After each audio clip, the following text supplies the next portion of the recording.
How's it going, gamers? Good morning. Sorry about having yesterday off. If it's any consolation, how awful it was for all of you having to pay attention at your job. It was equally awful for me. I had food poisoning. Thank you for our resubs during the loading screen. Shoebox, I am feeling much better. Thank you for the 20 months. Welcome back. Assassin, coming in hot for the 26. Zombuckles, thank you for the 7 months. Ender from the top rope, thanks for the baker's dozen. I appreciate the 13. Pokemon Nerd, thank you for the 77 months. That's quite the tenure. I appreciate the almost 6.5 years. North, thank you for the 15 months. Good morning, good morning.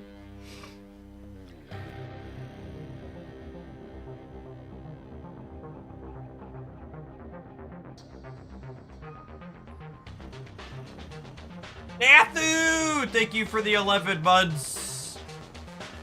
Yeah, I'm like 95% sure I had food poisoning, so hopefully that was it and it wasn't contagious.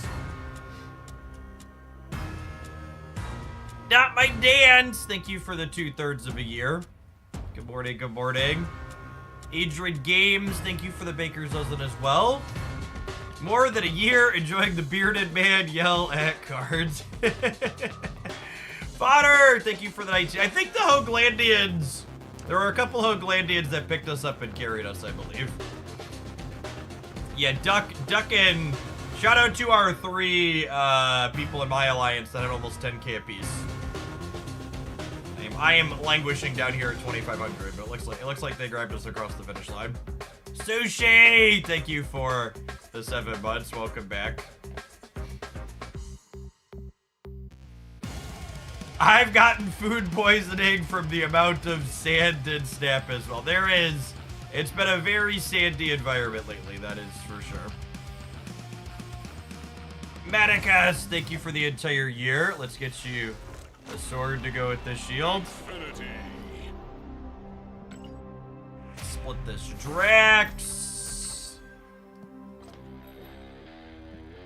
These.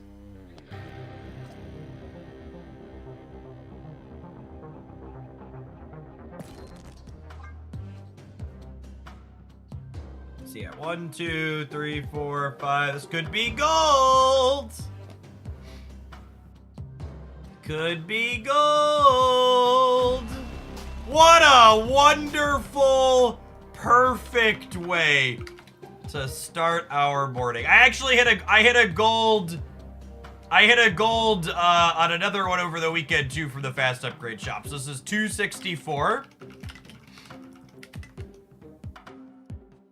264.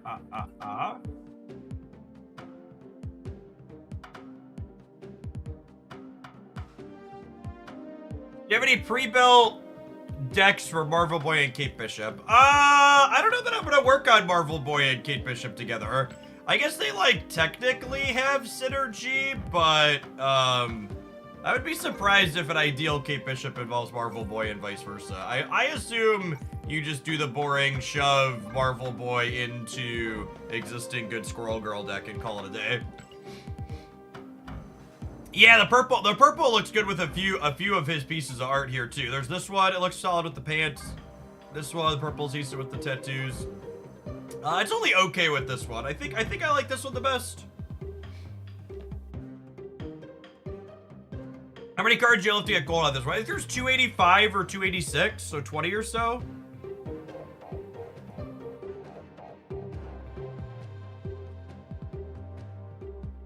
Okay, I haven't done weekend missions for Cassandra Nova yet, and I still technically have 9 Infinite Conquest tickets. 8, sorry. I burned a couple of those over the weekend too, so I want to play... where is it? Call this Viperhawk? I think this is it. Hawk is a better name for this. Yeah, let's play this with Cassandra Nova.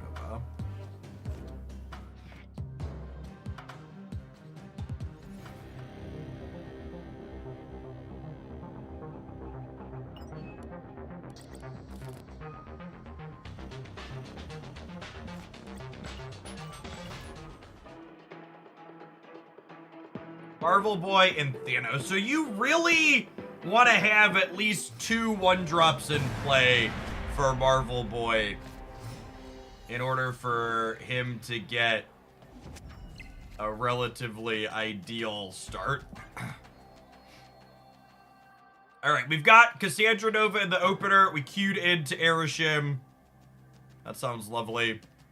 Is this deck all Crackle? It is not all Crackle. It's got a lot of Crackles, though. Maybe not a lot. Maybe a lot. Maybe a lot's an overstatement. I'm feeling much better, thank you.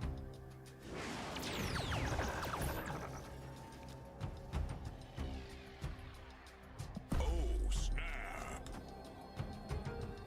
Opponent snapped. They're snapping me back. I think I'm staying because I have the Cassandra Nova.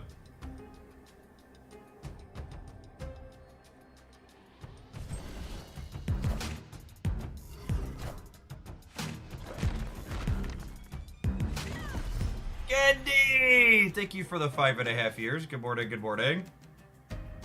Appreciate it.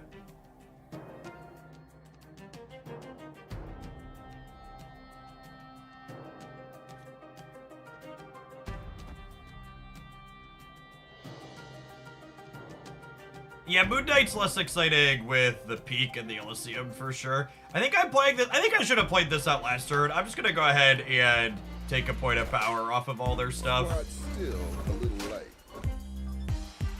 I had Infinite Avatar with this deck. Yeah, I've had a ton of people tell me that they've had good success with this deck. A lot of people posted good stats online.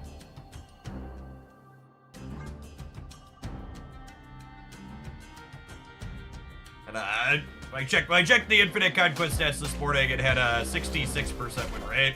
Naturally has their Shang-Chi in their Infinite card deck. Every single time without fail, yeah.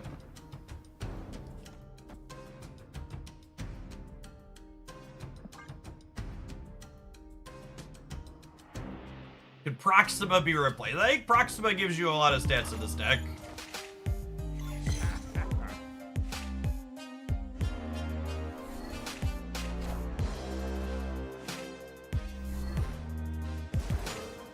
Alright, they have a couple of free 1-pointers.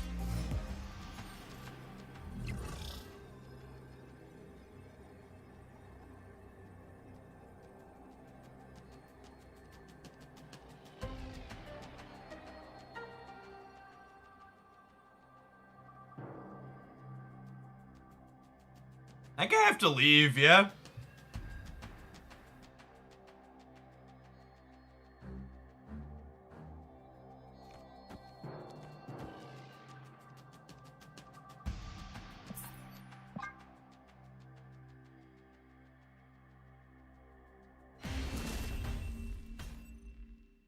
Escaped.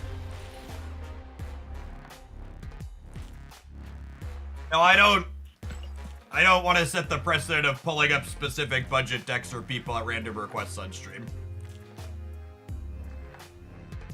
You're looking for generic budget lists. I have a good list of budget decks here. But not about to start hand tailoring that. It'll just take too much time if I set that precedent. Arseno, thank you for the 43 months. Welcome back. I appreciate it.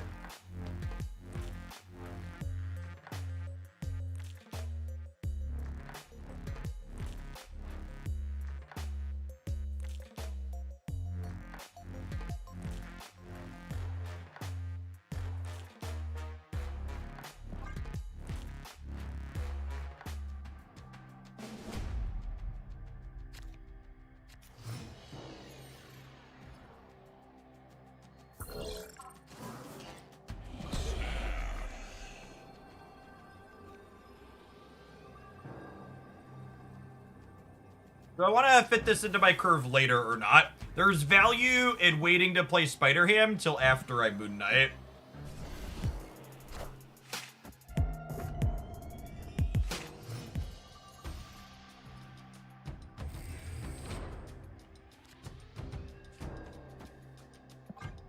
So that way, if Moon Knight can't discard the pig, basically. Jody, thank you for the 55 months. I appreciate that. Welcome back.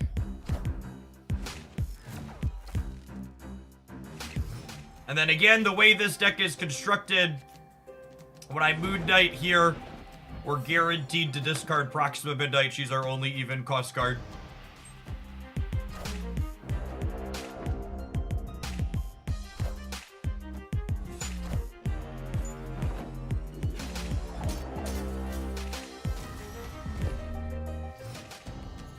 Go Jax, thank you for the quarter of a year. I appreciate that support. Welcome back.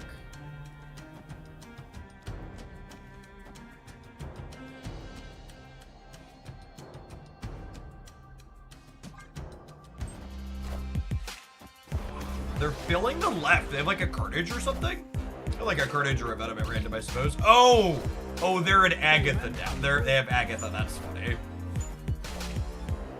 Everything makes so much more sense now.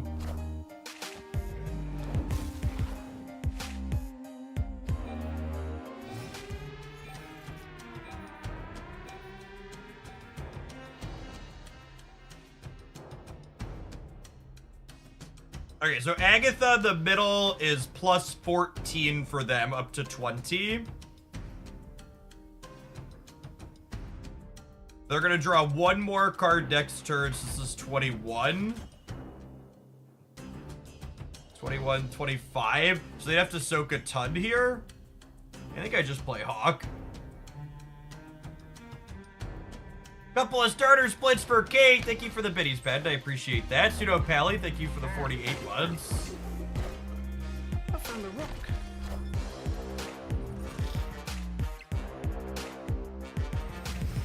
Well, shit.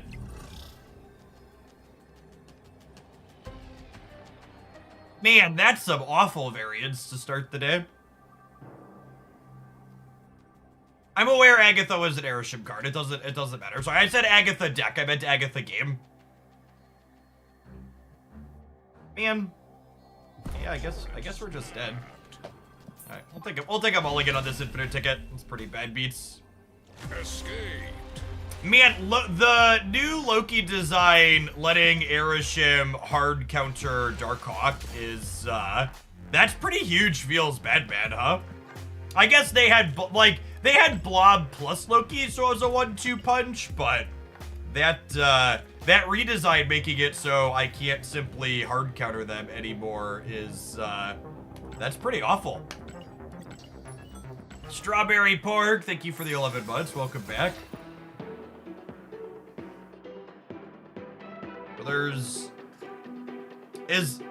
I know people are sandbanning, but is there a chance Airship is just the best deck by a lot?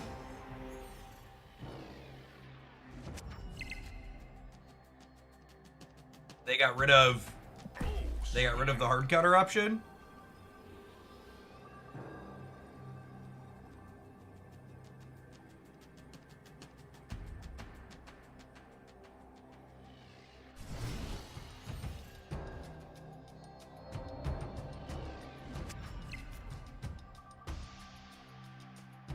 So we want to wait. Someone on Twitter had actually asked when I posted this deck saying, Jeff, I'm having a hard time with Hood when I don't draw Viper. Do you have any suggestions for it? I think the number one thing people are missing about Hood in decks like this that only have one way to get rid of it directly is that this is your second way to get rid of it.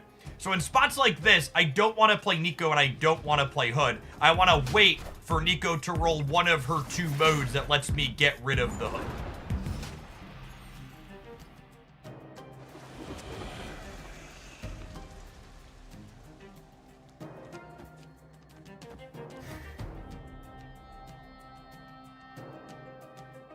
Just like, literally just like we drew it up.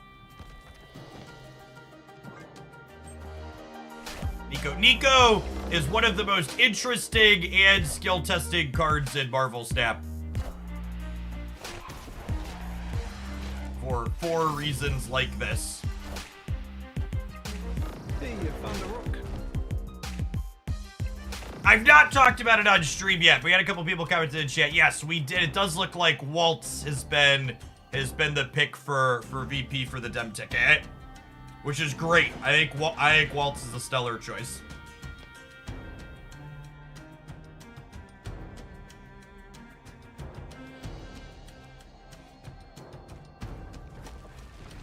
think I want to get Cassandra Nova down ASAP. Probably doing this next turn. I guess I might just be Darkhawking next turn.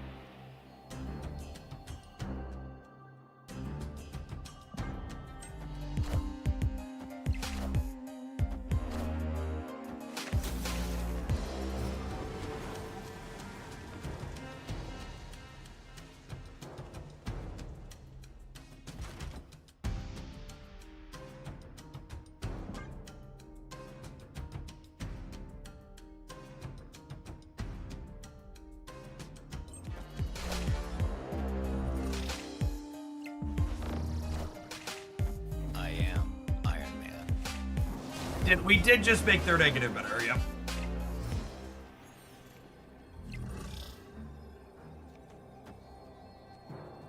Alright, Arnim Zola, me daddy.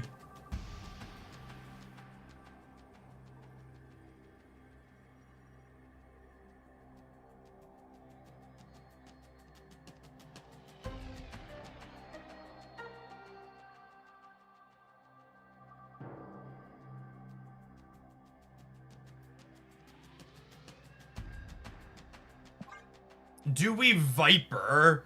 That's interesting. Yeah, probably. The problem with Vipering is they could soak a bunch here. I think that's too cute. I think I'm just supposed to do this. I think that's too cute. I think Viper's too cute because I wanna beat them soaking on the Sunspot.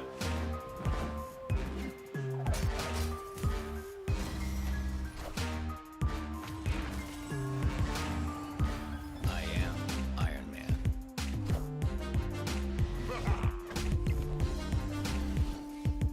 Alright, we're in the clear either way. Victory. Yeah, for people who aren't familiar with Tim Walz, in addition to being a former high school teacher and dude from a small town in the Midwest, his track record as governor is incredible.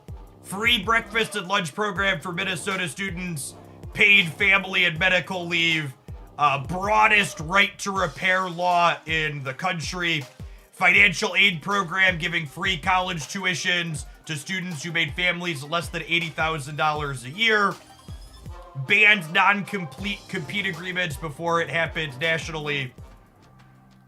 Like just like an incredible, and for the record, all of these things they passed with a 1-seat lead inside of the Minnesota Senate. Yeah, Walz is officially Harris's VP pick.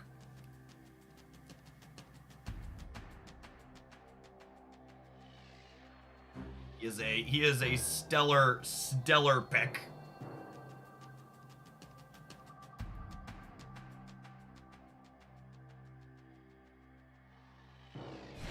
I've seen you post about his free lunch bill before. Yeah, free lunch for students should be one of those just like incredibly easy pickups that every state legislation should be passing, but for some reason they don't all pass it. It's just an easy win that's good all around. You know what else is an easy win and good all around, chat, that we should all be picking up? Our sponsor of the stream today. Shout out to Exter Wallets. I've enjoyed working with them for the last few months. If you haven't checked them out before, we've got their wonderful card holders here that I carry with me every single day. Got a nice little trigger button here in the corner, and it pops your cards up right down there along the side. Nice and clean and easy. You can check them out using my link in chat, !wallet. You can use code JeffH to save some extra dollary dues on top of that. This is their new, they rolled out what they're calling their Pro card holder here with the primary difference being that the trigger button on the base models like this one that I have here is a plastic button, which works quite reasonably and well, but this one is all metal if you check them out. Nice, wonderful quality product here. And some of you might have noticed that I've just got some extra filler cards in these, so I'm sure some of you are thinking, Jeff, you don't really carry that wallet. Those are just filler cards. Well, guys, gals, and non-binary pals, that's because the extra wallet I carry is very similar to my Marvel Snap collection. It's gold-plated, so I don't think we leak any critical information there by popping out my real stuff inside. You see the top edge of my Discover and my Visa card there. I've been promoting them for a few months now. Really nice, slick, quality product. You can even see here on this one that I carry myself under the back plate here, I have one of their wonderful little tool cards, bottle opener, measuring ruler, file, and stuff like that for whatever utility situation we might be in. Do you have to buy 5 wallets to unlock the 5th? I'm getting close. We've been promoting with them for a while now. I've got 1, 2, 3. I'm up to 4 wallets in my promo. I could basically open an Exter store out of my basement here. Swiss Army card is wonderful. Speaking of extra cards that you can get with your Exter, I think one of the best selling points. It's marketed as a smart wallet, and I'm sure some of you are thinking, Jeff, what's so smart about these wallets? They come with these little tracker cards you can buy as an extra add-on. They have this one, which uses their Chipolo software that works with Android, and they also have one that works with Apple Find as well. Little Bluetooth doohickeys that you link into your phone, and if you're someone like me, who previously or currently has to play Where's My Wallet several times per week, you can go ahead and just press a button on your phone, and it'll ding wherever your device is at. It's also convenient if you ever lose your stuff when you're out and about in the wild. They periodically log the GPS location while they're connected, so you can pull it up in the app and check them out. So check them out. Shout out to them for sponsoring the stream today. They have a bunch of AirTag is what the Apple one is called. I can never remember. Yes, they are RFID blocking. The ones that have the extra fold come in leather as well as vegan leather options. There's all sorts of wonderful colors and things like that to pick from. So check out Exter. They make a good product. Let's go ahead and get back to this Infinite Conquest round, shall we? They are really slick. Oh, one last thing. I'm a consumer like you, Chad. I know this was my first question when I got these. So they pop out with the trigger, and I was like, okay, well, what happens if these are in my wallet? Are they gonna bounce around? No joke. When I got mine for the first time, I was just like sitting on the couch, and Chris was like, "What are you doing?" I was like, "I just want to see if the product holds up and it's not gonna like bounce out of my pockets." Yeah, so I've been carrying one of these for almost half a year now, and I've never had a card accidentally pop out of my pocket. They've got a good grip on the things when they pop out. It's a nice slick little thing. Yes, lifetime warranty on them as well. All right, let's see if we can win round 2 with our Hawk deck, huh?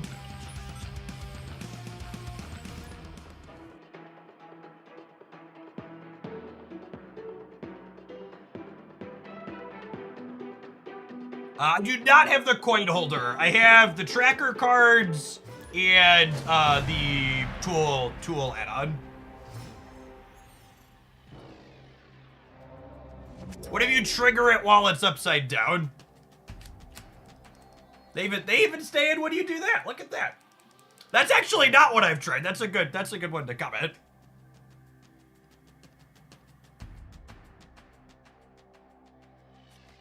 Yeah, they've got a good solid grip. Hey man, I'm Cook. Hey man, I'm Cook.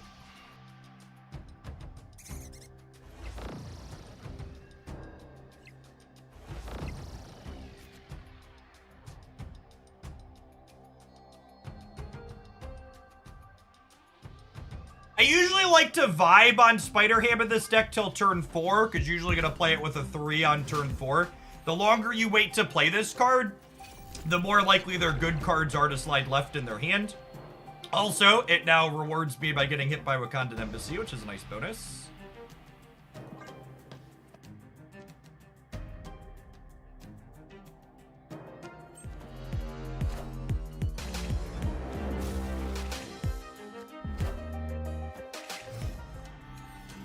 Well, Cassandra Nova is extra big now because they Loki'd. They were not a,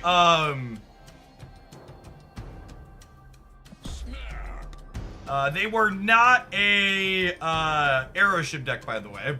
I'm gonna snap them here. I have Spider Ham into Black Bolt plus Hawk and Stature. And my Dark Hawk is an extra big boy because of the Loki. Thanks for your Spotlight Cash breakdown. It definitely helps me plan out my keys. Yes, I was off yesterday from live because I was sick, but I did post a new Spotlight Cash roundup for August, September, and October. Is this deck playable without Proxima? I think this deck's a lot worse without Proxima, and you should play the Miles build instead.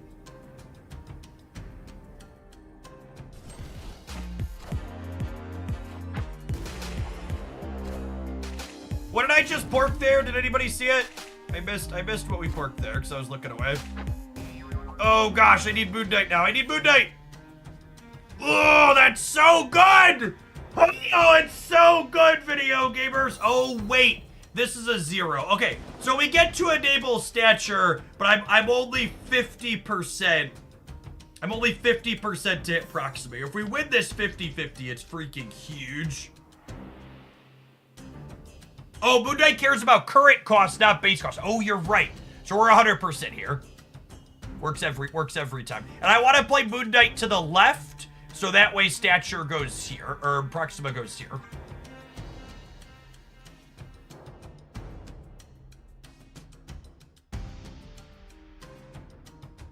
Training into Snap, do you have any guide videos you would recommend? I have this playlist I called Marvel Snap Minutes. That I have a bunch of, like, the ins and outs of the game broken down at a more basic level that I recommend checking out. You can control where Proxima goes. Proxima goes to your lowest power location. She gives you a lot of agency.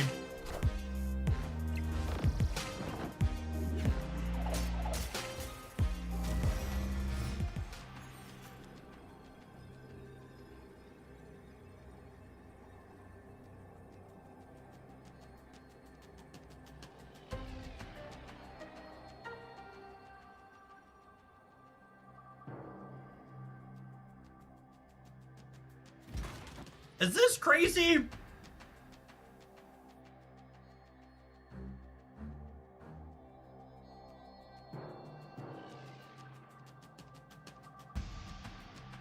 It could also be right. It could also be right to do this and just assume they don't beat 7 on the left. Yeah, they could have my Stature, is true. Or my Black Bolt. Or my Proxima. I'm beating a 7 power thing here. I think it's always Dark Hawk right. The question is, do I want a Stature here or do I want a Stature here?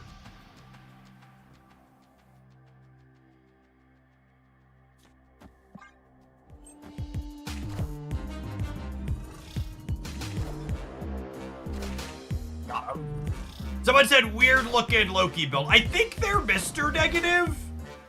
With like a Loki backup plan? Victory. The Red Slayer makes me think they're Mr. Negative. But obviously not a guarantee, yeah.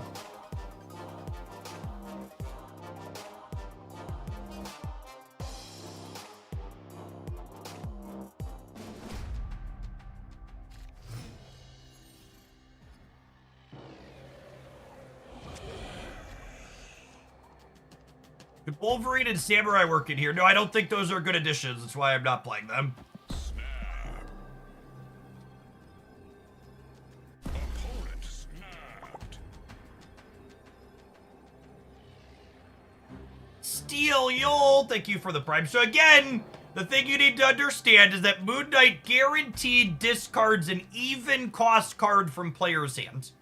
So this deck is explicitly constructed in a manner So the only even cost card is Proxima.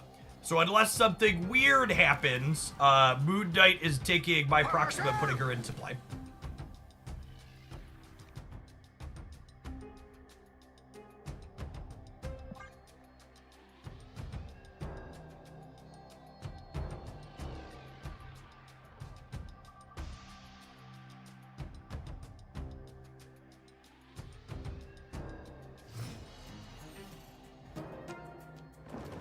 Speaking of things that could happen, yeah. I think I'm just doing this. Out of Proxima, let's just play on curve and get the disruption.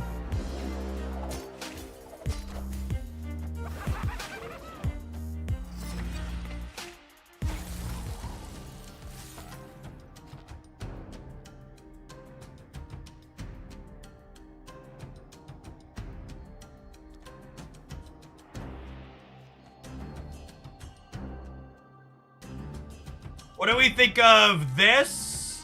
And then next turn we Black Bolt, and then we Demon Darkhawk. Galactus. I'm definitely not playing around Galactus.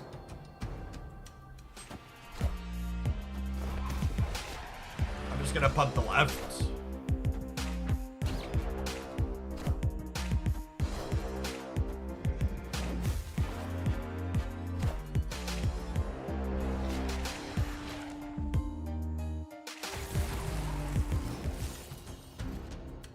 Okay, well, now that they...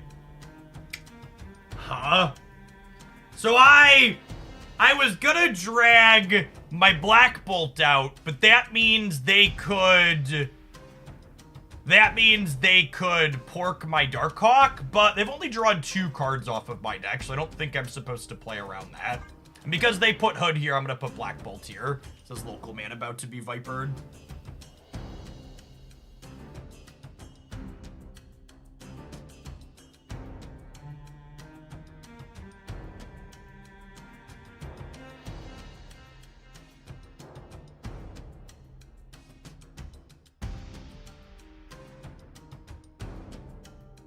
So they're 1 in 6 to have Ham and 1 in 6 to have Viper. Yes. Drops are still active for Snap, right? I don't seem to be making progress. No, I don't believe they're still active. I don't have it in my title anymore. I'm pretty sure they ended yesterday.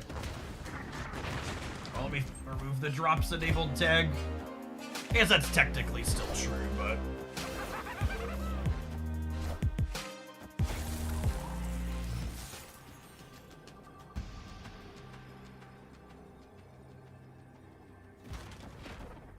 They never see this coming, right? Gets them every time.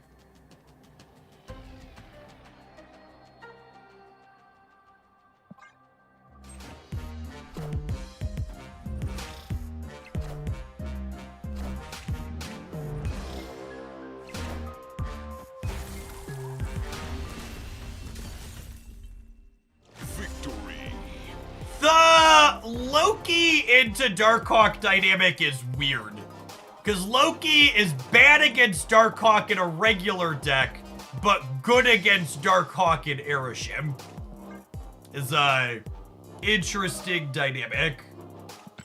Did you start earlier than usual or am I home late? I started about an hour before I usually start, because I was off yesterday due to having food poisoning.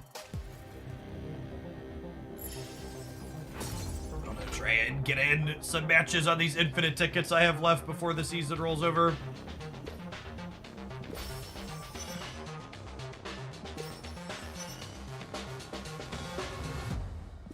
We want to leave 4 unclaimed for the rollover. Play 2 cost cards, play 4 cost cards. Not getting those done this morning.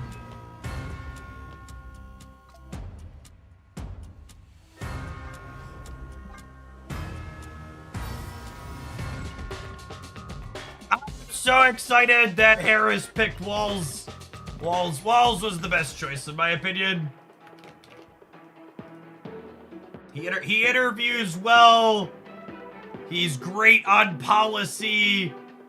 He has approachable old white dude energy that makes older bigots feel safe.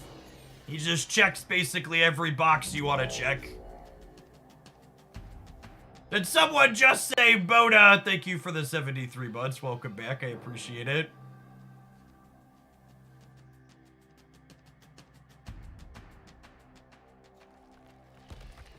I think I have other cards I'd rather play on Sinister London, so we'll play Korg off of it. Oh, snap.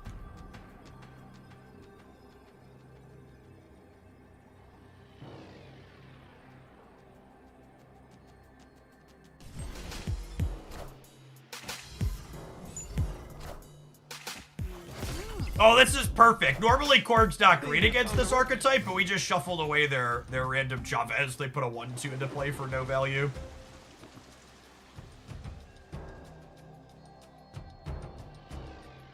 I'm vibing on this for now because I don't have Viper yet.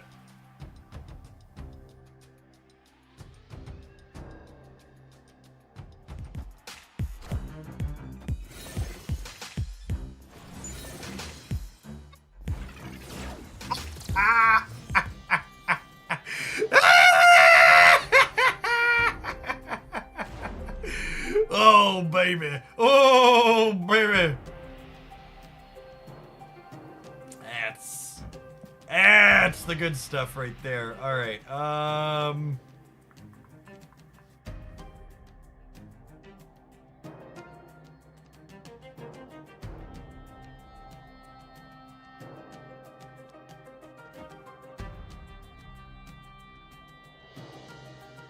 Want to play this? I'm not sure that I do.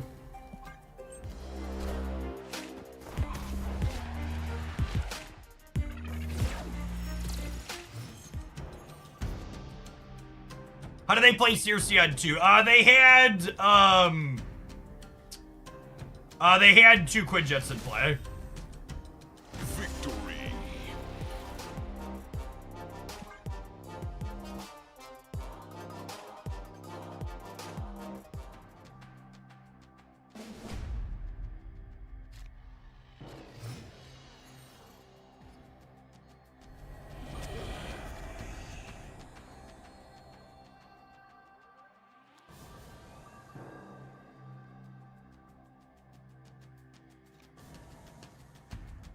Vibe for a turn on this to see what this location is before I commit Hood here. The matchup should be easy peasy. When they don't have Loki, it's easy. When they do have Loki, it gets harder.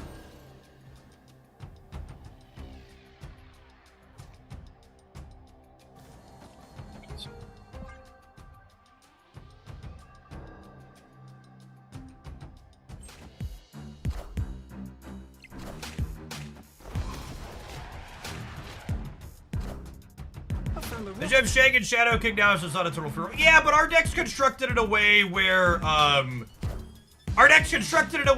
we're not getting boofed by Scar, we generally speaking play Darkhawk on the last turn of the game.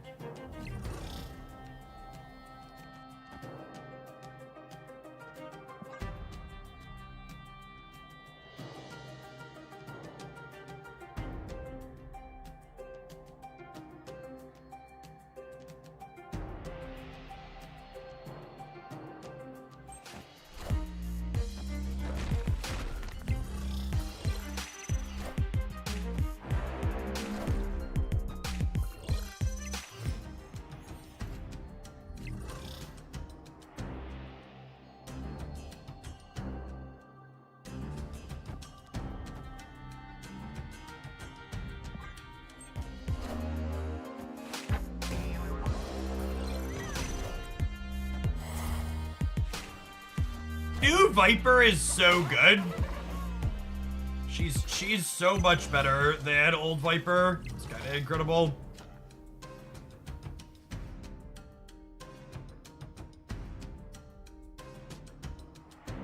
I actually don't think I want to play Moon Knight here.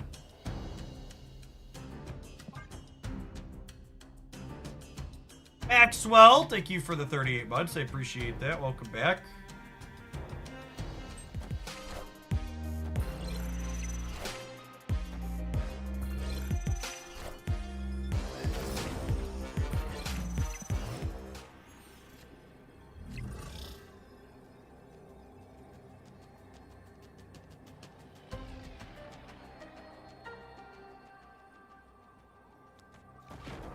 The problem here is the information is asymmetrical, so we do just die to their tech card every time. I still believe in heroes. That is heck of a stay. Honestly, there'll probably be people making looser stays this morning because I expect they're like me and they have infinite tickets they want to just burn through. Victory. Now, if they're staying to grind this out, it's a weird stay. But if they're leaving, it's like, whatever, fine, burn the ticket. So these are the ones I don't get. If you're interested in staying and trying to actually win the match, I have no idea why you would ever stay there.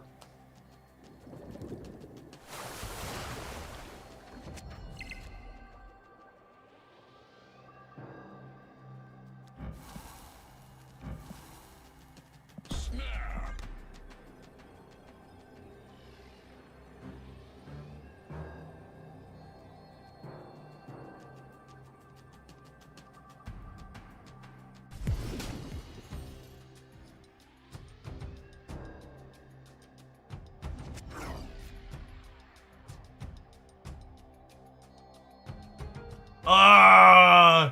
This is actually incredible, yeah? We'll kick Cassandra Nova into the middle.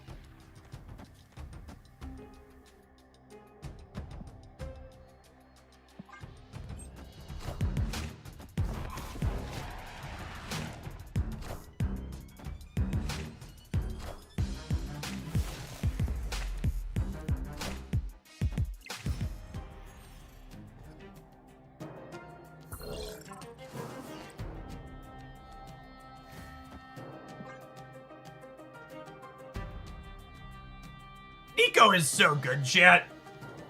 Chat, if you're missing Nico and you have the keys to get her before the rollover this afternoon, you should spend your spotlight keys.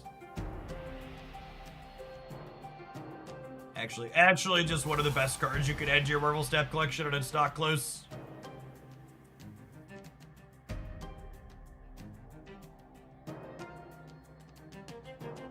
The Cassandra Nova VFX was causing game crashes in certain edge scenarios, so they disabled it while they were gonna fix.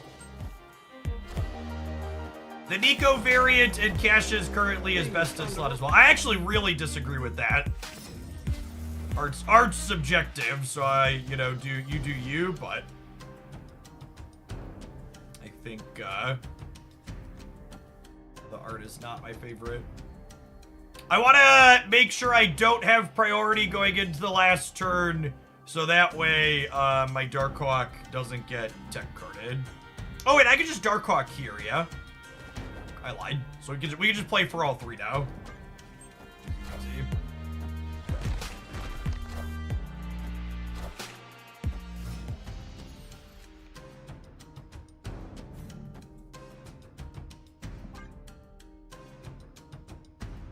Nico's variant competition is so high it might be worse than slot. Yeah, I think that's a good way to put it, Munchlax.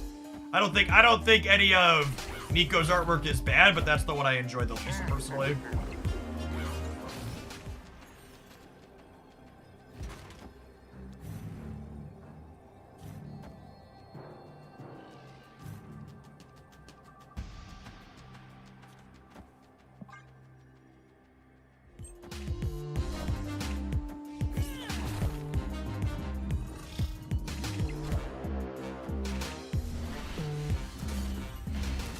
Yeah, I think Peach Nico and Runaways are my top two for Nico art, with Runaways getting the nod because I think this one has more like reds and purples in it that looks better with my red crackle.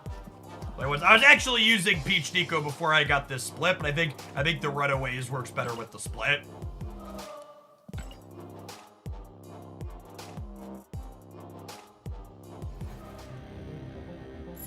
All right, gamers, 3-0 in this Infinite Conquest. Let's go ahead and roll some adverts. We'll continue when we get back. Thanks for hanging out. Don't go anywhere. Thanks for chilling here on a Tuesday morning while I wait for the new season.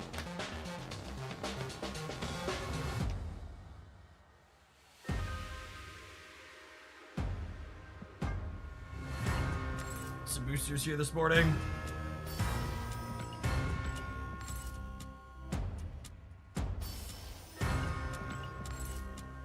It's so unlikely that we get useful boosters. Those are useful boosters. I'm only missing gold splits on like 20 cards, right? So like we're only 10. We actually got gold on Drax this morning.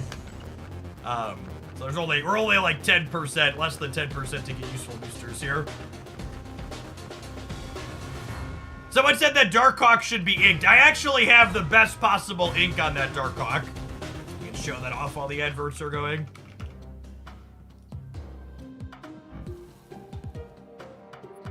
Incredible. The Monster Puss, thank you for the 10 buds.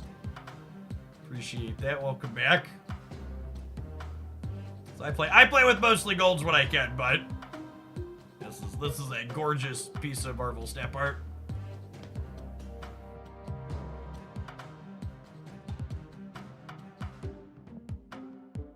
Yes, the diner leaves at rollover when the season ends.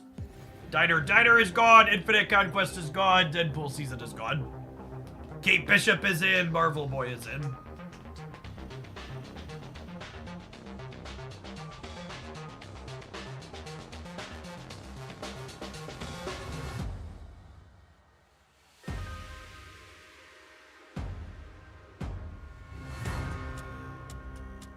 A purple crackle is really good at that split, agree. Looks good, compliments the Darkhawk nameplate well. Yeah, Kim's in my top 3 for artists. Kim, oh my gosh, I'm blanking on her name. Justina. Kim, Justina, and Fiona are my top 3. This game sucks. Thanks for the baker's dozen. 13 months.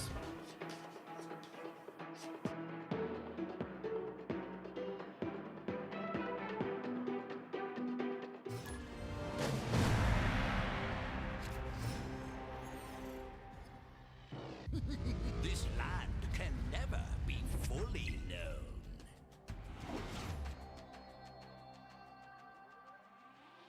Opponent snapped.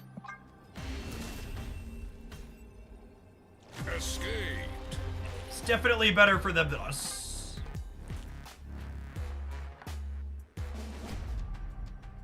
You think Kate will be as flexible as Nico? I hope so. I also think Kate is going to be really good inside of a deck with Nico, which is appealing to me personally. Kate also creates a bunch of odd reveal things in a lot of your games, so she should be good with Werewolf by Night as well. They are a Wong deck. Opponent snapped. So Onslaught Citadel is concerning. The Spider Ham's potentially good, though. I think I'm gonna stay. Again, you'll note I'm not playing Hood or Nico because we could get modes that are more useful here down the line, and now we get to do this, which is really clean.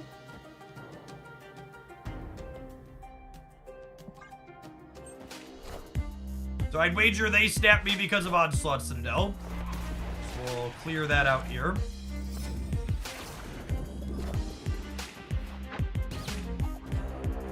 Hazmat. Okay, so they are a Wong deck, and they are Surfer Odin stuff. That's what we are playing into here.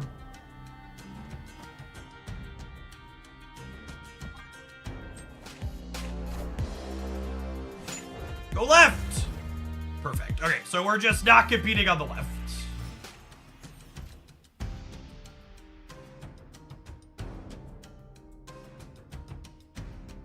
And this is actually perfect because the Hood lets me direct the Proxima into here, which is great.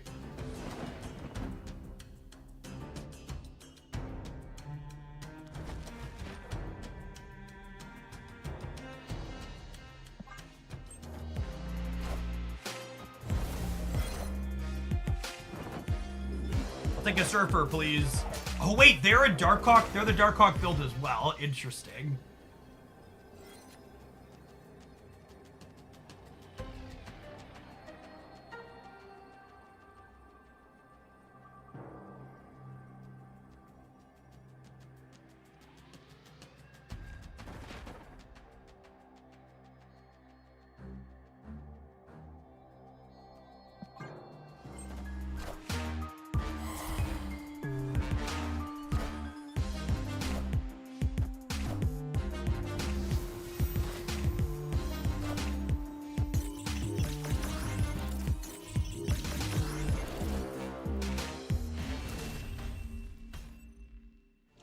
Any other Darkhawk? What was the tip? We tagged it with Moon Knight because it was made for by Sarah. Alright, I don't know that I feel up to pedaling today, but I do want to use the sit stand at least here still. I'm gonna vibe on Hood for now. Now I kind of think they're just snapping early to snap. They've snapped aggressively every game here so far.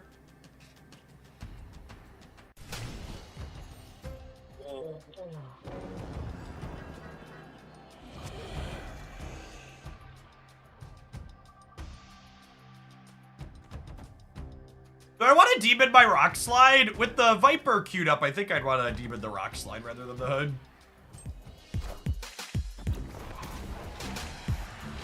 Yeah, like I've said, I don't really fault people for like their stays and their steps. The last day of Conquest is going.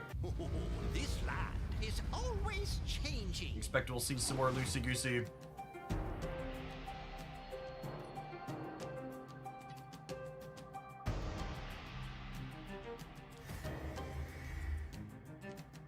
Oh, that sucks. Alright, I guess I'm doing this. Punished for not vipering right away, huh?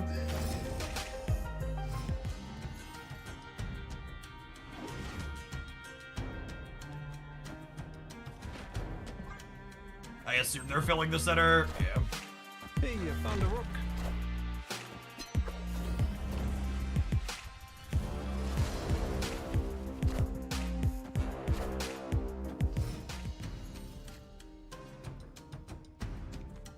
They've already snapped, so no reason to leave. Luke Cage is potentially good. They have other things they could do with their wong, though.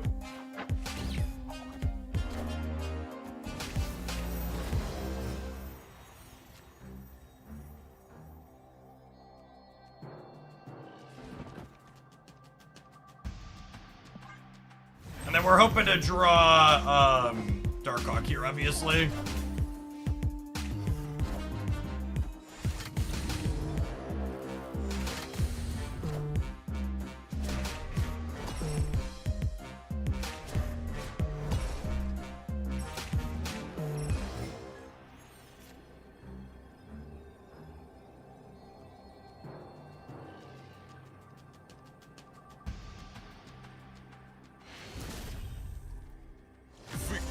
I think the opponent just missed saving 2 cubes there. I was gonna retreat later. I don't think I was in a position to beat Absorbing Man. Plus a 3. Opponent snapped. Yeah, they're definitely just auto-snapping on one every time. This is a free stay for me, right? 7 versus 8's the same. I guess it's not when they're at 4. I might leave. My hand's only okay, and Quantum Realm favors them. Guess my hand is good. Yeah, fuck it, we'll stay. Our hand's good enough. Level 12 human, thank you for the 10 months, appreciate it. Andrew Nova is a wonderful pickup.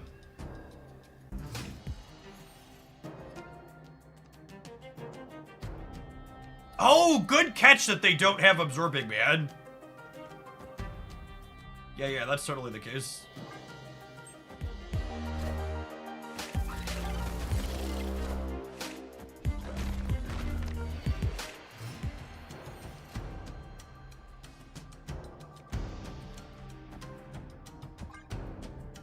Gonna try and fill this in now.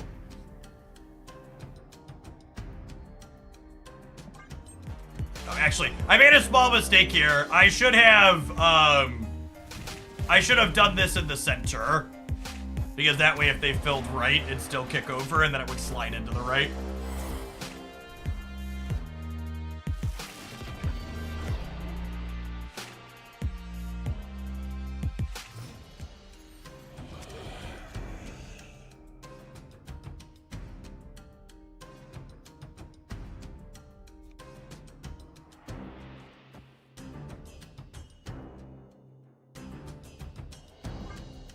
The stats on our Cassandra Nova are dwindling.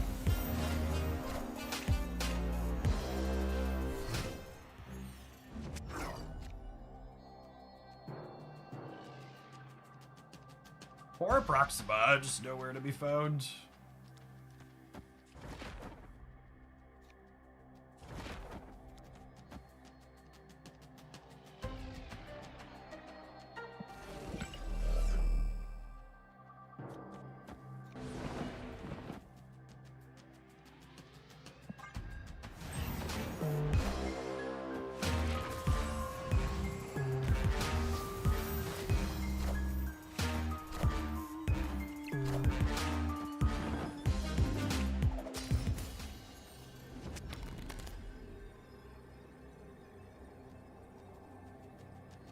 Can't say. We'll retreat later in case they didn't draw Surfer, but... Escaped. They didn't draw Surfer and they left. God bless. See, chat, take the 30 seconds to retreat later when there's an out.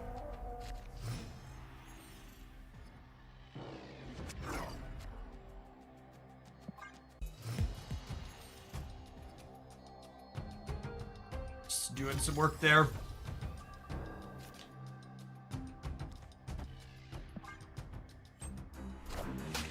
I found a rock. I found a rock. One of the things that's really appealing about the deck that we are currently playing is that I don't think our deck has any matchups where it's never going to win. Because even matchups where your opponent's deck is kind of okay into you, our deck has a bunch of disruption that can just kind of stop them from having their deck work, right? The discard, the rocks, the spider ham, you could just break up whatever their game plan is so it can't work. This deck is basically Jund, yes. It's a great comparison. Oh, stab and eat my intern, apologies.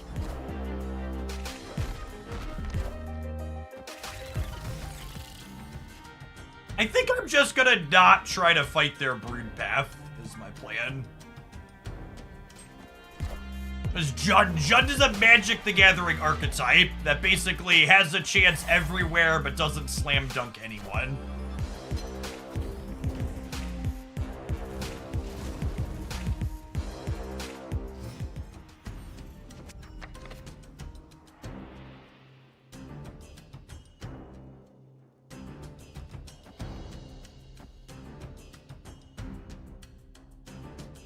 Now I think I can compete here.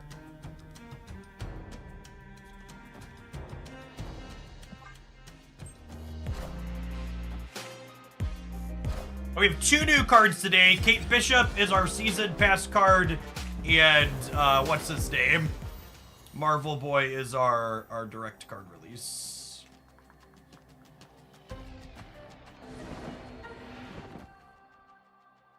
And then next turn I get to play all 3 of these.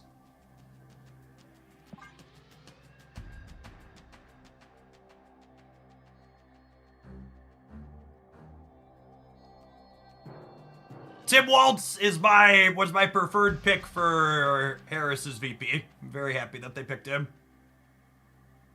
Yes, Moon Knight gets to tag their Odin here, gamers, if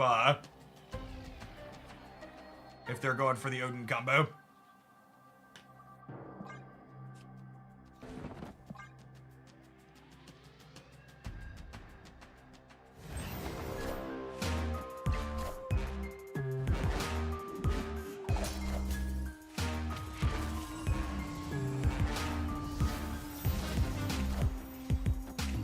Oh, look! They played Luke Cage and then we murdered their hazmat. Okay, so now I need to play around... I do need to see if I can play around, Surfer, yeah? So Surfer here is plus 10, right? Surfer is plus 10 on the left, because it'll give this plus 8, and then it'll be 2. So plus 10. I need to put Demon here to win there. And then Surfer is plus 4 times 16 on the right. And it's 8 times 3, 24 in the middle. I can't play around Sebastian Shaw in both lanes.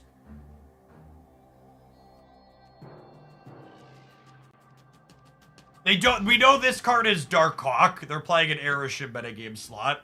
So I could put 20 here, and 20 here beats them going 16 here, but it loses to 3-drop here plus Surfer here. So it's basically, where do I want to play around? I think they need to play...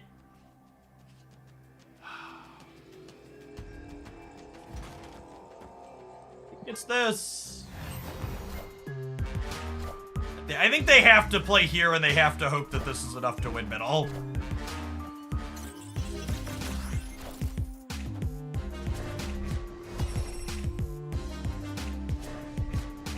Oh, I should have put Stature left to play around Ironheart. We didn't get punished, though. So much math! I just play out my cards and go, and probably I don't win too much. Yeah, I mean, so like, you know, you'll often hear me and other content creators say, how do you get, the way to get better at Marvel Snap is by learning how to snap and retreat better.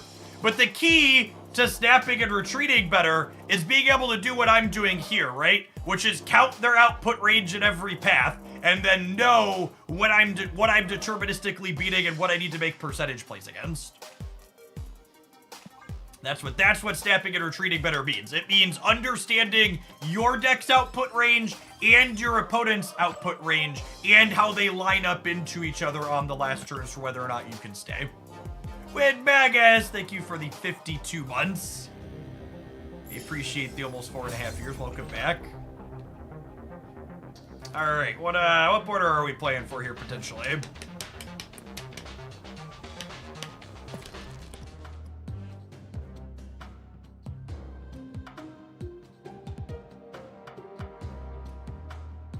Maybe we should put the card text on the card previews above, Kidson. Because, like, I don't think I want to hold those previews a super long time in the video. The goal of those videos isn't to tell you what the new cards do.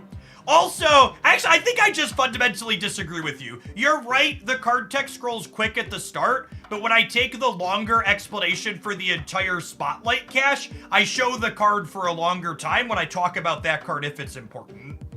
So, I think if you're not actually watching the video and you're just watching the very start and looking at the star rating, it's probably too quick, but if you're actually watching the content, I think it is actually up there for a long enough time.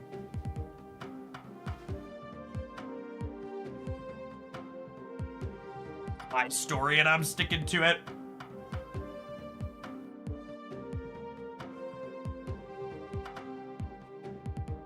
Do we have a Moon Knight avatar? I don't know that do I have a favorite Moon Knight avatar? Oh, I already have that one. I already have that one. What's it called? You could also pause the video, it's true, but I think even while I'm talking about it, it's actually up there for a solid amount of time.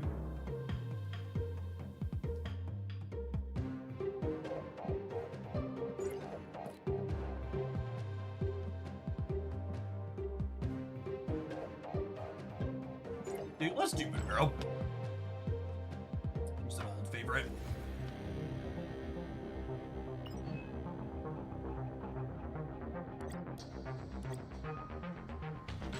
Yeah, the Spotlight Cache videos, I talk a little bit about my expected power level of new cards, but they're not intended to be formal new card reviews. I also post formal new card reviews that are longer. In my opinion, those Spotlight Cache review videos are already a hair too long.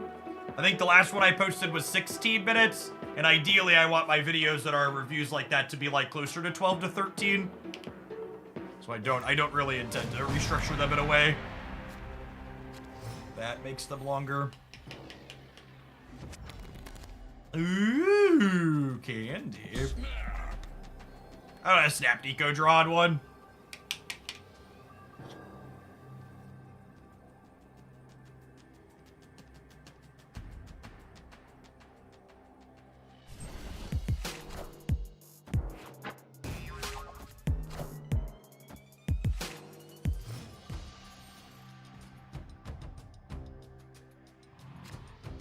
Is it worth the length for data mine cards that may get changed? I mean, are you asking me, should I review data mine stuff? I mean, I think the answer to that is a resounding yes, I should review data mine stuff. Also, like, it's worth noting, when they confirmed the Spotlight caches for this particular month, none of the Spotlight caches changed from the previous data mine review. So from is it worth it to review data mine stuff, I think the answer is a resounding yes, obviously it is.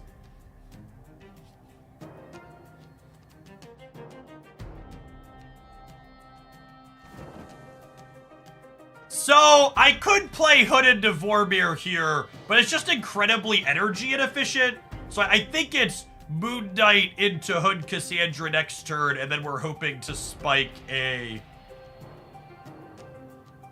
We're more or less hoping to spike Viper.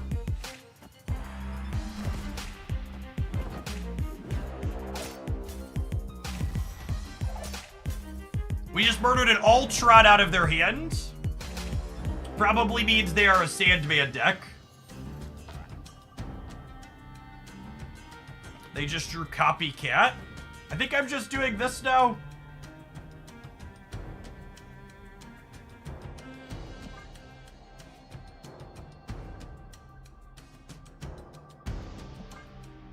Well, if they're Sandman, they're probably not filling this next turn. Cope.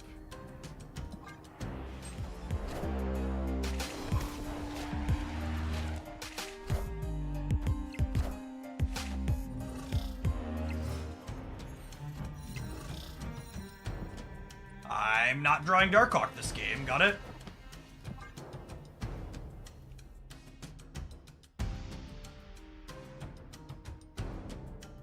Thank you, Talia Copycat. There is currently a bug where you hear your opponent draw a Copycat. There is a sound that is confirmed to be a bug and will be fixed in the future.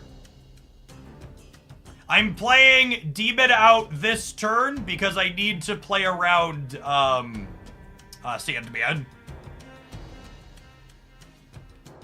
Yeah, Viper's text got updated. She's guaranteed to send your lowest power card.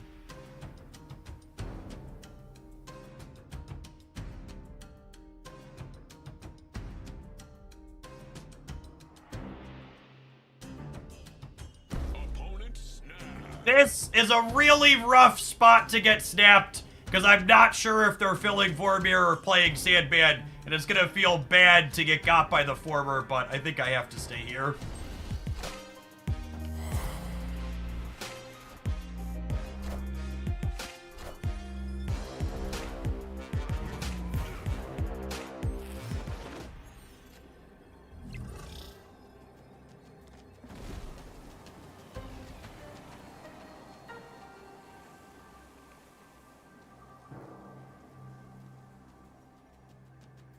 Ultron was Moon Knighted.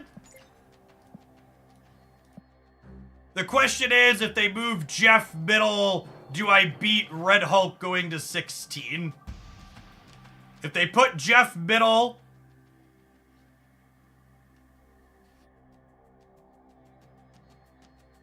I lose to Doctor Doom.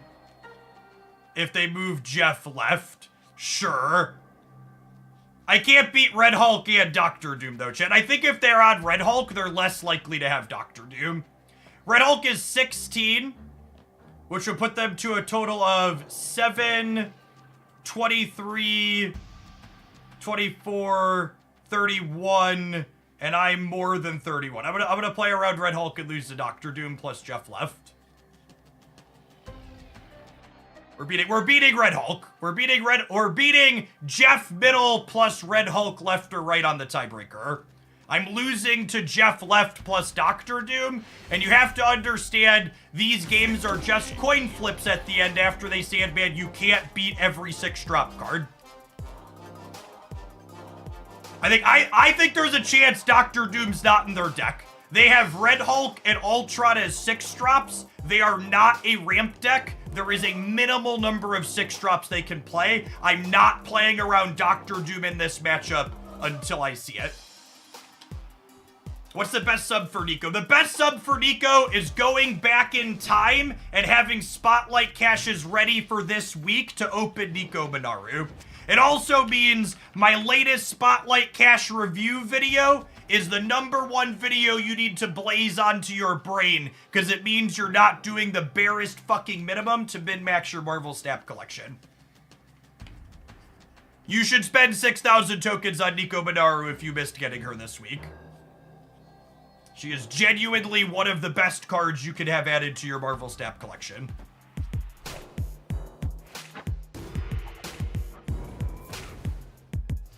I really wish people would take the fucking time to listen to the words that are falling out of my mouth before they try and correct me and act like I don't know what I'm talking about. So I'm gonna take 30 seconds here and justify a timeout I just did.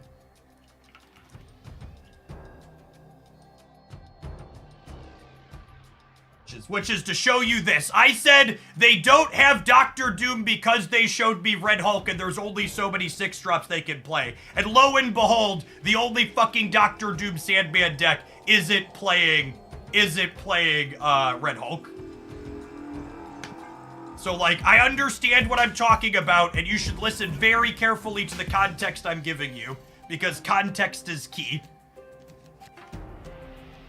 So I didn't simply say they're not playing Doctor Doom because of their archetype. I said they're not playing Doctor Doom most likely because of other things I saw happen here.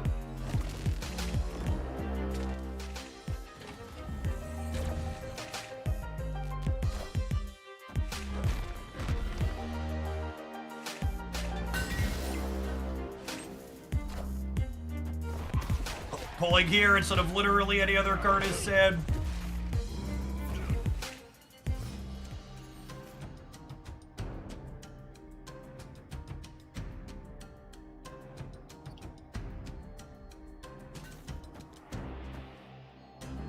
I think we're dead. I have to compete really hard in a bunch of spots here. I don't think we're going to be able to do that now. We got Scardiff too hard, and Pegasus is pretty good for them.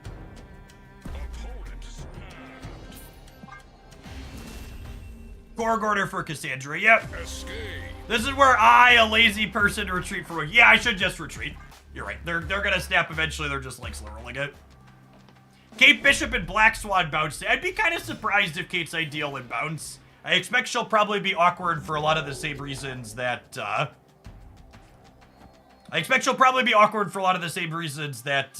what's her name? Snowguard is awkward.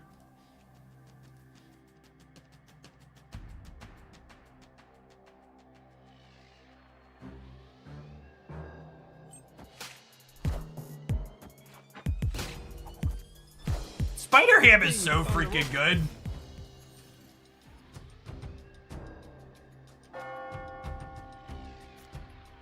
Carmartage is pretty good for us too, though. We're gonna absolutely shred their hands here.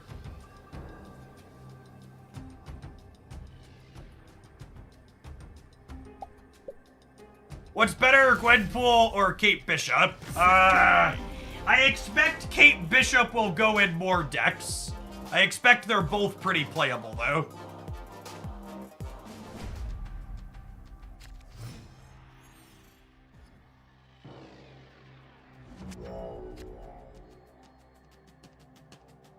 I'm playing Hood on turn 1, because not only do I have Viper, but they're a Red Hulk deck.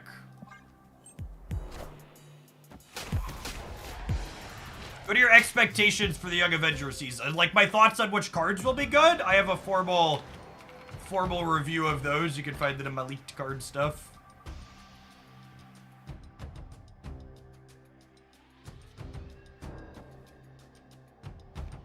I think this is better for us than them. Yes or no?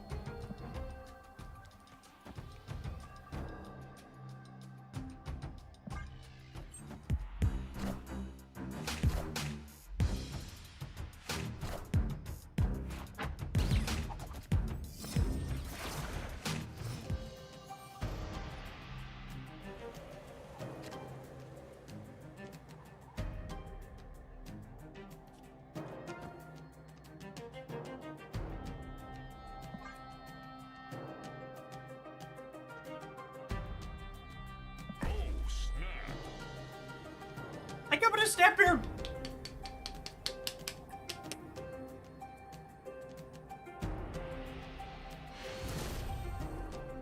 Victory.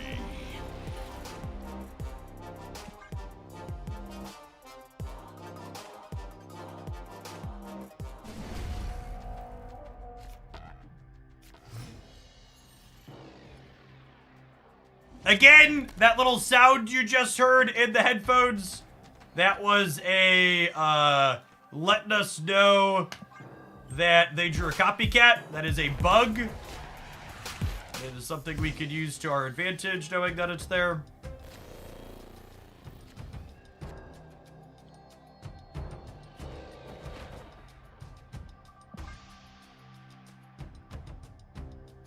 Very disciplined retreats to your opponent. Our opponent has played functionally very good Marvel Snap.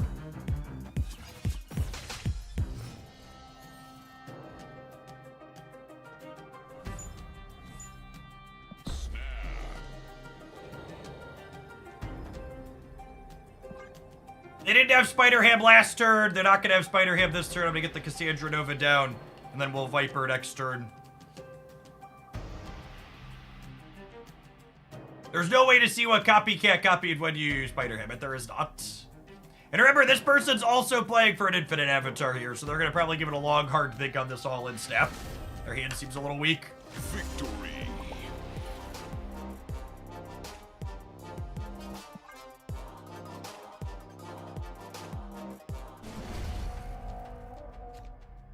You haven't seen Makari out of the opponent's archetype. I think that's just because Makari's not a card a lot of people pulled for. I think she tends to be very good in the opponent's deck. It's just not a lot of card people have access to. If you are missing Proxima in this deck, you should not play this version of the deck, and you should play the Miles version of Darkhawk instead. You can still play a Darkhawk Stature deck, just not this Darkhawk Stature deck. This Darkhawk Stature deck has a number of conscious deck building decisions looking to leverage Proxima. You're right, this version is cooler. That is definitely true. The opponent's deck typically does not play Shang-Chi.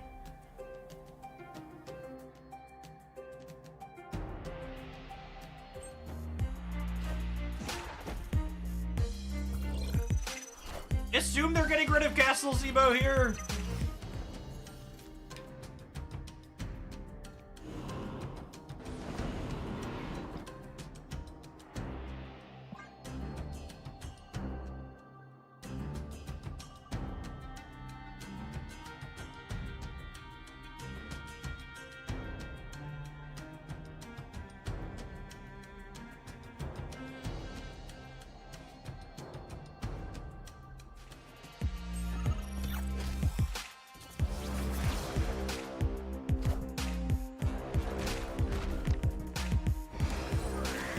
Well, this worked out for us.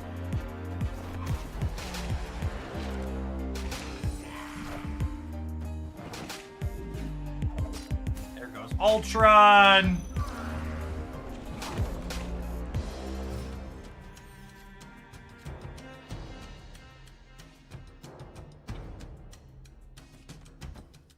I assume we're dead to Sandman here. I guess a New York Shuffle could maybe win it for us.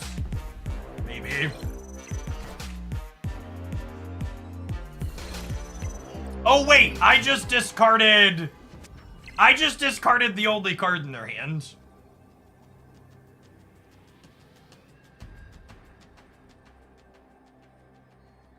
So they just have whatever they top decked this turn.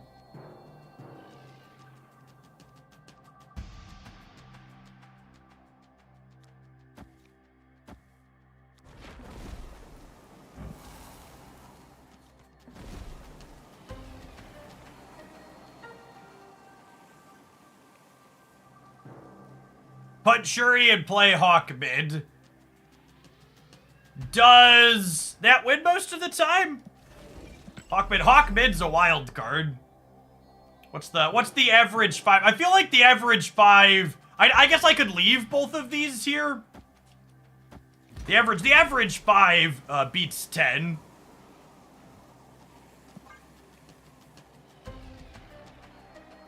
I like that. I like that.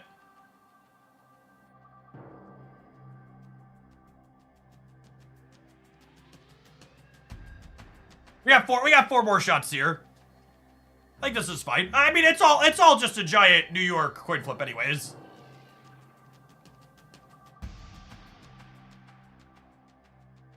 And they might bail out of Tarnax themselves.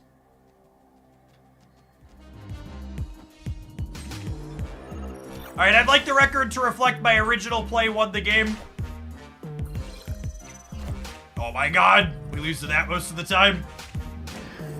Higher, further, faster, baby. Fuck you, Twitch chat.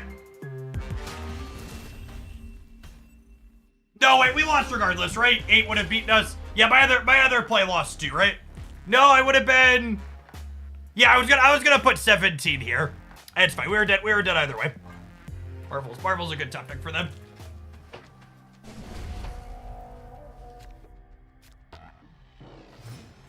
That was a copycat sound. For those who are paying attention. Again, if I don't have Viper in hand to start, I am not playing Hood on 1 because Nico has 2 modes that can clear Hood's body. This is one of those very skill-based things I think a lot of less experienced people are going to mess up with this deck. There's no reason to just run Hood out when I don't have Viper.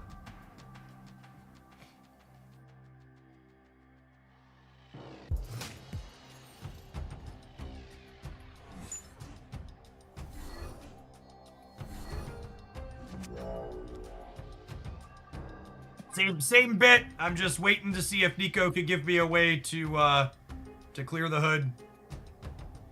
Although I guess Mindscape makes waiting on this less appealing. Maybe I do just play this out because of Mindscape.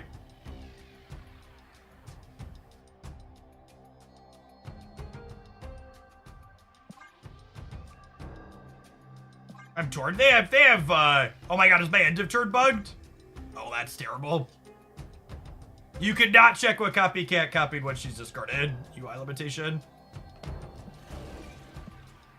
Yikes.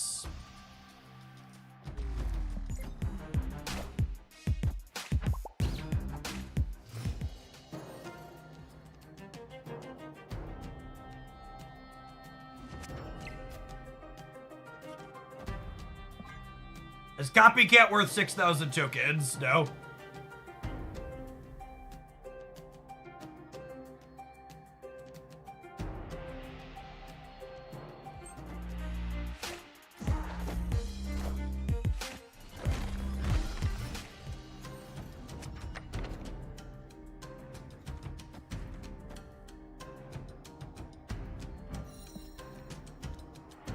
So I think the way you usually want to play this matchup is you want to go really tall in 2 lanes because they can't shag you, and cards like Ultron let them fan out across all 3.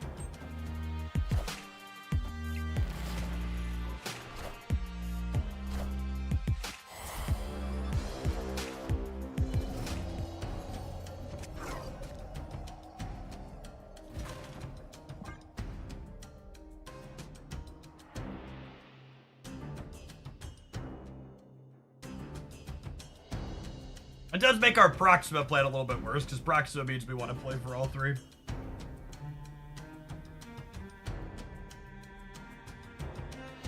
Hate when I forget to turn the Bluetooth off on my phone before I sign on. And then random spam calls trigger over my headset.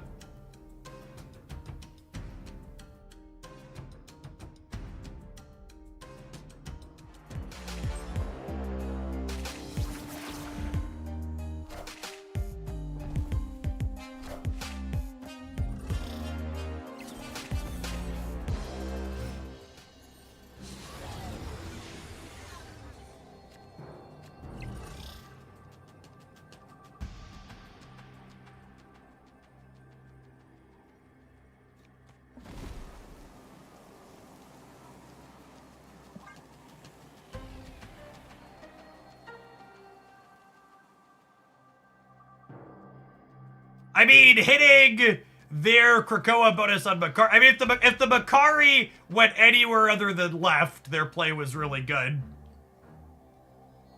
But sometimes RNG takes your bus and drives it off a cliff. I believe Claw beats everything they could do here. No, I lose to Red Hulk, right? Fuck me. There were 6 cards in their deck, including 2 rocks there.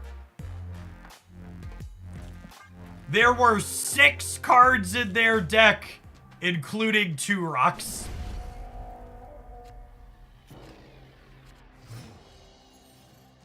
Three more shots to take their last 2 cubes.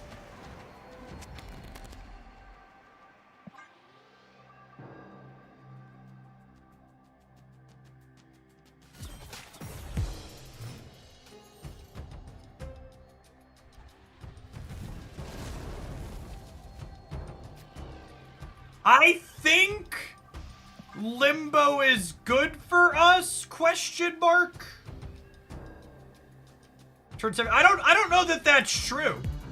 I'm pretty sure turn 7 gives us enough time to play all my cards out and not care about Sandman. Oh, for fuck's sake, video game.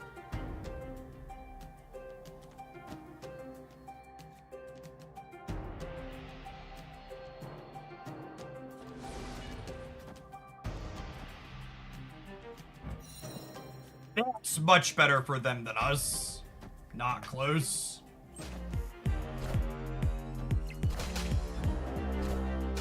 I found the rock.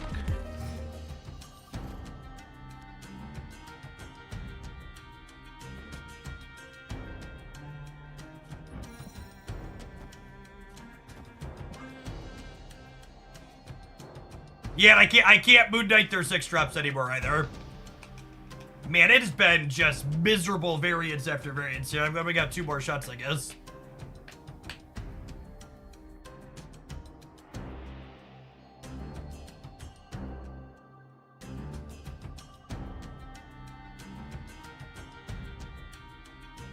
Our hand was so good until Elysium flipped up.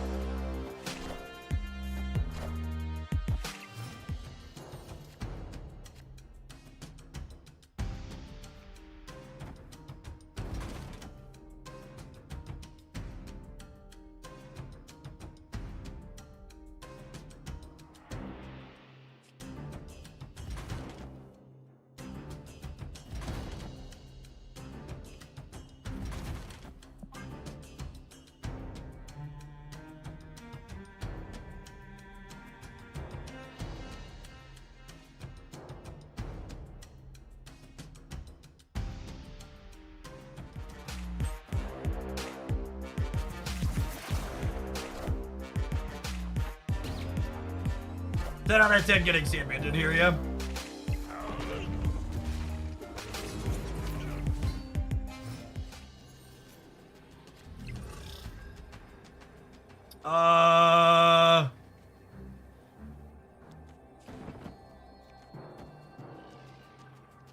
Well, I mean, they don't have another big number in their deck. Their last card is Ultron. Do I do this to make sure Nico dies here? Do we think they play for here? Their Ultron is a 4/7. This loses to Ultron plus 5 power, Captain Marvel. The Jeff hasn't moved. Yeah, that's true. I think that playing for the left is good for us.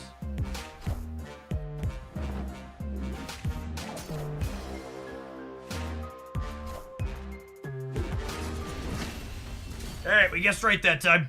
Victory. Some rough variants in those last couple.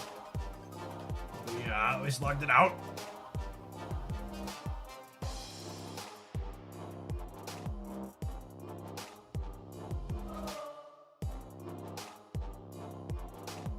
I bought a wallet during the last promo, and I've been using it the past few weeks. A+ do recommend. Yeah, I've been really happy with my Exters. I've had mine, I've had my first one for going on 6 months now. Really, really quality, slick product. Solid upgrade over my traditional bifold. It's fun. It's a fun fidget toy to boot. A lot of sitting there clicking in and out. So this deck, if you haven't seen it before, this is one of the many innovative and interesting decks that you are missing out on by not checking out the most valuable piece of Marvel Snap content that comes out every week, my best decks roundup. So my best decks roundups aren't just me reading you the top 10 decks based on untapped stats. I cover some of those as well at the very tippy top, but I also showcase things like this that I think, based on those best decks, are good, new, innovative things to attack the metagame with. So in addition to adding this new infinite avatar to my collection, this deck list has a 60% win rate in Infinite Conquest in over 200 matches played on Untapped now, since I called it out as one of my Jeff's picks. And I love when one of our picks can tick. Obviously, not absolutely everything that I pick is guaranteed to be a winner, but basically every time a brand new deck has taken off in Marvel Snap, I've covered it as a Jeff's pick or a high potential decks weeks before the greater community came to it. And this deck list, if you are someone who wants to feel like you have a chance in every match of Marvel Snap that you play, I think this is one of the best decks you could be playing to do that. I don't think you have any guaranteed I win the match at the loading screen slam dunks, but I think the combination of putting rocks in your opponent's deck with Korg Rock Slide and directly attacking their hand with Ham and Moon Knight and Black Bolt means that you can win basically everything. And this deck also has the ability to just put good stats into play too. Darkhawk, obviously a stat stick, but then Hood's Demon, Stature, Proxima, Midnight. A good clean example of what this deck can do is on your turn 6, you can Moon Knight, discard Proxima, that's 10.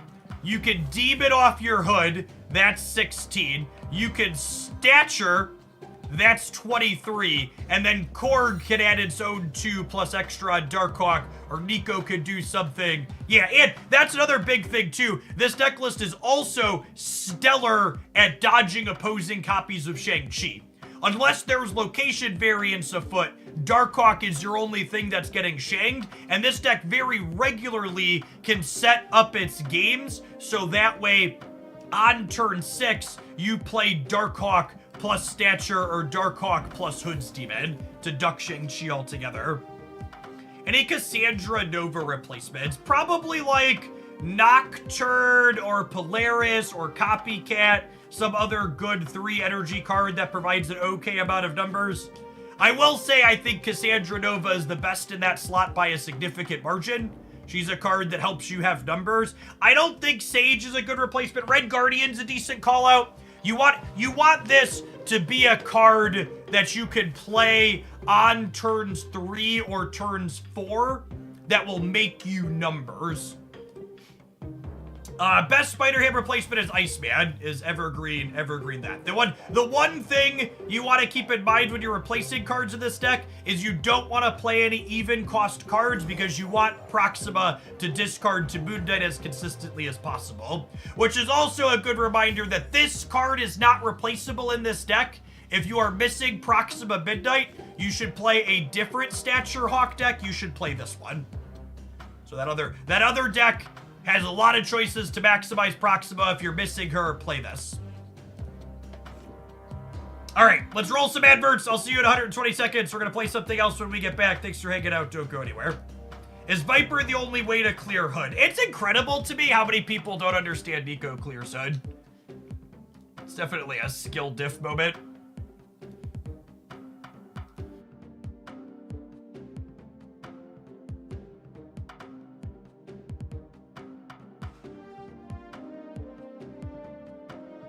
Who do you play instead of Proxima? You play a different deck. You play this deck that we've played for months. So if you don't have Proxima, you can't play the Moon Knight build. Proxima is the reason to play Moon Knight.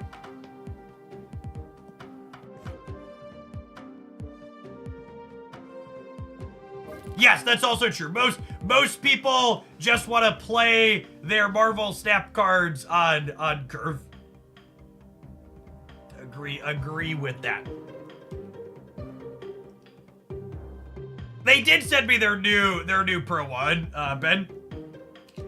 It's like a quality piece of hardware. The big difference is it has the metal trigger as opposed to plastic. The rest of it's very similar in feel. They're like the exact same size and shape. It's like my gold one is like the old one. And you can see the triggers are a little bit different on the bottom here. This is the plastic trigger, this is the new metal one.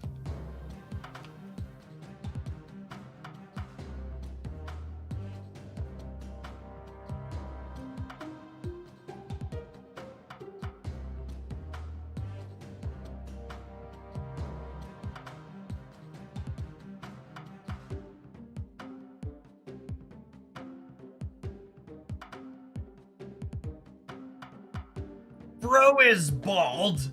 I mean, really, that's just not true, right? Like, there's very clearly hair on my head. Maybe you mean I'm balding, which is accurate for men who have at least average or above average amounts of testosterone as they head on into their 30s and 40s. You know, older men with testosterone that don't seek gender-affirming care like Elon Musk. Because remember, for bigots like Elon Musk, gender-affirming care is only okay if it's to take a balding man and make him less bald. People are so strange. Why do other people care about the amount of hair that's on someone's head? They must be self-conscious, right?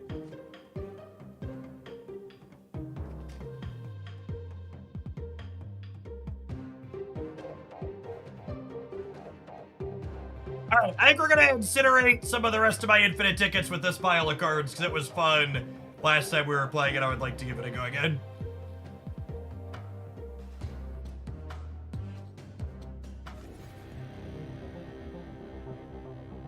Could you flash that last deck again? If you want to find the odd stature deck, again, you should make sure you're watching my best decks roundup. Check that out here.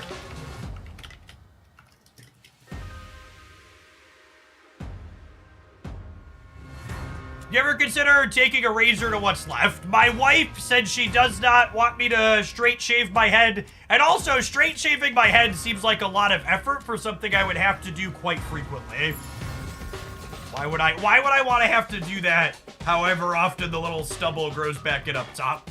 More power to you if you're into that type of look. I never have the cards being lower collection level. You should check out my budget decks, where we got some excellent decks that are lower collection level friendly. Going full bald sounds like as much work as keeping my face straight shaven. Like, I enjoy my beard, but like the big part of why I have a beard is because shaving constantly sounds like way too much freaking work.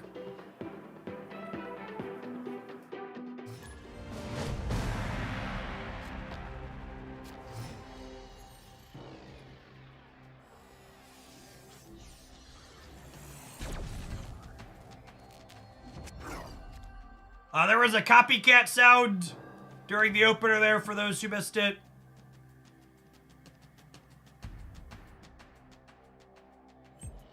If you're looking for the odd stature deck I just posted, again, that was in my best decks roundup that went up over the weekend.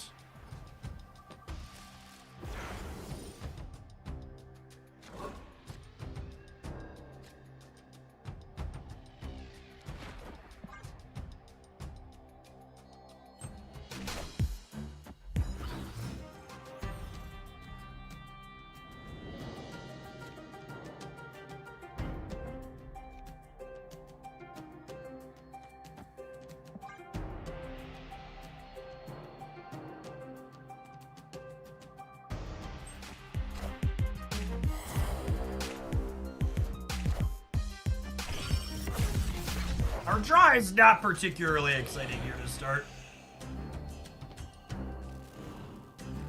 Now that, however, is stellar. You Castle Zemo.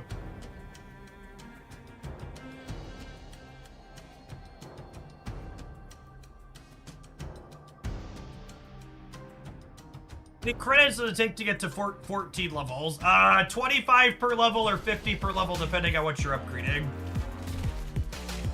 Narcolepsy, thank you for the absurdly generous tier 3 and for the 17 months. Welcome back.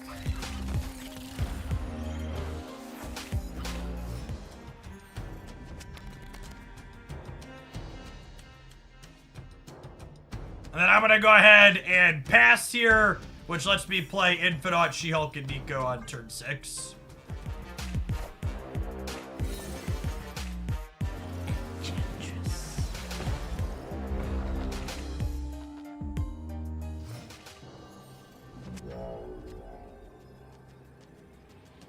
Opponent snapped.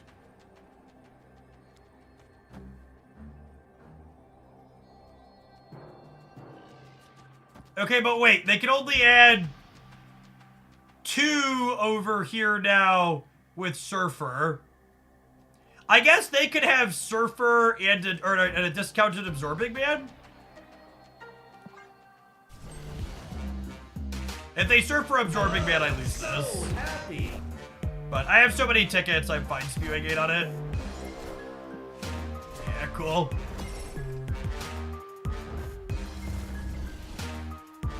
Psychotic Snap instead. Maybe they're also just spewing tickets. But if they genuinely thought someone who was passing on 6 wasn't gonna go to 22 here, that's crazy. Yeah, I mean, I guess Infinite's not that popular, right? Maybe they just didn't realize that's what pass on turn 6 meant.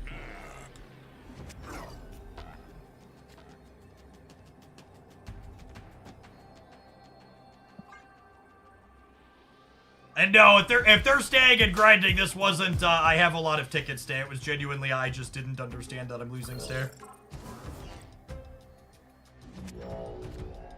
Got a 2x Nico mode for Aunt May's here. It's not that popular. I see Infinite She-Hulk all the time. Yeah, you're just gonna tell him that your MMR is dumpster.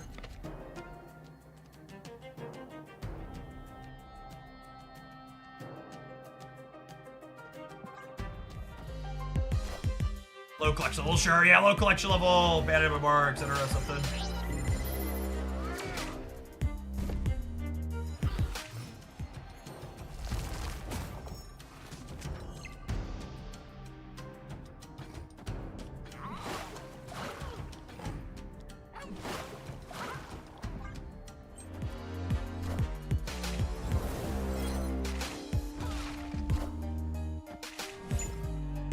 That coin flip before, why would I choose to start now?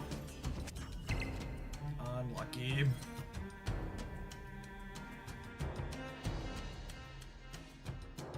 Rats even finally rolled the 2x on this, it just doesn't matter.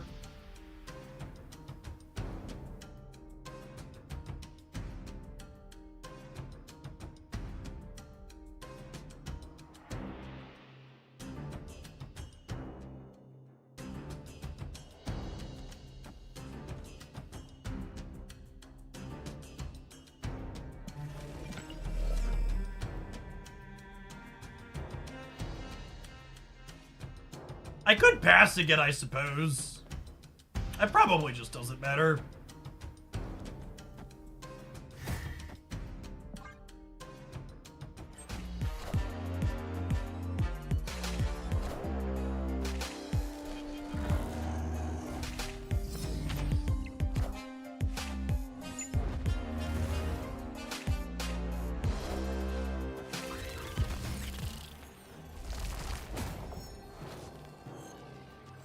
Some Lady Deathstrike for Circe here, 100%.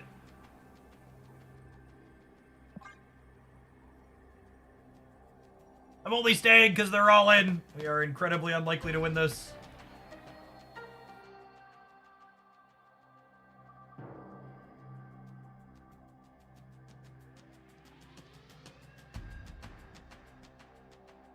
Hey, Mr. Milky, took a little break from Snap.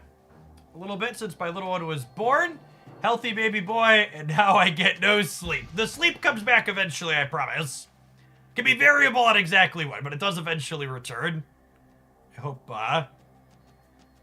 mom and baby are doing well. Thanks for the half year. Welcome back to Snappin'. When you're coming back, number one recommendation is make sure you check out your upcoming spotlight caches for August, September, October. Be aware of which good cards are coming when. Your super giant control deck has been destroying Sandman gamers for me. Oh, that's a fun shout, Clodo. Yeah, I can see that deck being good against Sandman.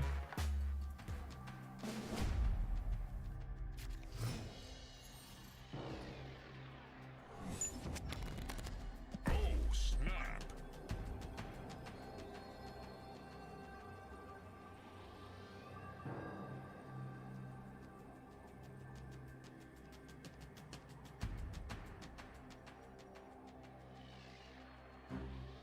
If you're thinking to yourself, super giant control, what's that? That sounds sweet.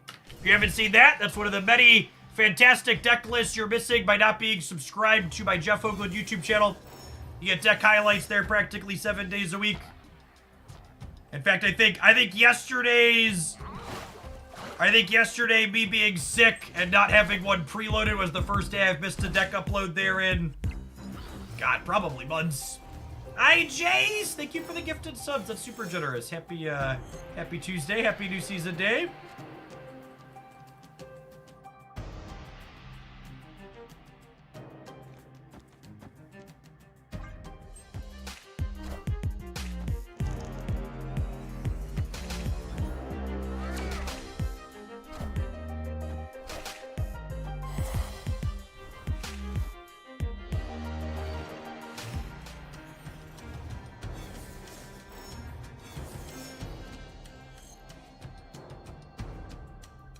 Hey, Jace, good to have you back. I think I do this, and then I pass on 5, and then play both of these on 6, yep.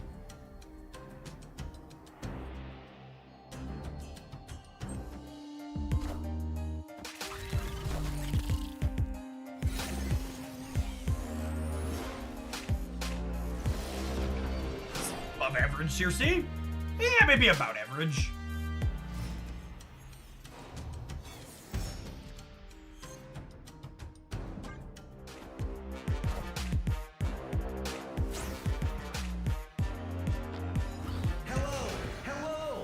Hello, hello.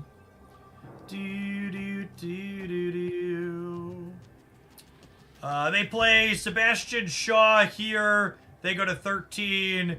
They Surfer. They gain 8. They go to 21. We're good to go.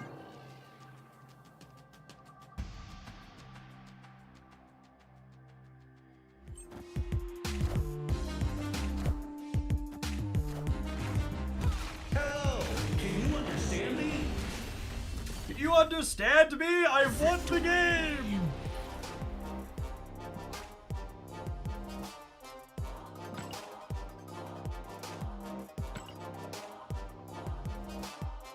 Ah, yes, my 4,449th hood booster.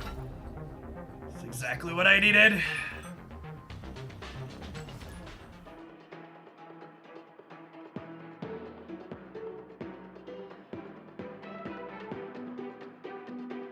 Jeff, I've been enjoying the Odd Hawk deck. I just opened all my season caches, made it to 90. I got 4 variants. Nice.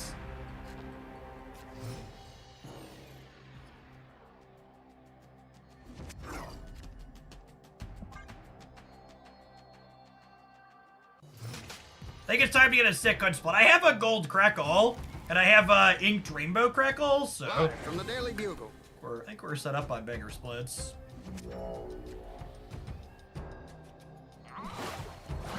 When the first 2 locations are neutral for Jeff, I like to play him on the right, because this could be something like Murray Isle or Stark Tower that could be beneficial for him.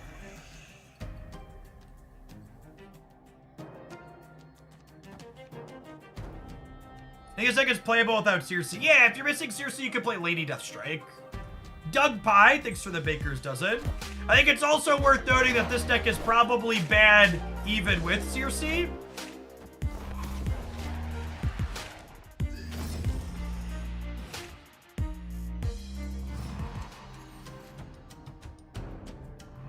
So, you know, follow your heart. Yes, the opponent is playing a Sandman deck, is accurate. Oh, snap.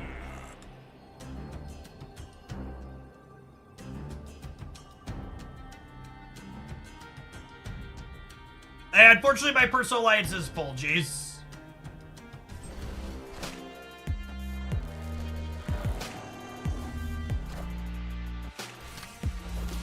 Yeah, Sandman Ultron is likely for the opponent's deck.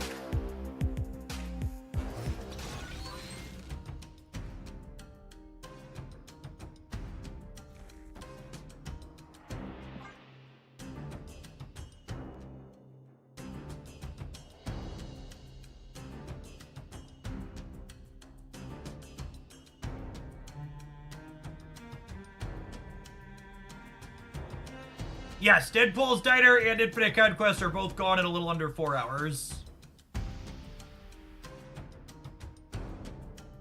Just got an Infinite Conquest win with Oddhawk. Yeah, that deck's got killer stats. We really cooked a monster on that one.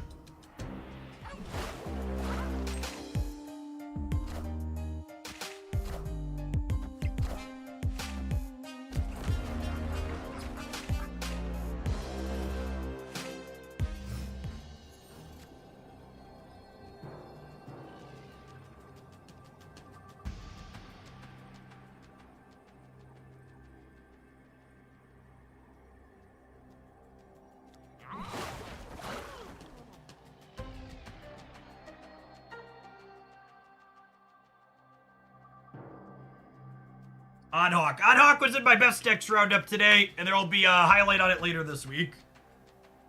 I'm pretty sure it's this. I want to put one more point here so we tie Blue Marvel on the right. No, I think they're going to Ultron, right?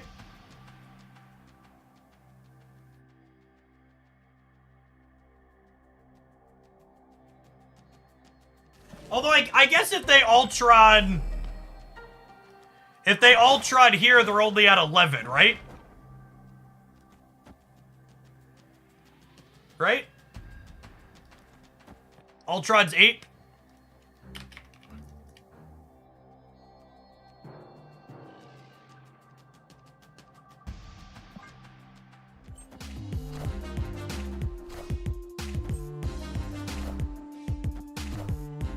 Doom rules all.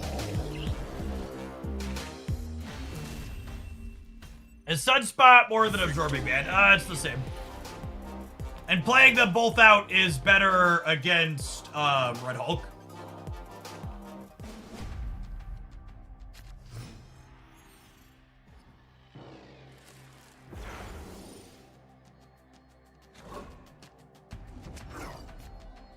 The Moon Knight buff was very real and very enjoyable.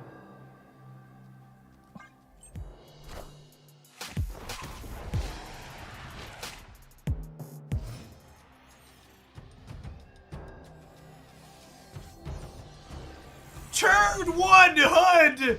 Turn 2 Viper my HUD! Be still my heart, Marvel gamers! This feels like home.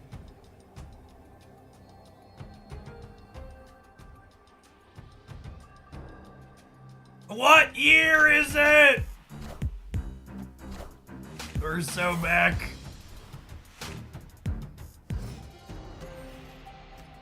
This is my kink chat.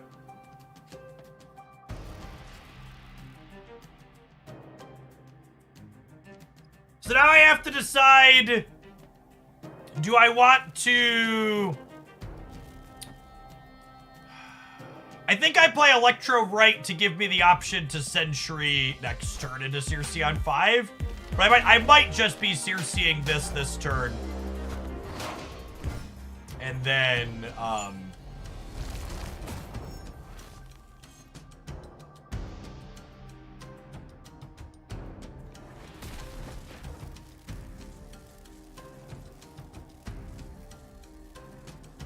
I think it's this.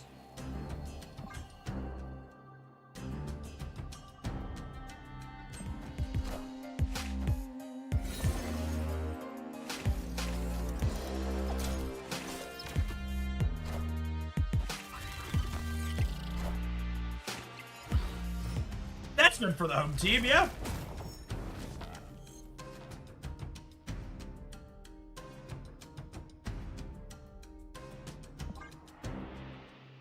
It's a shame we're bad at drawing Sunspot, but I think we're doing A-okay here.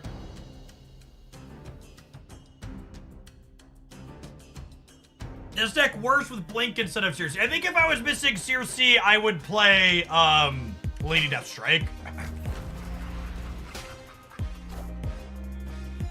Hello, hello. Hello, hello.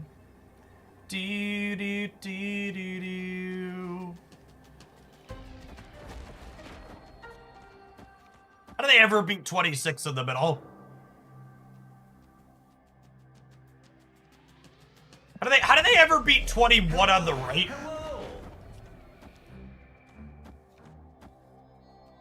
Is there a reason to go higher than 21 on the right? Zaller, thank you for the 54 months. Welcome back. They're never adding more than 4 here, yeah? Even the demon might be overkill. There's no strings on me. Okay. Hello. Can you understand me? This is again like one of those games where if they're retreating the match, it makes sense. But if they're going to stay and sweat for 2 cubes, it's truly a baffling stay.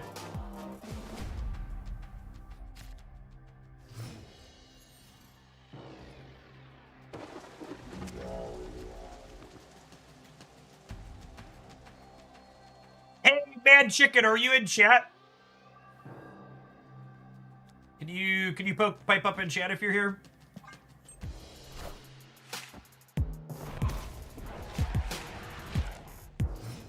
Thank you for checking out our Hello Fresh sponsor. Appreciate that support. If you're someone who enjoys my content and you want to get some delicious meals in addition to a 6-month free sub gift, check them out. They're quite excellent. Do I want to eat Sunspot? Oh, I can Nico the Electro. Yeah, that's the ideal play, yeah.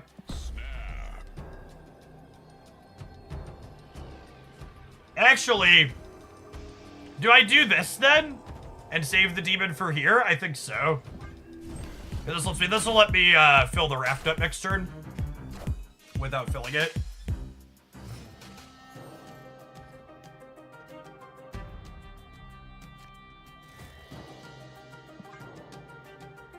Are there any bad hits off of Circe off of Electra? Yeah, there's a couple, but not many. Like a tuba and Mr. Negative are the bad ones.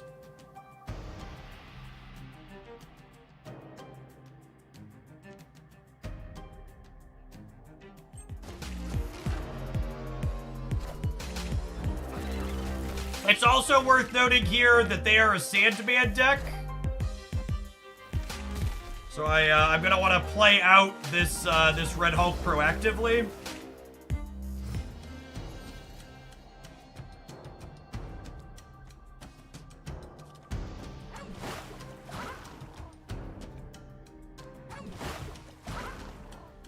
Teddy Ben, thank you for the tier 1. Appreciate the support. Actually, I want to play this turn so that way I can soak on 5 and then play Infinite while still playing around it. Hold Jeff for Sandman. Oh, that's a good thought. So we'll just soak 1 this turn, play the demon. Yeah, I like that.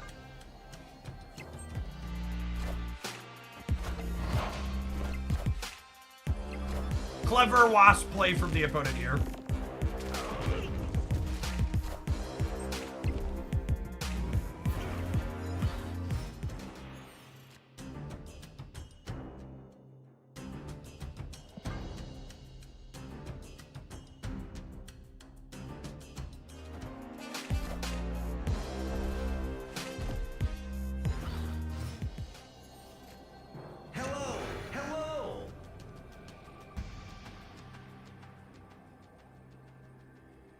How big is their bots here? Their bots here are, God, just huge, right? I shouldn't have contested here. I should have put these here.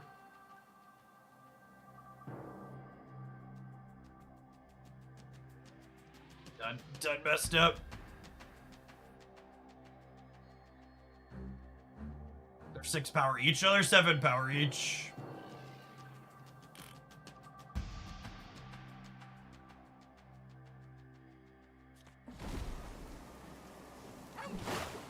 +9 here, and they're getting another +2, unfortunately.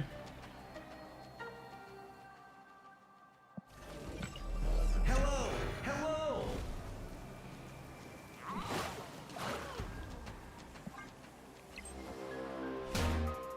There's no Yeah, I win this every time if I play for here. Oh, it's Dazzler +4 too. Yeah, good job. I shouldn't have. I was too pigeonholed on getting value from my demon when they're obviously getting a lot more value. It's fine. We have 4 more shots here. I'm definitely strictly wrong on my part.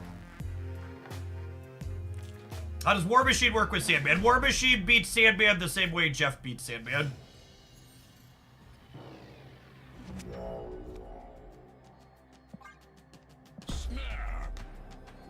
Oh, that was 100% on me. Opponent played that well also, but I definitely messed up.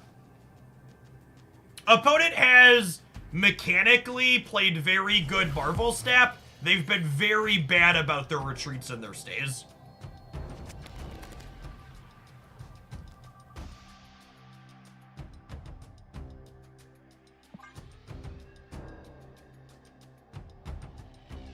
Is Bounce plus War Machine real? No.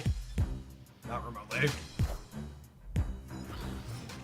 Nico draw into Electro is one of my favorite things, yep.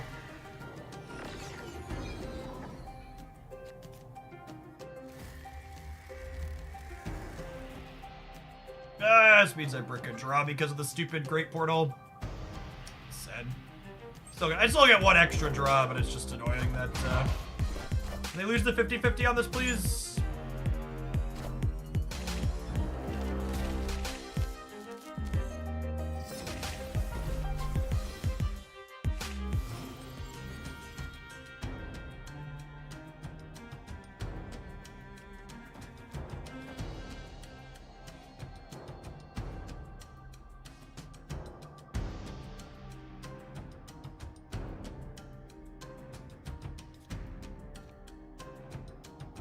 Oh.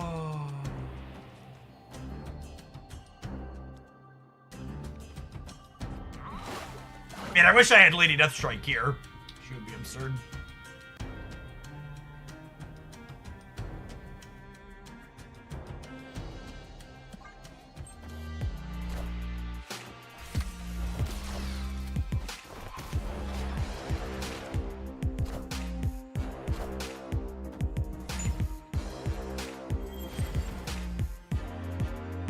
Oh, this goes before this.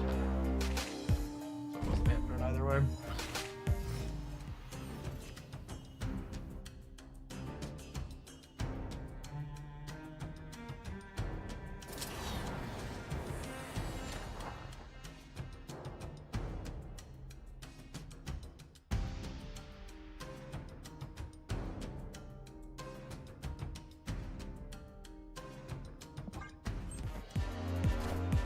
Fuck you, buddy.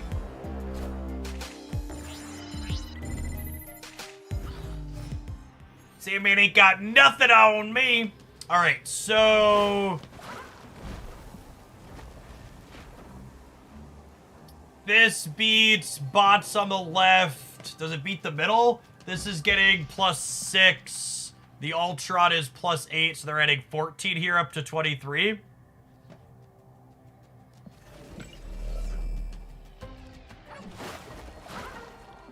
This alone beats Ultron in the middle, yeah? Bots on the left are 16? Oh, yeah, I was doing base bot math, you're right. But this wins it, yeah? Because they're only going 8 and 6 is 14, 23, I'm 25, and then I win. Oh, yeah. Sure would be a damn shame if I played 2 cards this turn, buddy. Sure would be. Victory.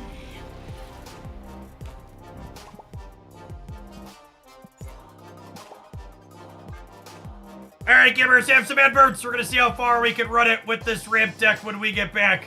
Thanks for hanging out. Don't go anywhere.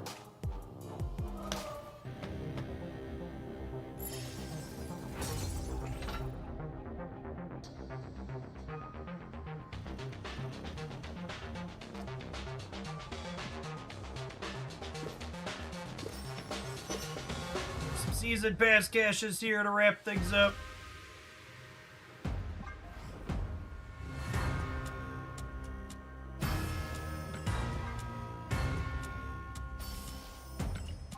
These are not boosters I need, gamers. These are not boosters I need! If you're gonna give me boosters, 200 credits is juicy. If you're gonna give me boosters, make them for one of the 20 cards that you need upgrades on. Hey, I have 250 credits out of 6 caches, ain't bad. Take that. 50 per.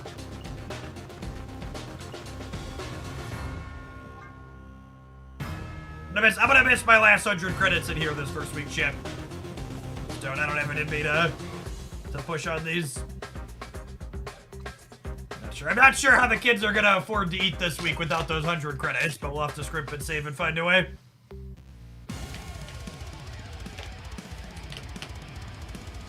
The opponent's deck is simultaneously makes for mind-numbingly boring games on both sides. I don't understand why it's popular. Well, that's because you're someone who enjoys playing fun Marvel Snap, Woody.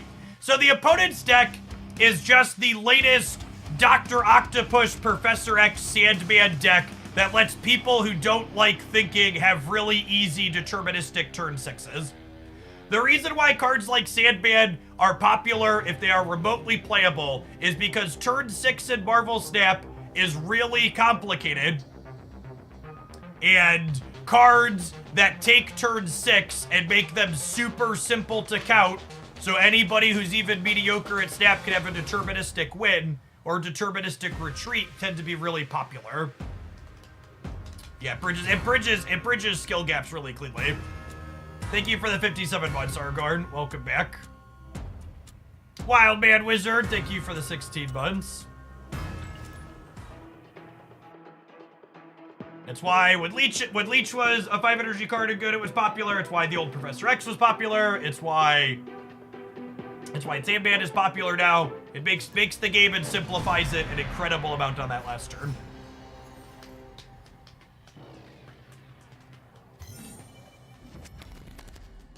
Have we talked about the Walz pick yet for VP? We are super happy about Walz here at Hoglandia. Death to Shitter, 5 drops. Thanks for the 10 months, Woody. Gamers, if you're looking for someone else who's an excellent content creator who also plays a lot of interesting, fun, and off-meta decks, make sure you're following Yo Woody MJ there in chat. You can tap the heart there. Walz. Walz has a really great policy track record. They've implemented a lot of really good things that help a lot of regular people inside of Minnesota with a very narrow lead inside of their Senate. They passed free school lunches. They passed paid medical and family leave. A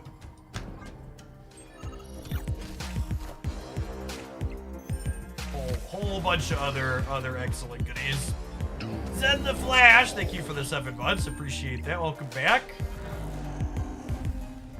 Yeah, honestly, I probably should have Tempo Vipered this game with an Nihilus in hand. I think I made a mistake not doing that. Lunches for kids, straight up communism. I know, like, people who live in other countries, you hear free school lunch, you're like, well, yeah, that's a no-brainer. But I say this completely unironically, and I want to hammer home how depressing politics and stuff like that are in the United States sometimes.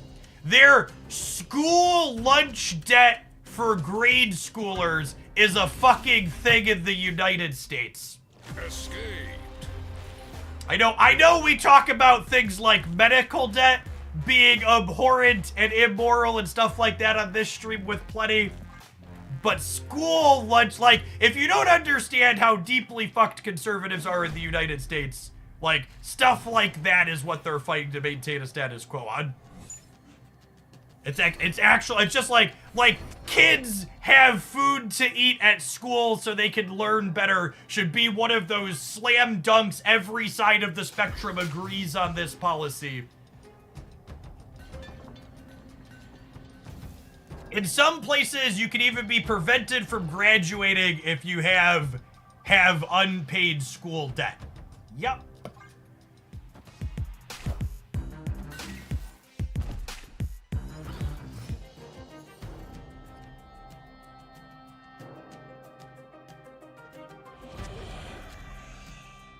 Oh, our hand is so awkward.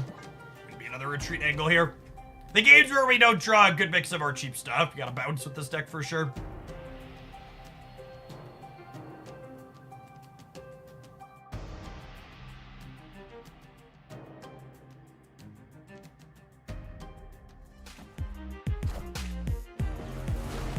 Well, I mean, that works out for us. Hello, hello.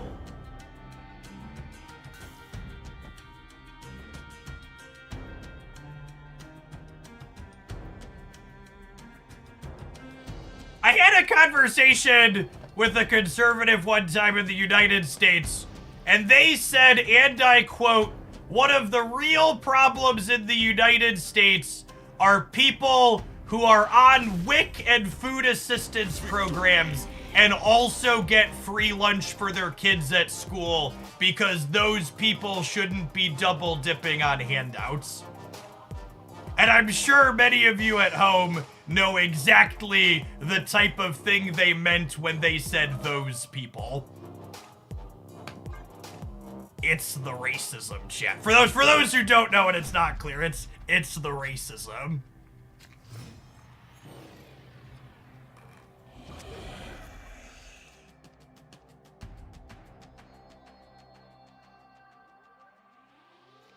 I think I play this out. If I top deck Electro or Hood here, those are both just like stellar things to turn into demons. What time zone do I live? I live in Central Standard Cornfield time.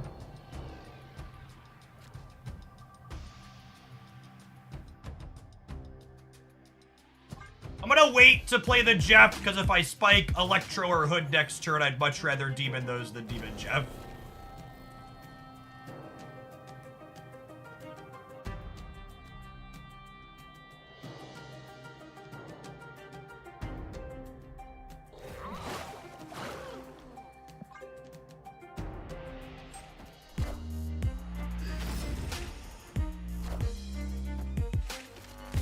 Oh, they're also an Electro deck. Okay, so sending Electro over is not going to be super useful here.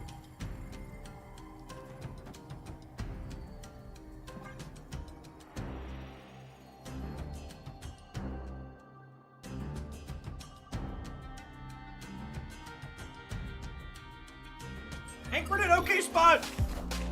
I guess they might win the left with a big 5.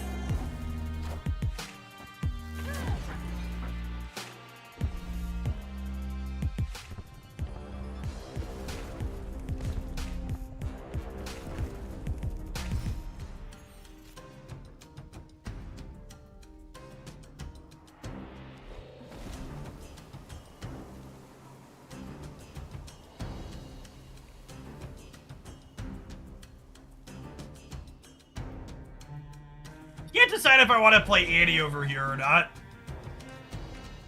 It might be overkill. They might punt the left, though.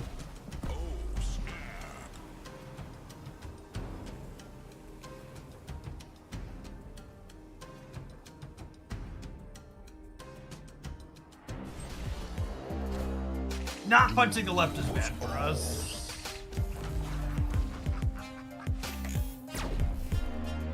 Also not stellar for the home team.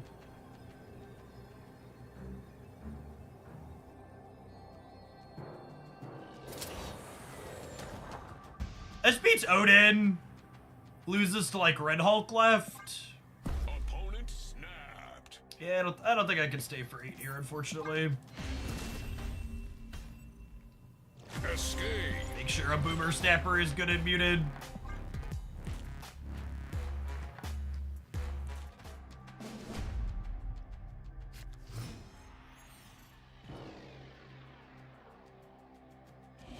The Moon Knight deck you featured is so fun. Yeah, it's a slick one.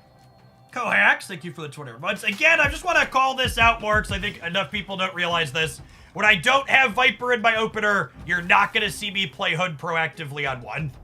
Because if I draw Nico Minaru and that Nico Minaru is on Demon or Destroy mode, I'm going to be happy to have held Hood. I get punished if I draw exactly, Viper this turn, but we did not. Our draws have been super clunky so far this match. Does Jeff allow you to play with other card against Sandman? Yep.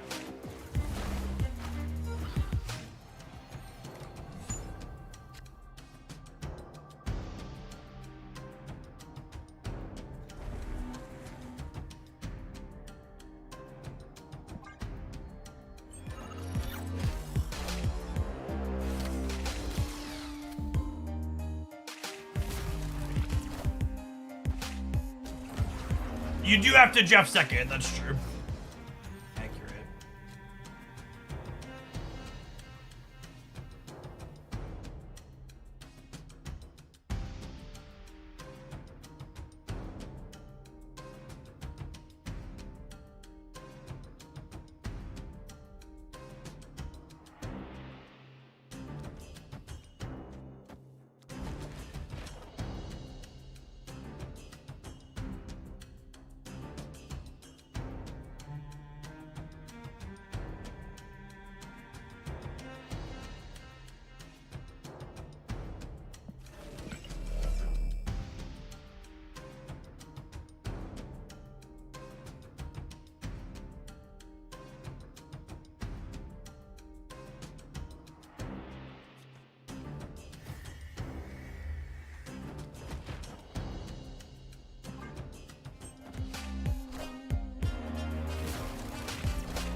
Having to play around Sandman sucks.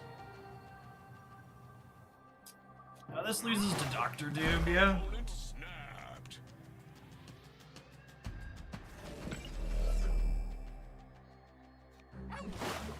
Loves the snap on the last turn. It'd be at 16. And I'm only gonna be at 22 versus that. Escaped. Jeff and She-Hulk middle beats most non-Doom plays. Yeah, they're just like 75% to have Dr. Doom. Good chance they have Ultron as well. I guess maybe Blink means they're less likely to have Ultron. Snap. Tachias, thanks for hanging out. I'm gonna snap the Nico draw with the Elysium. Elysium makes their Sandman less effective too, because they're more likely to be able to play out ASAP.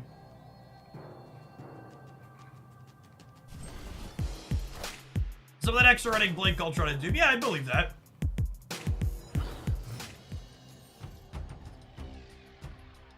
It's the most intuitive, infinite capable deck in your opinion, the Sandman deck. Sandman decks are 100% turn your brain off easy mode.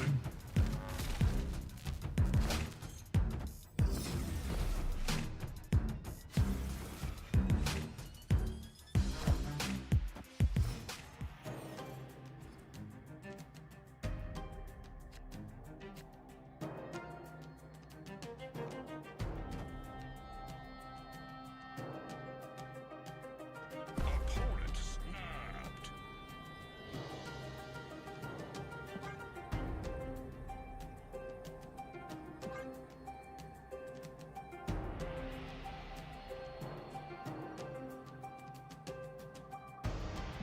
They could be legioning this turn.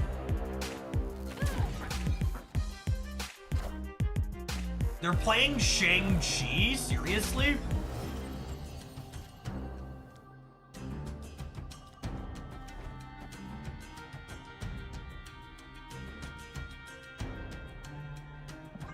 They're unlikely to play 2 cards middle.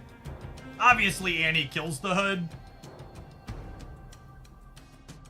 Even if they do.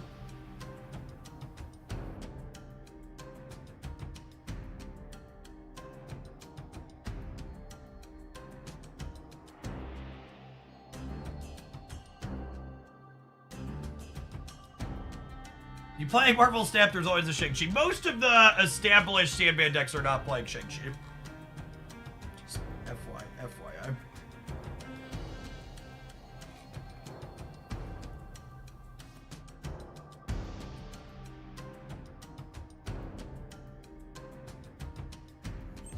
What's the Sandman deck? The Sandman deck is in my best decks roundup for the week. Check it out there. War Machine! War Machine!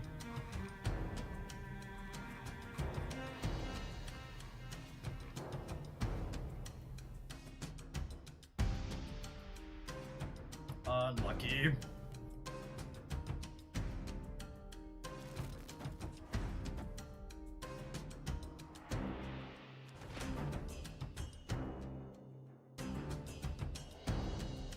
I think it's just this, yeah?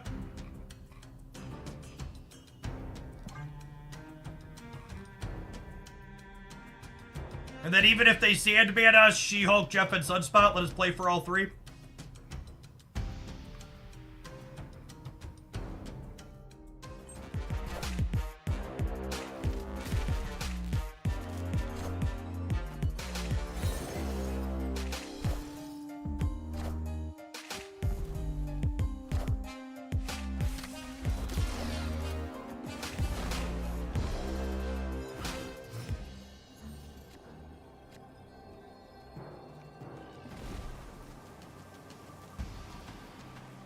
They never beat 24 in the middle, right?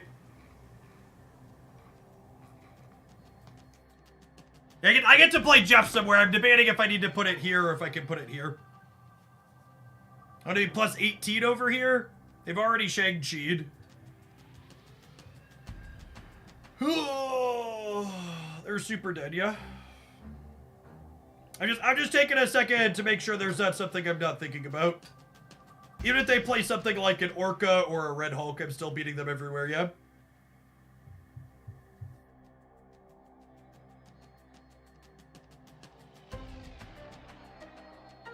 Leader. Yeah, we're also beating Leader.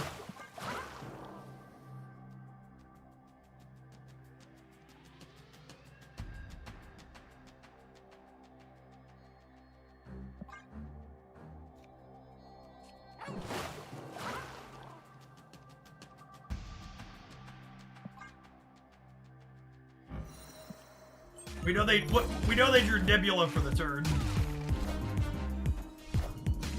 Are ye worthy?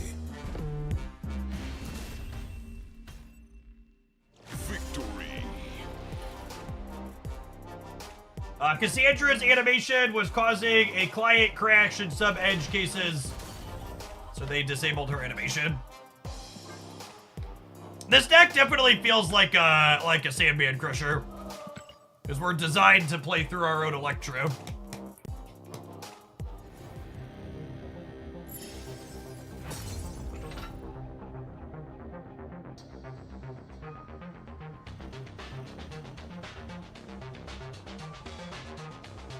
Why are we talking about gendered pronouns in a Twitch stream about a card game? Let me rephrase your really stupid question for you. Why are we taking a second to be considerate to other people on the internet in a card game stream? Probably because we're a community of decent fucking human beings. That's probably why.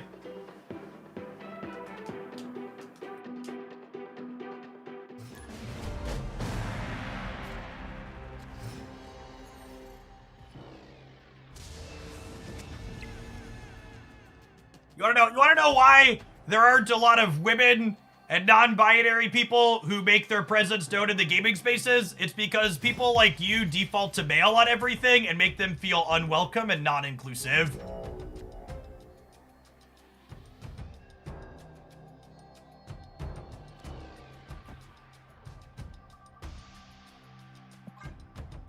Thanks for the 11 months, Wilco. Appreciate it.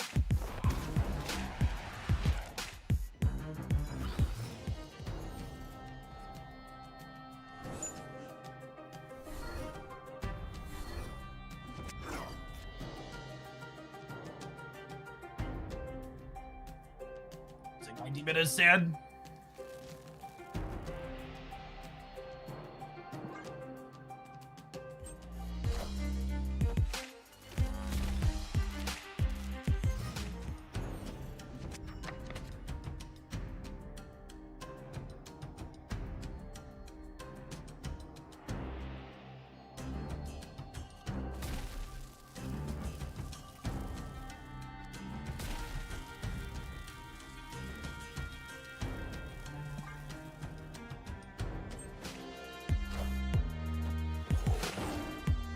Shimmed by the way here.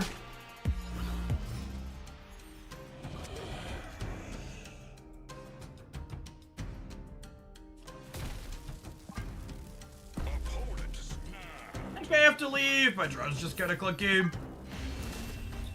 Officer, thank you for the quarter of the year. Welcome back.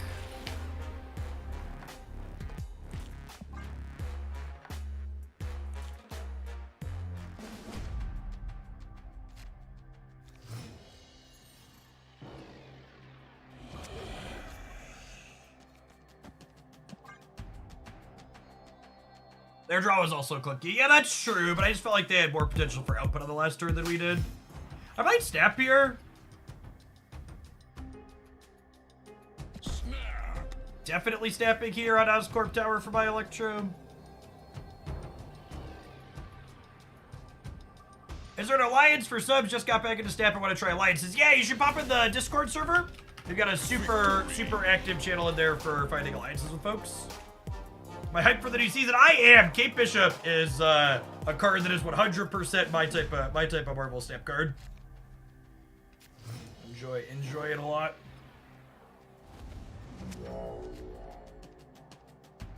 Yeah, I agree. Stellar retreat from the opponent that game.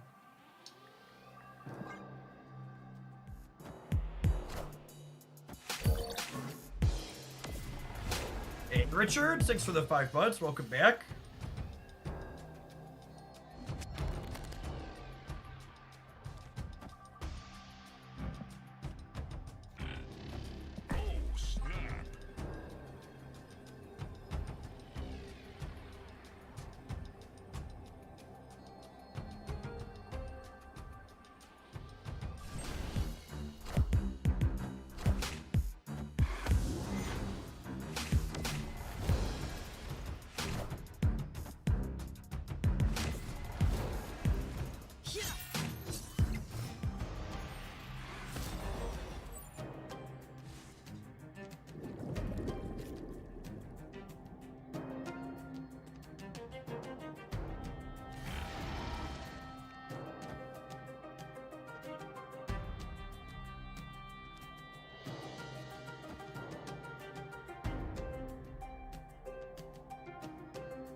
If I play the Jin into Nor Dimension, I brick a draw, so I probably don't want to do that.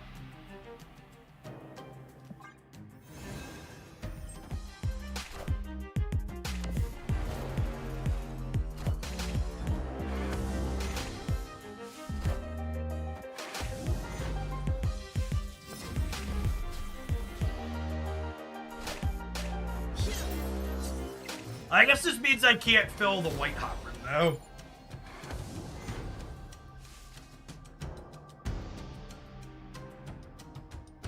It's probably worth bricking a draw to fill the white hot room.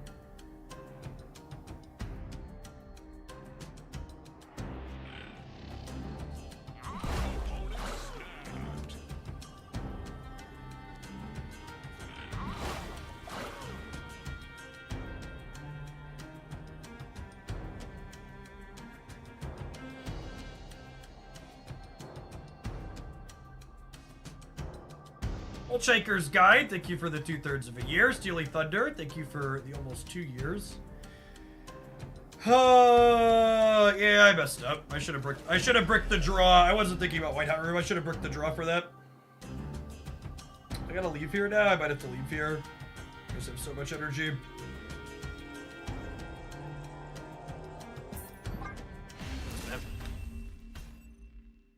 Escaped.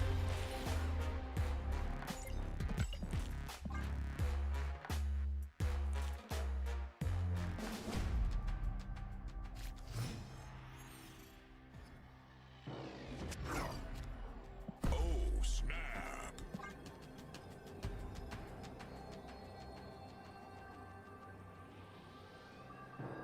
Classic 4 rounds in, only actual card we've seen out of their deck is Vision.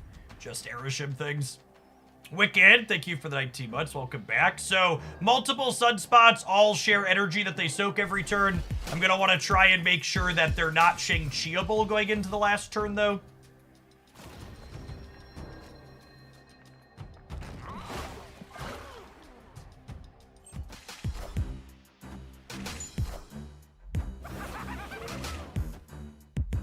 Random Green Goblin into the Sinister London game. Feels Marvel Snapman.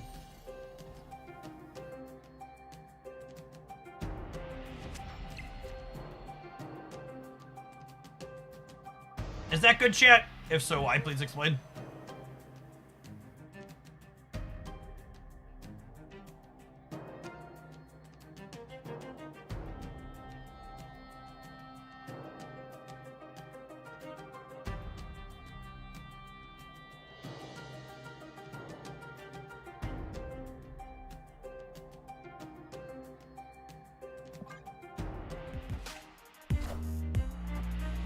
Keeps. Thank you for the 17 months. Appreciate it.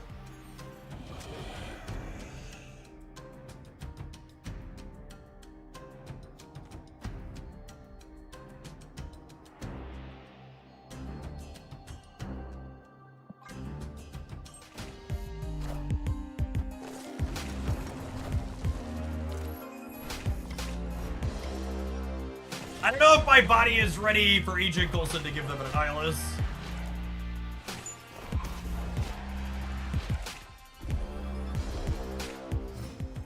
Fully mentally prepared for this outcome.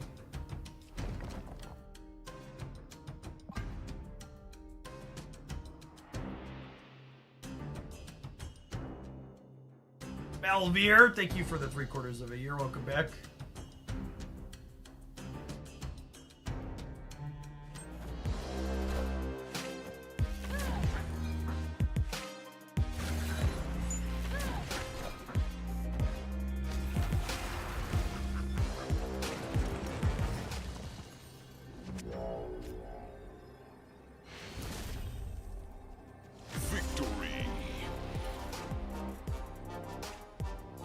I was in Japan, I managed to log in once, and it asked me who was winning the tournament, and I voted for you and saw that you won. Thanks, Jace. Shang these ones. This feels like one of those matchups where I have to, like, very carefully pick and choose when we're going for it and when we're not. Viper into Electro seems like it's potentially one of our stronger starts here, yeah? A Circe replaceable. Yeah, Lady Deathstrike. I'd really like to draw Sunspot next turn. Or 2x Nico.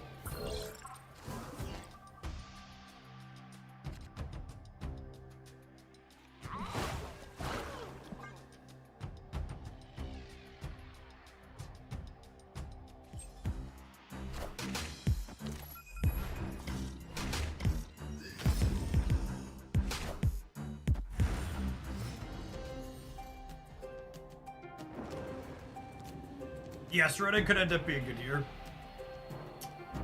You're late, bud.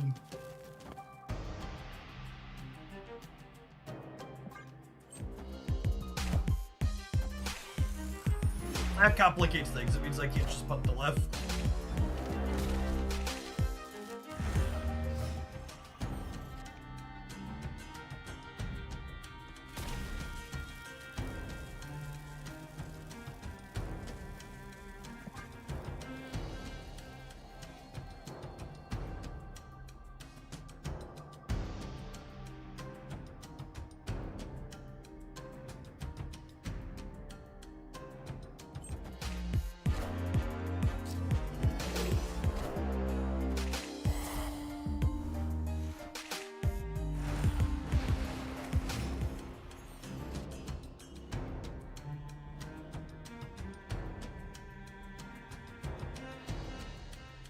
Oh, I think we actually have to leave here.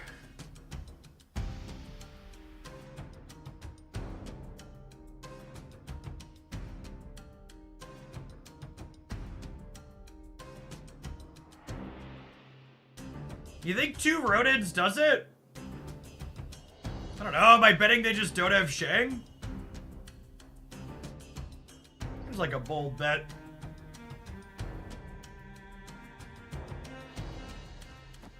This is the play if we're staying. It's just like eat shit to a tech card, yeah? And there are 30% to have one of their tech cards.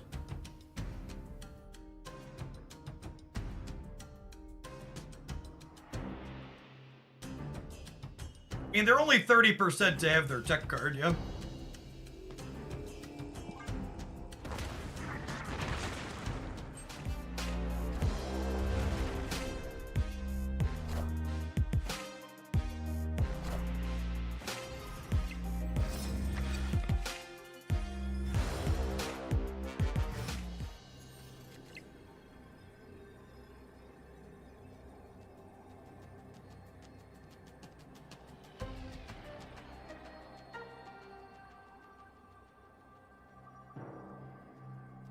I guess I'm also kind of flipping a coin against a big thing too, right?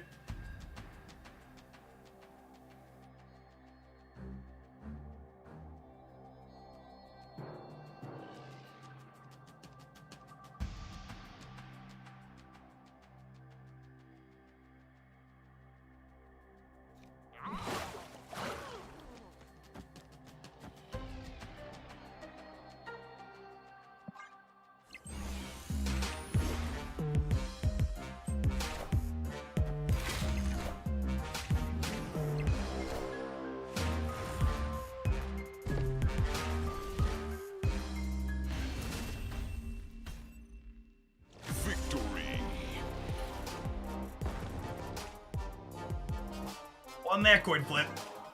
Well, I don't know that I deserve. I don't think that was well done at all. I think if I lose that, I complain about it being a coin flip and bad variance. And one of my pet peeves is when I'm watching a content creator and they talk about how their good flips are skill and their bad flips are bad beats.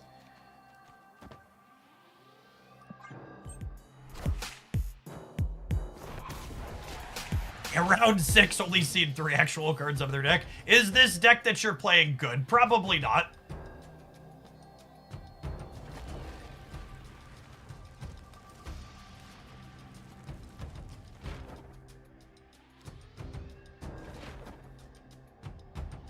Opponent snapped. I think my hand's good enough to stay. Hope you're feeling well, as you only do 7 splits on a card. I guess 4 on Kate and 3 on the other card. Giggity Gary. We've got some biddies pending for Kate too. We're definitely gonna gold split Kate. She's gonna be lovely. Thank you for your absurd generosity. I am staying. I'm debating on where I'm playing Demon. I think it's here. I think it's here.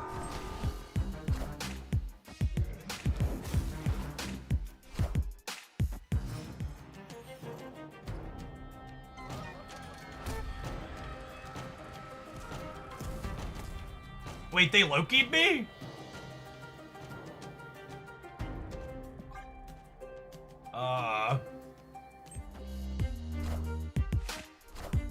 Cool.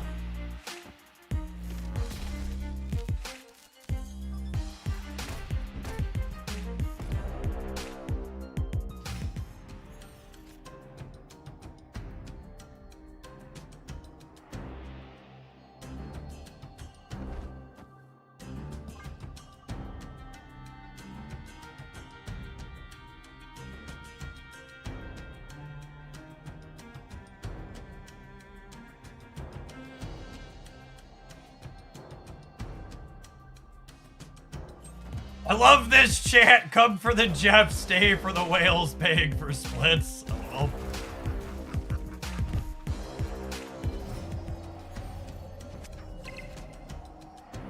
Dude, we do have wonderful whales here in Oglandia.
If I play anything other than She-Hulk, I lose to full soak on the left. So it's just another coin flip, right?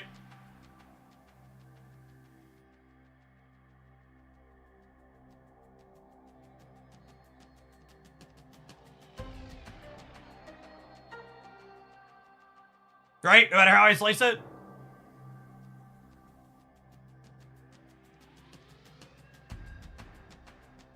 This hedges a little of both, but could also hit a crit failure with Circe on Annihilus.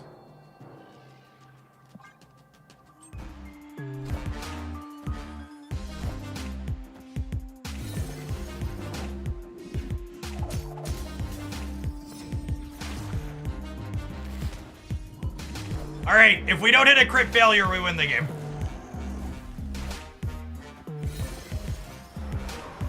That'll do, pig. That'll do, pig. That'll do.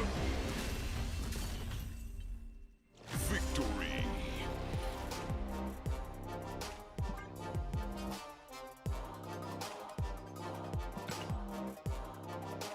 So forgetting policies for a moment, I just realized I'd never heard Walz speak before, and I looked up some clips on YouTube, and holy crap, did Harris make the right choice. He is an excellent public speaker. He will be very, very good on messaging and giving interviews. 1000%. All right, well, we started at the bottom with our wonky War Machine Electro Ramp deck, and now we're here. Let's roll some ads while I stew on what avatar we want to play for. We'll play the last round of Infinite Conquest with this when we return. Thanks for hanging out. Don't go anywhere, gamers.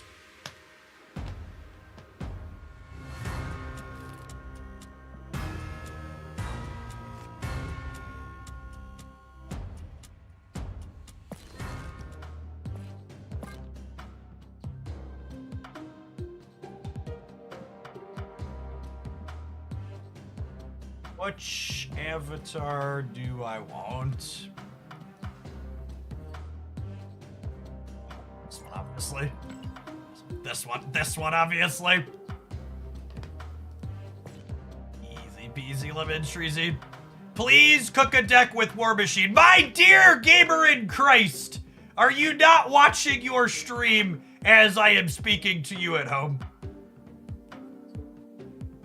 Please cook a deck with War Machine, the Twitch chat asks. Losing my mind reading Twitch chat this morning. Ah, melting. Jeff, please play Marvel Snap. No, I refuse. You can't make me.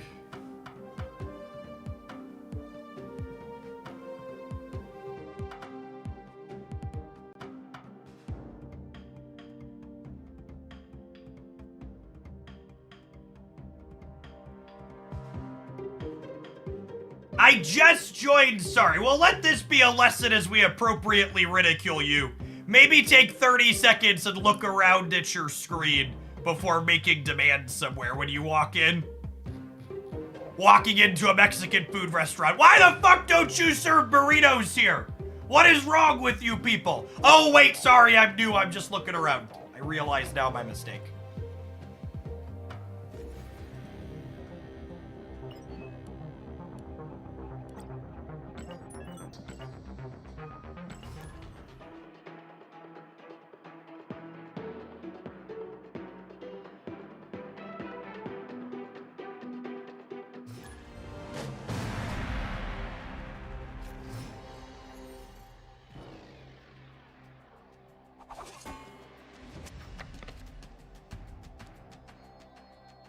Turn one soon. Spot is so good. Another Aeroship deck for our wrap up here. That's 2 Aeroships, 2 Sandmans, and then a 5th I'm forgetting in this run. Knickknacks. Paddywag. Give a dog a bone. Thank you for the 16 months. Jeff, can you please play Infinite Conquest? I'll take it under consideration.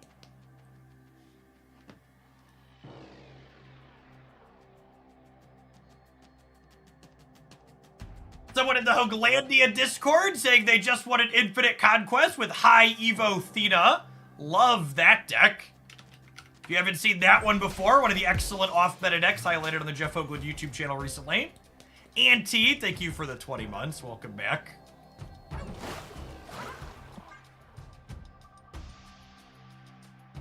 Is this a place where I order a burrito or request my pet card get played? Asking the real questions, Devil. Thank you for the 49 months.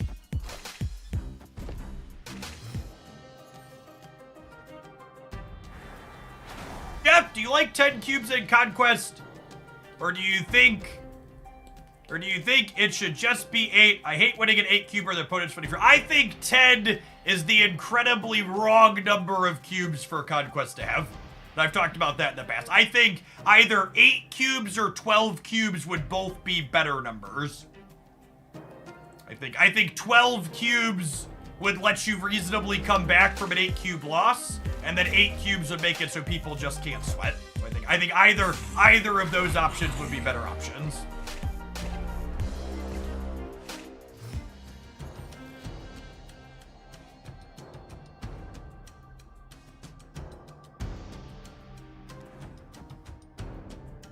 I also think, and for the people that are like, not more cubes, I actually think you could have 12 cubes still be a similar length to 8 cubes now if you made high stakes rounds start in round 3.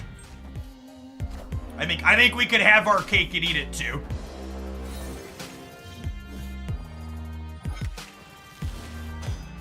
Oh my god, draw me a hammer. Oh, I'm staying. This is scary. In the last round, I'm gonna get randomly sandmaned or something and cry, but I'm staying. Our hand is stellar. Wait, Sunspot and Venom are actual cards that they're playing in their Airship deck. All bets are off. We could be about to get savaged. Do we play War Machine to hedge? I don't think so. She-Hulk and Infinite are just so good here. And honestly, there's a chance, even if they sandban us, that just Infinite is game winning.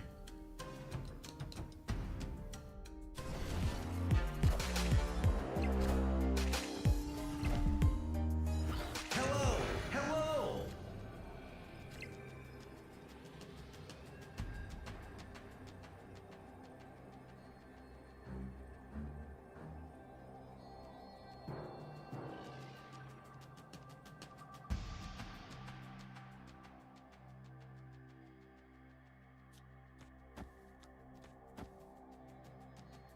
This gives me plus 12 over here up to 16. It gives them minus 4.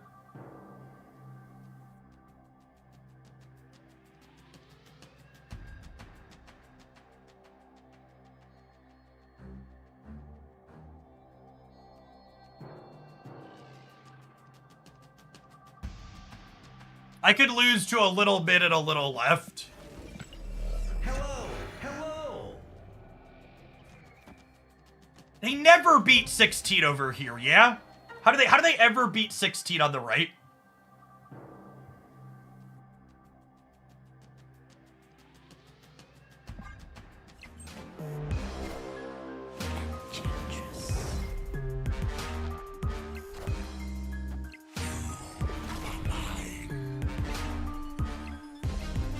Hello! Can you understand me? Hello! Can you understand me? Hello! Hello! Can you understand me? Hello!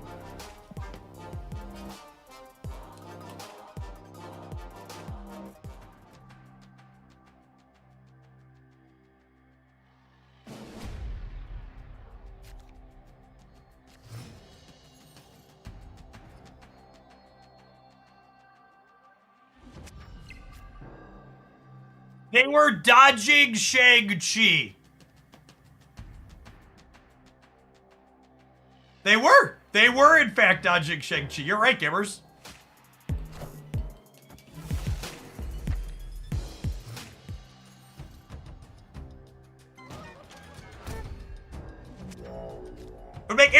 It makes sense that chat's very confused because chat's never played around to Shang-Chi in their lives. Shawn Michaels, thank you for the 11 months. Welcome back.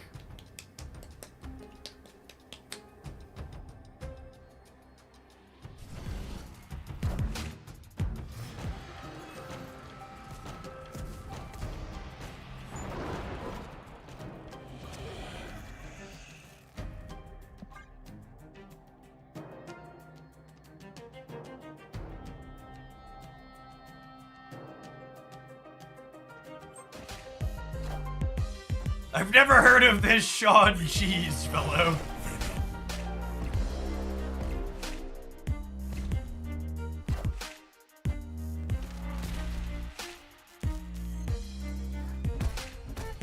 Little bing bump here.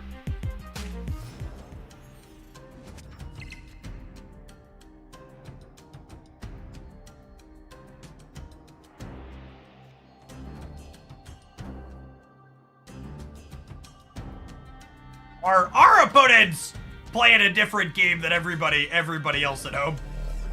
Everybody else at home is playing fucking checkers, and our opponent is just on a completely different level.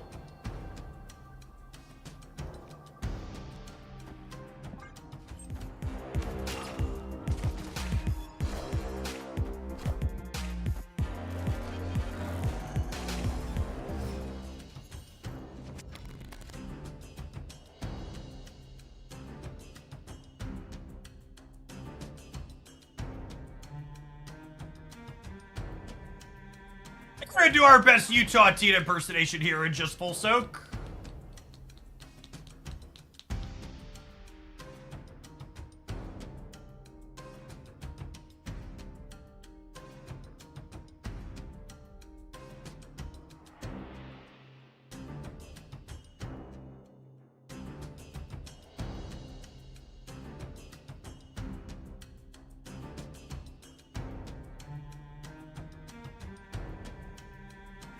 Chat, if you didn't get that reference, I would encourage you not to Google it on your work computer. Thank me later. Old Tiff, thank you for the 14 months. I appreciate that. Welcome back.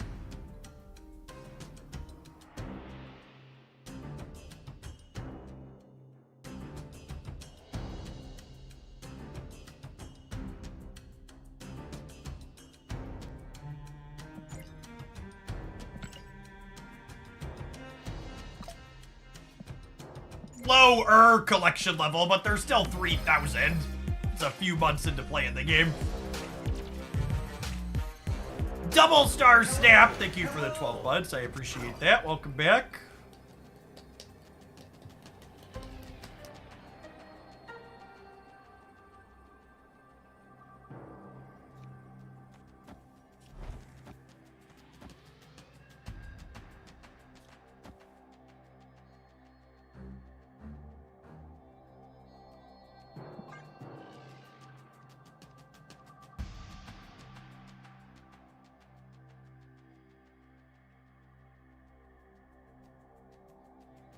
Is full soak worse than War Machine here? Not if I want to do this.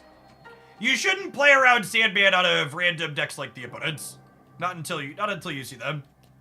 Would using Selene to make Electro be traded across the board be good? I'm gonna be honest with you. I thought about that. And it's not the worst thing I've ever heard, but it's probably, Selene's probably not good. But I'm with you. I think you might be cooking. Could be worth testing if you have time.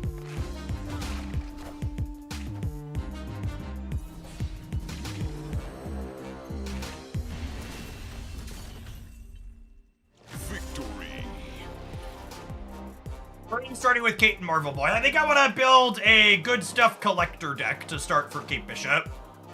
I don't really intend to play Kate and Marvel Boy together, I don't think. This deck certainly seems to chew up and spit out all the Sandman gamers, which is nice. We beat 2 of those in this run.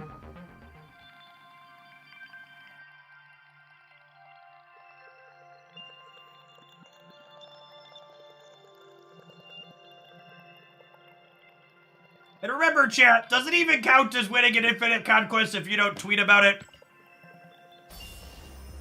Doesn't even really count if you don't tweet.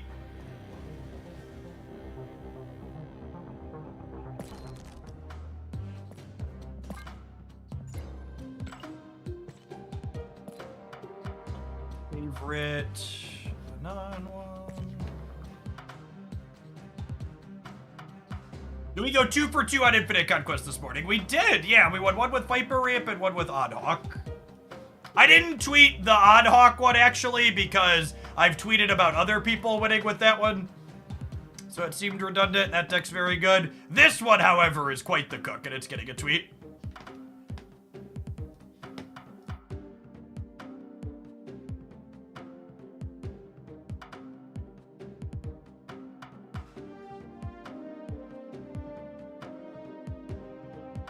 Don't let your memes be dreams.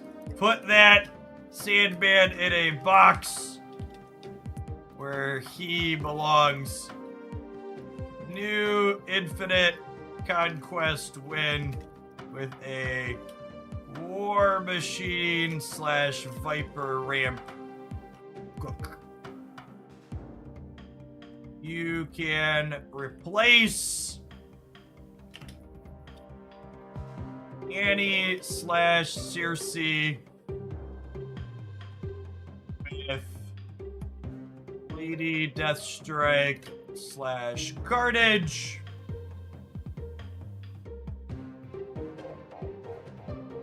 I think War Machine / Nico / Jeff are core to the deck and not replaceable.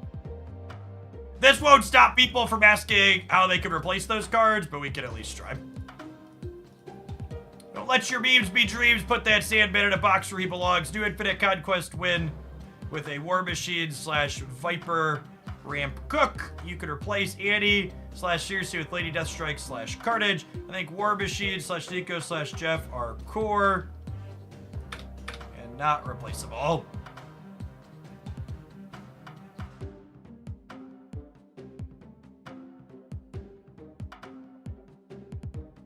Send Twota.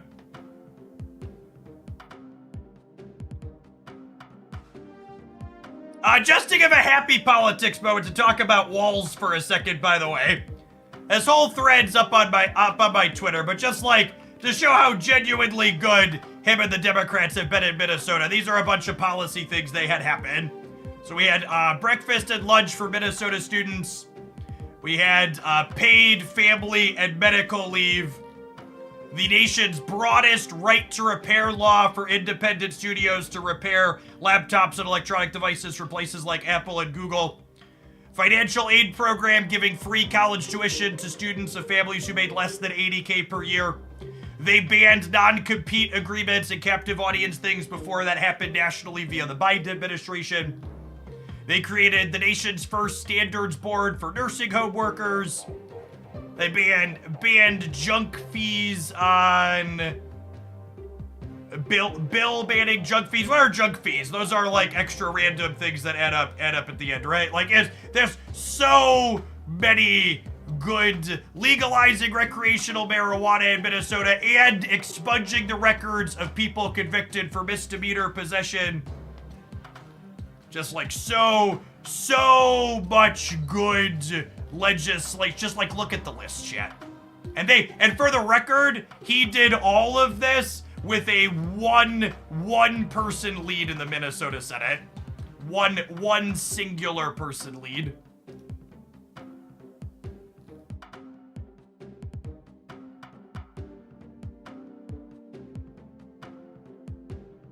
This is all since 2022. Yep, last like year and a half, 2 years. Which is also a good reminder, don't forget that your state elections matter. They are very, very, very important. Illinois Democrats and Michigan have done a lot of good stuff as well. All right, we had back-to-back infinite conquest wins this morning. I think that means we're gonna be done for the season. Gamers, there are a little under 3 hours left in the season for you to pop in and win your infinite conquest. I'm about to hop into the queue here. I'm about to hop in the queue here and give out 5 free wins in the next 2 minutes. I don't wanna punt the stats on Sandman though. Let's punt the stats on what's a deck that we like.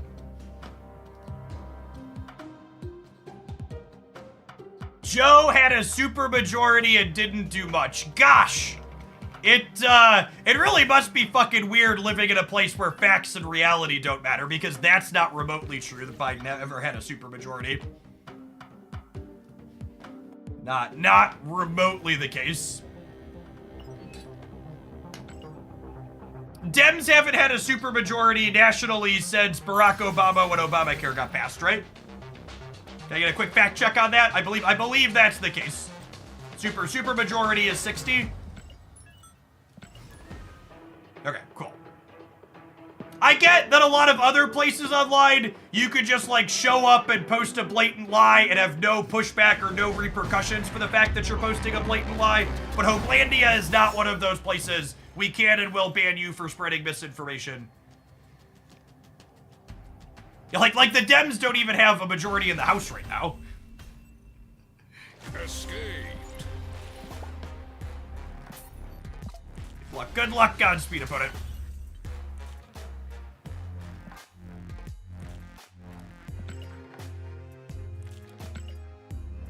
Biden was technically in the White House.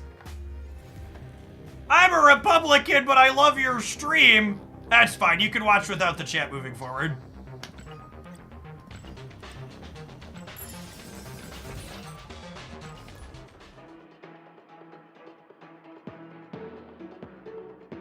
Smog, thank you for the 7 months. I appreciate that. Welcome back. And before anybody asks what chat rule did they break, the chat rules clearly state no fascists.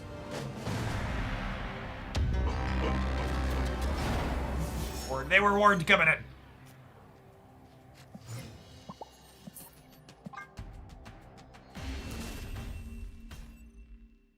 Escaped. I think Marvel Boy can make Zoo meta. I think Gilgamesh Zoo was already in my last best decks roundup, and I think Marvel Boy will possibly make that deck a little better, yeah?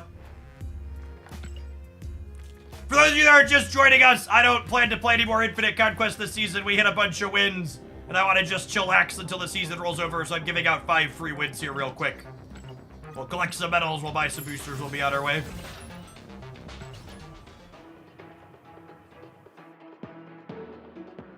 We play a ton of Conquest on this channel. If you're new here, usually I come in with like 20 to 25 Infinite tickets each season just from playing a ton of Conquest. I play a bunch of them. We'll probably dork around in the ladder for a little bit, I think. Sure, we'll update the stream title in a minute.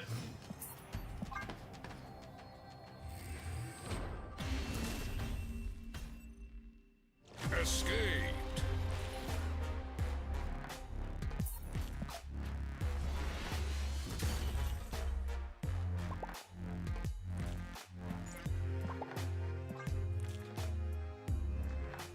Jeff is technically still playing Infinite Conquest. Playing is a little bit of a loose term, maybe, but yeah, we're here for sure.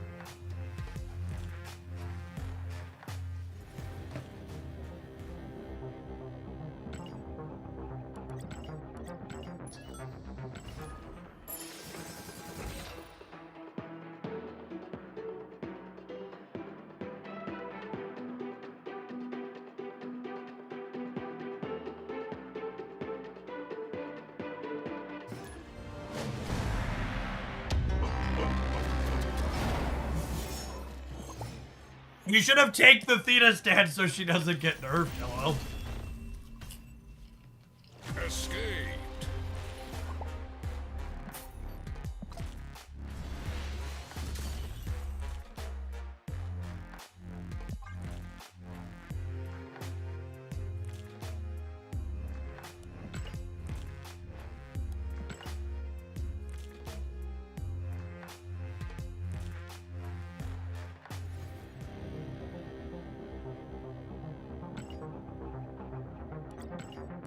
All right, last one.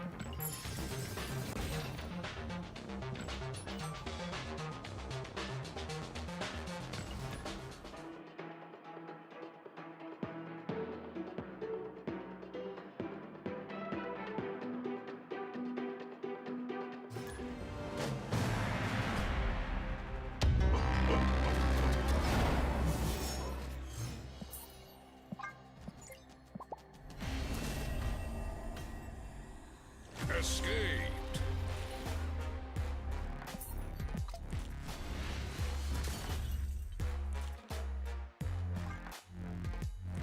Yes, when the new season starts, you lose all of your Conquest tickets and all of your Conquest medals disappear. they get converted to boosters at a truly awful rate.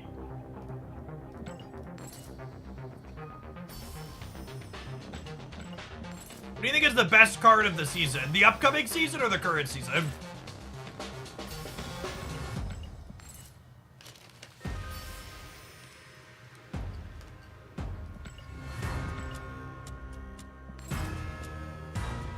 Current season. I'm gonna be honest, I can't remember which cards are in the current season.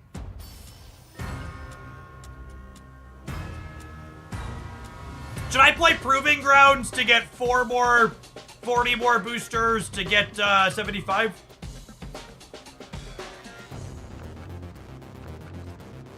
Oh, Cassandra's in the current season. Yeah, Cassandra's great. Oh, I have two of these. How many medals do I get just for playing here? Oh, perfect. I get 75 just for playing. All right, well, I'm gonna give out 2 free wins and gold here real quick, too, then. I didn't realize I had those. I must have had those from the track.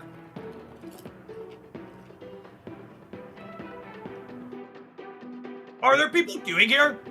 There might not be people queuing in gold on the last day.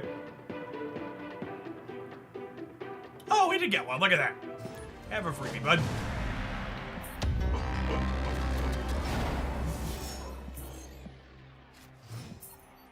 Ajax was this season. Yeah, it's usually not a good sign. Escaped.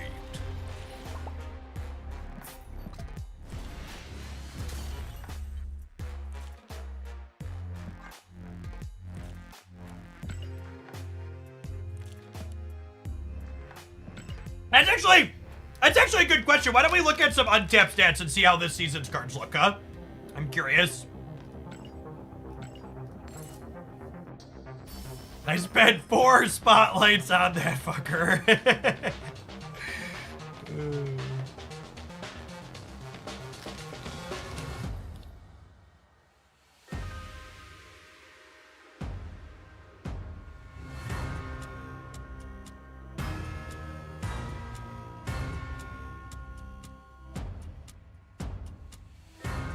When Ajax, Cassandra Nova, Copycat. Who's the last one? Who's the last one?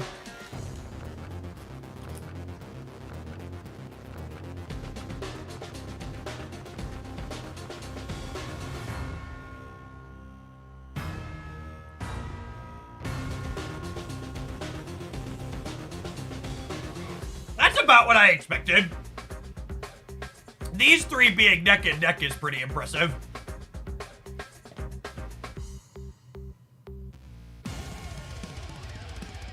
Hydra Bob with the low game volume down here. Fizzy Dragon, thank you for the 77 months. I would like the record to reflect that I 5-0'd the only Infinite Conquest I played with Hydration Robert this season.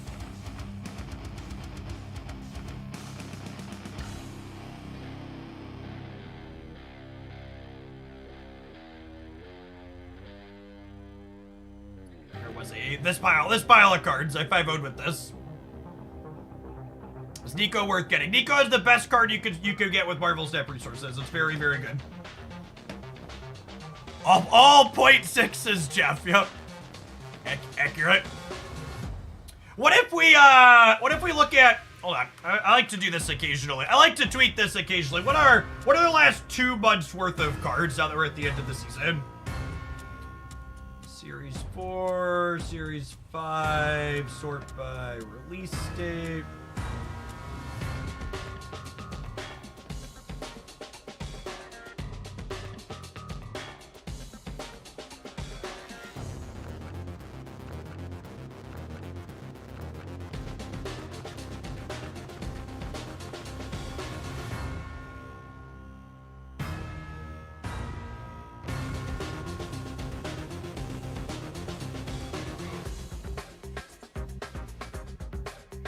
Gwenpool is lower tier than Copycat and Cassandra because she has a lower play rate. So these are 30 and 26. This is only 15. But the tiers are also a little arbitrary. I wouldn't worry your head too much about them. Man, those Makari stats, though. She's mostly seeing play in the Sandman decks that are good, right? Rocky Combo, thank you for the half a year. I appreciate that. I think Fastos deserves a bump. I think he should be a 3-4 by now, or maybe even a 3-5. Seriously probably deserves an 8th point of power too.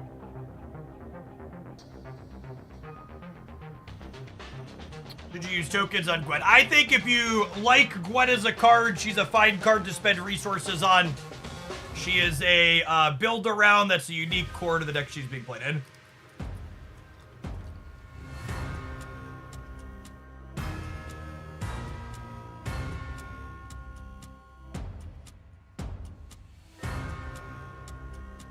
I didn't realize Copycat is good. Copycat is like a Red Guardian style card that is just like generically fine in most places while having a bad matchup into Erishim. She's the type of card that you can shove technically anywhere. Should you get Theta or Makari? Theta, not close. Makari's replaceable in every deck that wants her. Theta is core to all the decks that play her. I don't think you can replace Theta with anything in the decks where she wants to play. She's very, very, very good. Speaking of things that need replacement, chat, I would like to give a shout out to the sponsor of today's stream, Exter Wallet. I bet some of you at home have some ratty looking wallets that are due for a replacement, and I think Exter is a wonderful product that I've had in my back pocket for almost half a year now. Wow, that one is bright. I hadn't clicked on that one before. They have an incredible range of colors here on their site. Really wonderful, slick product. If you haven't seen them before, I've got a couple of here in my hands that I can showcase. So they've got a nice little button here in the corner that when you push it, it fans your cards out nice and clean. So if I need to grab this one here in the back, I can grab it and then easily put it back in wherever it needs to go. You got a nice little money clip here on the front in case you need to carry a couple of bills. And you even can have a clip on the back with something to shove an extra thing in here as well. If you need a little bit more space than what their compact card carrier has, they also offer one that has either a real leather or vegan leather option that folds open in the front and can hold another couple here as well. Coins. They actually just came out with a coin carrier add-on, but I'm not someone who ever carries coins anymore, so I don't have that. I can't attest to how well it works. I barely carry cash. This is the actual. I've got a few of these sitting here on my desk that they sent me for sponsor bits. This is the one I actually carry, and I don't even actually have cash on it. But speaking of the little extra thing in the back, you can see here I've got a little slide out here. I've got their tool card add-on. That's got a little ruler and a bottle cap opener and a file and stuff on it for a little utility when you're out and about in the wild and might need it. Speaking of add-ons, past the tool card, the number one add-on I'd recommend picking up if you're checking out Exter are their Finder cards.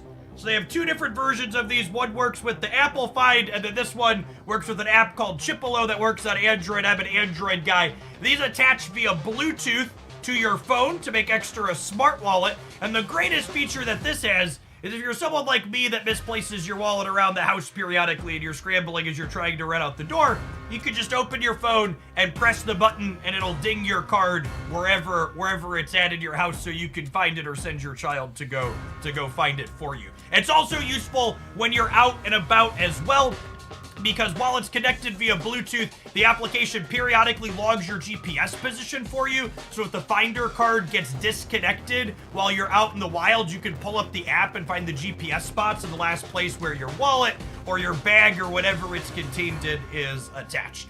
Finally, and this is fun, so I like to do it to show it on stream. My number one question when I saw this was, okay, they're nice and the things shoot up out of it convenient, but do they actually hold it, or are these gonna be bumping out in my pocket? So I spent a lot of time doing this to kind of like to do it on screen to show that your stuff. Ooh, we had one. That's the first time I've had one pop out.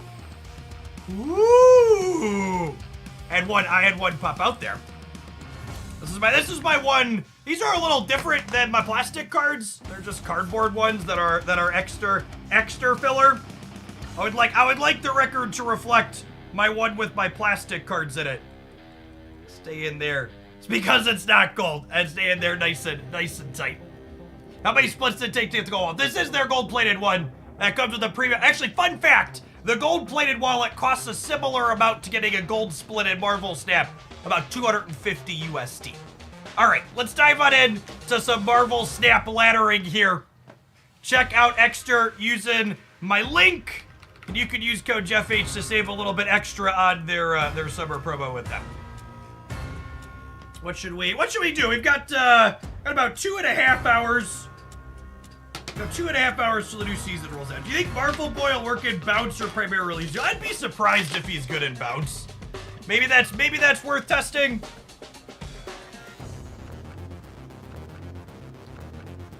Cerebro 2. We could play some Cerebro 2. I kind of want to play some Hand Pump. I think Hand Pump could be okay.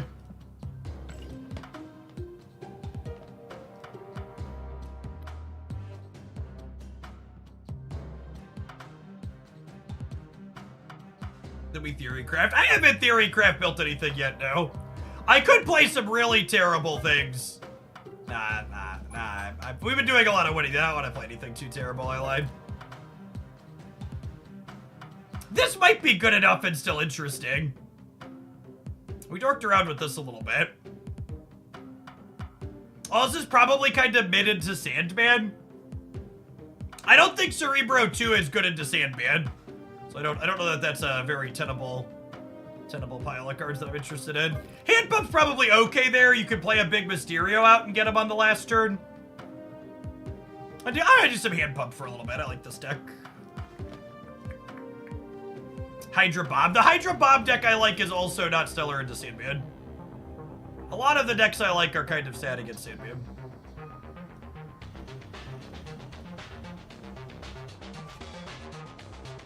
Do you think Agent Venom's best deck will be Deadpool? I'd be very surprised if Destroy wants to play Agent Venom.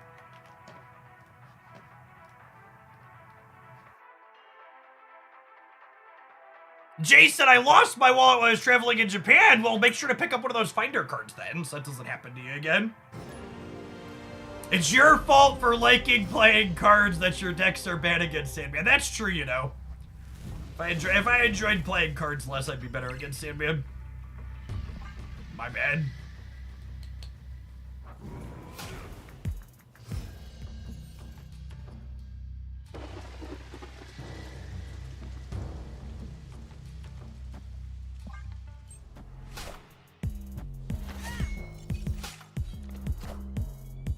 You revisited your US Agent Little Control. That sounds like another deck that's just not good against Sandman, unfortunately.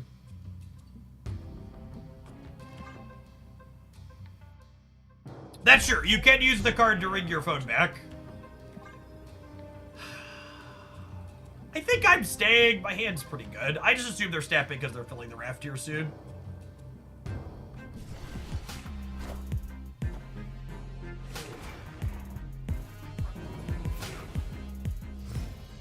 Copycat. I'm playing Gwenpool second, so that way if I draw Absorbing Man. And they're filling here, so I'm not playing the Wasp there, no point in competing.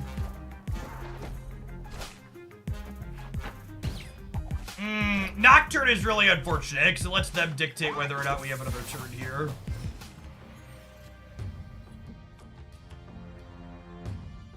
Sad. This was the best draw in our deck by a lot if they didn't have Nocturne.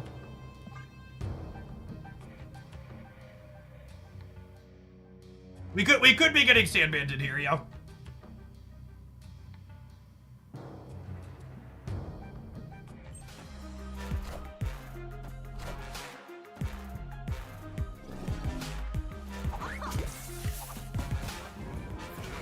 Long-time enjoyer for your Magic days. Hope you're doing well. I am doing fantastic. I am on track to have back-to-back my best years financially making content lifetime with these 2 years I've been on Snap. And the kids are good, and the family is good, so we're We're making dollars and we're having a good time.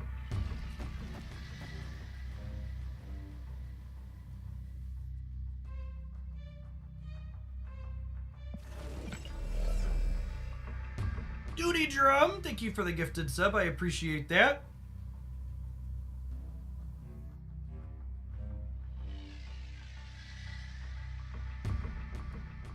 Ah, having to play around Nocturne is annoying.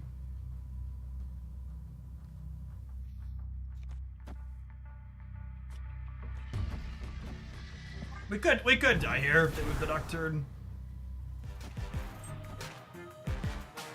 Yeah, shouldn't have played for the center.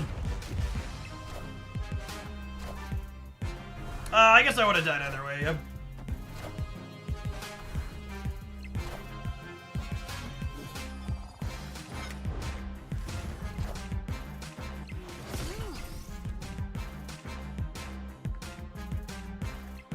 If you're someone who's thinking to yourself, when you're say best couple of years ever, how much does someone like Jeff make making content?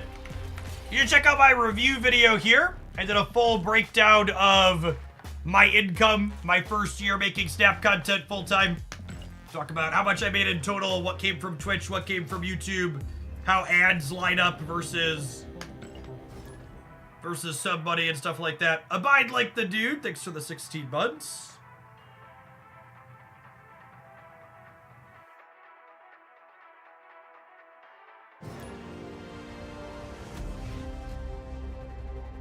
Been streaming here on Twitch for a long time, over a decade. It's been my full-time gig for almost 7 years now, since fall of 2017. I love the transparency not many talk about their income. You should 100% talk about how much money you make, chat, especially with other people you work with. Not talking about your income only serves to allow the companies you work for to pay you or some of your coworkers less. Oh my gosh, speaking of money, I totally missed an anonymous tip from a little bit ago. I lost my third Game 5 Infinite Conquest in a row trying to get my first border. Any advice because it feels terrible, fan of the stream. I hope you're still here, whoever anonymous is. My number one piece of advice for Infinite Conquest is you just gotta play more of it. It's a high variance thing. You gotta remember that even if you're winning 80% of your matches, you're only going to 5-0 like 1 in 3. And there's a good chance you're winning less than 80% of your matches.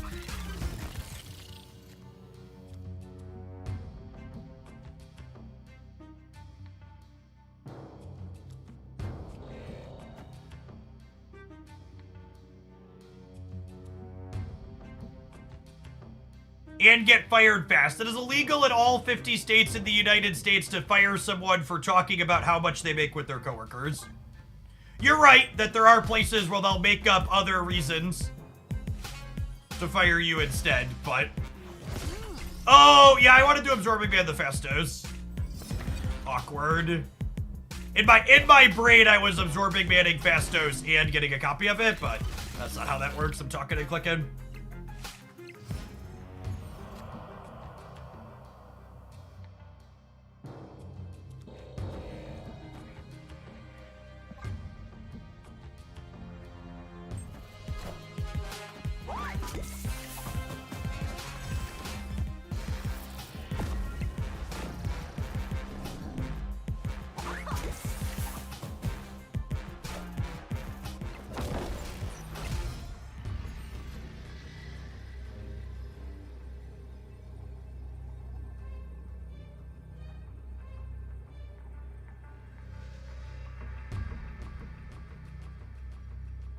I think I have to leave.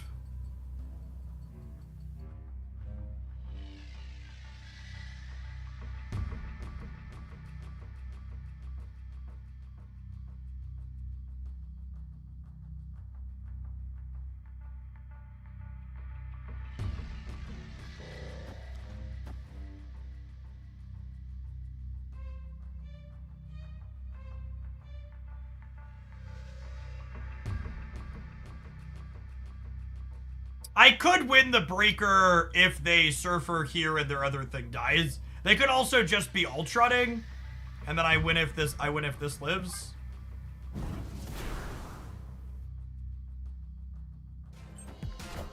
I think I lose if they don't play for the center.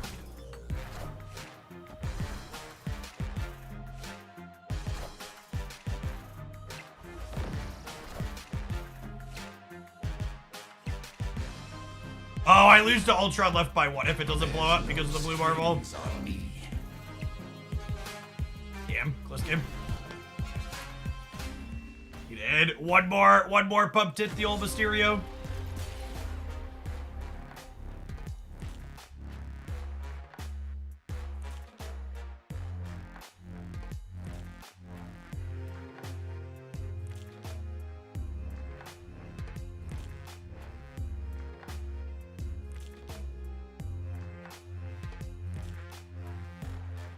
I was literally just scrolling their chat history, Ducks. I was like, yeah, that one's probably a ban.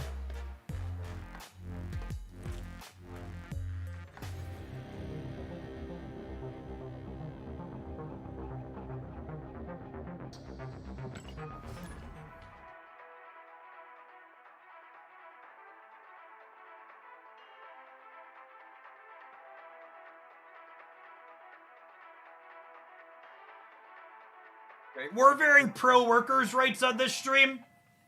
That's why we're excited for Walz and Harris.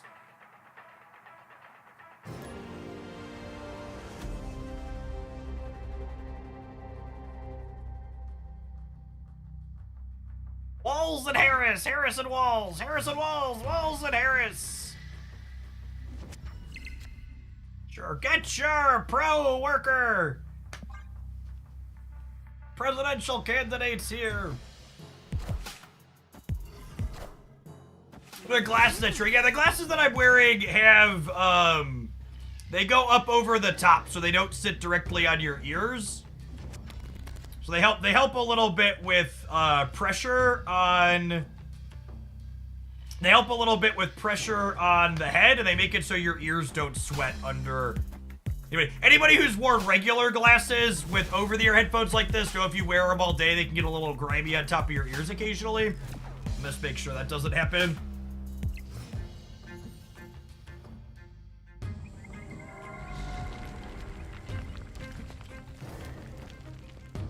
The way this works, Fastos will happen, and then we'll draw.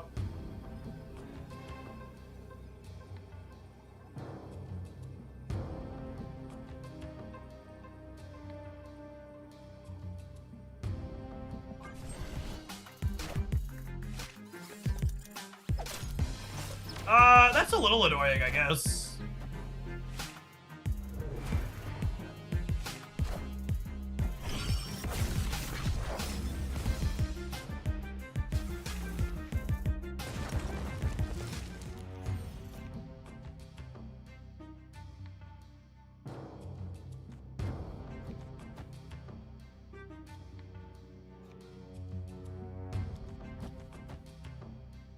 I just don't have any good hits left in my deck is the problem.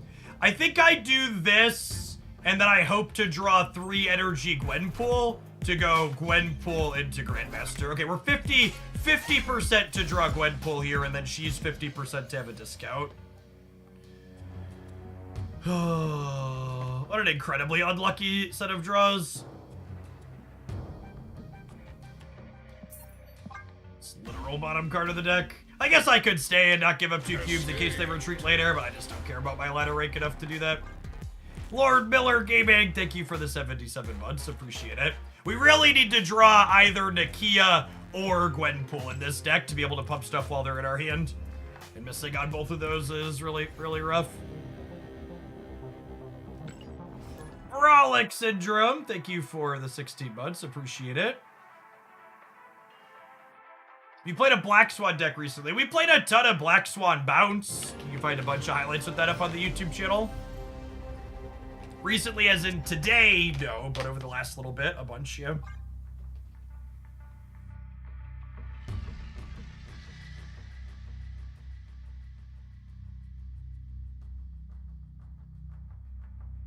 Yeah, I've talked a lot about Walz's policies is why I'm excited for him, but, like, he's also a former high school football teacher and coach. He's a vocal gun owner who also believes in more gun control, which is something we certainly need in the United States. There's a lot of good there.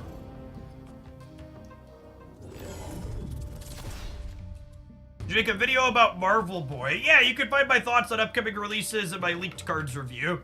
This is for the most recent October release, but September and August are linked below there.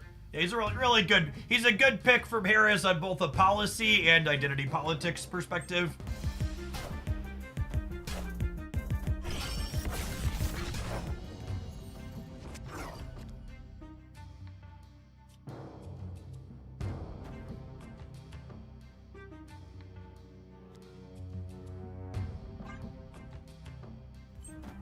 Aquesto Leakso, thank you for the 7 months. I appreciate that. Welcome back.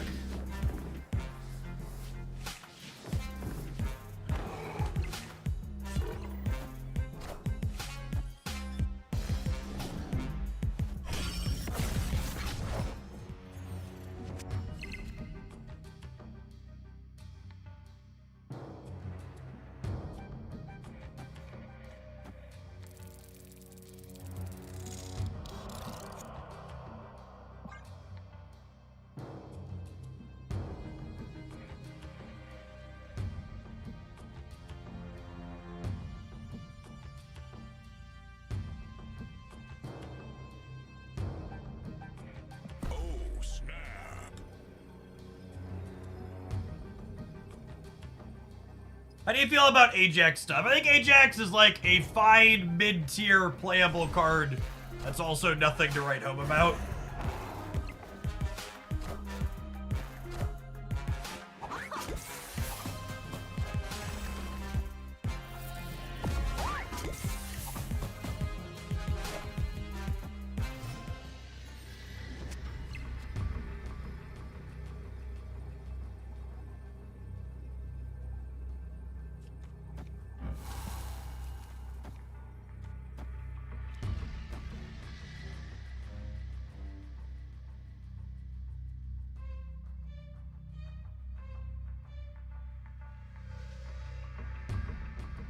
This is 10, 16, 21, 25, 27 over here with the Nico. Nico the Mr. Sinister and move Grandmaster. So, Nico does not pump the Sinister clone. Her timing window for the buff is different than Forge. Riddler, thank you for the 5 months. Appreciate it.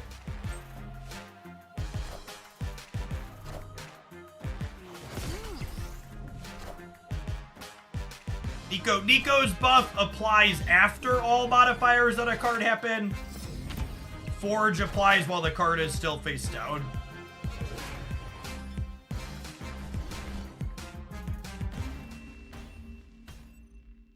Victory. This is one of the really fun parts about this deck. Your opponent gets to see all of your setup, but they don't know exactly how it's getting applied. Just like getting to vomit out a giant 20 plus points worth of stats in the last turn. Keeps a lot of people in the game at the end.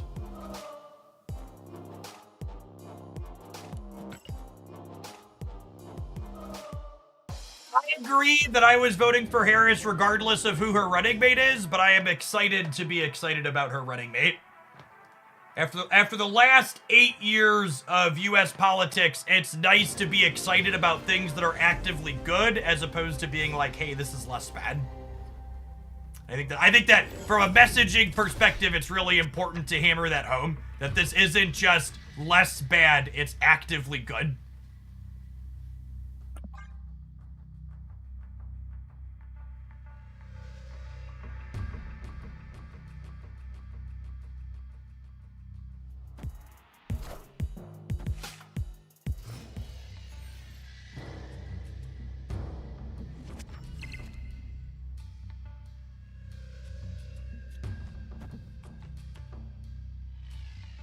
I think I'm gonna snap this. They're snapping London. That's great. I'm gonna wait and I'm gonna stay and see what they do.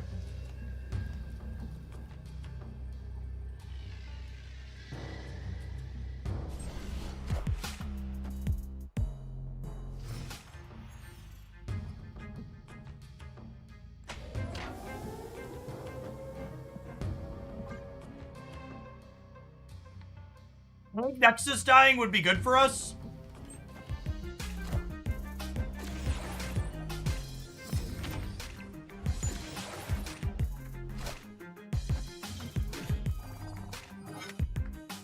Nikia over Fastos. Yeah, maybe Fastos was better here.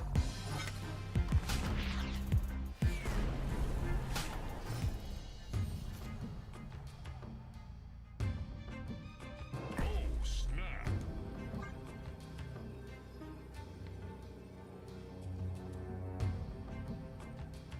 Snap him back before the Gwen pool flips up.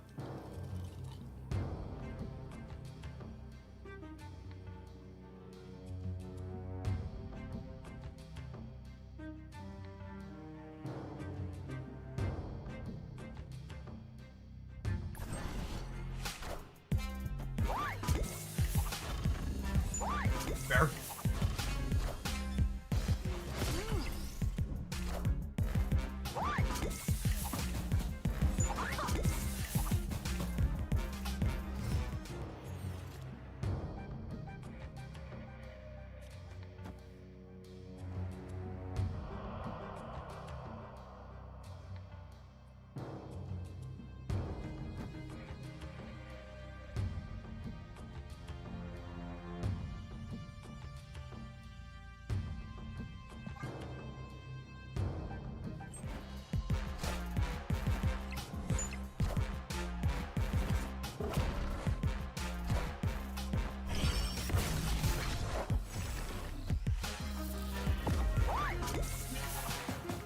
It's good.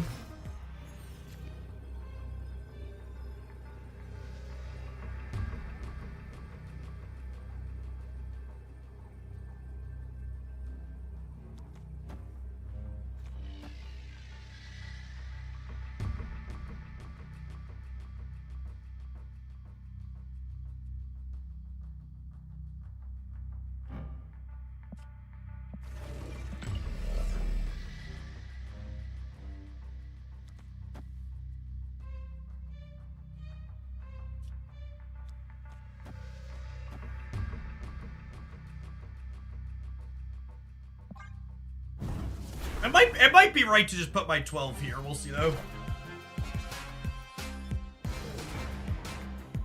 What's extra fun is that Mysterio is 12 that dodges Shang-Chi.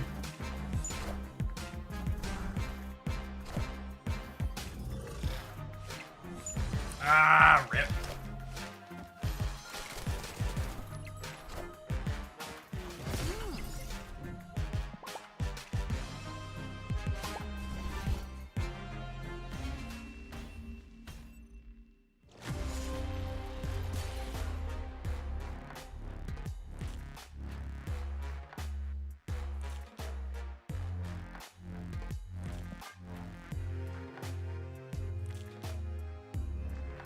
Odd pile of cards, but you mean neat pile of cards?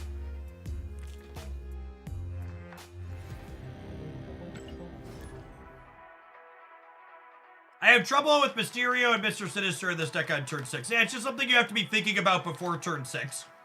You have to make conscious choices about how you're filling in your locations.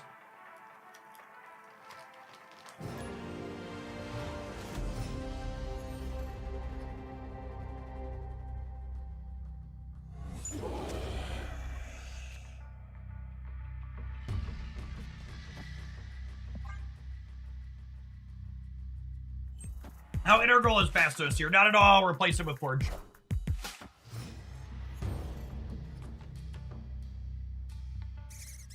Oh, that's so bad for us. It does not enjoy getting cluttered.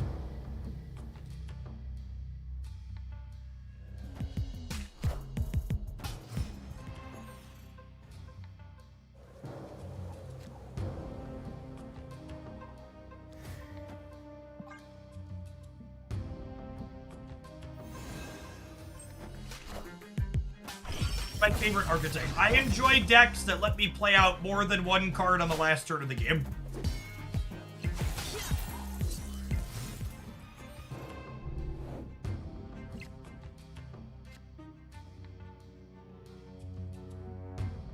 Or just super dead. Too much clutter. Escaped.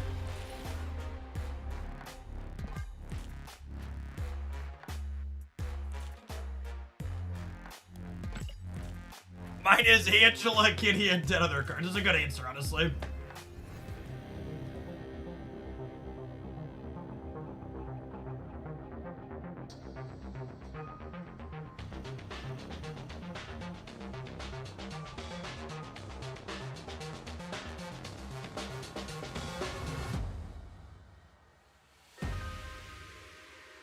Oh, so the politics are just your way or the highway? I got it. Another liberal fool lost in hate and lies. Too scared to debate my facts. This is why America is how it is. Never forget, chat, that bigots and fascists absolutely hate when you don't give them the time. Sorry, that was me reading a DM from someone we sent to the Shadow Realm.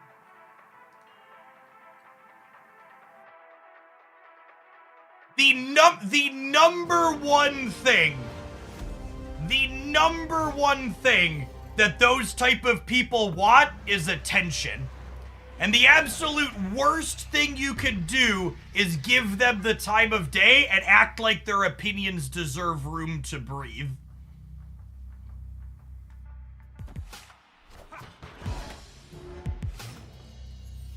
When you take the time to debate people like that, all you're doing is validating their hate.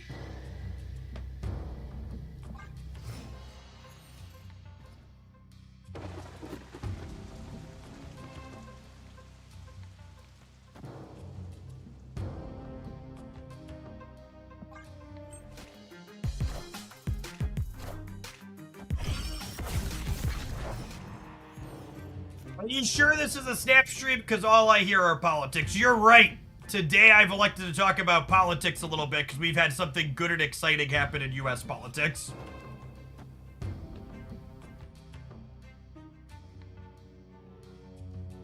Oh, wait, I need to do this in the other order.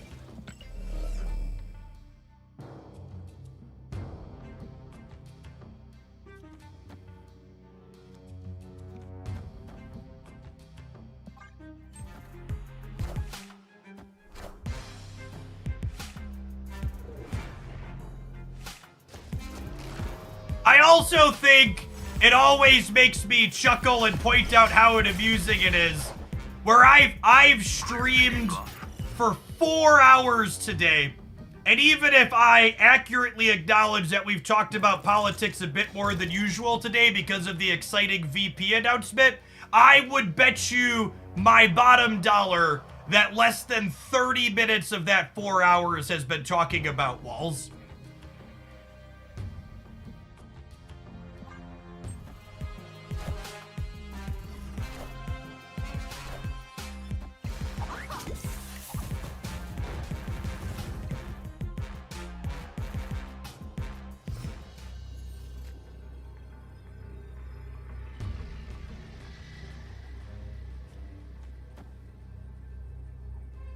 Honest question, why are you a vegetarian? Honest take back. Most people don't prefix genuine questions with honest question. It's kind of like saying I'm not a racist, but...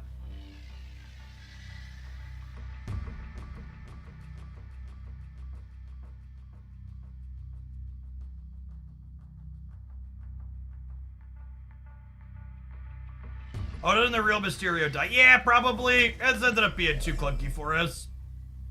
This deck's been kind of clunked today. I might give it one more. It might bounce. Escaped.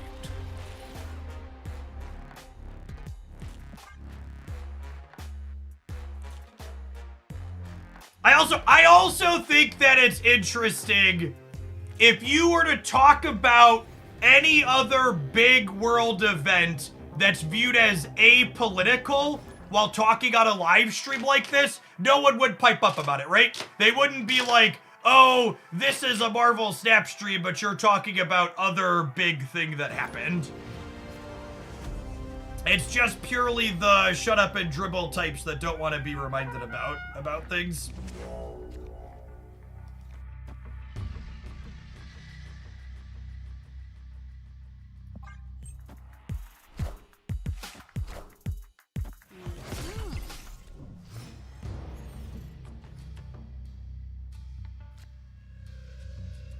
Scurv.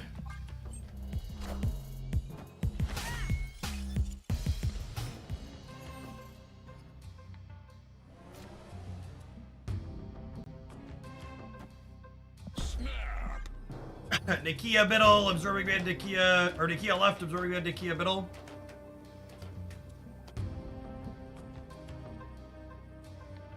Will I do an election night stream? Yeah, probably. Although it's worth noting you don't know the results of American election night on election night.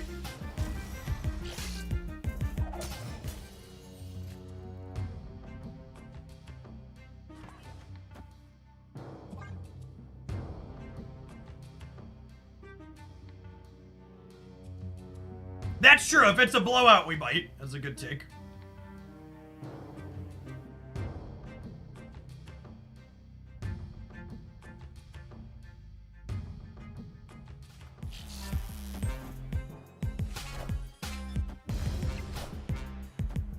I'm probably dead to that Moon Knight hit. Unfortunately.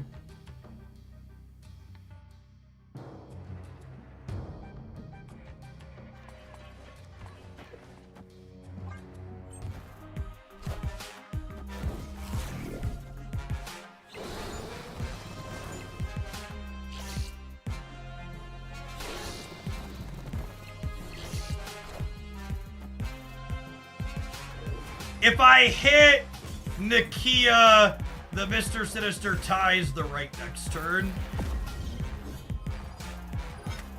Alright, give me 2x Nico mode, please. Wasp, that's our next best. Did they discard Apocalypse? No, they discarded Swarm, Cassandra Nova, Dracula. So they have 2 swarms plus a card that they drew for the turn. I don't know if this is enough, because it only ties the right. And then on the left, I'm only going plus 11, right? Yeah, so I lose to just the swarms. Cassandra Nova will be Series 5.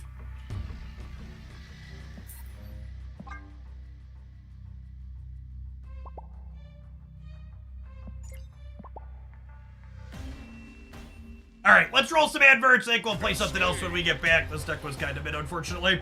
So we're hanging out, don't go anywhere.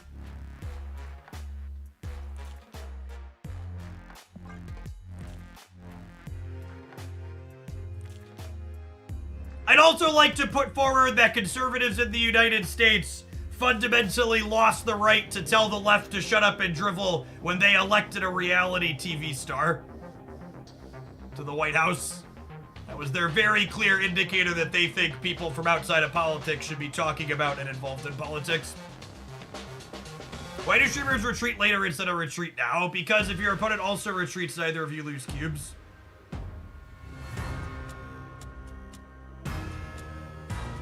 Was Reagan also an actor? I didn't know that, actually.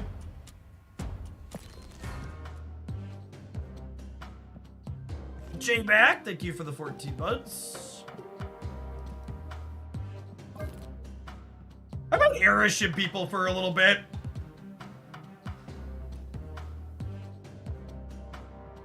Reagan was an actor prior to being governor. I'd say that's different then. I think if you held any amount of government position before president, I would consider that other government position more than your previous thing. Everybody has a career before they start.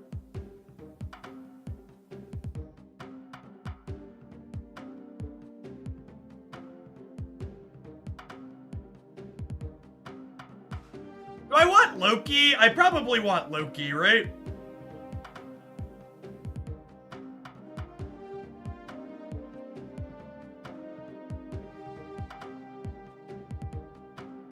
He's just a generically good card. I don't have anything that I want to cut, though. I kind of like all the cards that I'm playing. I'm just gonna play this.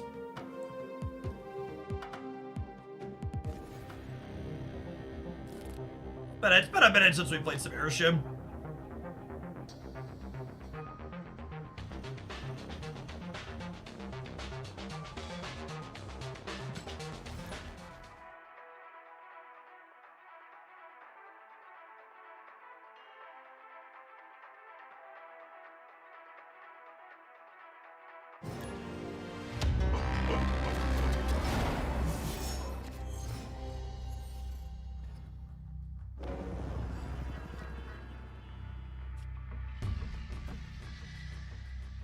Turn 2 Storm is cracked, by the way, video gamers.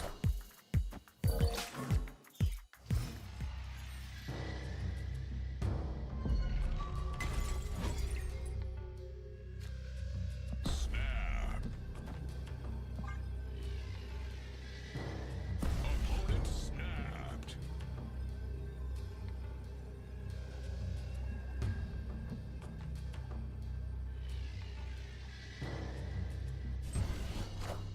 Someone asked, do you upload your streams to YouTube? Yeah, I actually live stream to YouTube at the same time I'm live streaming to Twitch. All of my streams are on both. You completed every album. No, I don't complete every album.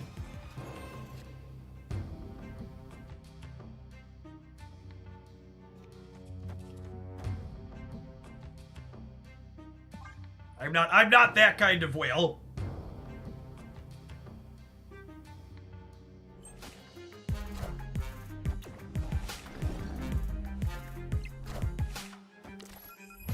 I take it back. I no longer want to play Airshim.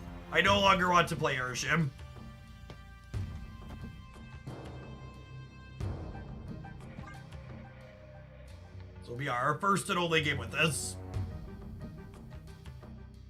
Playing decks that get hard countered by single cards is some of the least fun you could have in Marvel Snap.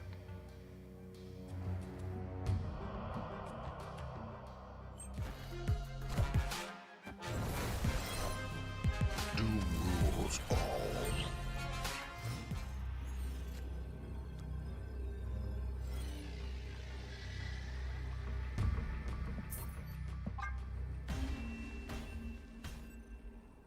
Escaped. Delete this one from my editor and never think twice about it.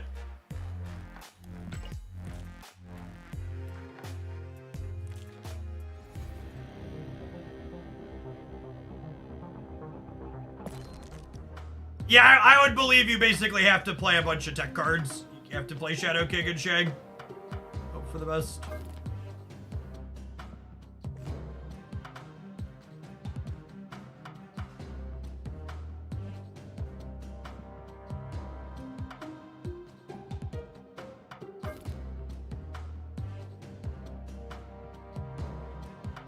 Part of me wants to play this, but another part of me knows we're gonna get sandman.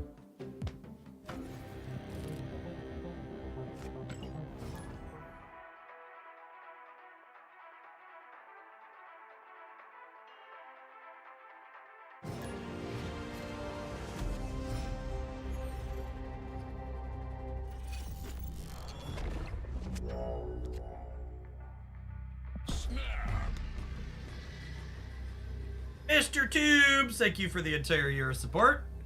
Appreciate that. Welcome back. Wiggle, thank you for the 2 months.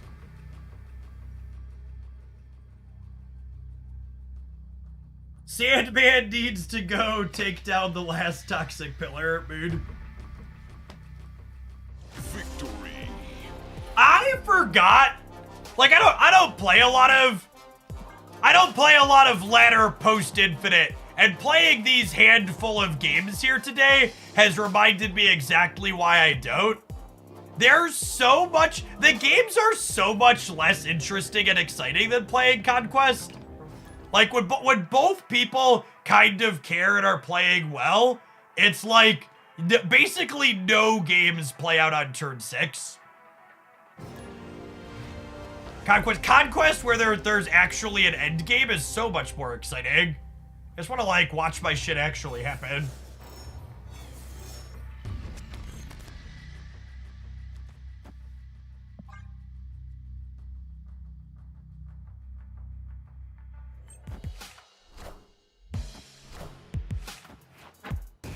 Losing Beast is sad.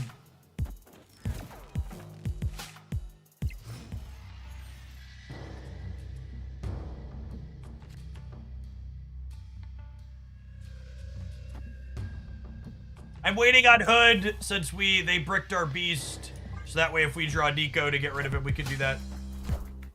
Are there bots in rank 90s? For some people, yes. For other people, no. Marvel Boy is the regular release today, yes. And then new season pass as well.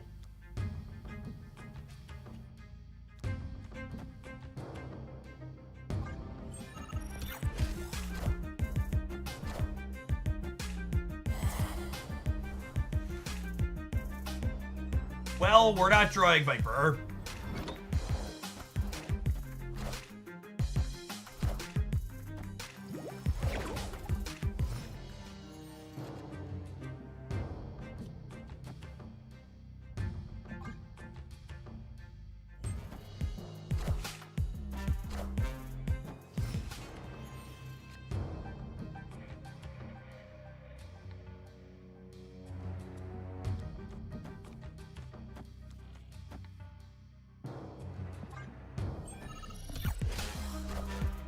Oh, I should have played the Hood here.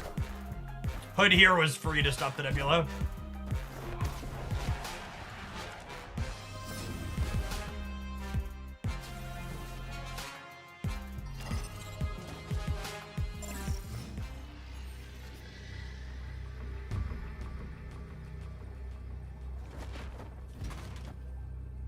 It says plus 14 over here.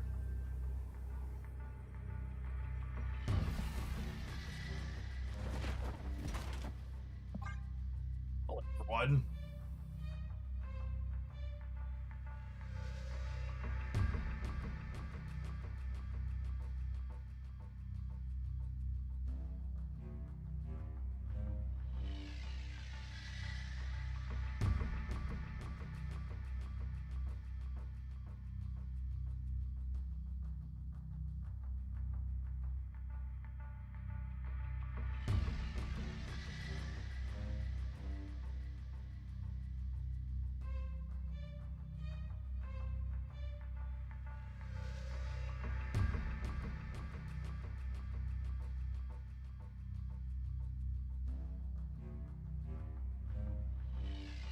They lose to Ultron?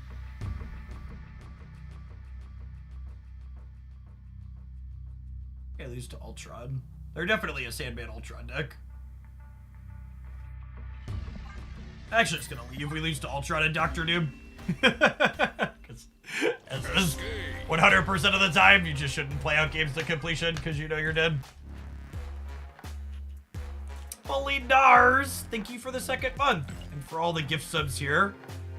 Hope you're doing well. Thanks for the absurd amount of support you've given.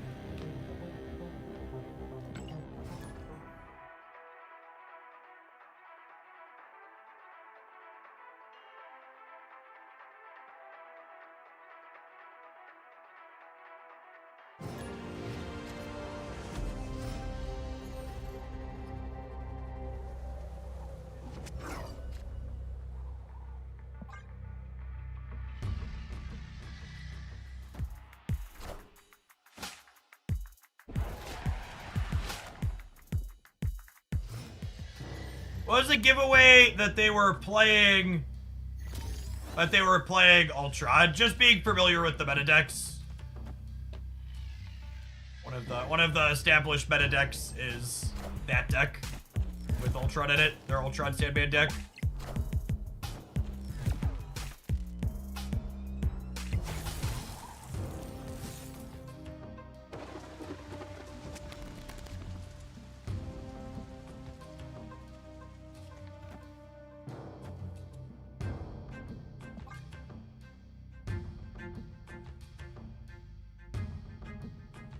Just a person that offered me a Cerebro 7 Lance. Nah, I don't really want to play decks. Like, I'm not going to play stock meta decks, but I'm not going to play decks that are, like, actively bad while we ladder today. I like to at least have a small chance. I think just losing constantly is not particularly fun. Hot take.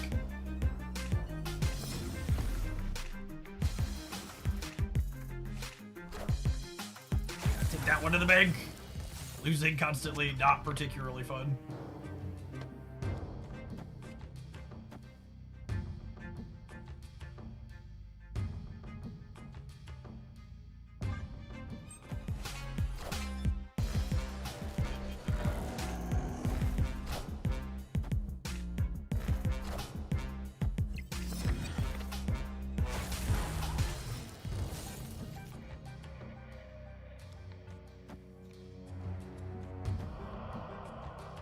Oh, I'm about to get blown out by an Annihilus.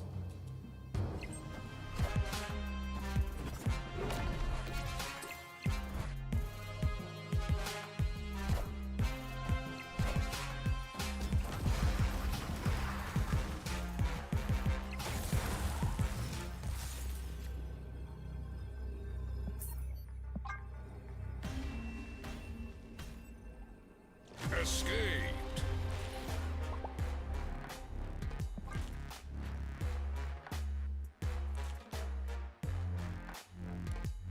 AK, thanks for the 15 months. The C7 with Moon Knight Proxima stuff was literally the first deck we played after they OTA'd. It's real mediocre and bad. I assume this build that we're playing isn't nearly as good as the Black Swan build, but it had some numbers on untap, so I imported it.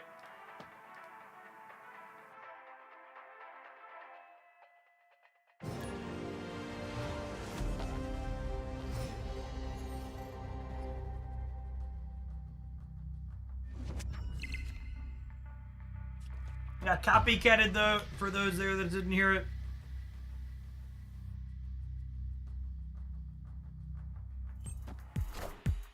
Hey, I found a rook.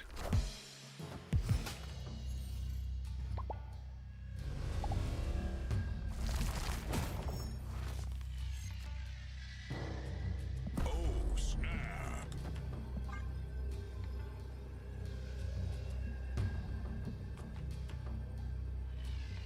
Seeker, thanks for the 15 months. That is true tomorrow is in a spotlight soon. You can check out the upcoming spotlight caches when you're choosing how to make decisions with your tokens. Being informed on that type of things is good and important. You think the audio bug will stick around to the patch of the 20th? I hope not.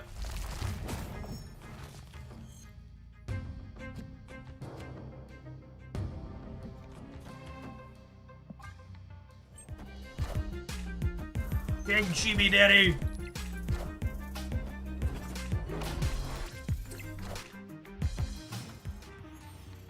Unlucky.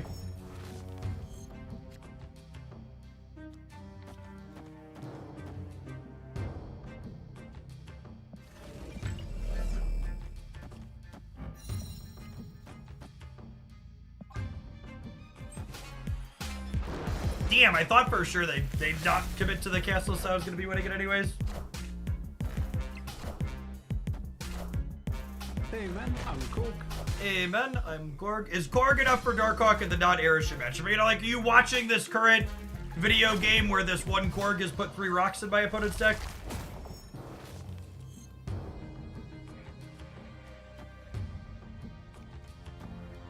It is incredibly inaccurate to describe it as just Korg. Victory. Oh, I missed a point on Cassandra, sure. Good show.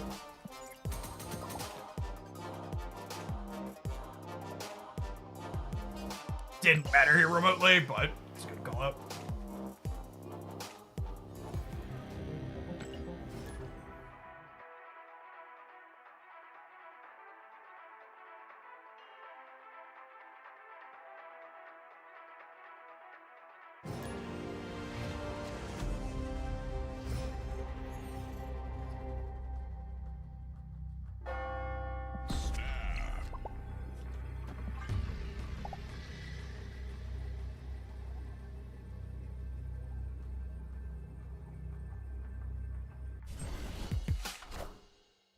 Taking aim. Taking aim.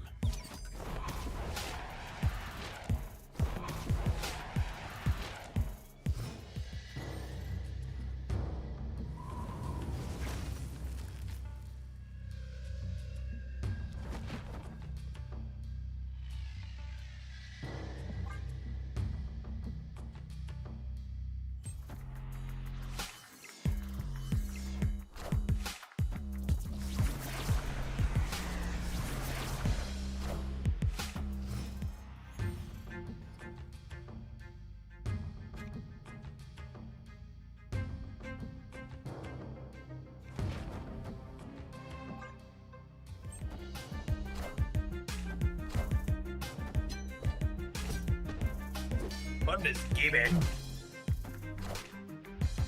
Alright, we need not Falcon and not Viper to go here. Perfect.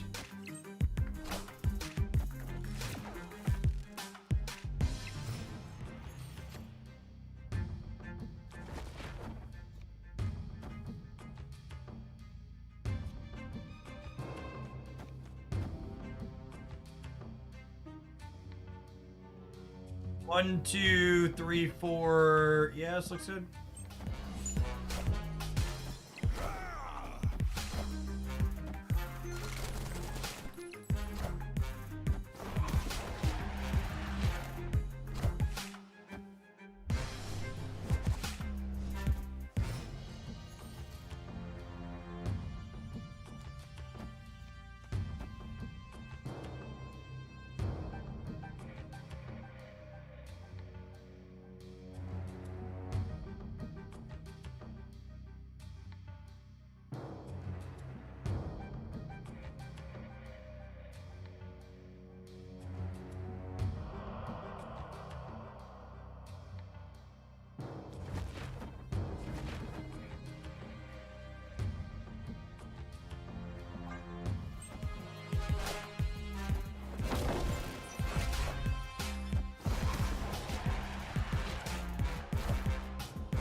Two, 3, 4, 5, 6, 9.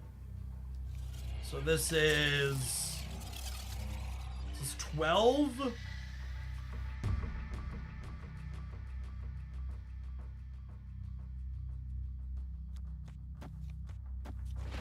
Alternatively, this.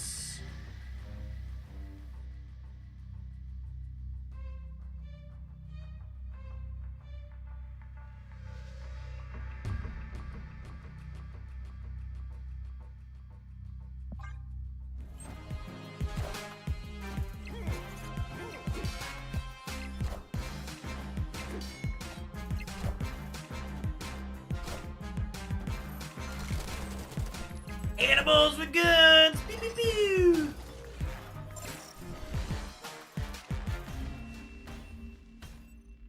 Incoming Onslaught. Onslaught only adds 1 point on the right? Hood's the only one drop there?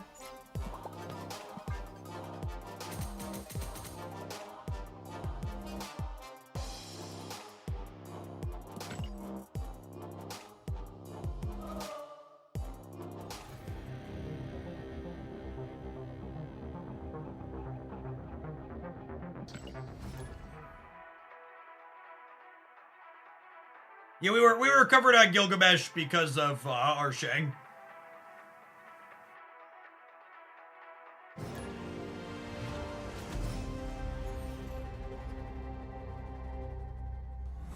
Is Thanos any good? Thanos is not a part of any top tier meta decks currently, no. Oh, snap. He's a fine card that's fun and unique though. I think he's a fine token pickup. I think prioritizing picking up cards that unlock your ability to play new archetypes I found a rock. is a good way to approach using your resources in Marvel Snap.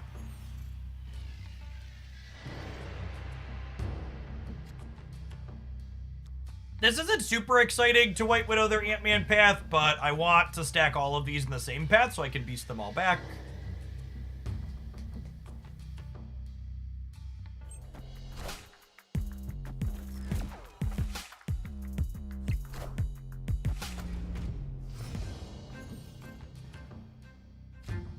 That's actually super true about, that is super true about, what's his name? It makes, Thanos is worse because of the Aeroship hate. I could put a Sage here, actually, and then beast back the Sage.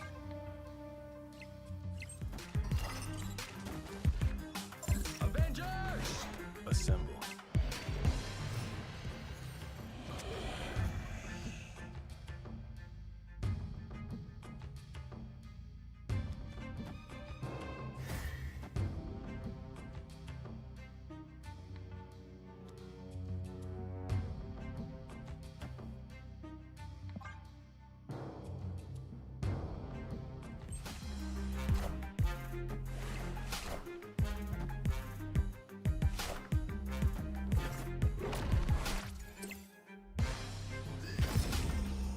Oh my gosh!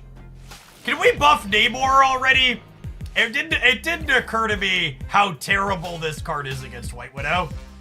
I was like sitting here playing my game, and I was just like, oh wait, this card's actually atrocious against the best 2-drop in the game.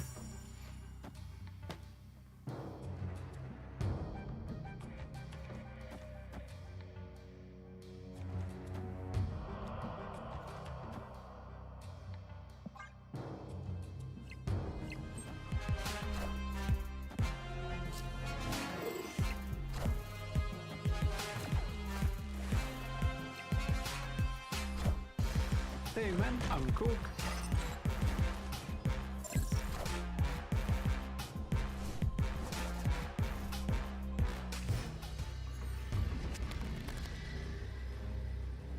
Can I beat Spectrum on both sides here? So I need to get to 25 in the middle.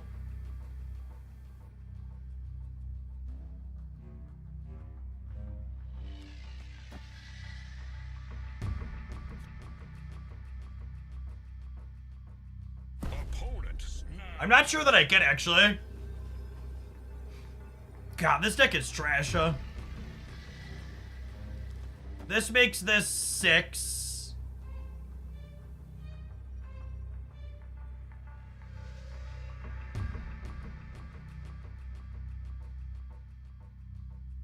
That's 6, 8. I can coin flip Spectrum. No, I can't even, right? Because we're gonna add 4 here.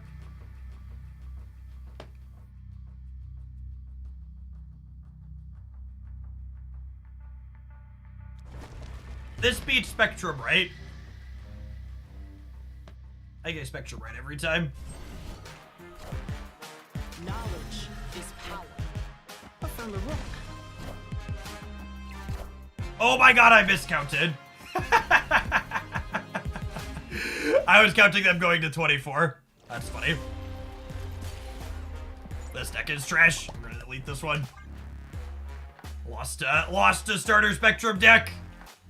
This is significantly worse than Black Swan Bounce.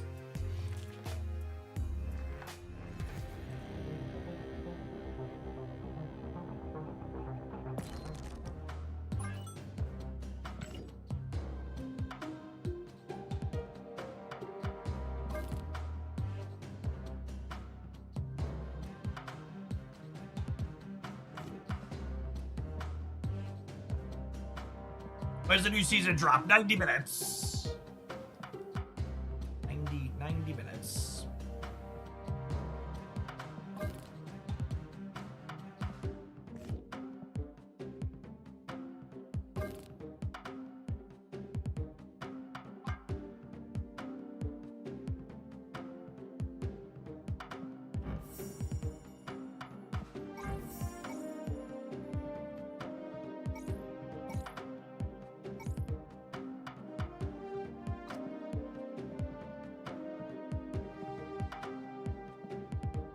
Honestly, chat, you want to see a whale move?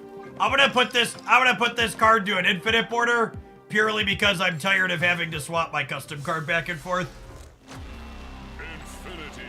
I just want to be able to leave him in the deck, Inked Crackle, infinite border. Some real whale hours up in here. I'm tired of having to edit my custom card. We'll split him once, I guess, in case we hit a gold. A gold with the crackle, but...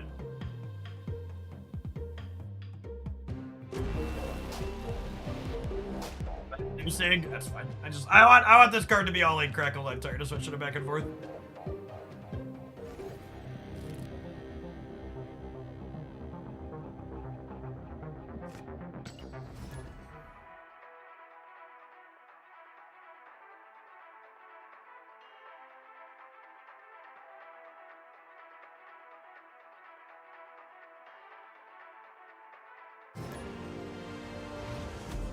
$224 keys. I would like to dedicate my 224 keys to the person who once unironically commented in my Twitter replies that Marvel Snap doesn't let you spend money to get cards faster.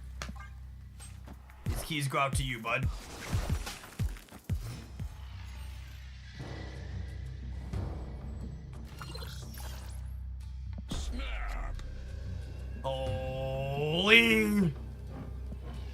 location, video gamers.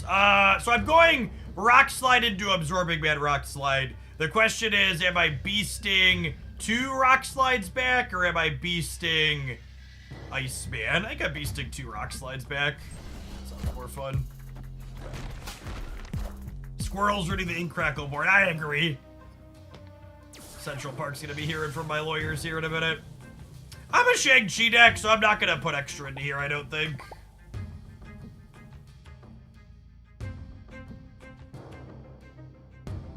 This is fine, we'll just draw Shang-Chi.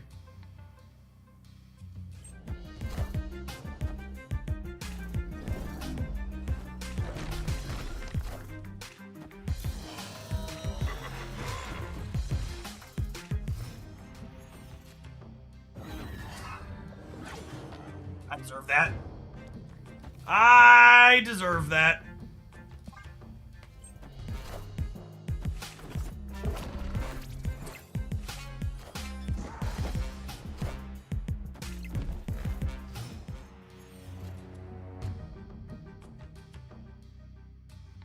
What's your eventual plan with all the keys? Hoard them like generational wealth? I mean, I hope Second Dinner gives me something to do with all my keys at some point.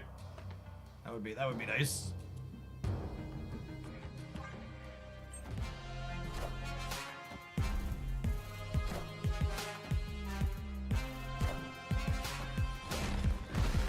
Yes, yeah, you have to wait for your Prime sub to run out before you could use it again.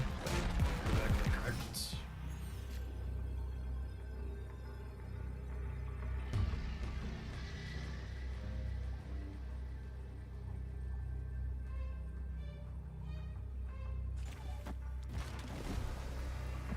I'm only staying because I put 8 rocks in their deck. Lose to an Orca or something stupid. Oh, it's depressing. Fuck you. BKU Hex! Thank you for watching so much over the last little bit. Let's make sure our trickle-down economy stays in action.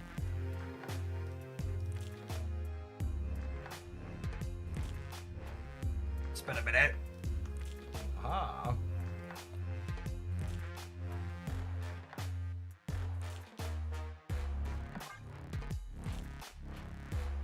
I would have won if we would have put it the other way. Or would I have missed the breaker? I might have won the breaker. I don't know. I'm not counting it now. The instant won my coin flip. Fist bump you. What a good game.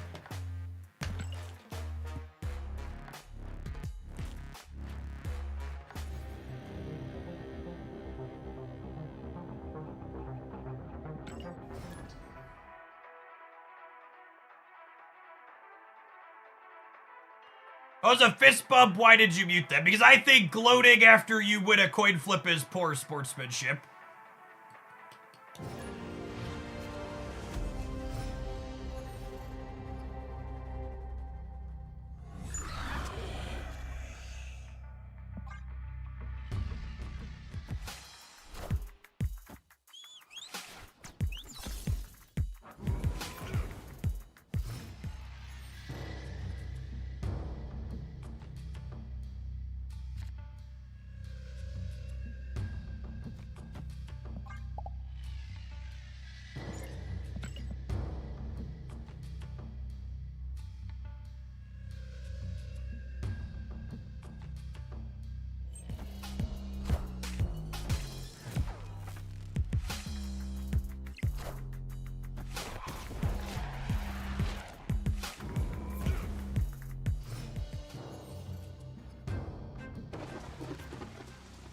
Laddering today because I used all my Conquest tickets already. I didn't feel like playing more. We won back-to-back Infinite Conquest this morning.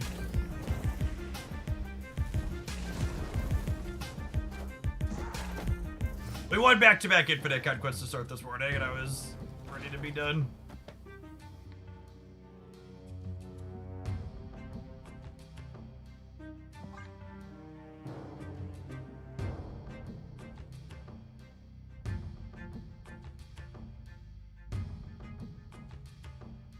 I'm only 216 keys shy of Jeff's total. Keep up the good work.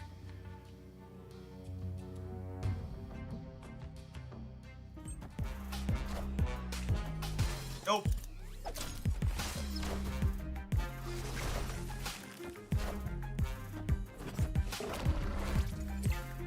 Oh, snap.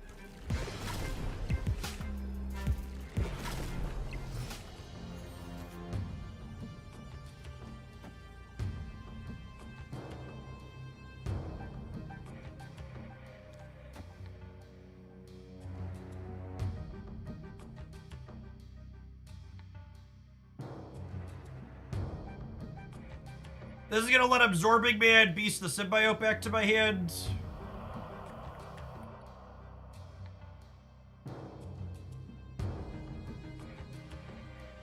I actually can't decide if I'm getting rid of Limbo or not yet.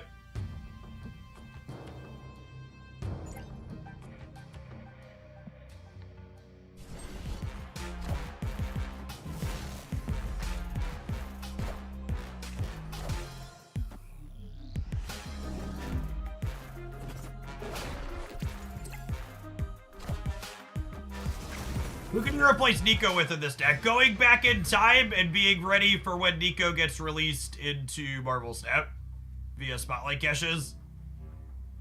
You done messed up if you don't have Nico right now. She's real good.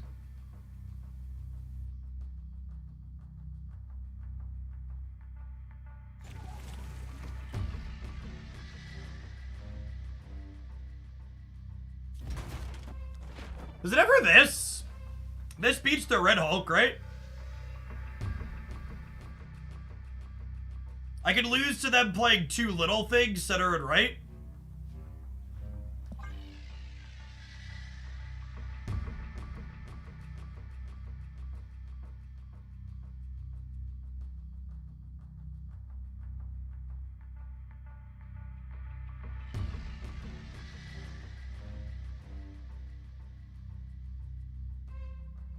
They emoted us and are now roping, so we could be getting screen peekabooed.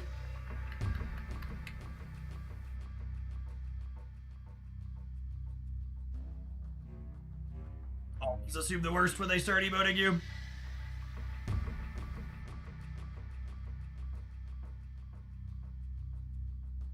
My Nocturne would never lose me the game, chat. She's a good girl. She knows who's in charge.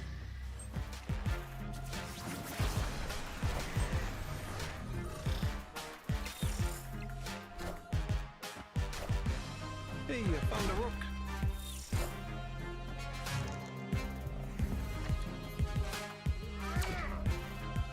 What a truly baffling turn 6. Victory. I guess they were just assuming we were nocturning and that we weren't going to beat 14. It's a weird one.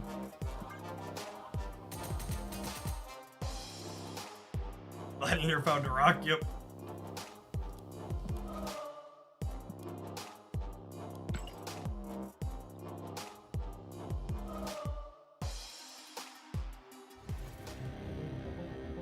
Hey, Hex, I got your Shillionaire roll in the Discord server.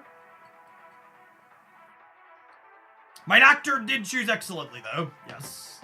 Quantum Tunnel. Quantum Tunnel was good there, but they didn't have outs.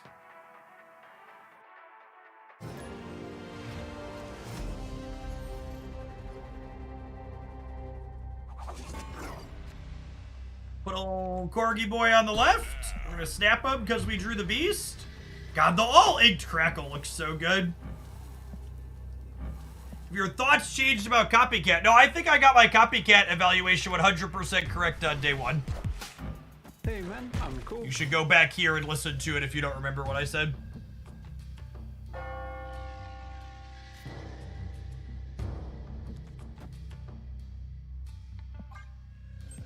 We're not a dedicated bounce deck. We don't need to get a ton of value out of Beast. I think just re-picking up Korg here and making my Cassandra Nova that much bigger is worthwhile. Mother of God. Okay, well, obviously my Cassandra Nova lands middle every time here, yeah?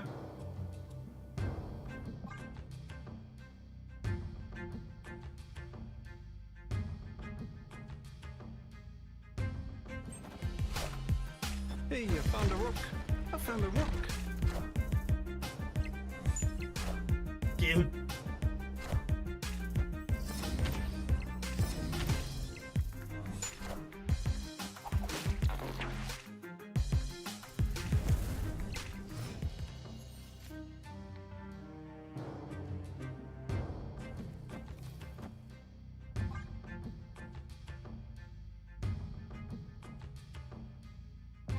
Oh, should we police their fun while we can? Yeah, probably.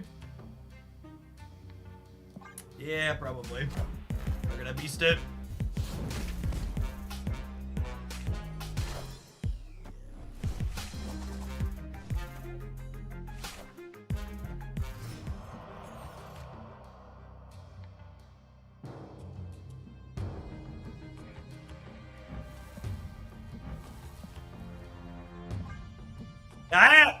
That's funny.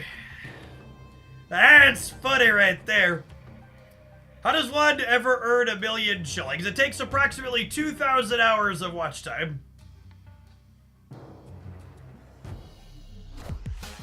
It's me. I am the problem. It's me. At tea time, everybody agrees. Do do do do do do do do do do do do.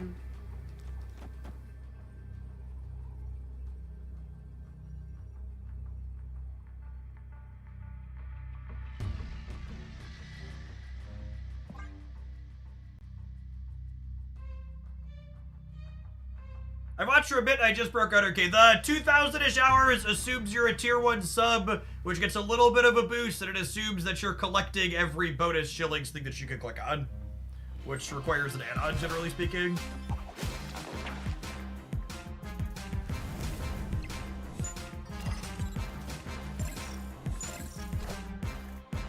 Hadouken!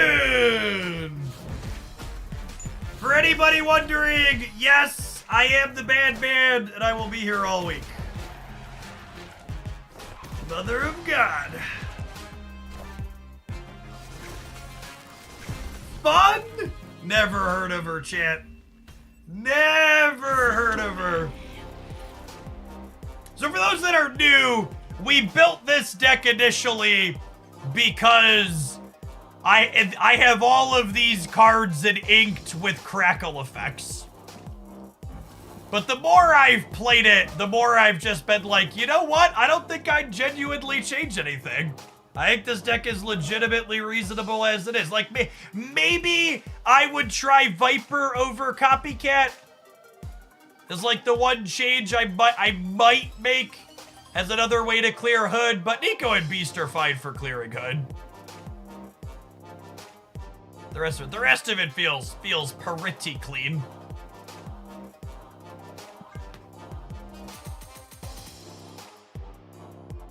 Possible swap for Cassandra. You really should have played more Deadpool's Diner, gamers.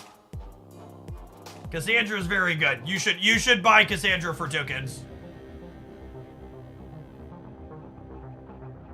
When the season rolls over here. Actually, as an informal poll, did you get Cassandra from the diner? Yes, no.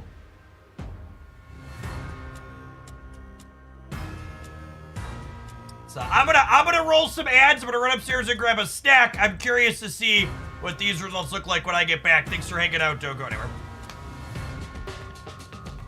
Vote if you got Cassandra from the diner or not. Be right back.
Wow, 89%. That's actually higher than I was expecting.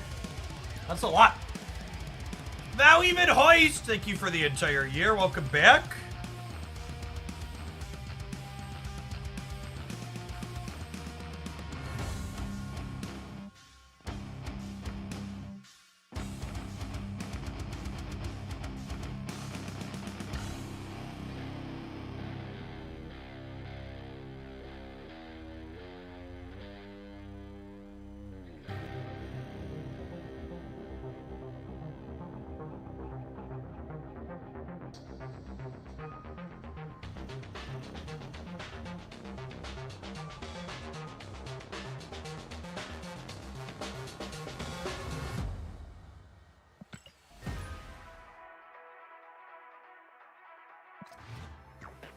Yeah, it's not quite done running yet.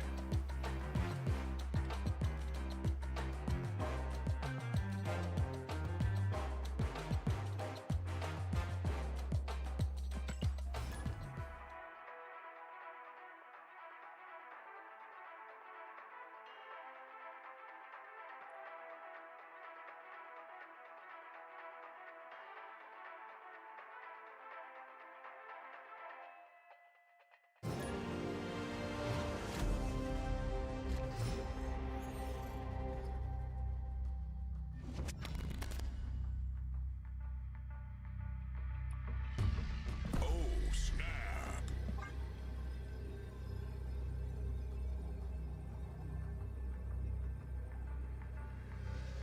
Oh, Twitch usernames. Rat Dick Roddy, thank you for the 2-month resub. I'm cook. Appreciate the support.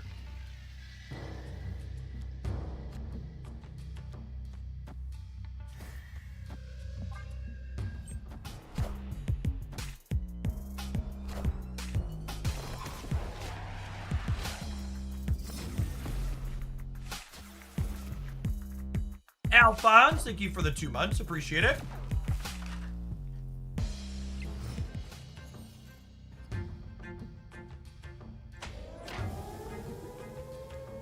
Opponent snapped.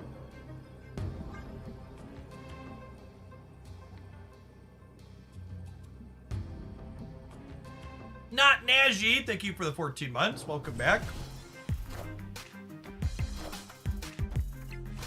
You snapped Cassandra Novaing me after I drew 2 extra cards. It's a bold strategy, Cotton.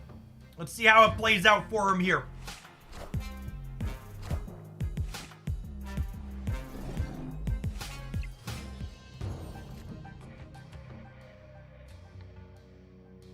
They are, they're Sandman. They're Sandman. So, against not Sandman, I would Beast Tier. But because they're Sandman,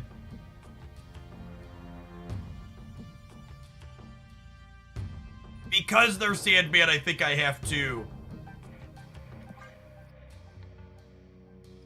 do this. Oh, I should play Iceman in the middle. That's an interesting take, Twitch chat. Tell me more. Like, does he have a car? Aha, doo-doo, aha, boo-doo, ha-ha, doo-doo. If you're someone who's hard stuck in Marvel Snap, and you can't look at if you can't look at White Widow, Cassandra Nova, Captain Marvel, and know they're Sandman, that's why you're hard stuck. You need to be able to look at what your opponent's doing like that and be like, okay, this is what they're doing and how we beat them. This beats Doctor Doom. This beats Orca. This loses to Red Hulk, right?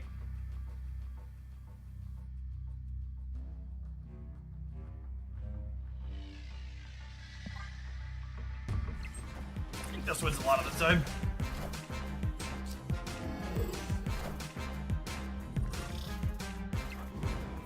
Cool. Higher, further, faster, baby. Oh, their Red Hulk was double shrugged, so we were actually beating that too.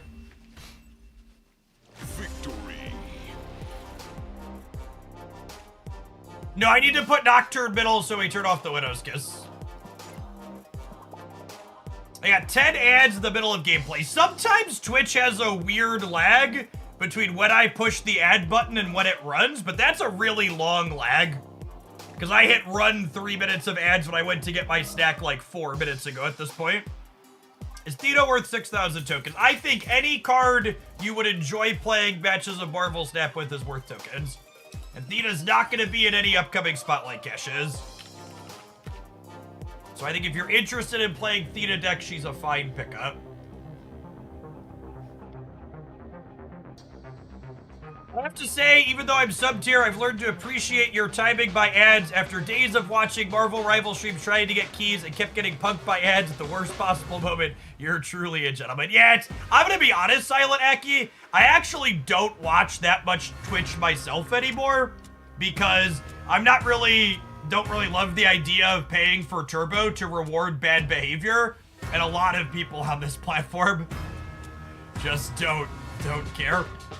It is worth noting that I have successfully social shamed a majority of the Marvel Snap category, at least, into caring about their ads timing. Part of the reason why I make a point to talk about controlling my ads and it being at the streamer's discretion is because it made other people care and think about it and realize that their audience knows when they share audience with me. Hit Street, thank you for the gifted sub, appreciate that.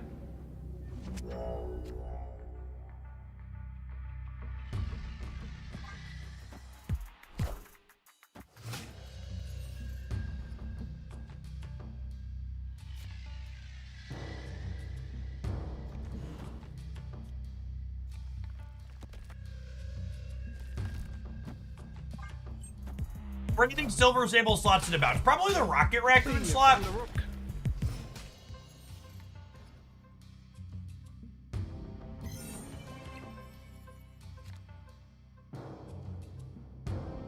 Opponent snapped.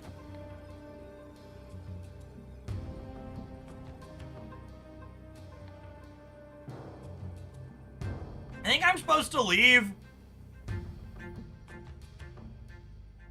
Am I? This could be okay.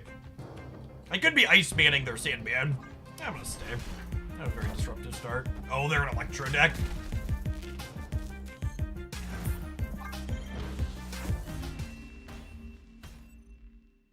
Escaped.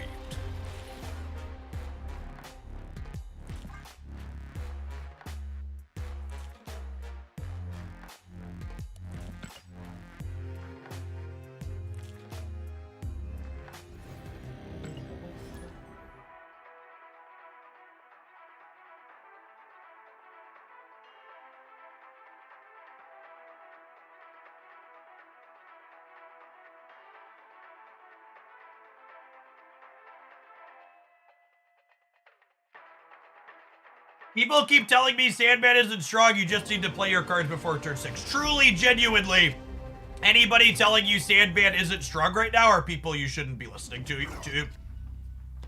Like, just objectively, the Sandman deck has very good metrics right now.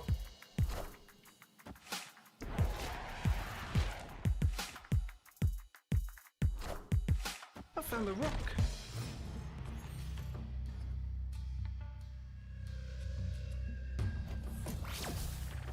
It's also worth acknowledging that a lot of the things that allow you to play around Sandman as a card often lead you to losing to a bunch of other stuff. Did you open any spotlights this week? Yeah, I needed a Hope Summer's variant, so I opened for that.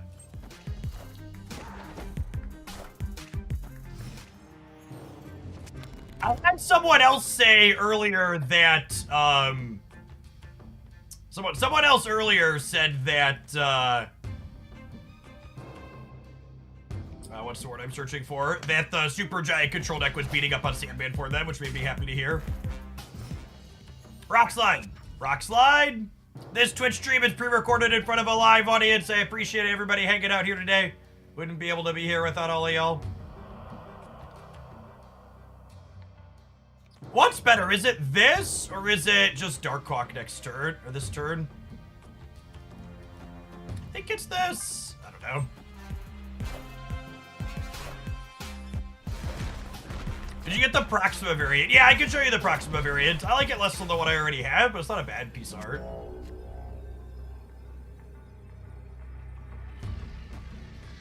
How big is this? This puts 8 cards in their deck, so this will be 15, 20, 25.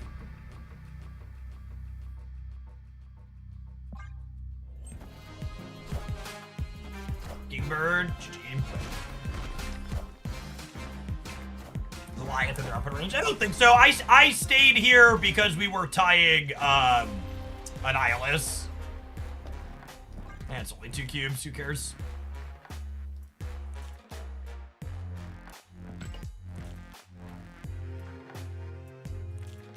I, for one, find the streams of Jeff Hoagland to be the most high-quality content on the platform known as Twitch.tv. I am not a bot. Listen, D-Good, you can be a bot all you want as long as you keep paying for a sub. I will take all of the AIs that have money to support my content with. I don't have ink to show you, but this is gold. So, I prefer this one. It's not a bad piece of art. It's fine.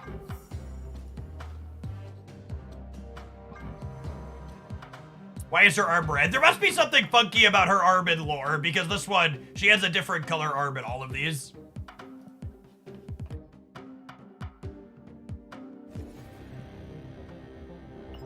I think you'd have to, like, really be a discard enjoyer to pull caches for Proxima when you already have the other 2 cards. Shadow Smith, thanks for the half a year.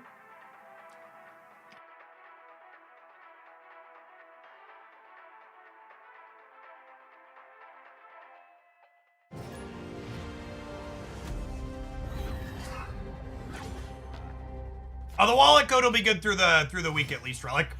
So you got a minute. What do you get? What do we get?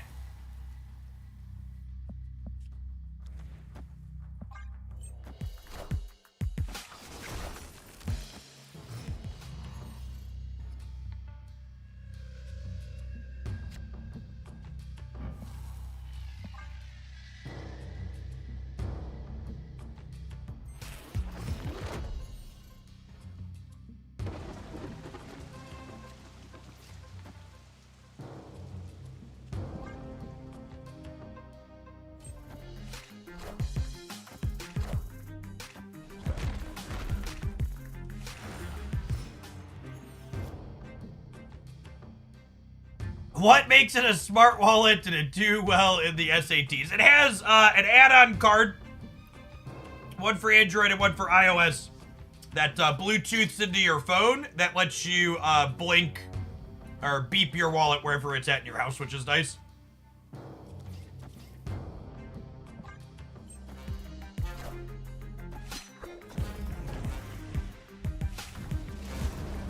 Excellent feature.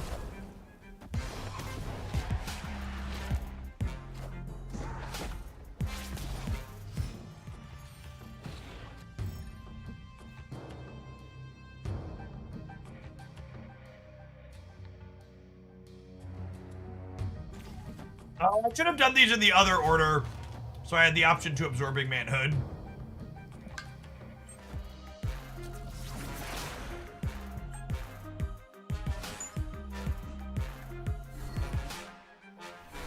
It's clobbering time.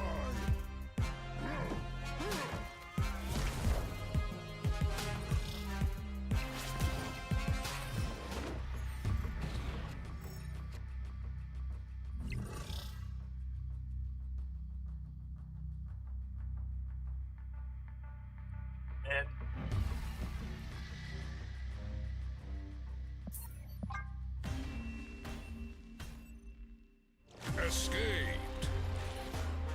Copycat's not discounted as not a bug. No, you just don't understand what this card does. It only counts your opponent's things that are afflicted, not yours.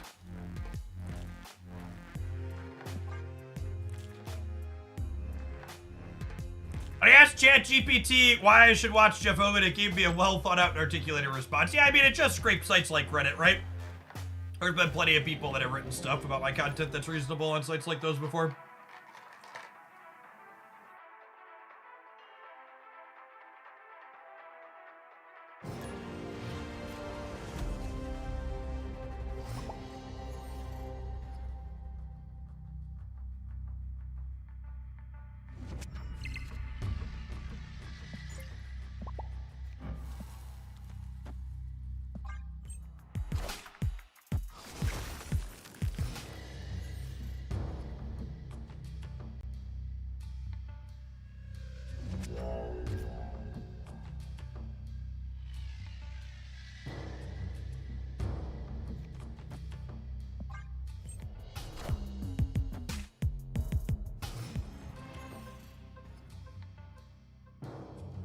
And still highlighting magic. I mean, to be fair, I was a magic streamer for longer than I've been a staff streamer still. I see the way.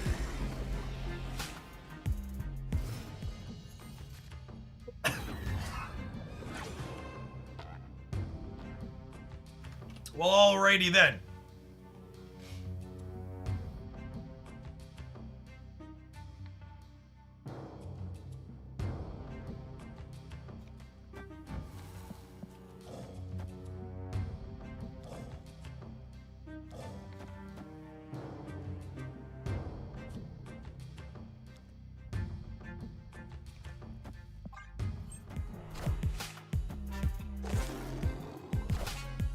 Hey, I found a rock.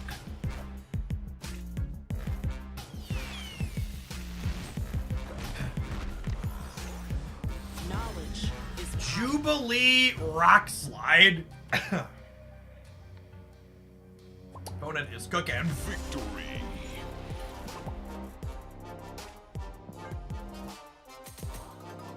Have a good evening, Spider-Manos.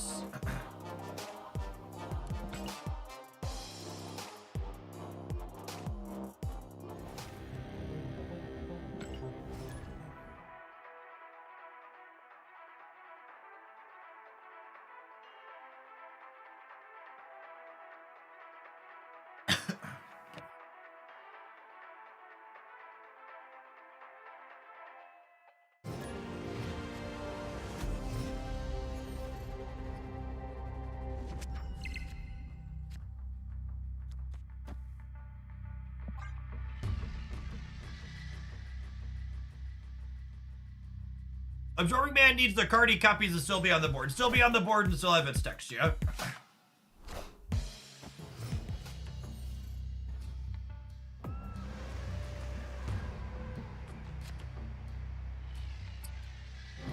That's unlucky.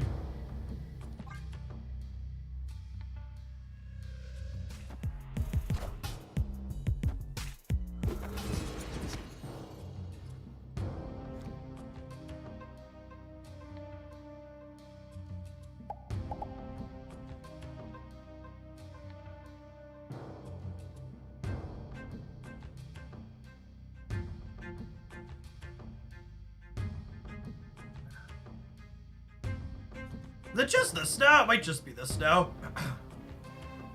Oh, snap.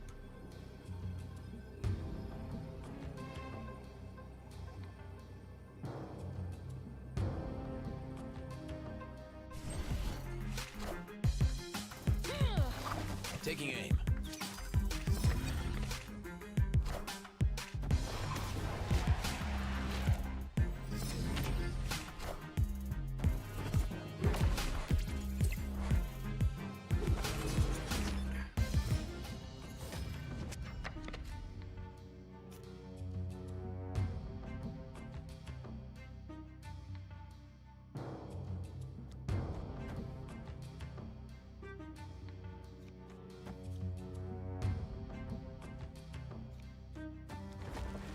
What do we think? I think I'm into it. I think I'm into it.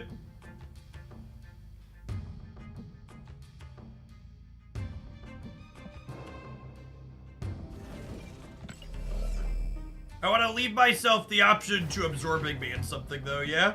Do I want to absorb me on the rock slide or the HUD? Probably the rock slide.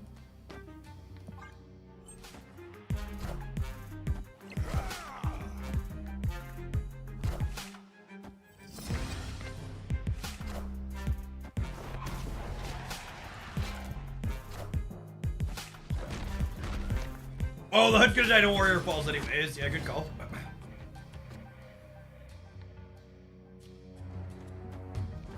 So I do this, and then I can play another demon here, and then a Darkhawk somewhere else, yeah?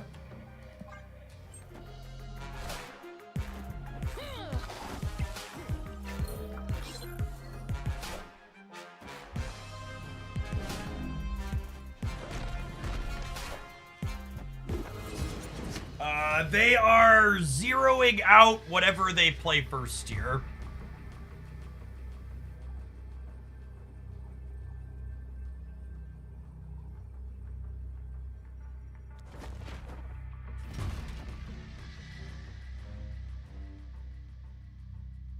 I lose to 1 drop plus Gilgamesh.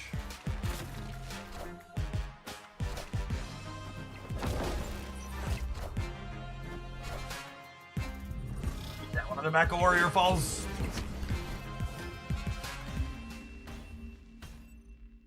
Victory. I was looking for the Theta Evo build. That one was on the YouTube highlights channel, I think the start of last month. So that's the last time I posted a high Evo highlight. What's the Theta build?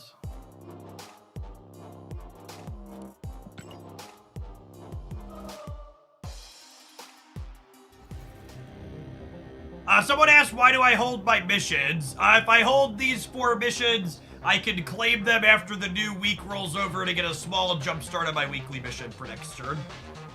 It doesn't give you any advantage in the long run, it's just like, lets me claim my weekly bonus slightly sooner the following week.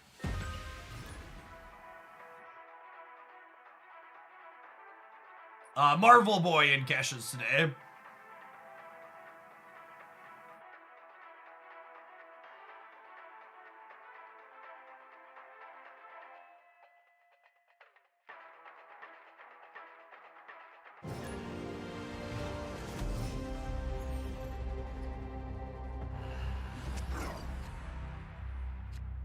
Opponent snapped.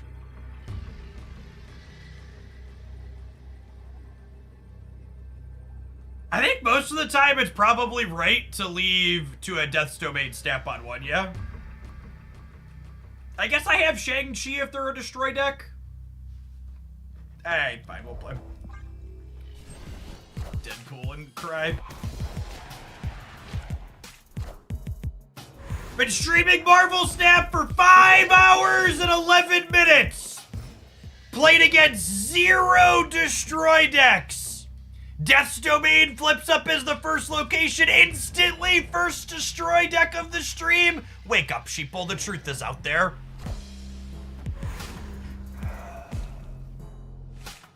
Locations are as rigged as the earth is flat.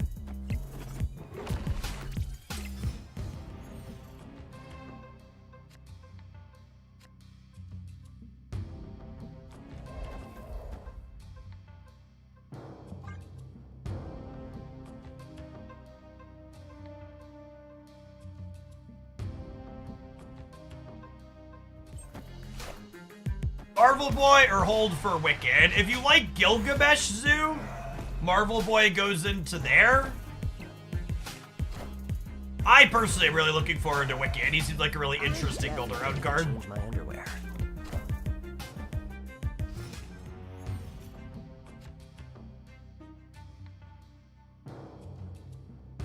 I think we're probably torched here. I really needed like a Cassandra Nova or Rockslide or something to do on 4.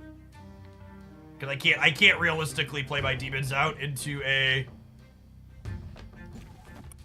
Killmonger deck. I guess we'll just do this on curve, but it's not exciting.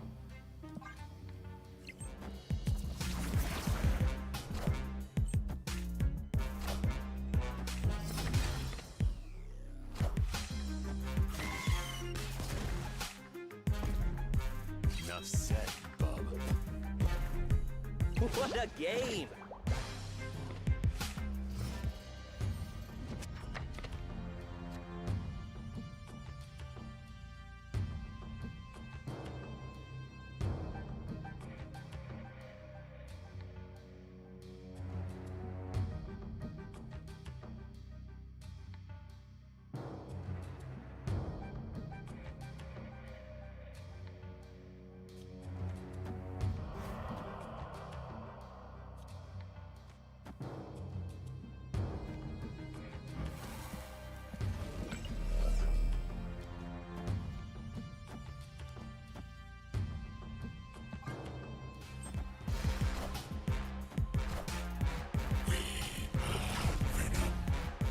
The problem here is when I shag this turn, I don't have priority going into next turn, yeah? I need to change my underwear. Or I have priority going into next turn, which means I just lose. I definitely need to change Oh, I guess my if Wolverine goes right, I won't have priority. Enough said, bub. Realistically, I was wasting everybody's time. I should have retreated on turn 1. Escaped.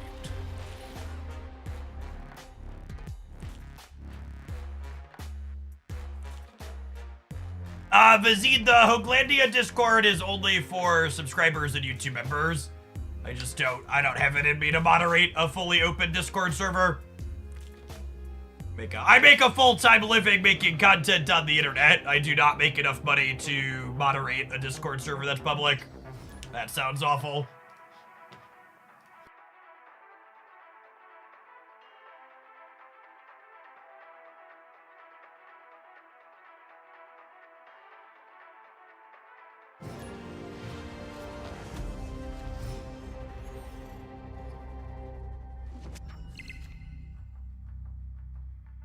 I think you should always Iceman before Korg.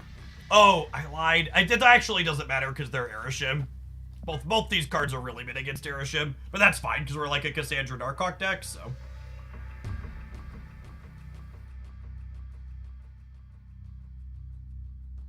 Big Swing Daddy, thanks for re-upping for the 2nd month. Welcome back.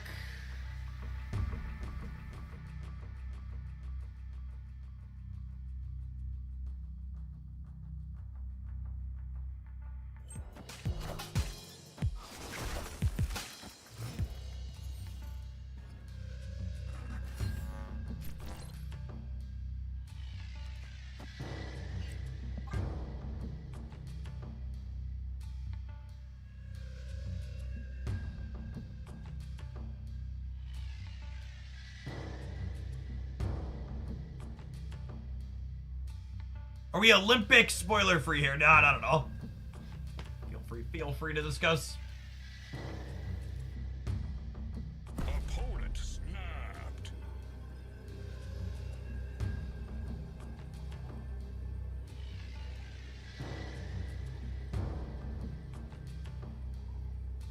Hell damn, yeah, life is good. It's been a while since you've been at Hoglandia. I jumped to Marvel Snap full time when it came out, and it's been a ton of fun.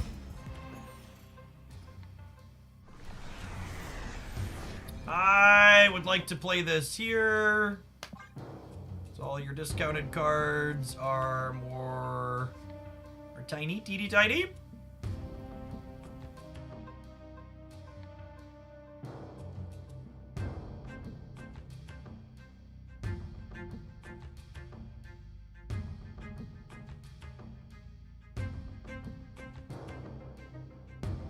Luna played Korg on 2. What are you missing? I wanted Korg to be able to play into here on a later turn for Nebula because putting 1 rock into their deck doesn't really mean anything against Erishim.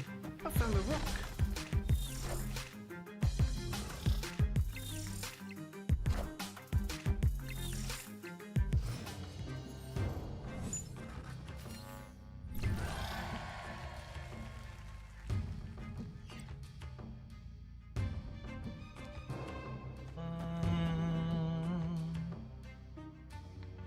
Between being exposed to Shag here and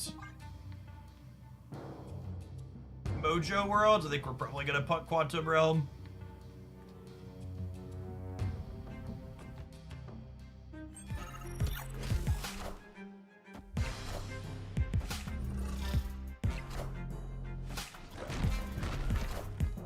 Hey man, I'm cool.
probably should have just shagged him in the center. This was their shag, by the way. I just can't win because of Quantum Realm.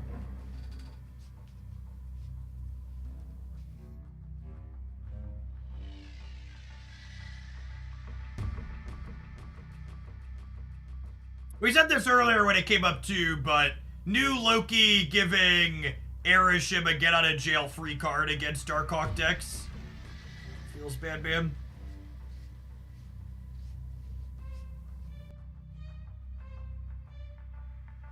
Yeah, definitely just have to build. Could only add 11 in the middle, so any card here beats us. I should have shagged him in the middle. That was on me. Want to get back into Marvel Snap because I haven't played over a year and life was hectic. Is it worth it? I think Marvel Snap is genuinely one of the best managed live service games I've ever played. And I think it is still the genuinely good game that it was at release. I think it's the best card game to release in some time and probably will retain that statement for the foreseeable future.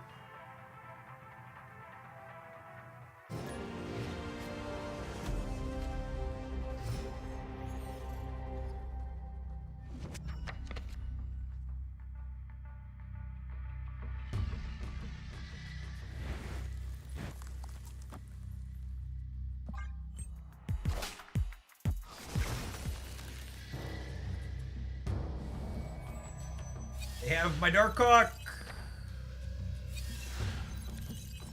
And we know they have a shag. Noted. They drew a copycat. Heard it in the headphones.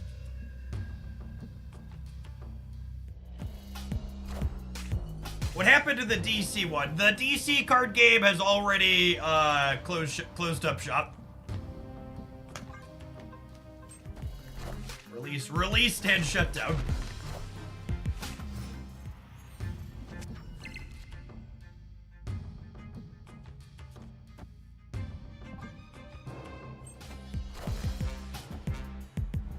Depot, thank you for the 16 months. The DC card game effectively did nothing innovative and was not remotely interesting or anything to write home about.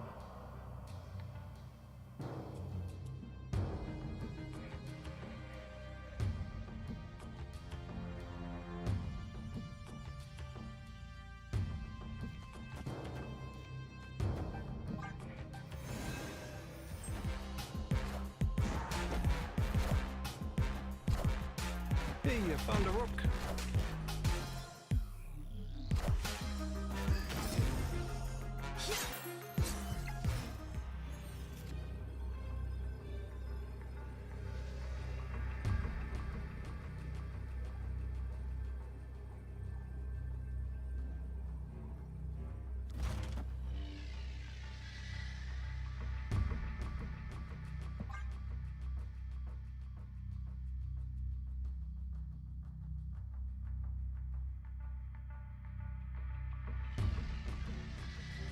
I often talk about how I think Snap was one of the most innovative card games to release in the last little while. The DC card game was kind of the opposite of that. It was just like kind of cookie cutter Hearthstone adjacent gameplay that didn't do anything particularly innovative. The economy wasn't particularly compelling. Like the only kind of sort of novelty it had going for it was the fact that it had like comic book story stuff, but single player stuff doesn't pay the bills.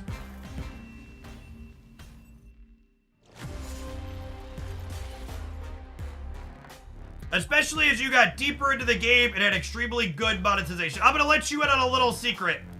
Anything the average human being would describe as extremely good monetization means that it's actually bad monetization as far as the industry goes and not something that will be successful.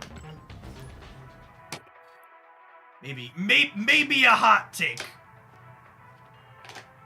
If there aren't at least some people deeply upset with your monetization is probably not enough to keep your game afloat.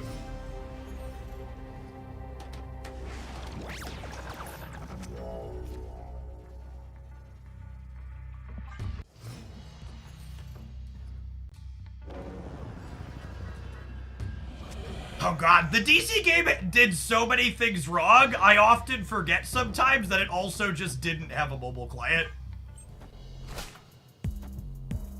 It fucked up in so many ways. It also didn't have a mobile client.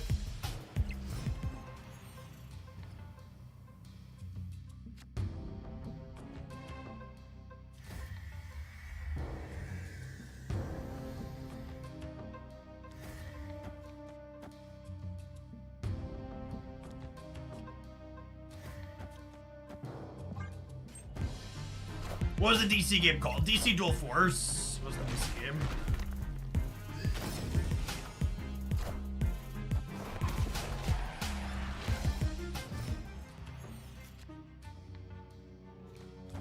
Because of the Mindscape here, I need to play a little differently.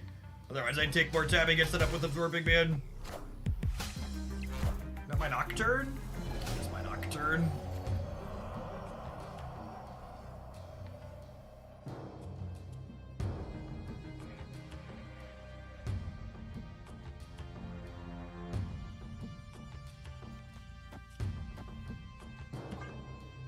I assume they're getting rid of Mindscape. This is a little bit of a gamble, but I think this is correct.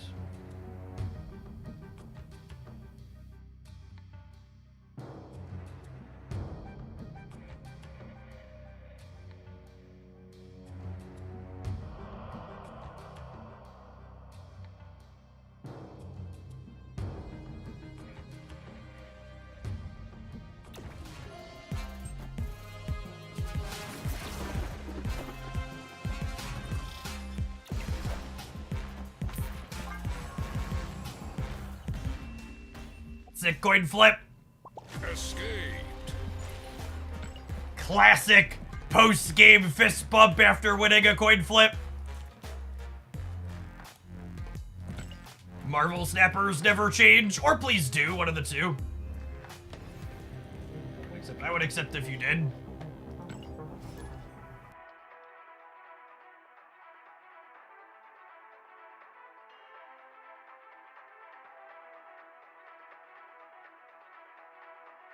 The economy for DC Dual Force was $100 to get every card at release in the game and a new card each season with a mini set each month. That was amazing to me. Yeah, you're demonstrating my point.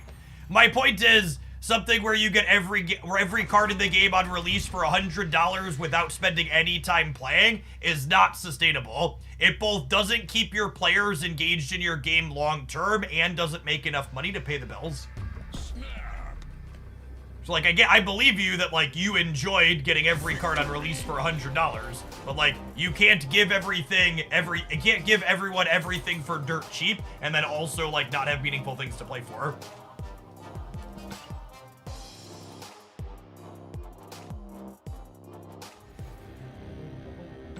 They obviously had problems other than their monetization. Like, the gameplay had issues and, like, the company managing it was making not great choices. For people who aren't familiar, you want a deep cut, chat. The people who made DC Dual Force had a similar core of people to those that ran Hex TCG into the ground almost a decade ago now. If you want a real deep cut.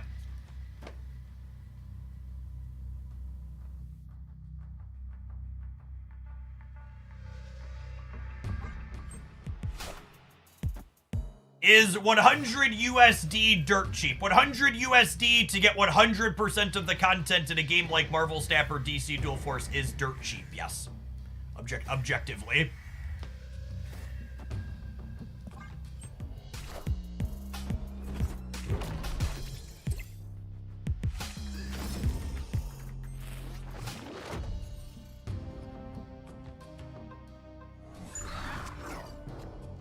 Ooh, punished for beasting. Opponent's seen enough. Victory.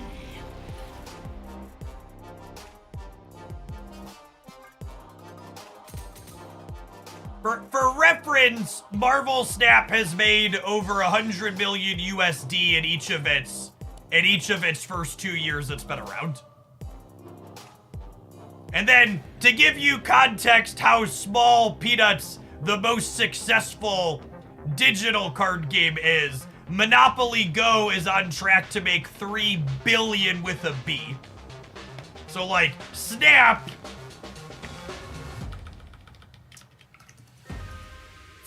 is on track to be the most successful card game consistently for a little bit here. For people that haven't seen this chart before, this is Marvel Snap US mobile revenue.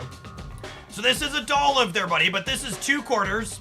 And I don't like the total number here is like worth looking at, but I really want to direct you to proportionally how much better it's doing than 2, 3, 4, and 5 in both of these quarters. So like Marvel Snap is not just the most profitable card battler app right now. It's the most profitable card battler app with a bullet, right? Like it's not close 2 to 3xing the competition quarter after quarter.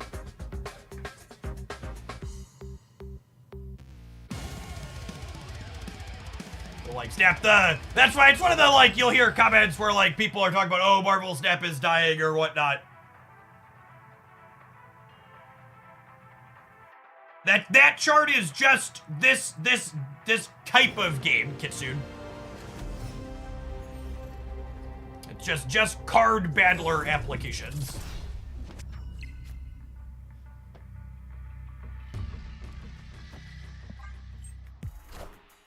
Hey man, I'm cool. Aren't we all dying at various speeds? Every day we die a little more. Fun fact, I've never made content for a game that wasn't dying.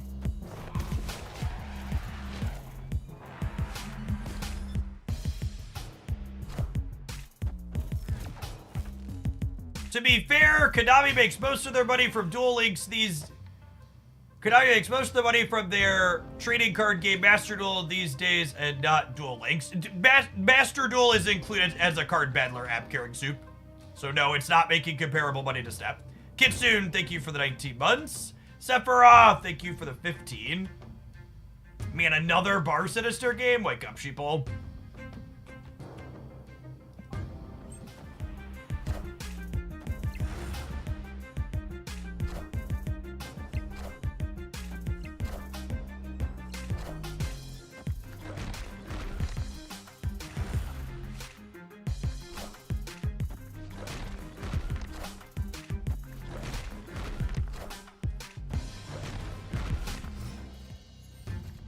Grexy, thank you for the 34 months. Appreciate it.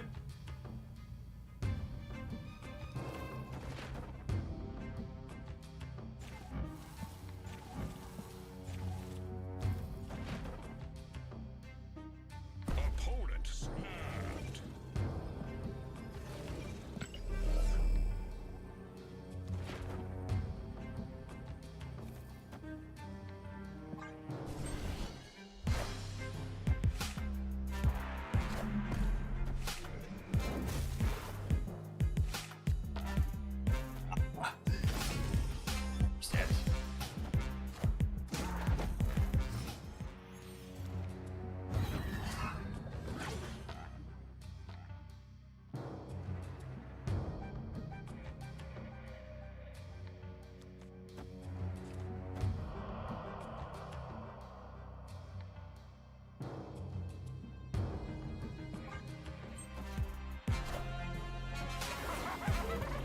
Fuck her up, Buttercup, and get fucked.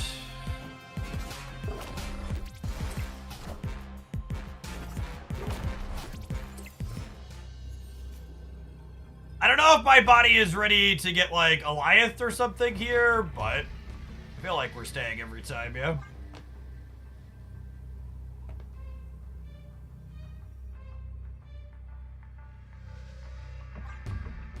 Order for Negasonic. Yeah, good call. It's free. Get Galactus mid. Yeah, it would be rough. I'm adding 23, 25, 31 on the left. Going to 33 there. Yep. Out.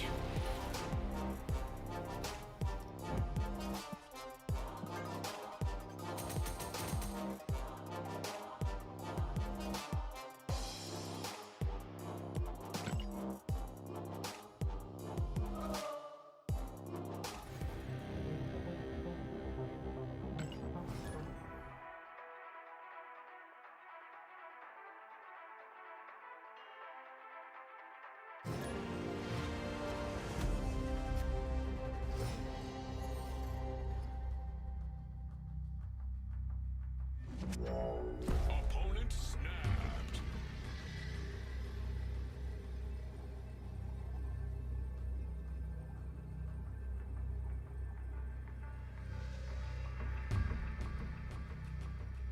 It's fine. I guess Onslaught Citadel might be good for them. It's not terrible for us.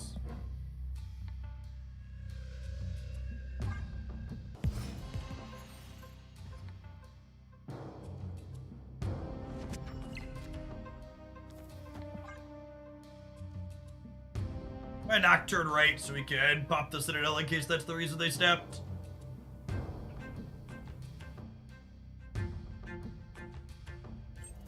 Nico, not really anything useful as said.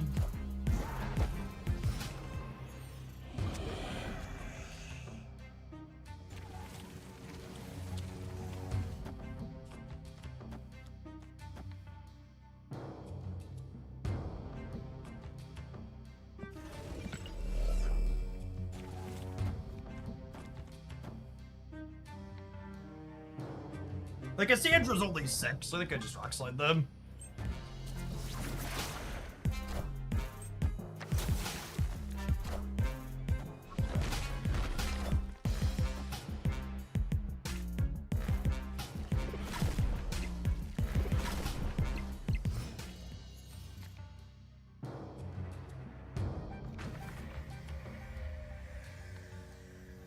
I was about to say, remember we have Nico here, but she's off screen, reminding us that we have Nico here, which is funny.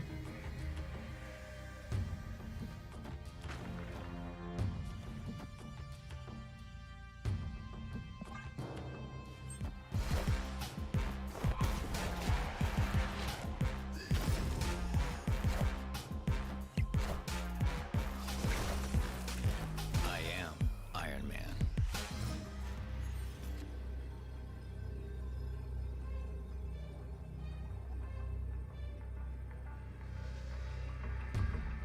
So I do need to worry about Artem Zola on this Iron Man.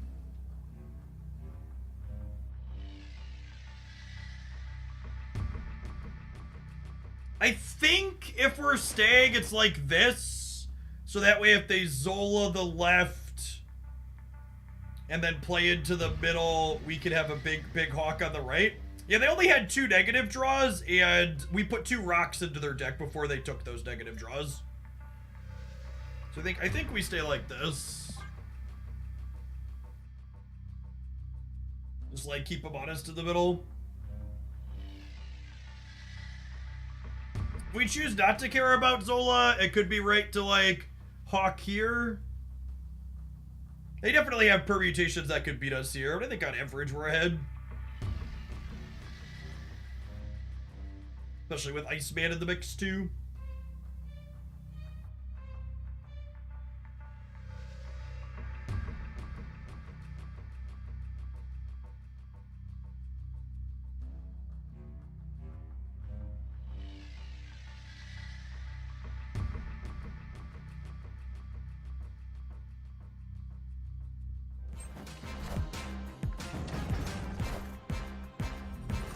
I can eat shit to a tech card too, I guess.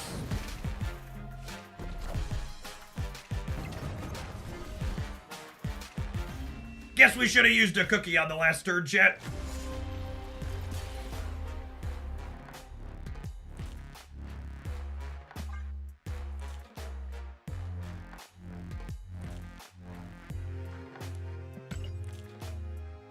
Unlucky.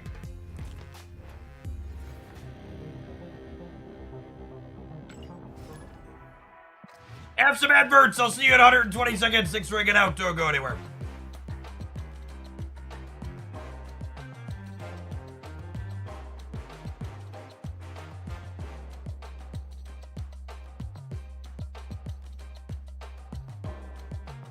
I don't think he snipes. I don't think you're nearly as hyper paranoid about other people sniping you as he is without that being something that you default, without something that you naturally default to doing yourself.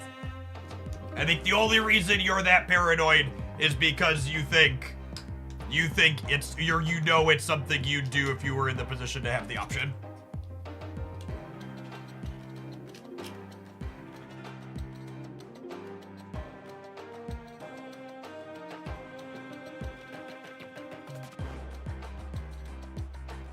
I'm gonna collect all the caches when I have time. I'll probably collect a bunch of them after the new season starts, so we have gold conquest tickets to start off with again. Starvin1, thank you for the half year. That was Dara.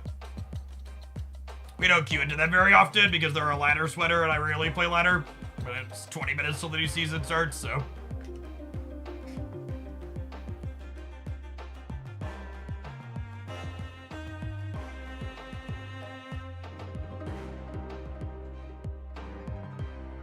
I'm gonna keep Bishop deck ready to roll. I actually don't have a Cape Bishop deck set to go yet.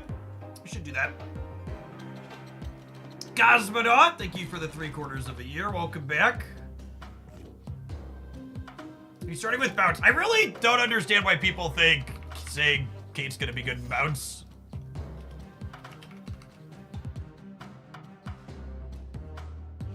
I think I agree with that.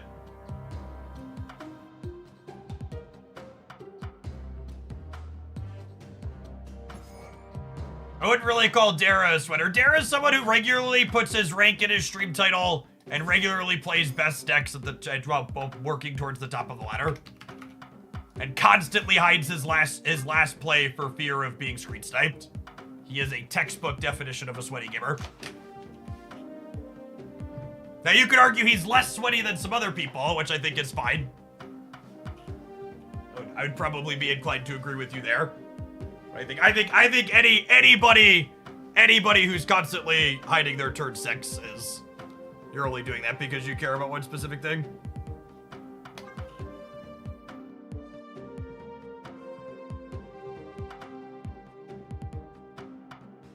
Am I a Dino deck? I don't know if I'm a Dino deck because you're playing Kate's cards out.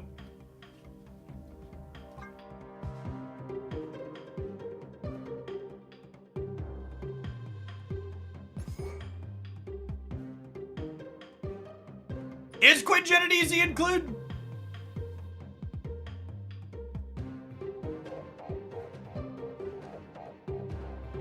Hunter, thank you for the 5 months. I appreciate that. Welcome back. Thanks for coming back. I'm excited for Waltz's VP as well. Do you get the same arrow from Kate? I would assume no.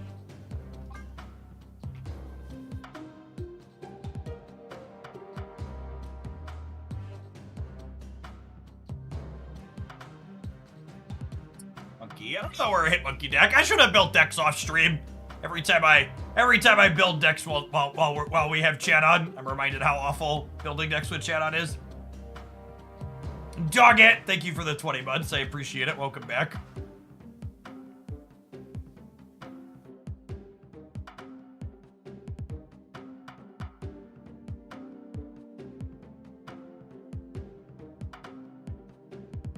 Realistically, this is probably a Kitty Angela Theta deck.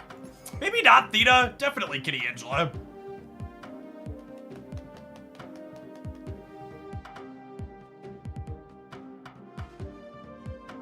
We're gonna have a lot of ones with Kate. Kate's probably not a stellar Theta card.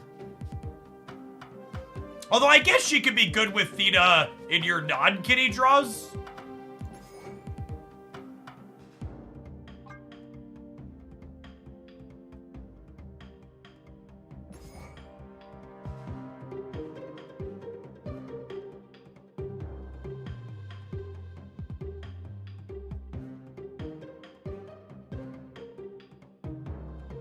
It's sad. I was thinking about maybe Valentina, but Luke Cage doesn't work per against Shadow King anymore, which has diminishing returns on that.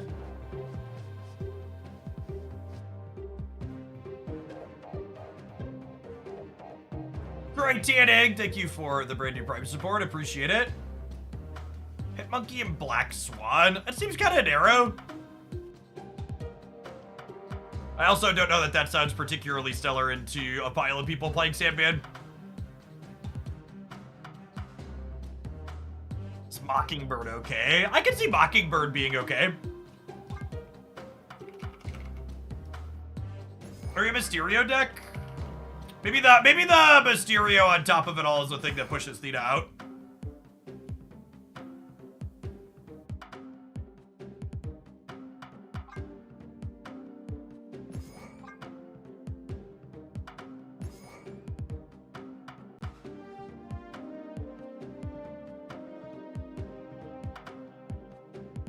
Or the Squanch deck. Yeah, maybe.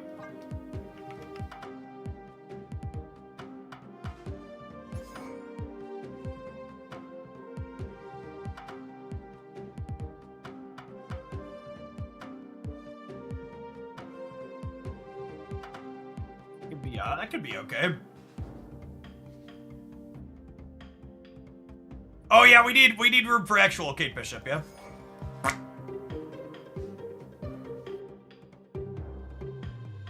Yeah, that sounds fun with arrows. You like Mysterio plus 2 1-drops on 5, and like have Mockingbird squash and stuff on the last turn. I wonder if we need a little bit of interaction.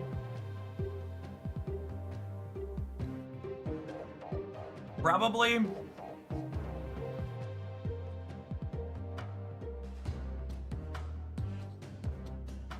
Actually, a lot of people keep suggesting Marvel Boy with Kate Bishop, but I don't think that actually sounds very good.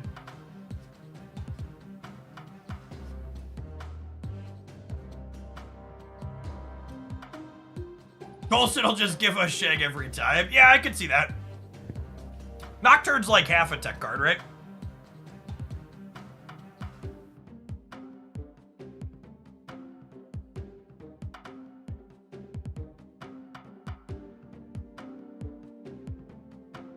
I don't hate the idea of Cosmo. We're not a deck that needs to play into. We don't need to play our odd reveals into specific paths. And with Snowguard, I probably can get away with no Nocturne. Cosmo lets me play out Sasquatch and Mockingbird ahead of curve and get punished less for it as well. Yeah, I like that. That seems fine. Keeps the curve fine. We're gonna have Kate as another 2 in here. Let's start there. What else do we want to do with Kate? There's probably just like Kate and a generic pile of good cards, yeah?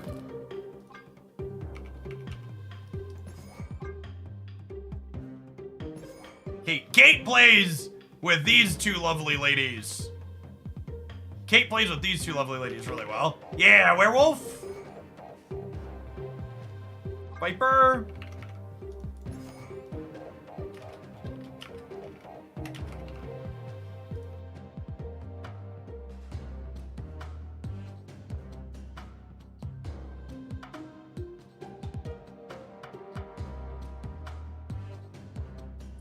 This could be the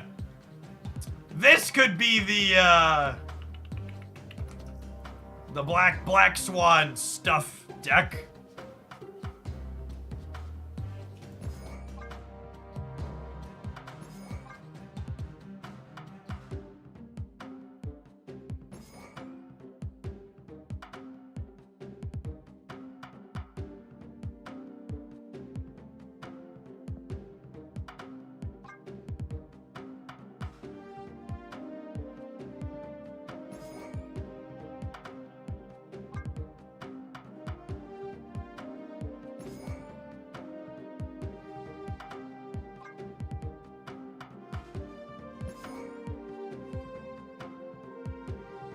Like one energy on reveal.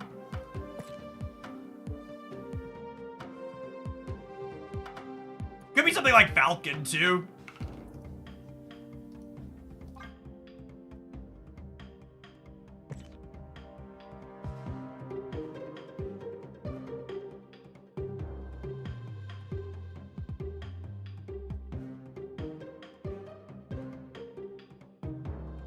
Is it just full bounce? We're probably just supposed to be full bouncing, yeah?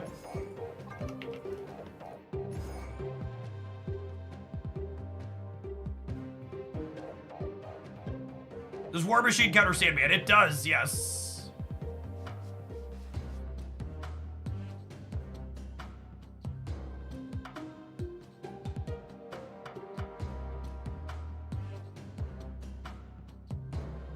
Chat, the last card is Kate Bishop. I don't know. What the problem with the bounce stuff is my hand's gonna be really full. Kate makes your hand pretty full.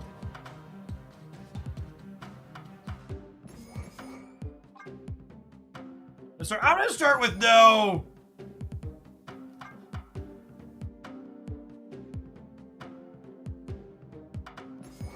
I'm gonna start here and see how it feels. I want to try it without the bounce cards, and maybe we'll try it with the bounce cards.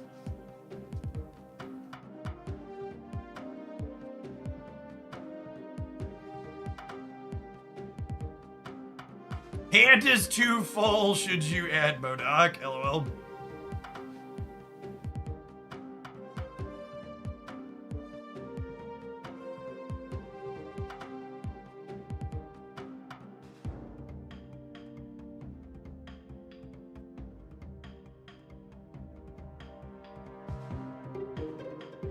Can you explain your reasoning why Marvel Boy and Kate don't have synergy? I don't understand your reasoning. Because in order for you to Marvel Boy Kate's arrows, the soonest you're getting Marvel Boy triggers on Kate's arrows is turn 4, which sounds really slow and awkward.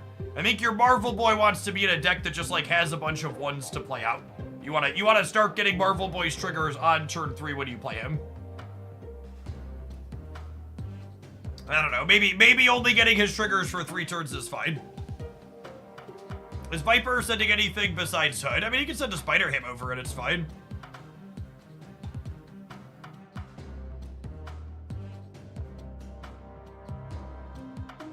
That seems fine.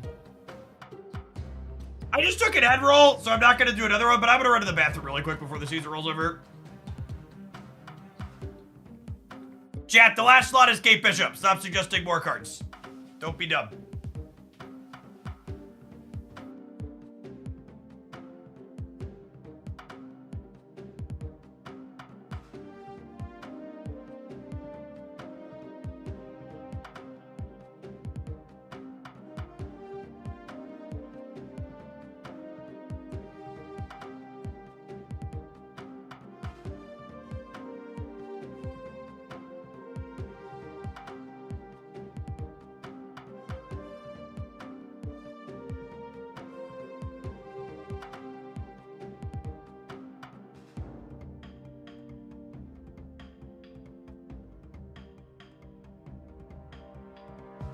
Don't be dumb, challenge level impossible.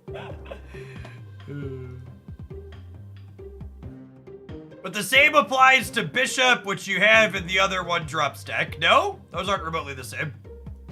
Bishop is scaling himself. Marvel Boy is scaling other things. Bishop never plays out till turn 3. You never trigger Bishop before turn 4. Marvel Boy you can trigger starting on turn 3. That's true too. One of Kate's arrows doesn't work with Marvel Boy as well, so you're not even guaranteed to get two 1-drops that he can power up out of her. And a lot of your games you will, but not all of them, is also worth noting.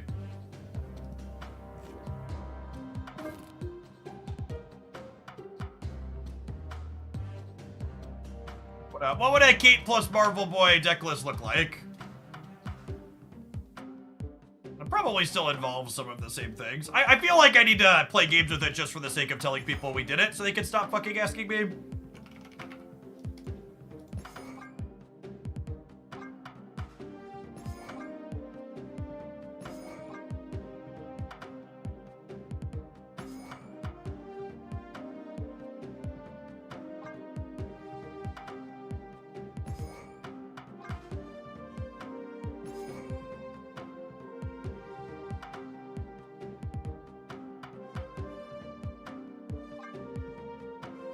I don't know. Maybe I'm not. I feel like I don't know how I look at this deck and end up being anything other than just like the Blue Marvel Ant-Man Kazar pile of cards.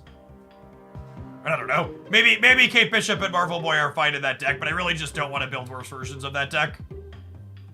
Like I don't know how you end up not just being an awkward build of that.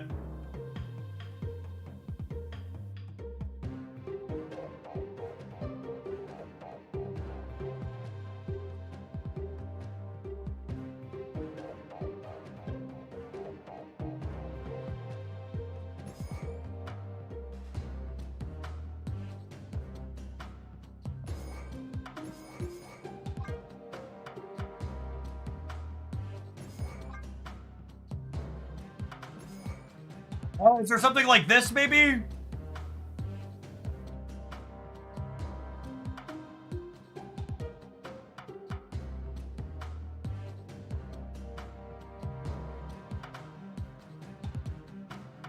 Nah, I don't think you need to metagame the airship next to that hard bed.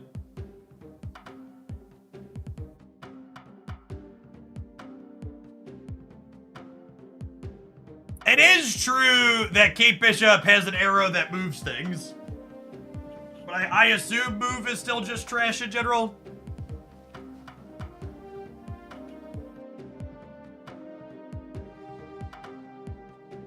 Would be my assumption. This deck has two slots taken. This core is like probably fine. We have a little bit of disruption. Jeff, please no move slander. Viper's a fun call out. Carnage could be okay for our non-Marvel boy games. Eat squirrels and rocks and stuff.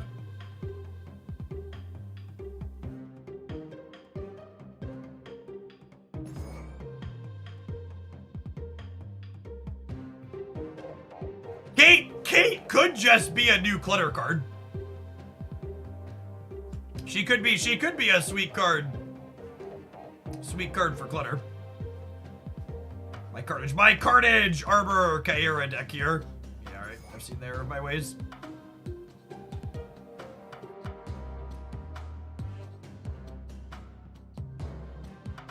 It's probably just Shadow King. He undoes our Marvel boys, but I think that's fine. Yeah, what was it? I enjoyed this pile of cards. Do we does Kate just slot into here?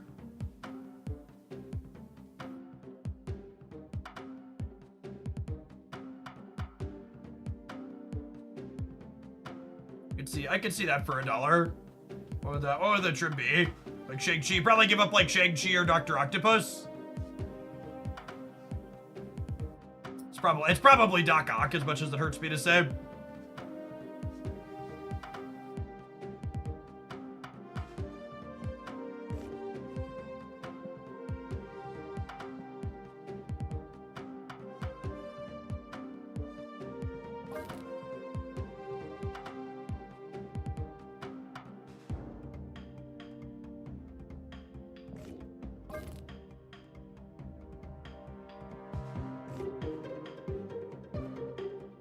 I'd be pretty surprised if Thanos Marvel Boy is good. I also think Thanos is catching a lot of flack from Cassandra Nova being everywhere. You have deck suggestions from that stepped away and is coming back. Yeah, check out my my budget decks video, which basically has a bunch of evergreen decks that are still pretty good.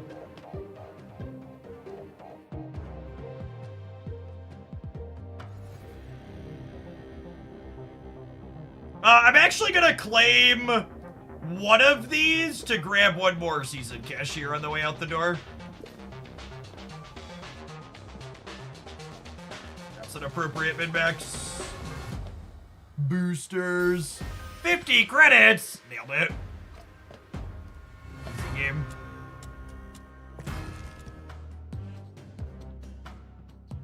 His art, thank you for the 18 months. I appreciate it. Welcome back.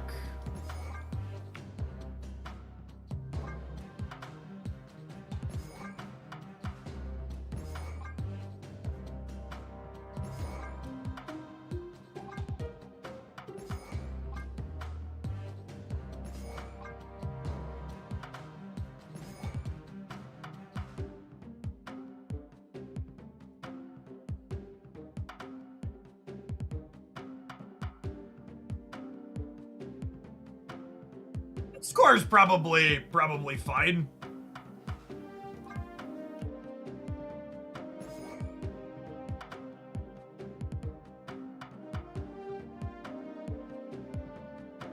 New Doc? I can see New Doc being okay.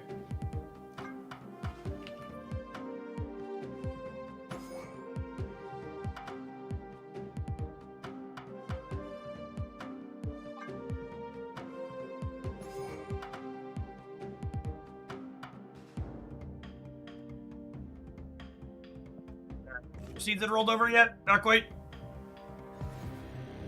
Not quite. Almost.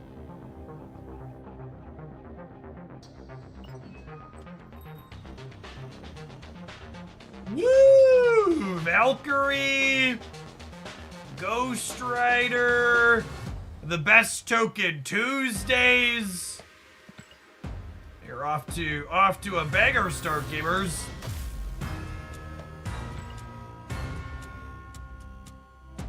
Marvel Boy is here. A Shocker split. Mock the Shocker chat. And IO maximum splits on Kate Bishop, courtesy of chat. So we're gonna buy the season pass. We're gonna buy some other stuff, and then I owe a bunch of splits, believe it or not, thanks to Giggity and others. Oh, new soundtrack.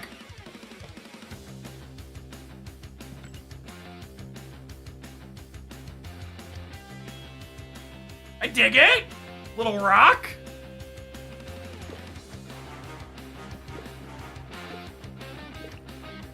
Justina Titania's in Conquest. Oh, I'm so excited. I've been waiting for you, precious. Oh, baby, she's gorgeous.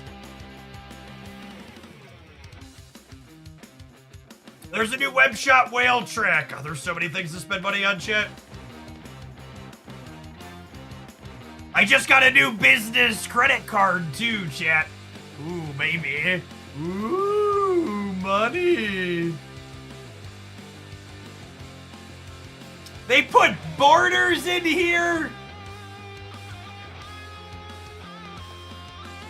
Borders.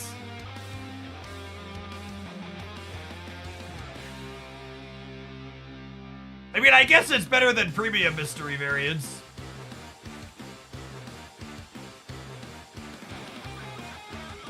I guess it's better than premium mystery variants. We'll probably end up clearing this anyways, but all right, let me go buy some stuff on mobile.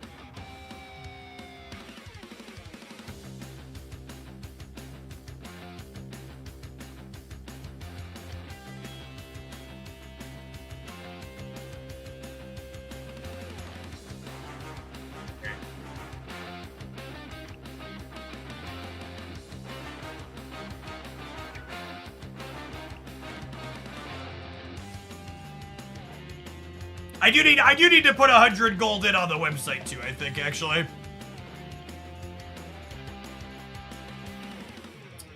The splits I owe today.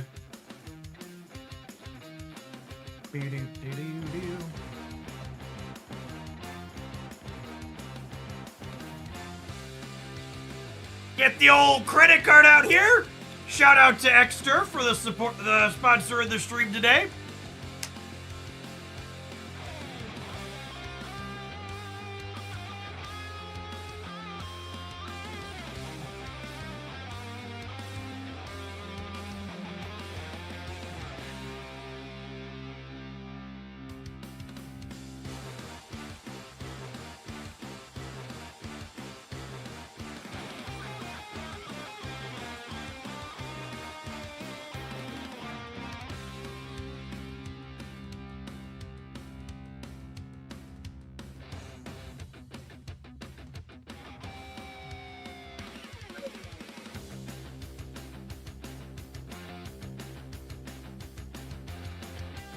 We bought gold on the web shop. We are buying the season pass. There was an error completing that purchase. Second dinner.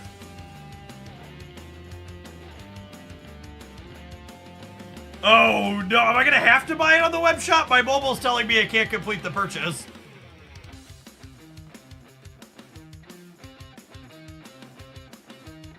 You're getting the same error on mobile. Well, my 100 gold just bought on the web shop. So maybe I am doing it all on the web shop. Oh my god! They're not taking people's money on season pass day! Fucking red alert! Red alert! Second dinner, this is not a drill!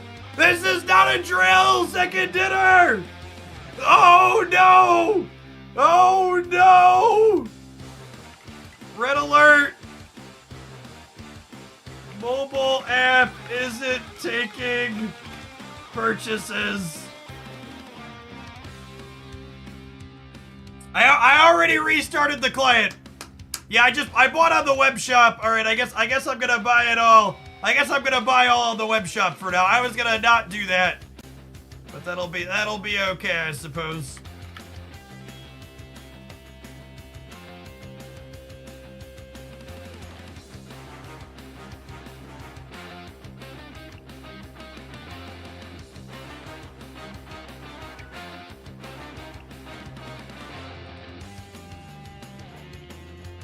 Okay, now let me buy it through the web shop. We'll see if it appears on my account.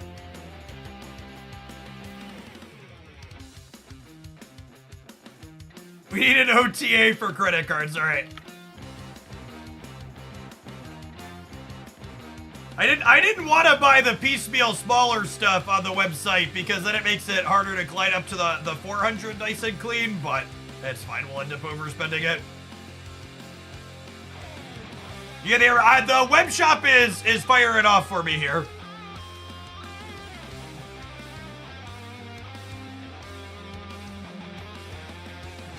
No, you have to buy on the Newverse web shop page in order to get the whale track progress. I'm so excited for the Titania variant.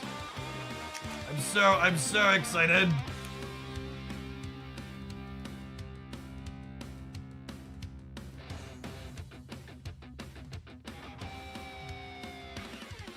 All right, the web shop claims it just took my money for $100 in gold plus the season pass and 2 bundles. So I'm gonna restart my client now and we'll see if it shows up, huh?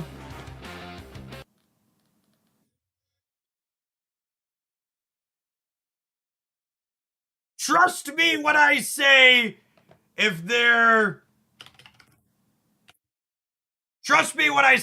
is an issue purchasing, it's going to get addressed as quickly as humanly possible. If there was ever a time to move mountains to fix an issue, this is it.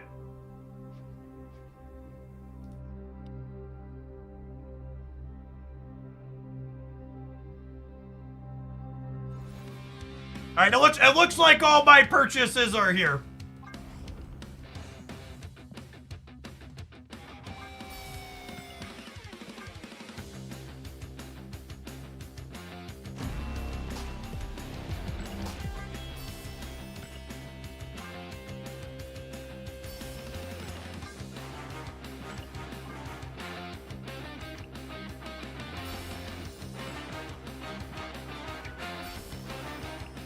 Actually kind of a bigger avatar.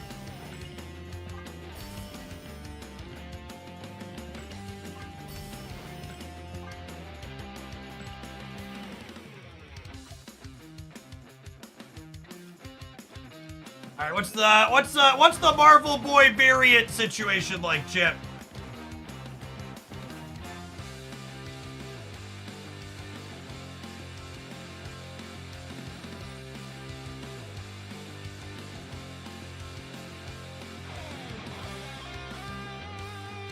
They're both pretty good, huh? It's actually cheaper for me to get a Spotlight variant than it is to get a 1200 gold variant one. And since they're close, I think I'll go for the Spotlight.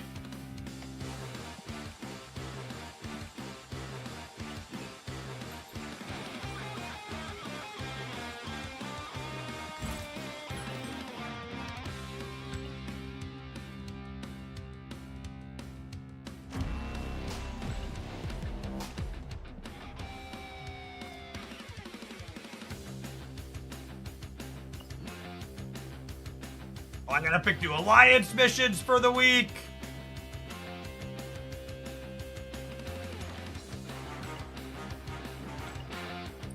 Some locations. None of the rest of those look good. We'll wait for now. Is it worth it to buy the premium pass? Chat, nothing in Marvel Snap is worth buying. You're literally paying for pixels.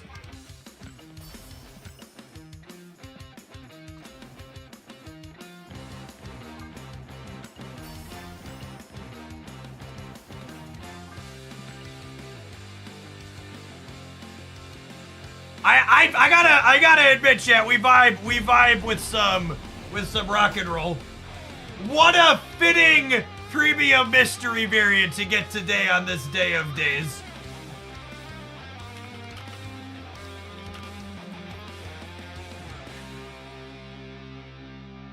That's I almost spent 1,200 gold on that one at one point.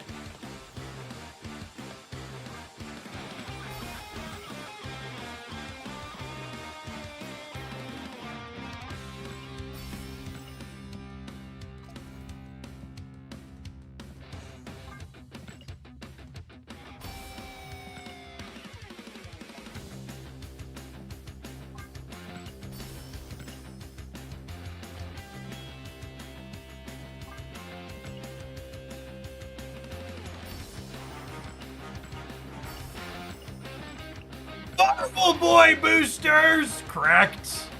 What do you think about Kate Bishop? I think Kate Bishop is exactly my jam, and I'm super excited to play games of Marvel Snap with her. Alright, hold on. We gotta open for our Marvel Boy variant here real quick.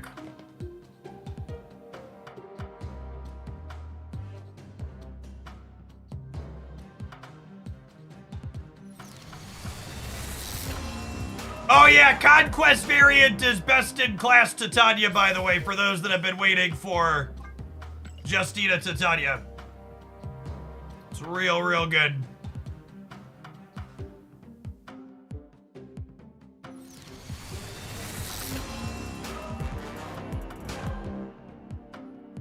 It's a pretty good Red Hulk.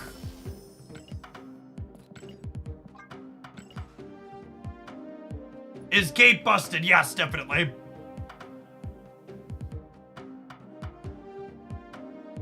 How do you get other stuff for random variants? I'm 700 gold variant complete.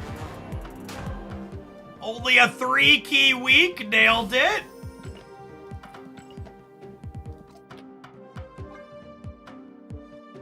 Alright, let's show new Red Hulk variant in gold. Yeah, it's a nice angry man.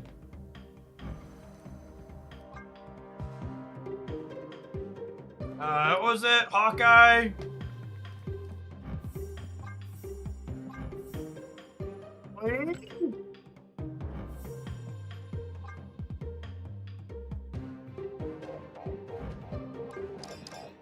$65 boosters is perfect to get him to gold right away.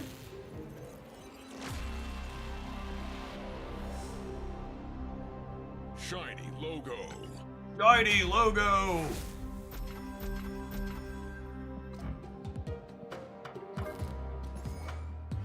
All right, what's the Marvel Boy auto deck look like?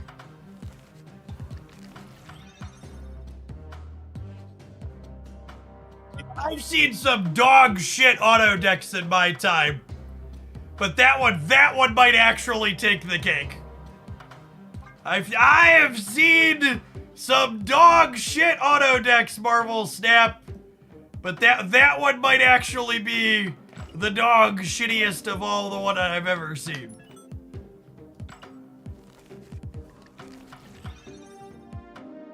Okay, so all I can conclude from this is Phoenix Force is actually just the best deck in Marvel Snap right now.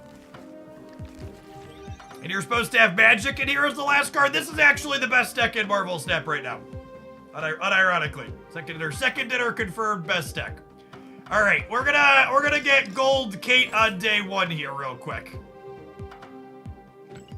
Hold please. Infinity.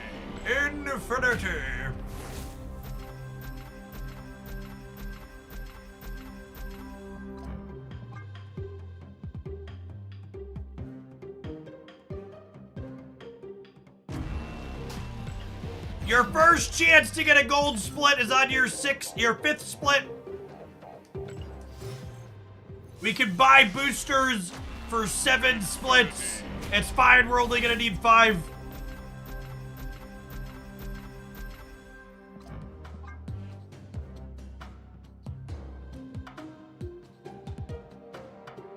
The current Token Tuesdays is the best Token Tuesdays rate you will get. If you didn't know that, you should take a few minutes to watch my economy video where I break down resource optimization for free-to-play small spenders and whales. But yes, 1,200 tokens for 1,500 gold is the best Token Tuesday rate you will get.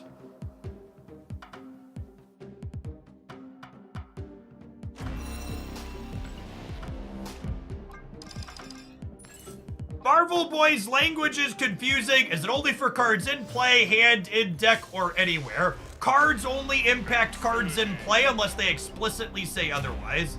There's no Token Tuesdays on the web shop. Token Tuesdays is a gold bundle. Gold bundles are never on the web shop.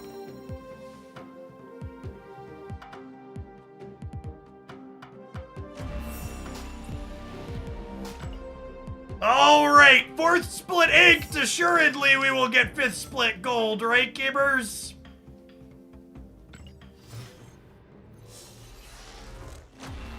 Infinity. Gooey, gooey inked, greeny inked.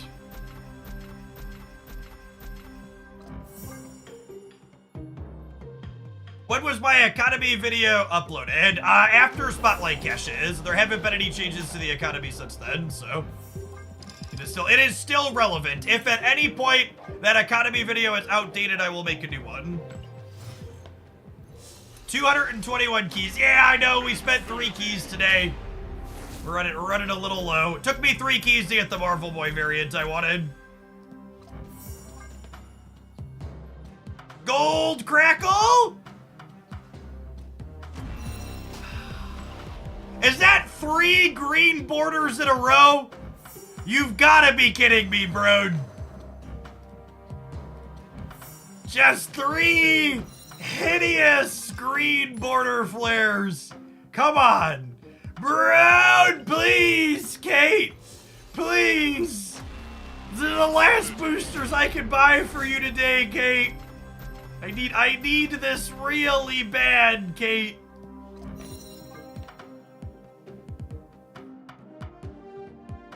I need it!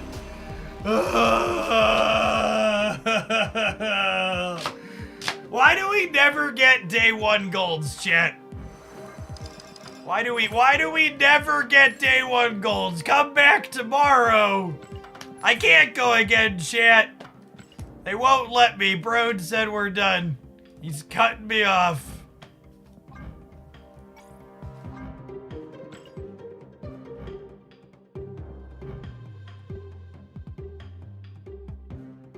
Jace is luckier than us. Let's take a look at their gold split.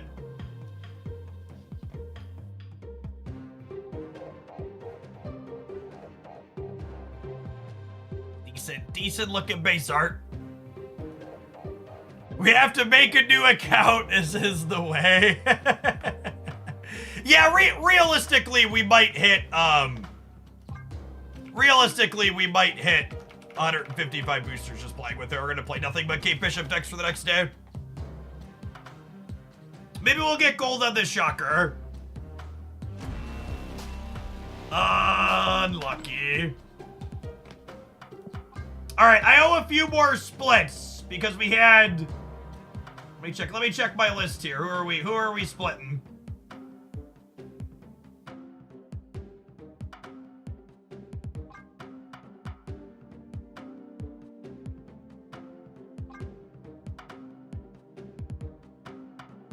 I think it's a split Namor for gold angle, chat. I owe, by my count, was 775, so 15 a pop. I owe five Namor, up to 5 Namor splits.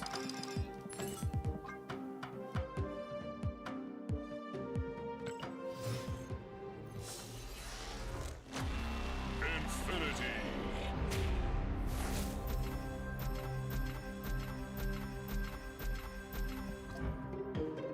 Rating on Marvel Boy. Having played 0 games, the card being out for 20 minutes, I can say with utmost certainty, Marvel Boy is absolutely cracked, broken beyond belief. I cannot believe Second Dinner would release such a horrendously pay-to-win card.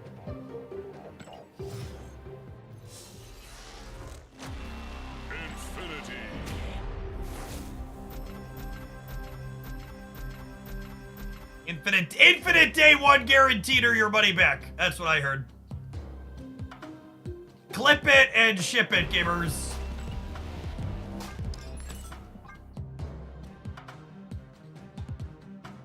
Zero is a 100% win rate. That's true. Infinity.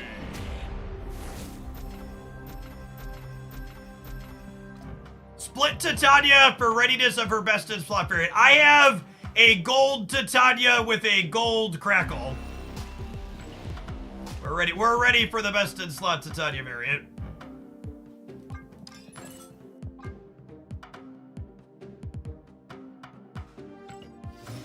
This is split 4.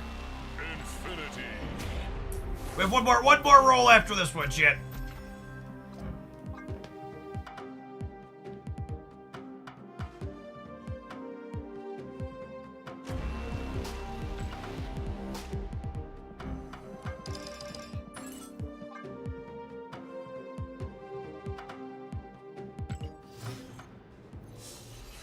My opponent is playing Cable and Cassandra together. Yeah, I've seen some content creators post that one.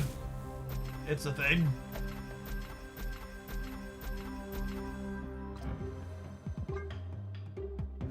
$247? $265? I forget how many numbers we have, chat. Unlucky. This is a very unlucky start to the day, chat. All right, I think I want to start with Collector King. We're gonna start here. I think we're gonna start here. Unlucky stream incoming.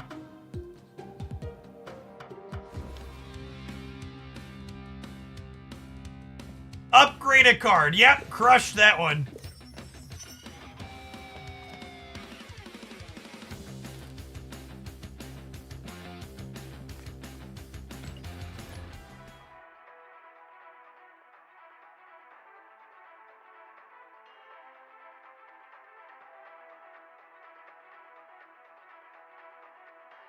It is beggar menu music.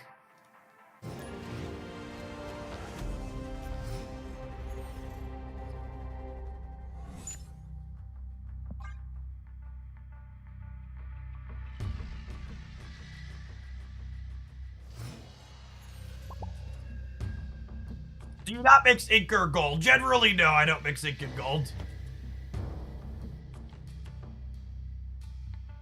I'm mostly just not gonna snap as we climb back to Infinite, because I don't want to chase people out of games where my hands are interesting.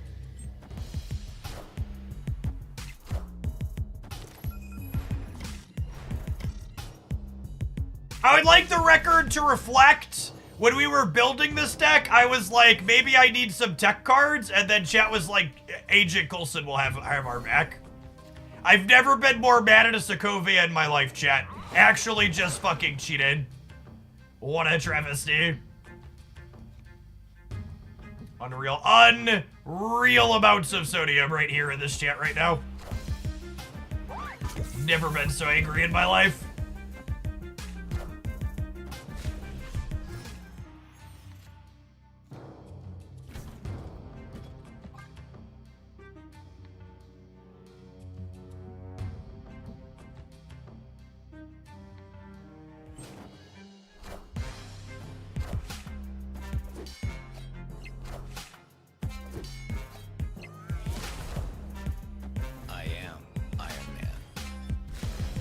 Above Ray Coulson. It was a very good Agent Coulson, all things considered. Opponent snapped. I'm about to get hit by a tech card on the left, aren't I? Mike of the Night, thank you for the 84 months. I appreciate the 7-year resubscription. Happy new season day to you too.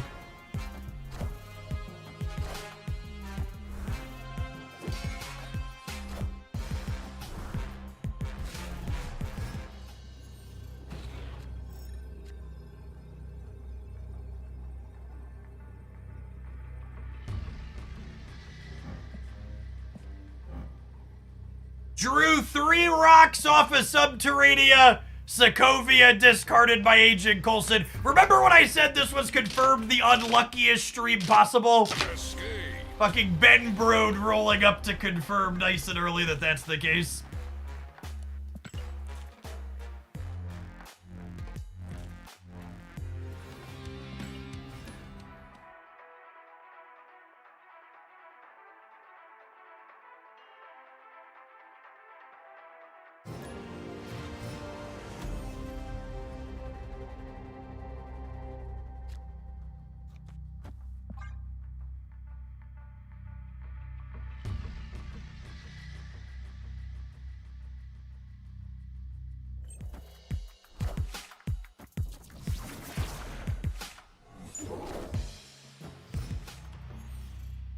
This is unfortunately bad for us because the opponent's deck is almost assuredly a Shang-Chi deck and ours is not.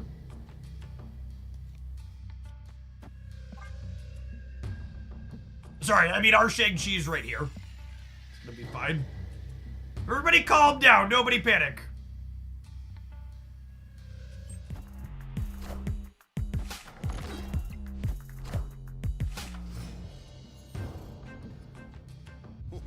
This land is always changing.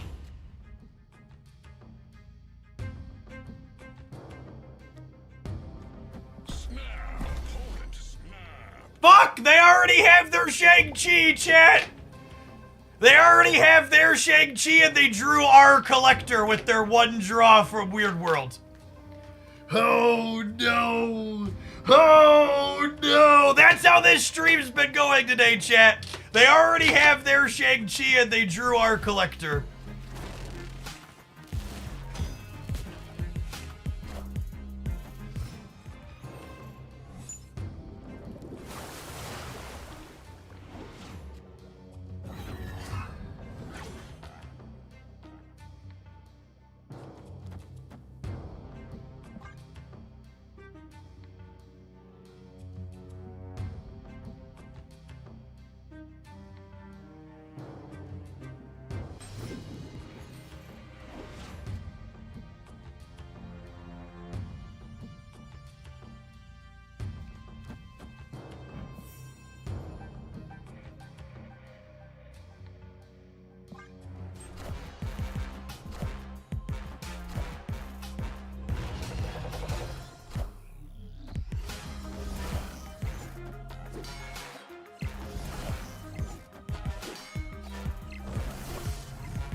You people play this game for fun?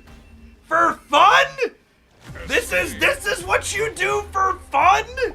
Oh, good game. What a good game. Oh yeah. Fist bump me, daddy. Daigo lost. Thanks for re-upping that primer. Welcome back. Fun fact, 90% of people watching Marvel Snap content are only watching because they want to watch someone get as unlucky as they get every single day at home. You're here to watch me suffer, and that's okay. I understand. I only judge you a little bit for it, but misery loves company.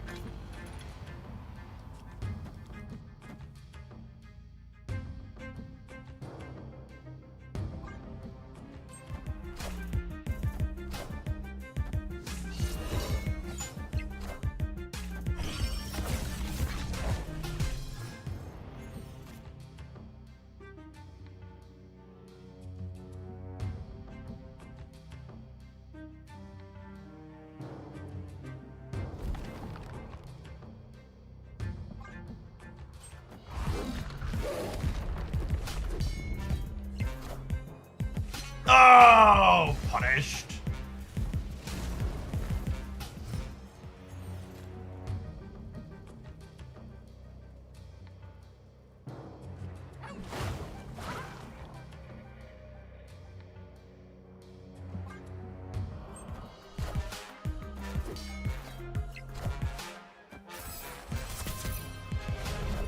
that animation is good. Holy. Holy.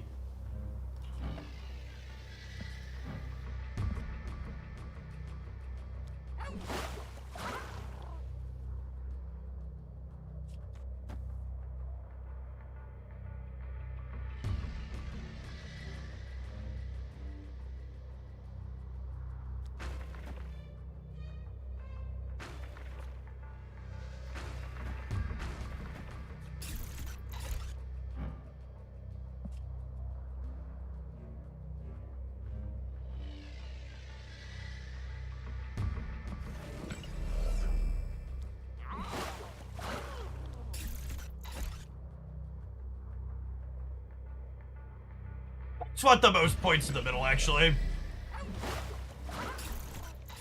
This is a 4, yeah.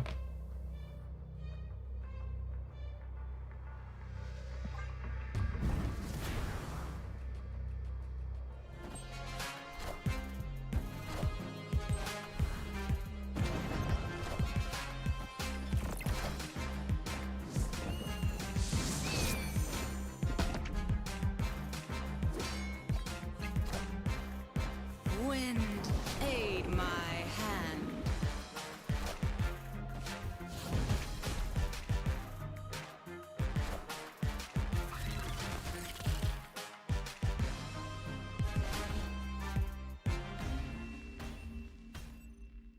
Victory.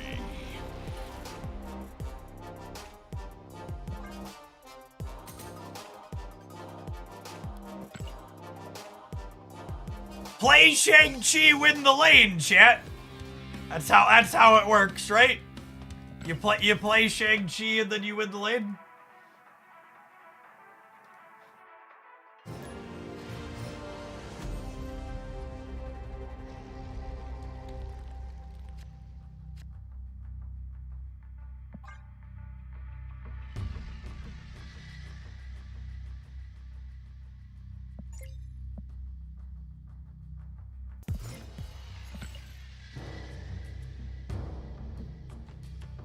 Oh!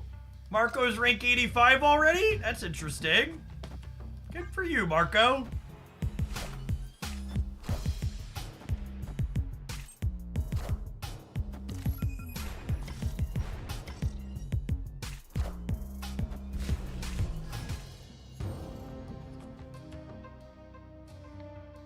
They beep, and they boop, and they bop, and they wop.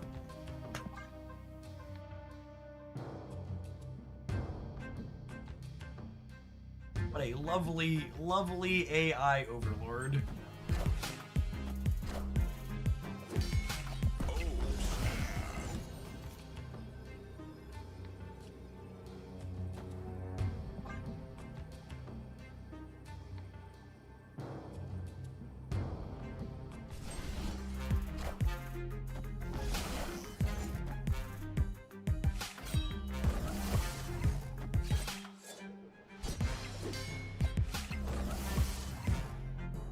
For people asking how do you know it's a bot, we didn't have 100% certainty that it was a bot until the swarm came down in the middle. That was when all of the bets were then off.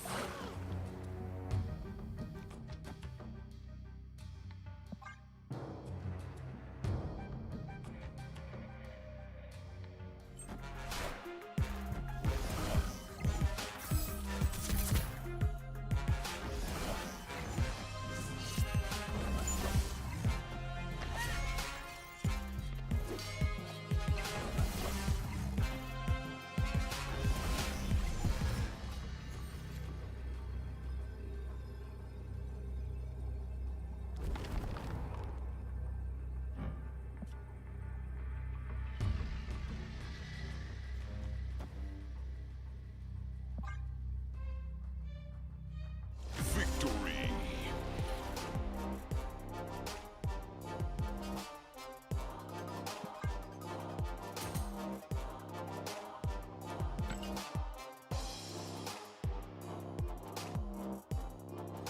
Basic arrow is a Hawkeye arrow. It gets plus points if you play a card to its location the following turn, which is actually an incentive to play Cape before turn 5.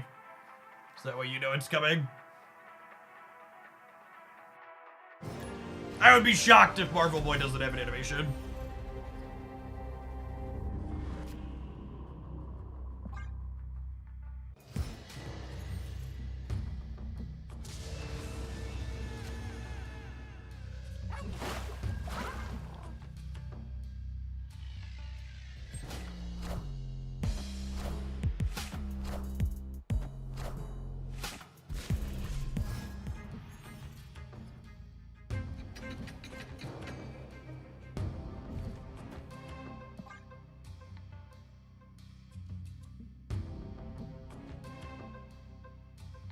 Highest rank includes previous seasons now. Oh, yeah, that makes sense.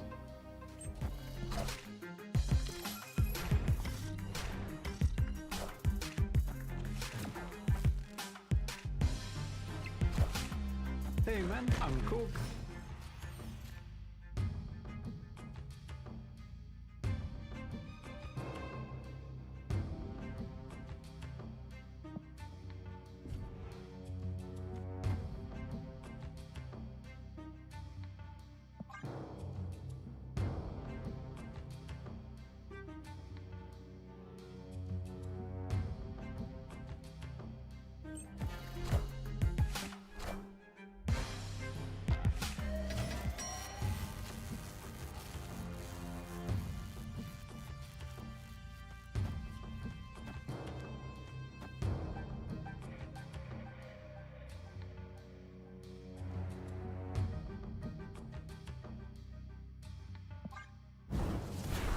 This locks us out of the free Grand Central card, but it's fine.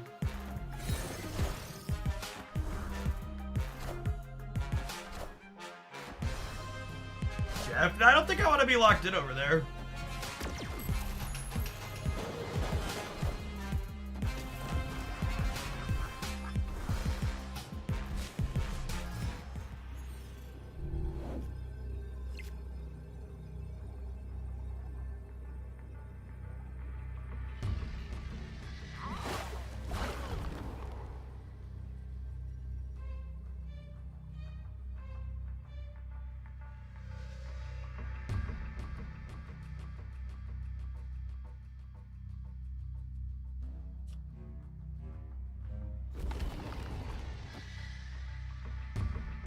This never wins the game, right?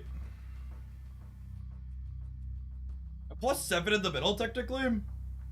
This might win the game.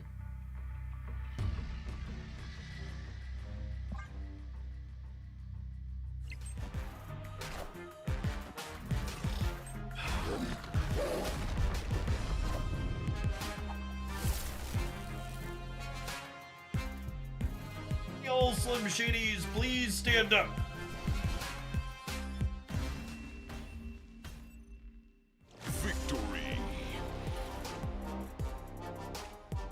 Does a Loki update buff the collector? It does not.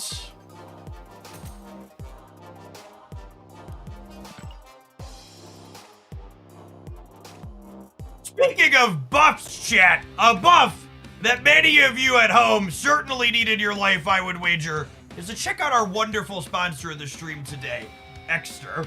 If you haven't seen our Exter shield before, they make these wonderful smart wallets here with the push of a little button here. They cleanly fan out all of your cards there for easy using and purchasing. You can easily grab one of the ones in the middle and slide it up there, and then it goes right back down on in there.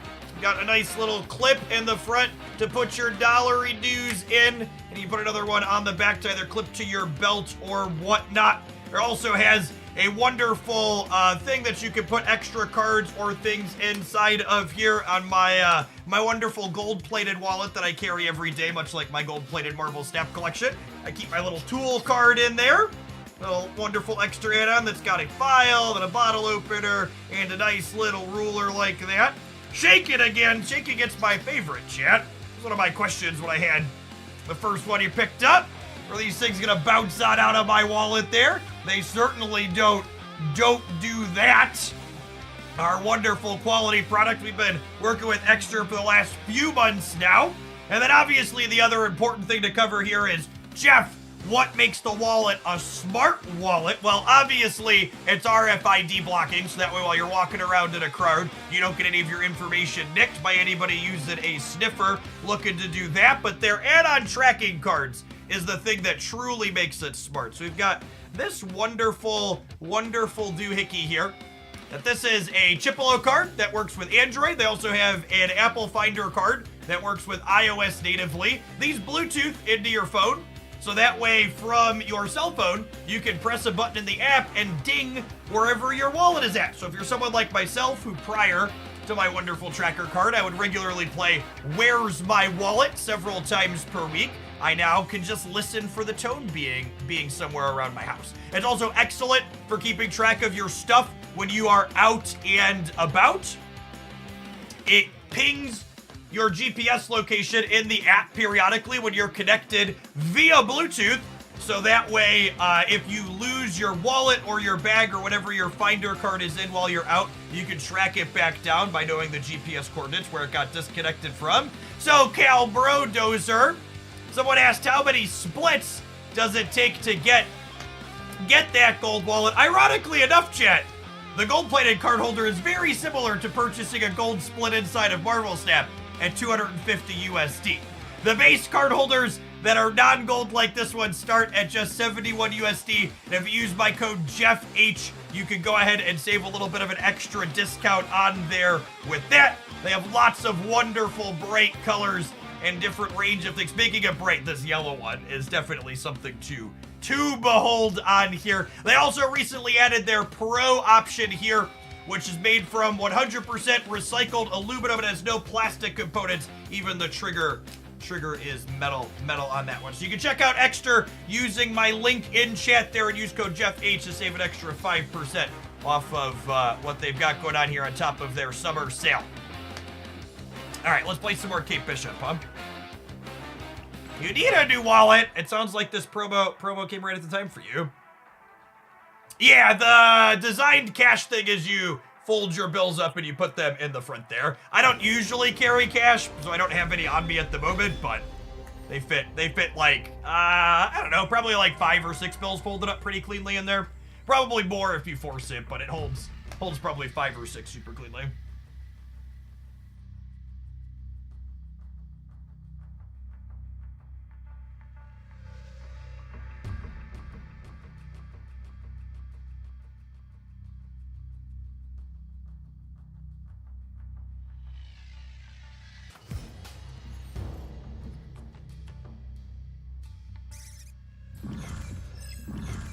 Quick Sasquatch replacement. I only have slow Sasquatch replacements to offer. Unfortunately, no quick ones.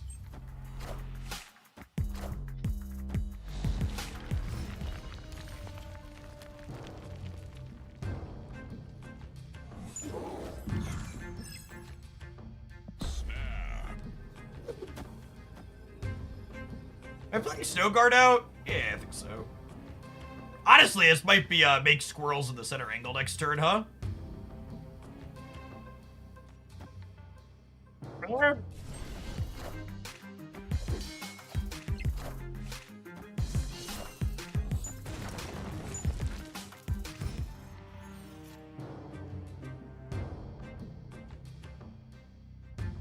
How often does this win the game? Enough to do it because it's funny? Yes, almost assuredly.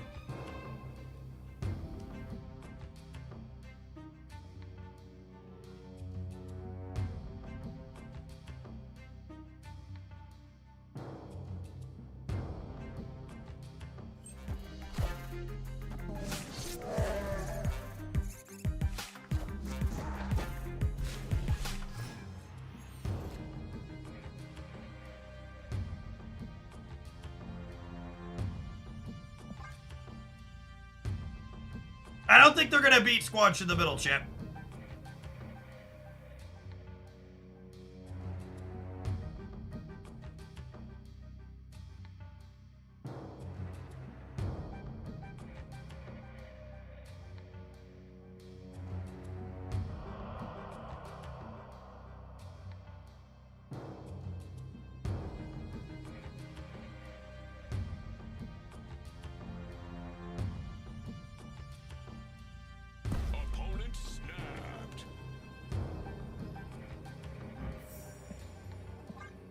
Oh my god, the copycat is Jeff. I missed that. Yeah, I have to leave. Good show. Escaped. I missed that. They can beat us on the left with the Shang-Chi. I wasn't paying close enough attention. My bear play was really bad with that being a Jeff.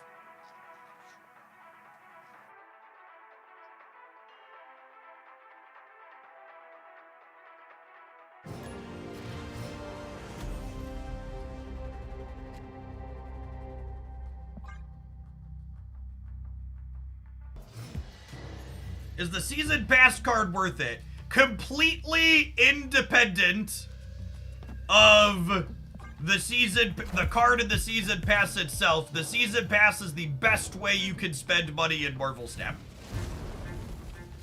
If you're spending any amount of money on Marvel Snap, you should always be buying the season pass first.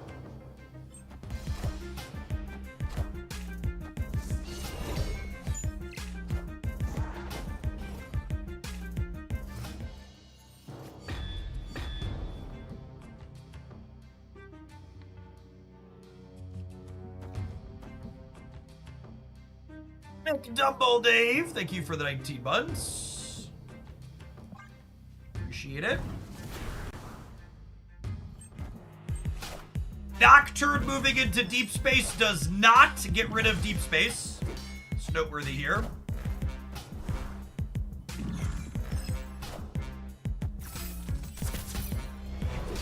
Neither of those are an acid arrow, which I was hoping for.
Not Hellbids, thank you for the third of a year. Welcome back.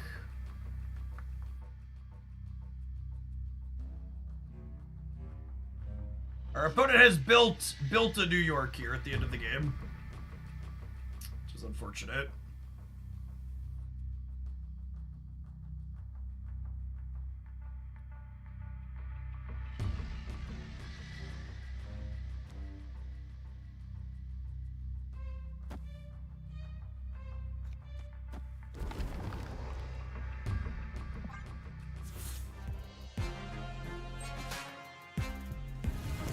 Like a book.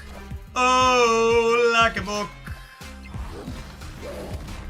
Classic Heimdall lose the game gameplay.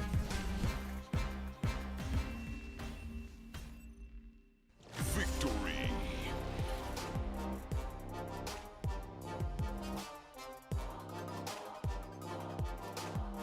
Great web. Great web. Technically giving us a 50-50 there. I would love to upgrade Kate Bishop. Thank you for asking. Frame break. They have lost if you let Heimdall happen. I probably would have been up to the Great Web at the end.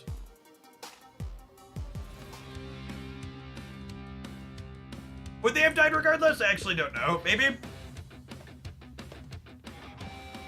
I already inked on Kate. Yeah, we max split Kate and we missed on goal, but we hit Nig.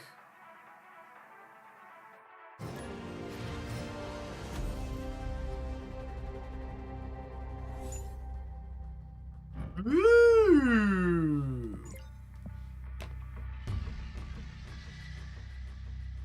Nocturne does not change deep space. That is correct. found a rock.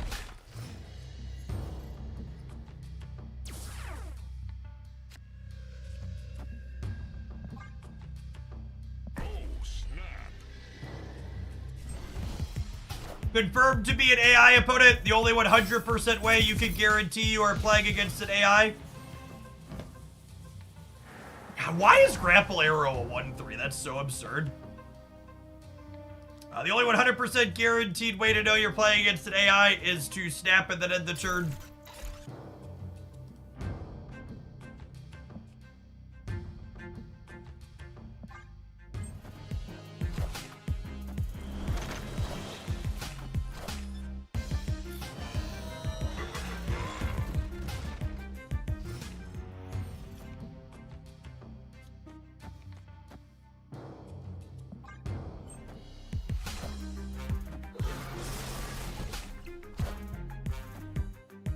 Why do they exist, chat?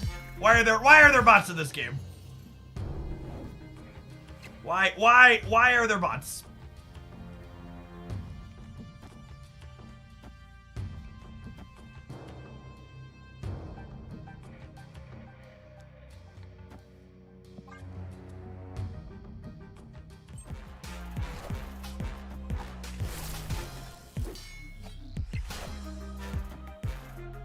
Yeah, grapple arrow plus Angela is certainly real.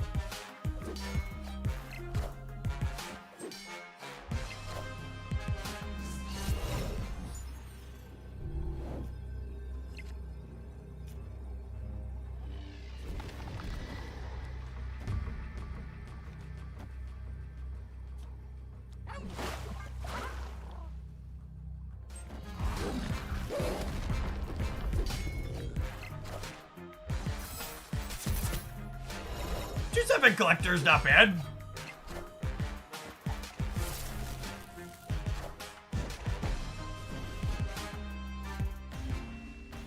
Grapple Arrow is Ghost Spider. Kind of. Ghost Spider moves your last played card.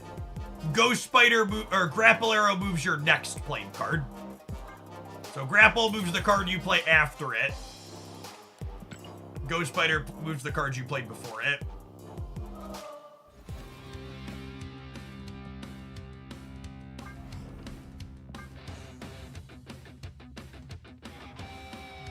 Should we take a look at this the Scarlet Witch variant with some gold? That's probably pretty good, yeah.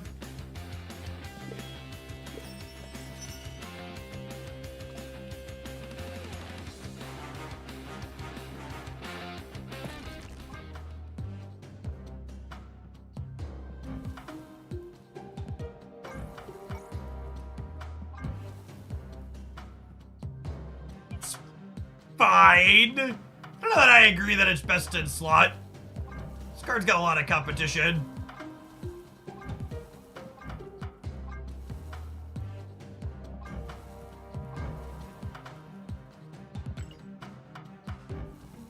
Good. It's a good piece of art. Best in slot's a tough one. That card.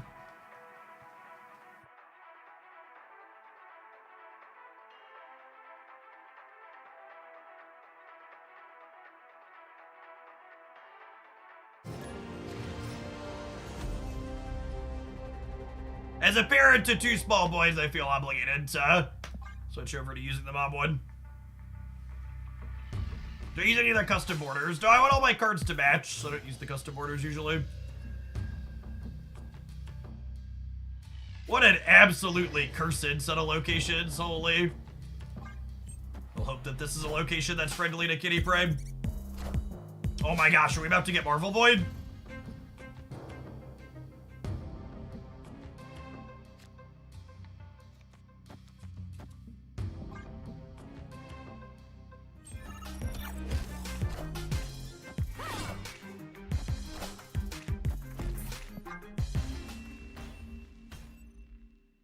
Escaped.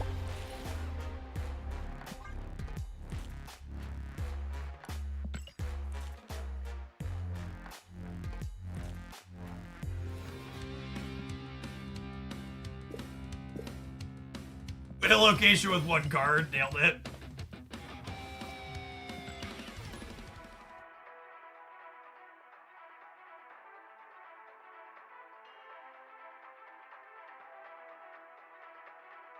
Chimera is underrated. By underrated, you mean appropriately rated and only applicable in the one deck that plays her? Then yes.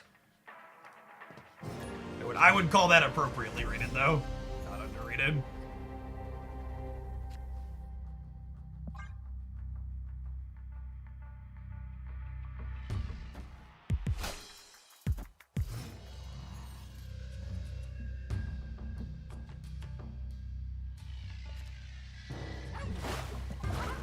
Onslaught Citadel, probably pretty good for the average Ant-Man deck.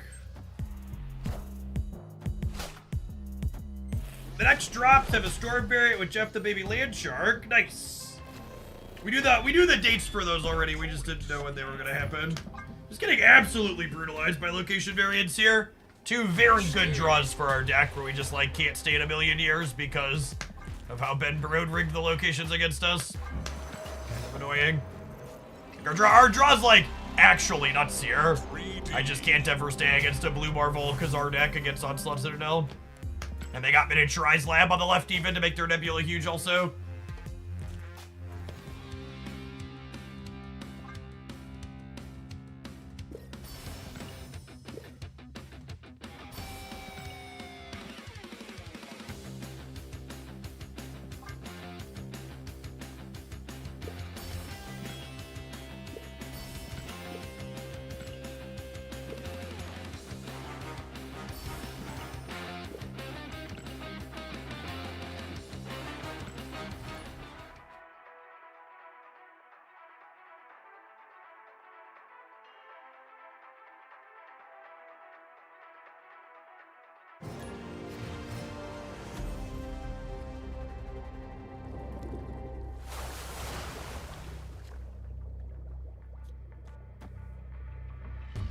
This actually helps us, yeah? Because it means the collector's gonna get buffed by this. Playing its Aeroship here.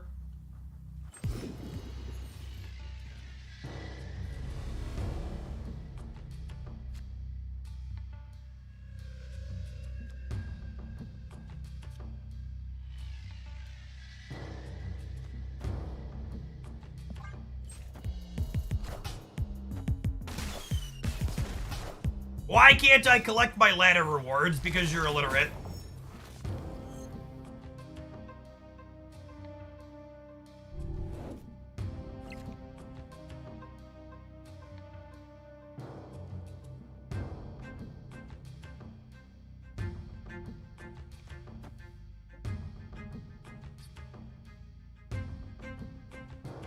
It's actually been a couple of seasons since someone asked that question, so props to you. Literacy is busted. I expect it to get toned down a little bit next patch.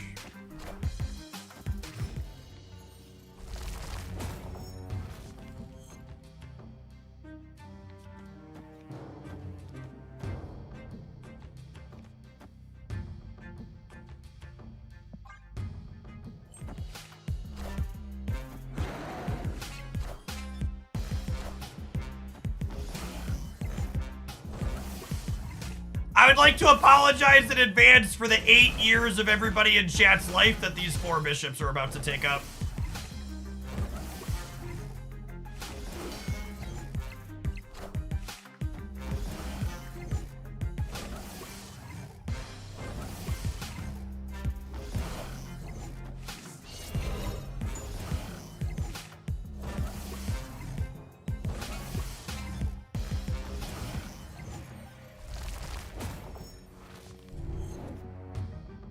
Okay, wait. I have priority here.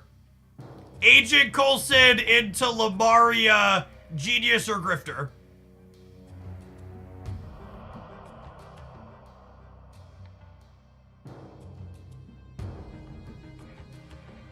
And then we can Hawk next turn to turn off the Bar Sinister too.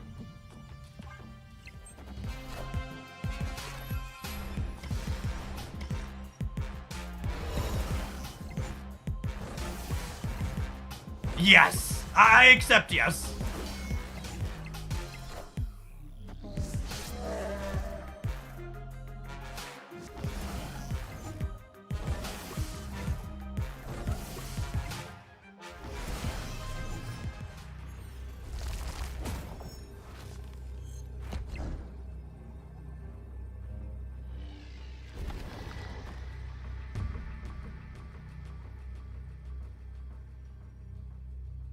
They only have one card in their hand, actually.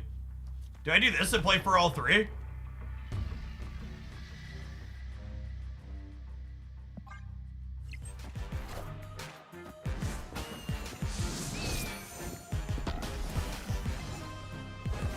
Because this even lets Martyr jump from the left into the right. So we're technically +5 on the left.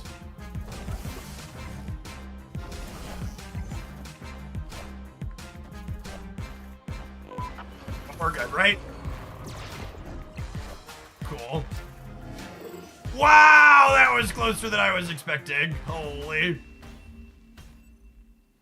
For how sweet our line was that game, it was way closer at the end than it needed to be.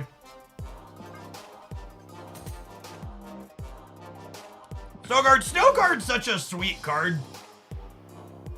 She puts you in such unique game situations that like you don't normally see.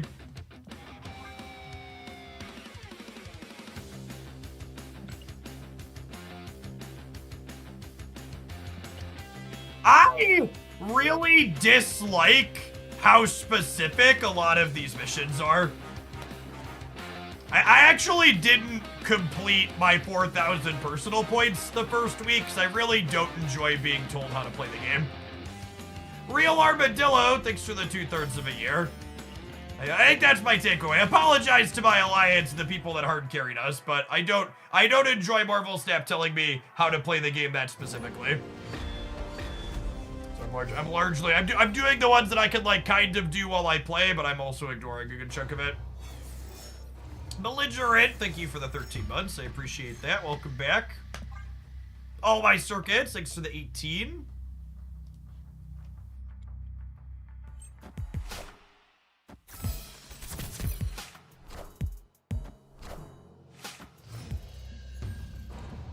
Ah, they beep, and they boop, and they bop, and they whop. My AI overlord, chat.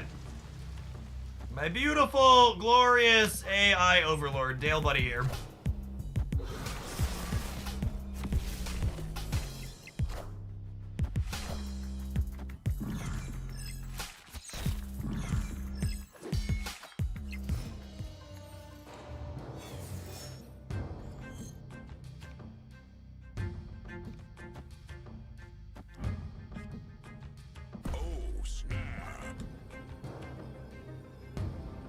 Nacho Lewis, thank you for the entire year of support. Let's get you a sword to go with that shield. Welcome back.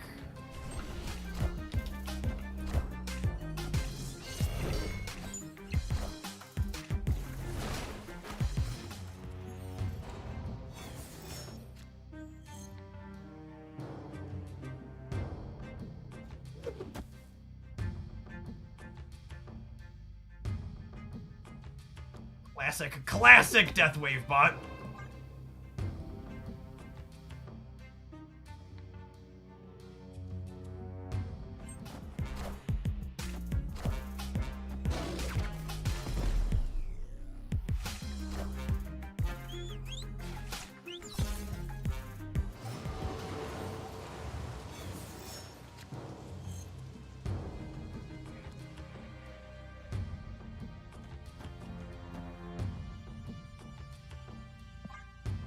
Hey, Usted, thank you for the 9 months. Appreciate that. Welcome back.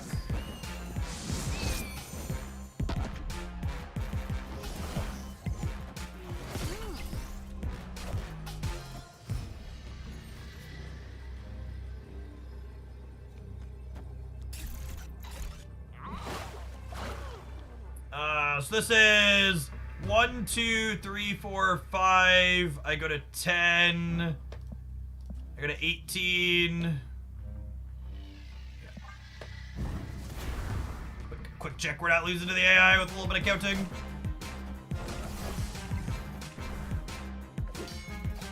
Bear is one more than Jeff. Good shout.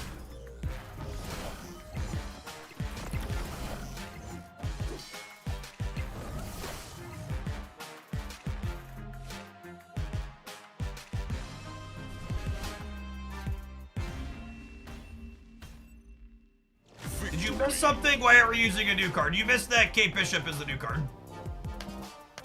she's far less one-dimensional than Marvel Boy.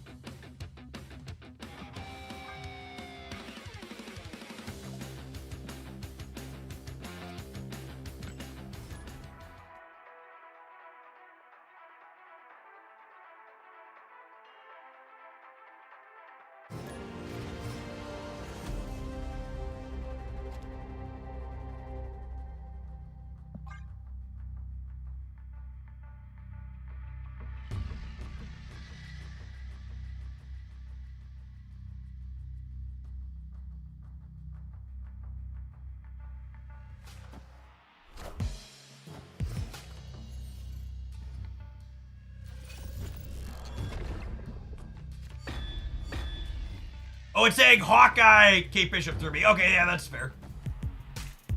Assuredly, I don't get screwed by playing my Angela right 2 matches in a row, right?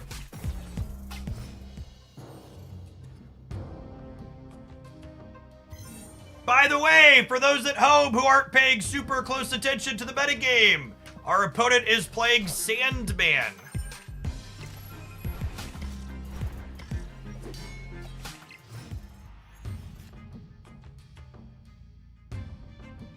Mysterio is a stellar draw for us.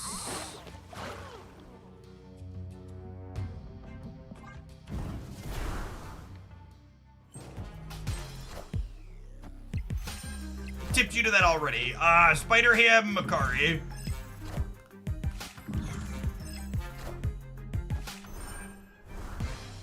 Makari is the big one right now, though. Only Makari deck is a Sandman deck.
It's Doctor Doom.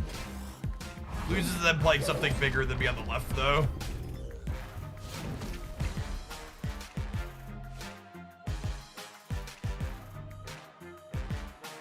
And then have lost to the real Mysterio. A lot of these builds don't play Shang-Chi, so I don't think that's worth playing around. I guess we just lost to them playing something big left, too. I'd have won if I'd have kept the Jeff on the right, because the ordering on Mysterio and Captain Marvel is my Mysterio flipped up second, or was played second, so it would flip up last. I could have beaten Big Thing over here by playing Jeff here, so maybe I'm supposed to do that. Or leaving Jeff there. Loses a Doctor Doom, though.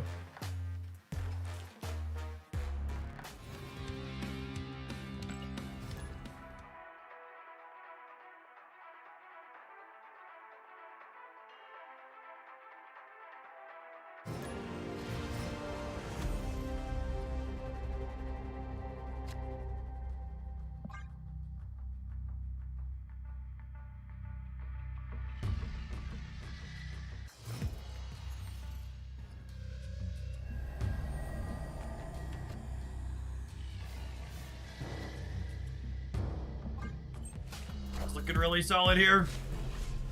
Hopefully this last location isn't hostile. Well, 6 in one hand, half dozen in the other. Could be anything. Even a boat.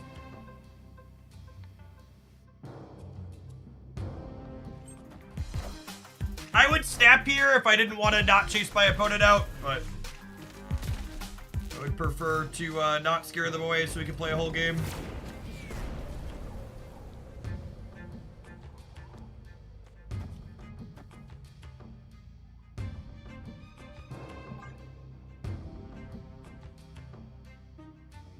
Opponent snapped. My body is ready to die to Galactus or whatever electro shenanigans they're about to do.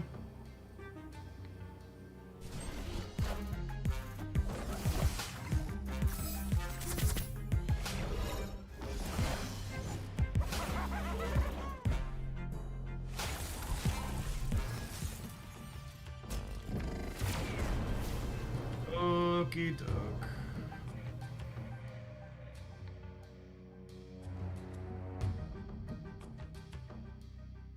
I am laced.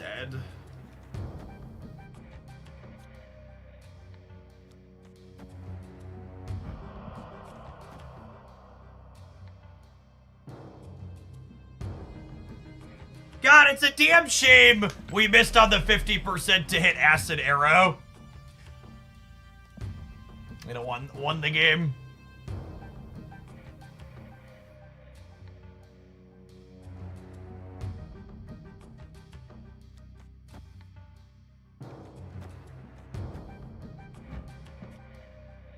I need to hope they don't have Galactus. I need to hope that they don't have Galactus till next turn, and then we top deck Cosmo. This is the play here. Oh, I should put the real Mysterio left to right then. I assume they just have it this turn. It's such a shame that both Cosmo is in my bottom 4 and Kate missed on the 50% to make an arrow that stops this. Kneel before Galactus. Man, an incredibly unlucky set of games since the rollover happened. Just every single thing that could go wrong in every one of these games has gone wrong. It's like missed a 75%er and a 50%er there.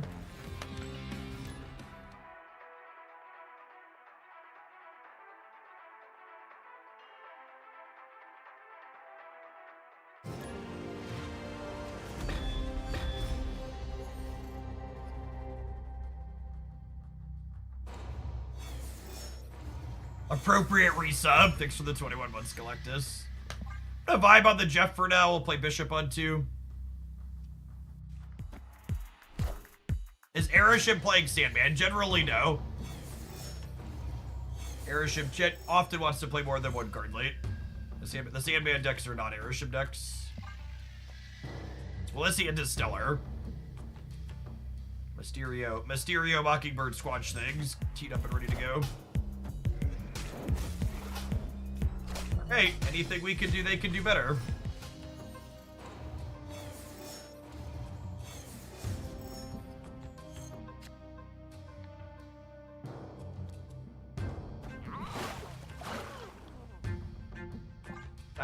Can I hit an Acid Arrow one time, video game?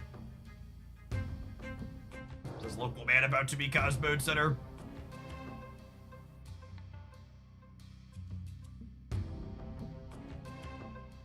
Him and Basic Arrow definitely seem like the two weak ones.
So they're at a virtual 14 here once they fill. This puts me to 7.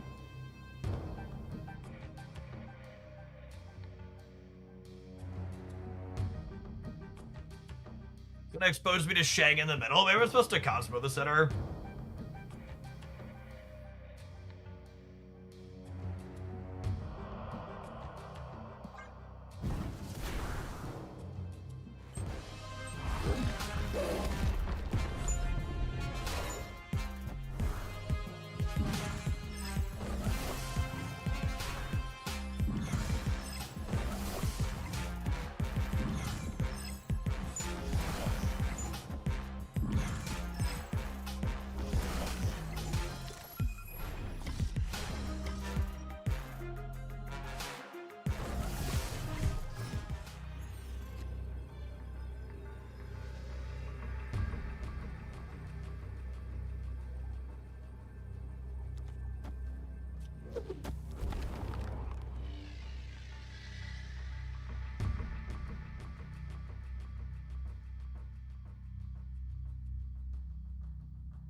So this is 4 because of the forge. This is 4, but they're at a virtual 16 because of their forge.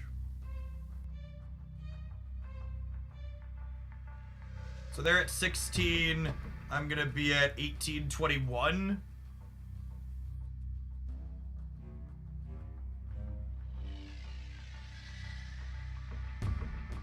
If you put a 10 middle, Shang would still lose them the lane, would they? They'd be at 15. No, I'm moving the Jeff to play a 10 there, so that's wrong.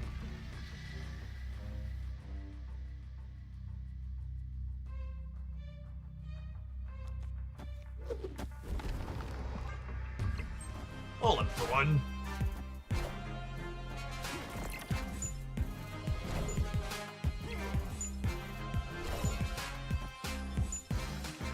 Ah, we're gonna lose the breaker, aren't we?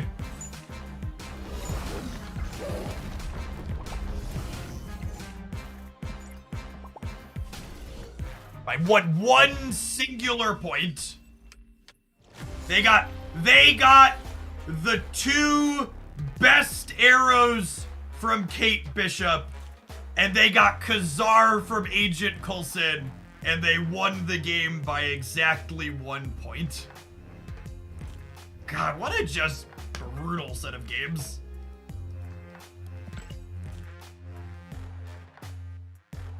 Alright, have some adverts. We're gonna try this one a little bit more when we get back, because I just don't feel like the games we've played have been representative of what's happening so far.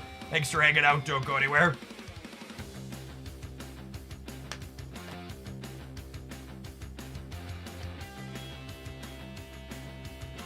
Order into the restroom, subs, beer me.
Oh, Train, thank you for the 15 months. Haleon, thank you for the 3/4 of a year.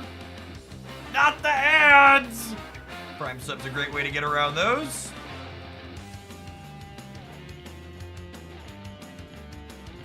Currently 7-0 with Gilgazoo playing Marvel Boy. Yeah, Gilgamesh was in my best decks roundup before Marvel Boy released. Jeremy, thank you for the 11 months. Welcome back.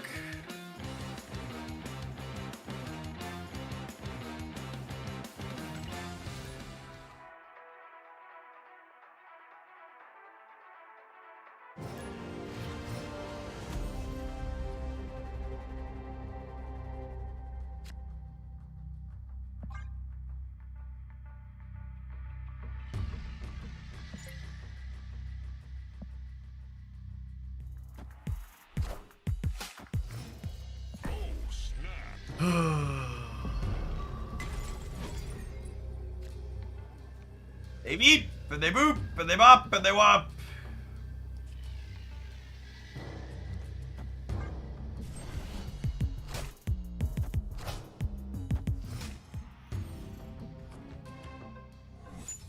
I know it's too early, but let me ask you a question that by my own admission is too early for you to answer. Do people think before they type into Twitch chat? Or do you just like whatever the first thing that like comes into your mouth just like falls right out? Never, not even once.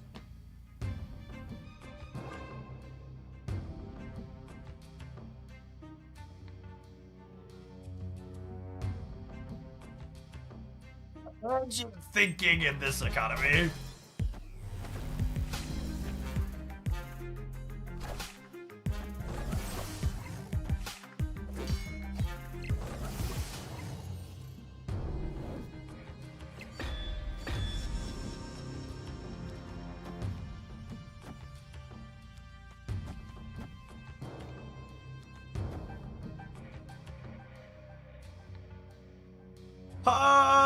Doing the Real Mysterio here or here. Here's other rate's probably fine. Race car, thank you for the 13 months. Appreciate that. Welcome back. Or like a Gate. Gate seems like another one of those Marvel Snap cards that does exactly what she says on the tin.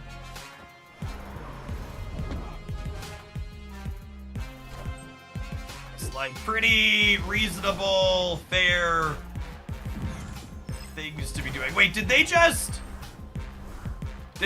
Cosmo my Snow Guard? It's kind of freaking rude. Kind of freaking rude.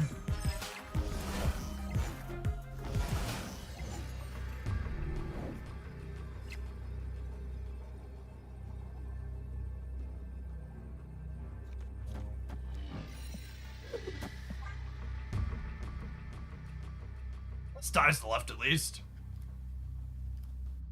Evil, thank you for the entire year of support. Welcome back. Yeah, I think we're fine.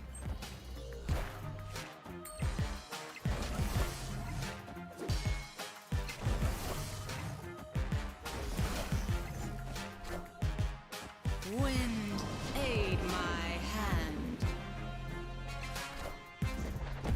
Monka Vincent with the brief pause. Victory.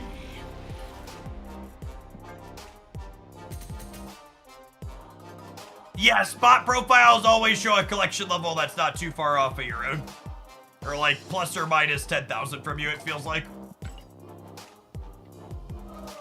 Kokteru, thank you for the brand new Prime.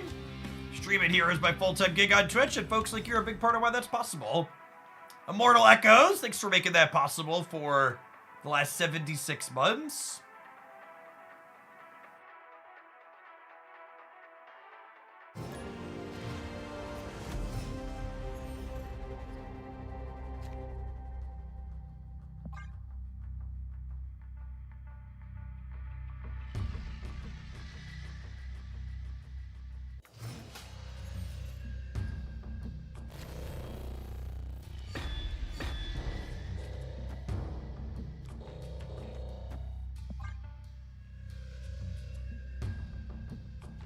Thank you for the 32 months. Appreciate that. Welcome back.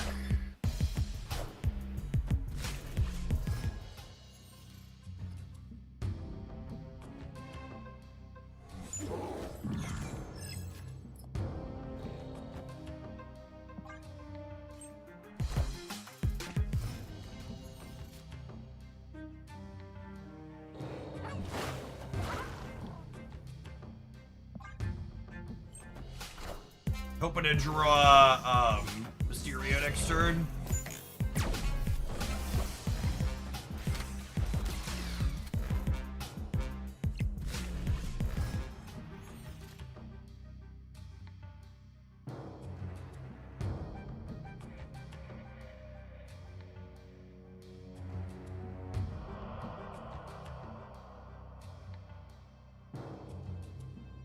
Alliances give you a nominal amount of additional rewards. Emphasis on nominal.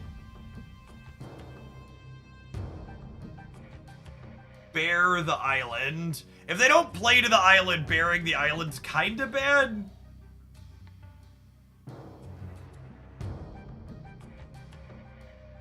Play to the island.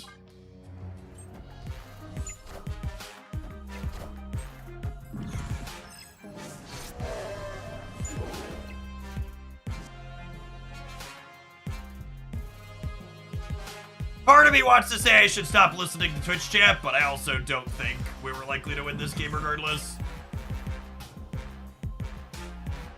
Man, Marvel Snap is having a moment here. Marvel Snap is also upset that I would have the audacity to listen to Twitch chat. It's like you done fucked up, Hogland.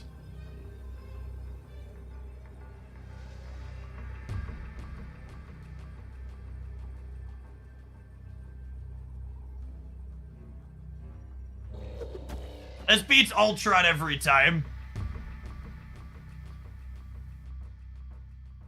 Does it? No, it doesn't actually, right? Because the Agent Coulson's -2. This beats Ultron every time.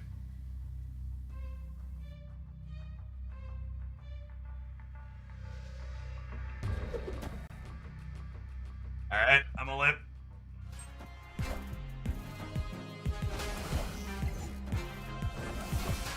God, my brain is huge.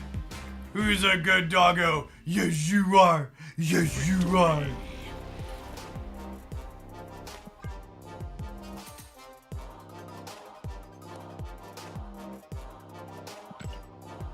Autumn.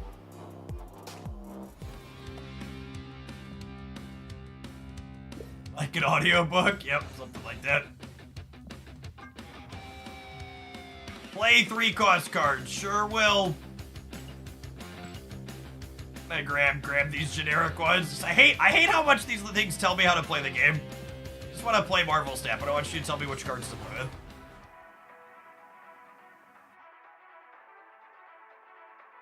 Why do you prefer Cosmo over other tech cards? Because Cosmo isn't just a dedicated tech card, it's an anti-tech card as well.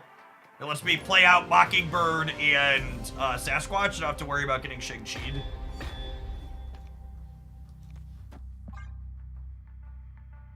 Protect our stuff. I like having goals to work towards. So like, you just did the you said you like waffles, which means you hate pancakes things. So I didn't say I don't like having goals to work towards. What I said was I don't like the goals being as specific as the alliances have the goals be. That's the words that came out of my mouth.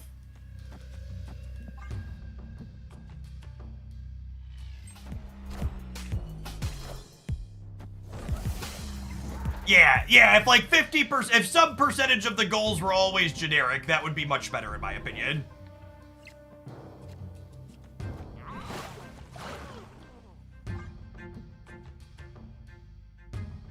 Wait, there's way too many play these specific Marvel Snap cards.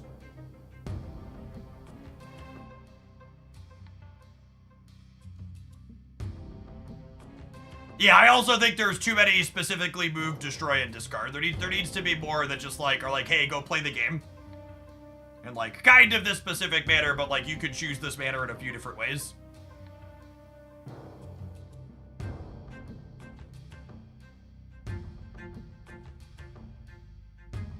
Is Elektra a fair tech card to throw into decks today, in your opinion? As someone who has extra incentive to tell people to play Elektra, no, Elektra's not very good.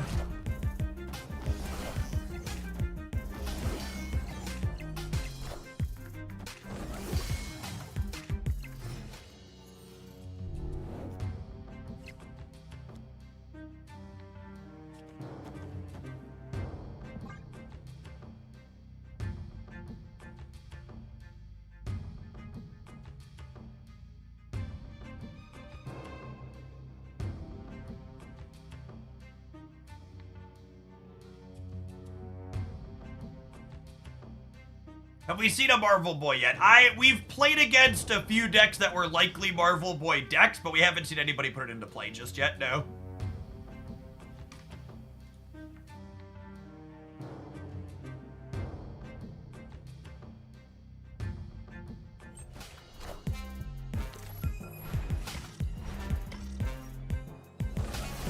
Ooh, Hobgoblin's actually really good, huh?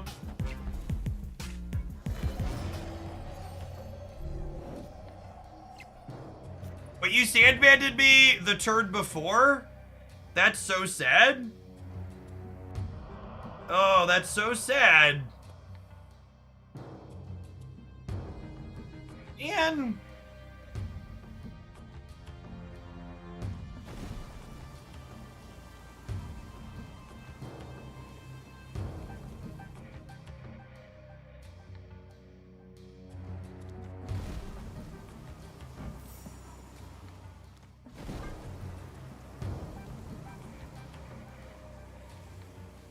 oh, our turn would have been so insane. We would have gotten to go Hobgoblin, Collector, Kitty Pride. Ooh.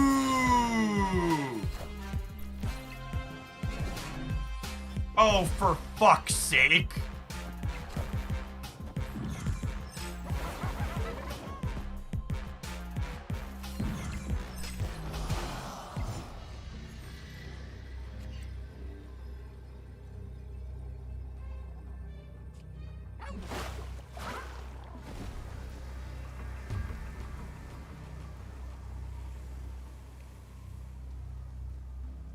If this was just literally any average location, we're just perfectly fine, yeah?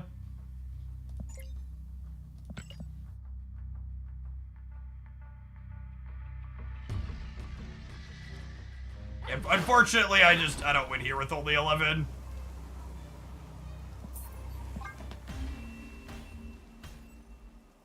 Escaped. It's been awful variance today. It's every time there's any sort of remote flip, it just goes as poor as it could possibly go. Thanks for the Prime Grey Light. Appreciate it.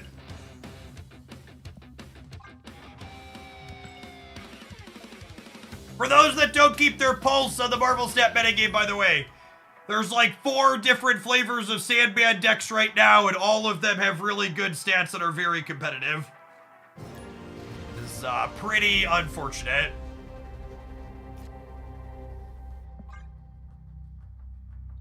Quite the opposite of fun games.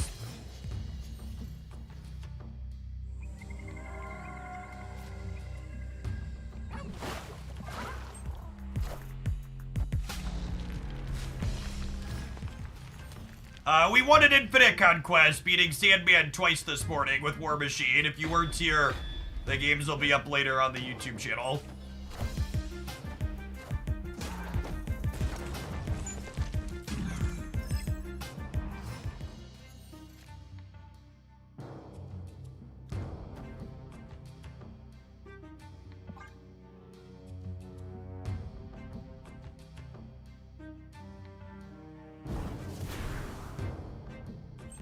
What will the next mean card be after the eventual Sandman nerf? I mean, Sandman's like the last standing toxic piece of trash, yeah?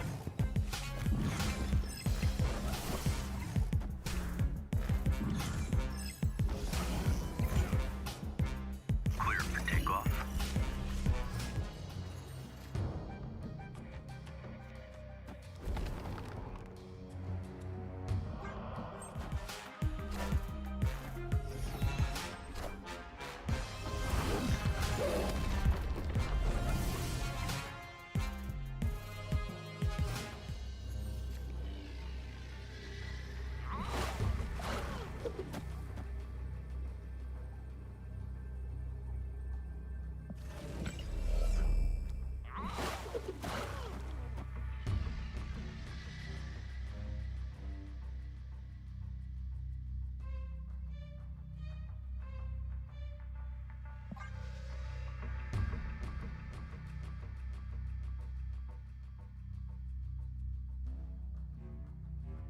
assume Hazmat's a possibility behind Invisible Woman here with the man thing. Them getting a free -2 from the Eternity Range is sad. Hopefully Cosmo beats me with this. I'm a good dog today.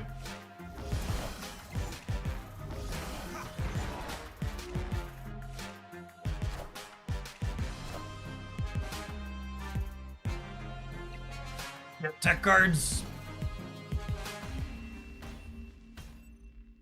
Victory. Cosmo's put in some work today. She feels real good.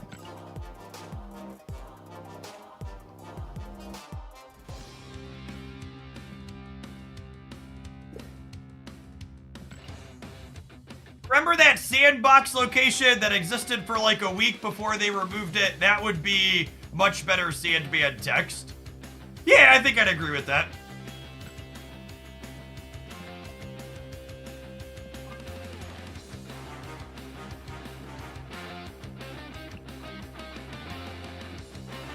It was, you couldn't play cards with abilities here.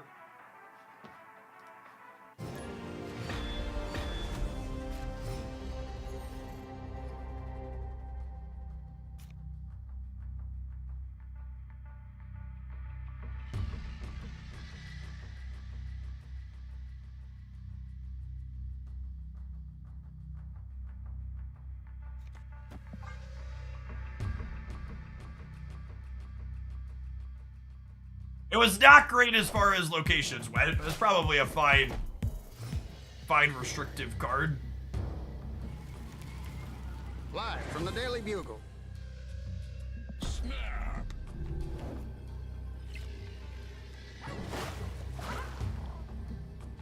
Wouldn't that just old Spider-Man the Lane? Gamers not compare things and say they're the same that are actually different, challenge level impossible.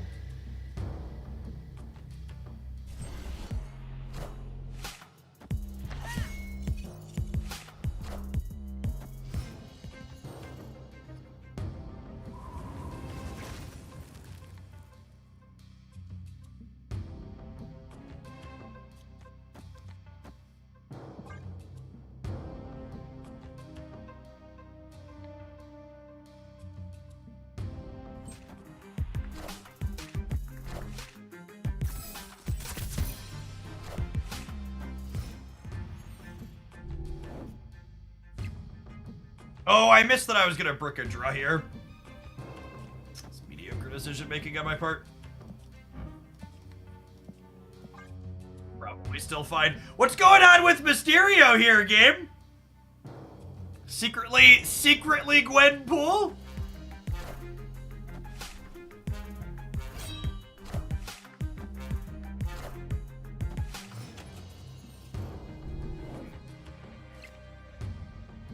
Mysterio variant, who dis?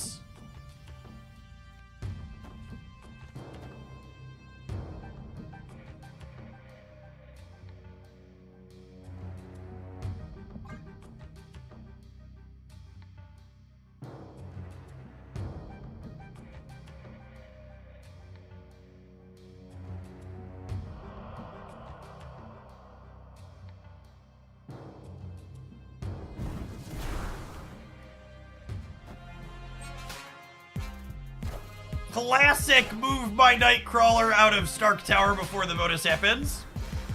The beepiest of the boops gameplay. No joke, Socio. I literally just took a screenshot of this and sent it to my second dinner contact saying there's too many of these. All systems go. It's like, something needs to be done about this. This is not okay. It's not the Sasquatch I wanted for Christmas, but it's probably fine.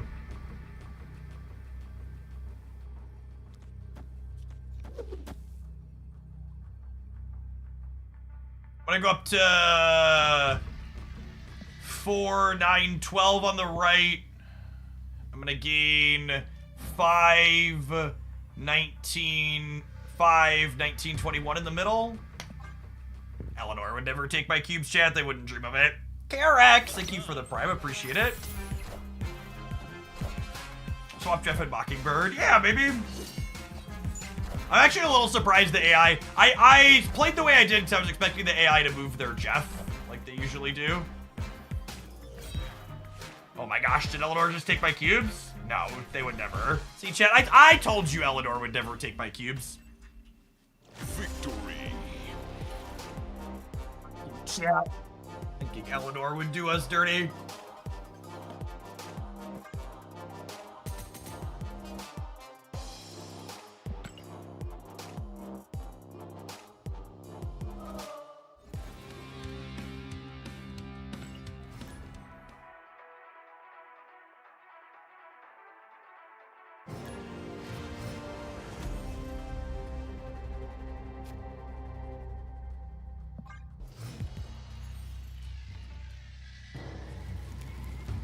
This just in. It's just in.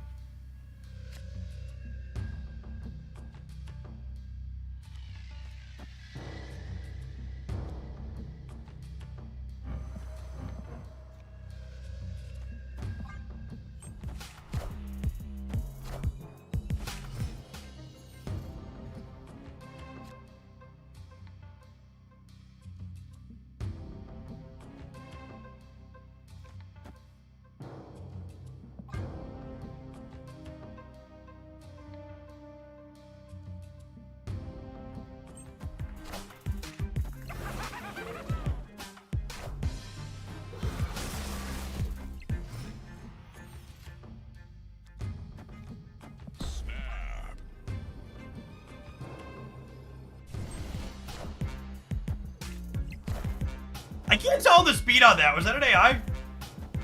Yeah, probably. Definitely. Okay.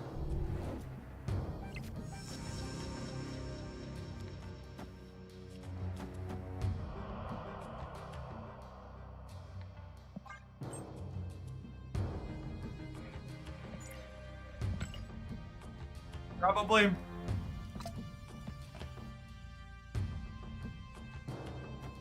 No human would be running Pixel Daredevil. That's fair, honestly.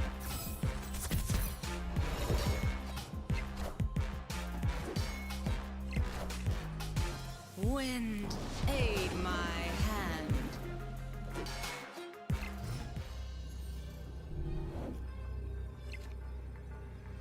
I definitely intend to try Kate Werewolf by Night at some point.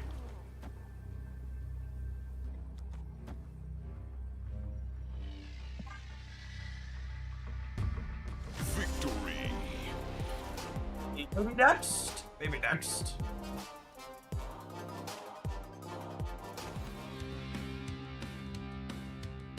That still felt fine. I wanna get some variety in, so we're gonna move on to the next one. I feel like we low rolled in a lot of those games and we still batted about 500, especially when you count in the AI beaters. Mysterio, the one thing that feels interesting to me about Kate Bishop in this shell is I think the Mockingbird Sasquatch decks tend to come up a good bit short in the games where they don't draw Mysterio. And Kate Bishop is appealing from a making that up perspective because she could potentially give us 2 cards to discount Mockingbird and 2 cards that discount Sasquatch on turn 5, right? So, assuming you don't hit Acid Arrow, Kate Bishop alone provides 4 discount to these 2 cards on turn 5. And then, like, you mix in, like, a Snowguard Hawk or a couple other little things. I think it's very easy to play both of these cards on turn 6, even when you don't draw Mysterio. And then Cosmo, I think, was the also, like, big hero of a lot of the games that we played. This card just, like, absolutely shut people down at key spots while also protecting our stuff when it mattered. All right, let's roll some adverts, and then we're gonna play some Werewolf by Night when we get back. Thanks for hanging out. Don't go anywhere.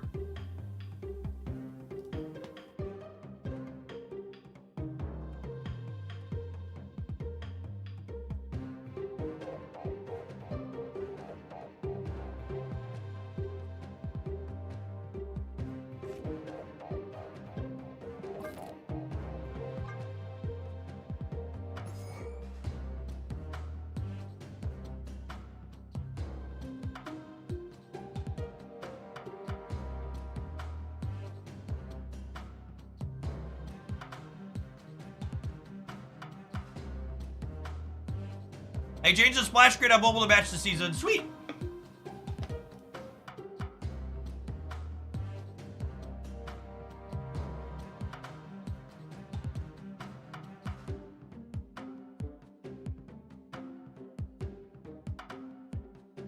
Mao, I see your tag in the subs Discord, by the way. For reference, when I know a deck is definitely going to be a deck highlight like this one was, I explicitly do the wrap at the end so it can be included in there. So occasionally I'll cut a deck highlight from something that I wasn't sure, like I was on the way out the door and I don't record one at the end. But usually I do okay, these are goods, bads, things to try. Sometimes series 5 swaps if there's ones that make sense to call out. So most of the decks that get highlighted on the Jeff Hoagland channel have a wrap-up segment at the end like that.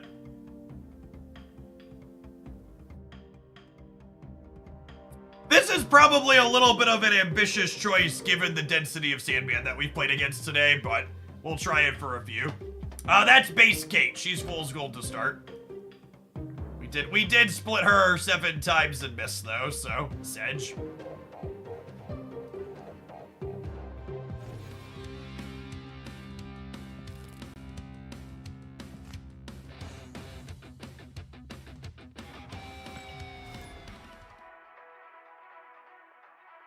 This deck looks exciting and fun. That's the easiest way to know it loses a Sandman. It looks fun.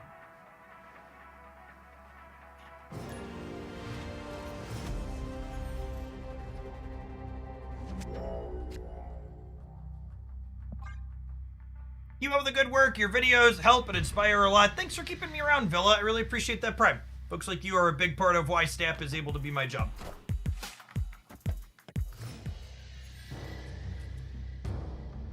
How do you feel Kate as a utility 2-drop in decks with no explicit synergies? I think Kate has enough incidental synergies that I would expect her to have some synergies in every deck you want to play her in.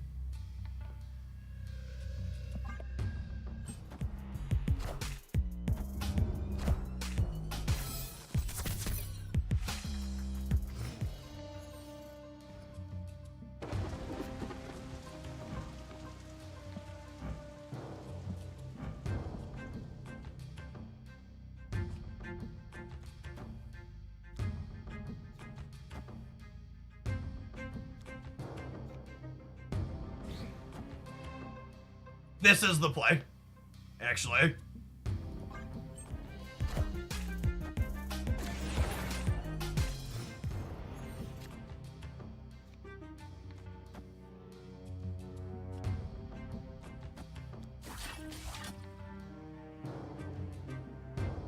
Cracked? Actually cracked, I think.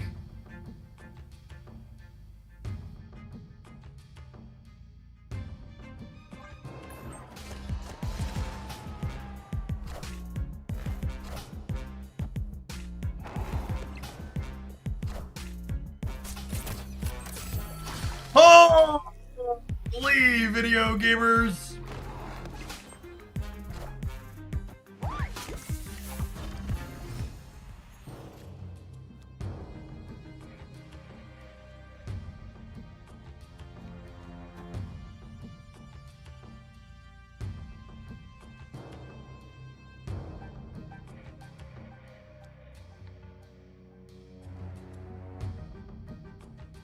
That was awesome. I don't know if this deck is good or not, chat, but I'm fucking sold on everything after that play. Good golly. That was freaking awesome.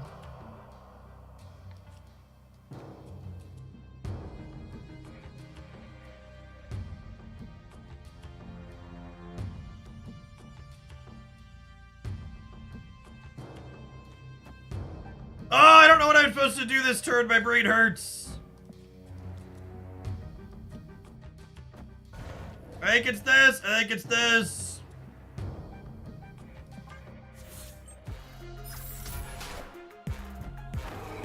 Classic Werewolf by Night. Help! My brain, it hurts. Please.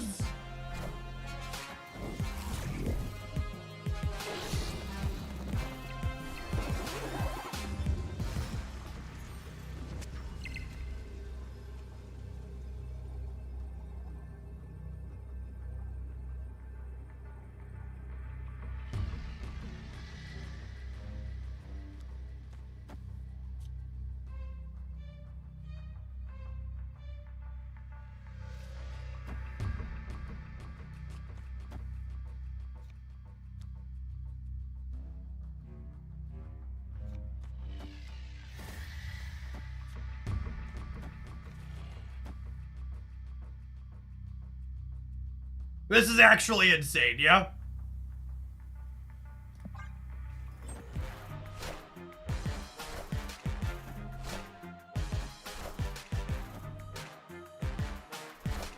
Oh, they just didn't play for the middle.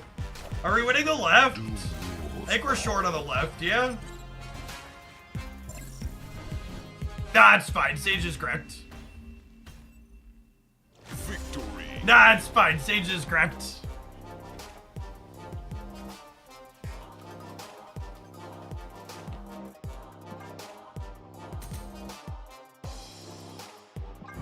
That was a stellar first game for Kate and Dog, huh? Not sure if deck is good, certain confirmed that it is great. Name one deck with a better pair of 310s. Oh, wait. This deck needs a fourth location, mood.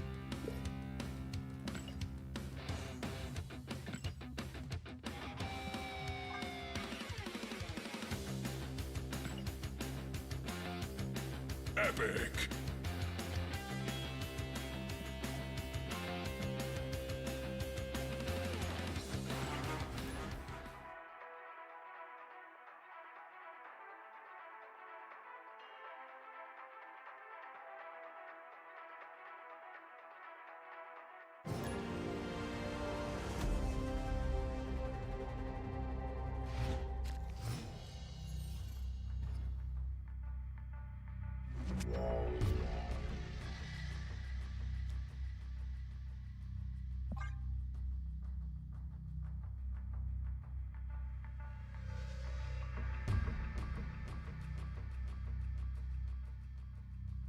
I'm concerned by its vulnerability to Sandman. Well, you should have read the deck title. You know, then you would know that this deck has no vulnerabilities. Opponent snapped. Escaped. Are you gonna try Marble Boy today or tomorrow? Maybe tomorrow? I don't know. Marble Boy doesn't really have any interesting decks, I don't think. I think it's probably plenty playable and good, but it's just, like, not compelling. It's very much looks like a cookie cutter, put this card into the deck where it's all, that deck that's already good, and, like, go from there.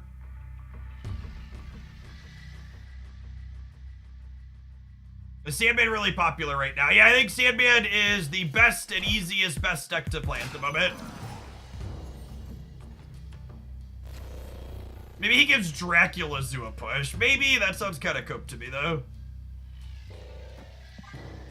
So the way Werewolf works with Tardax is the card you play has to have an odd reveal, and the card you Tardax into has to have an odd reveal, I believe. Or maybe it's just the one you turn into. The one you turn into definitely has to have it. It might just be that, actually. So that's a fun one for us.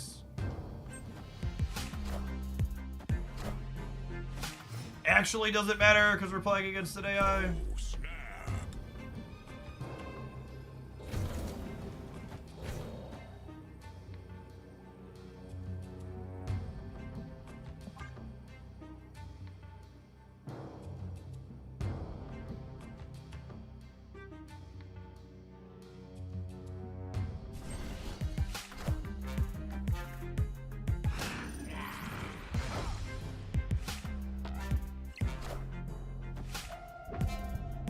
I feel like Red Guardian being able to reduce the power of Colossus feels wrong.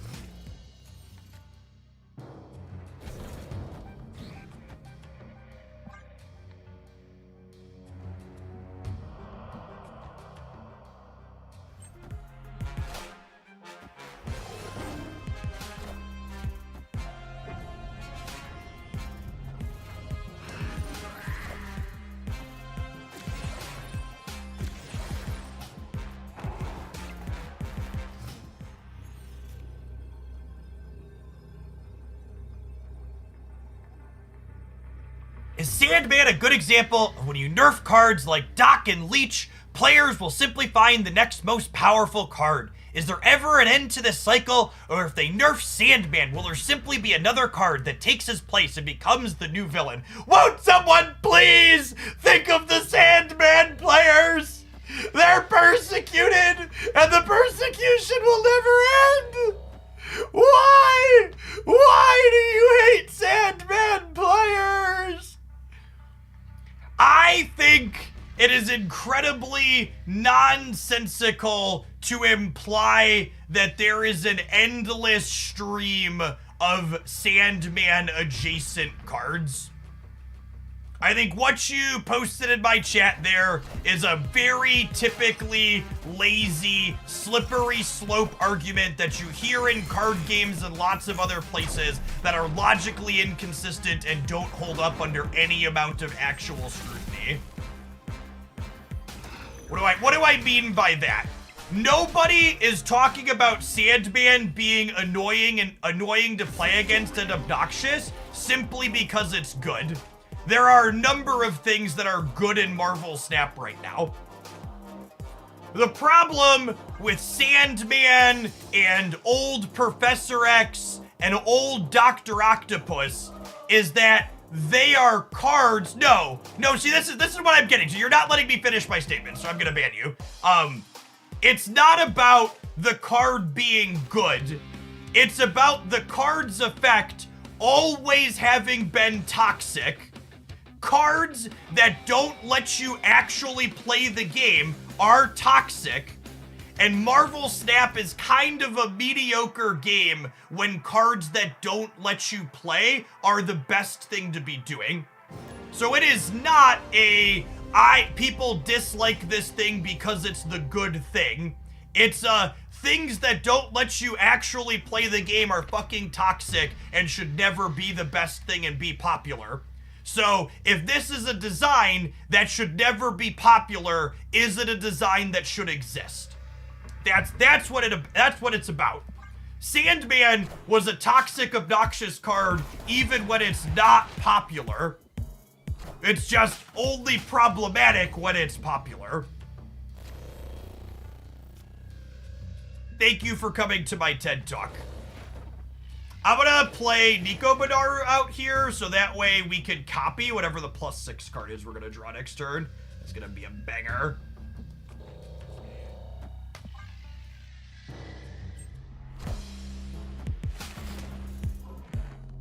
I'm gonna give the incredibly lukewarm take that Marvel Snap is more fun when you can actually play your cards.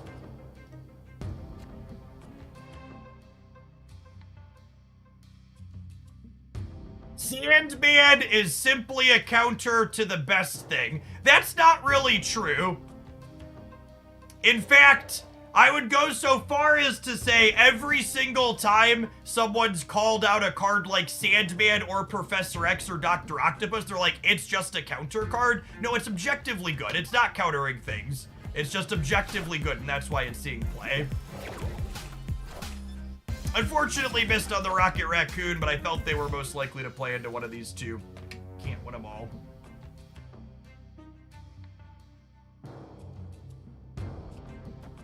Yes, exactly that. Running into a toxic card every 15 to 20 games is annoying. Running into it every 3 games is exhausting.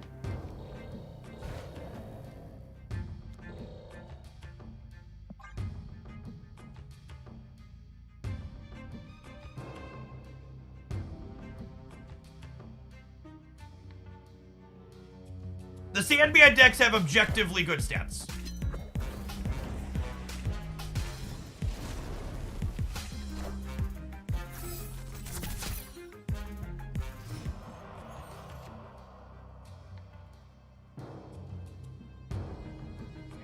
Just for reference, the Sandman decks are genuinely good Marvel Snap decks.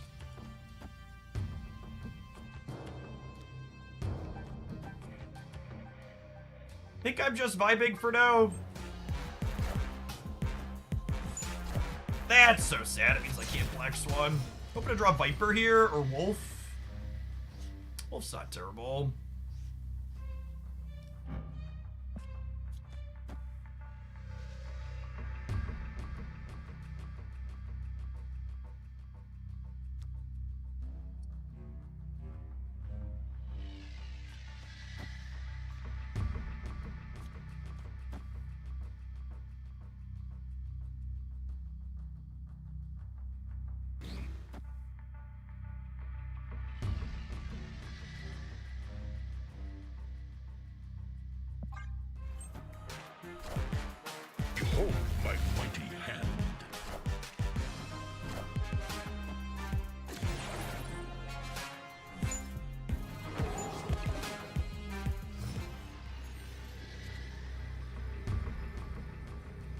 would have had such an insane last turn here.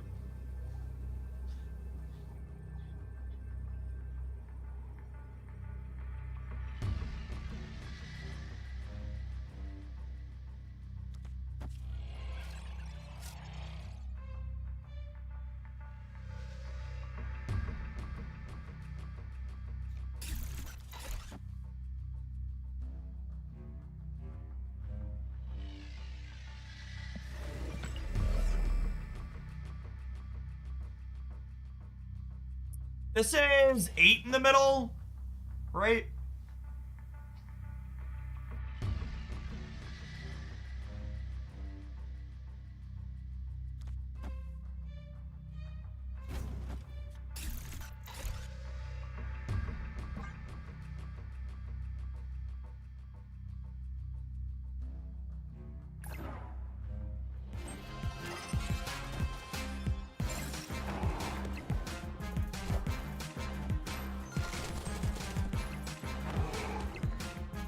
In one of Glenn's latest answers about Shang-Chi, he compared it to the queen in chess, calling it a foundational piece of their respective metagames that often shape other choices. Yeah, but I've been saying queen should be nerfed for years now.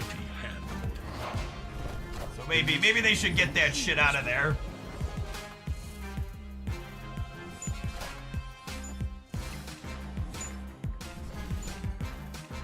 Chess has been way overdue for a balance patch. Victory.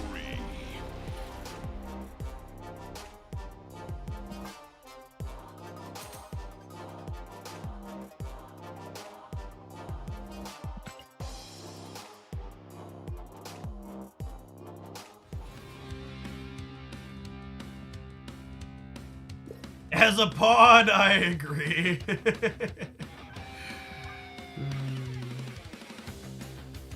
Nope, still don't want to do any of those. All right, chat, this Wolf Dog deck is feeling better than I was expecting it to. It's definitely more fun than the previous one we were playing.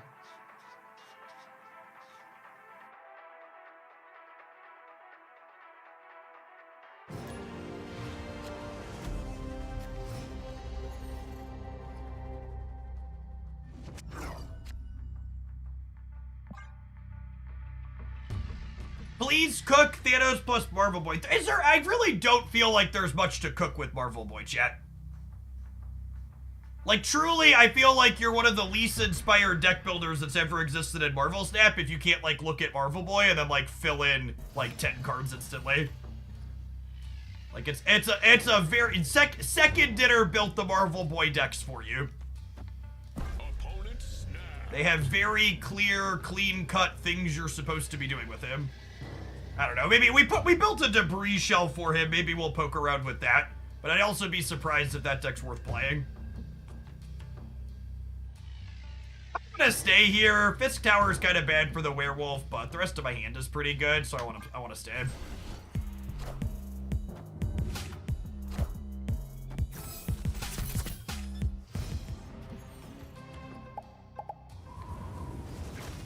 All right, werewolf dodged icebox, and grapple arrow getting hit can be fixed by Black Swan later.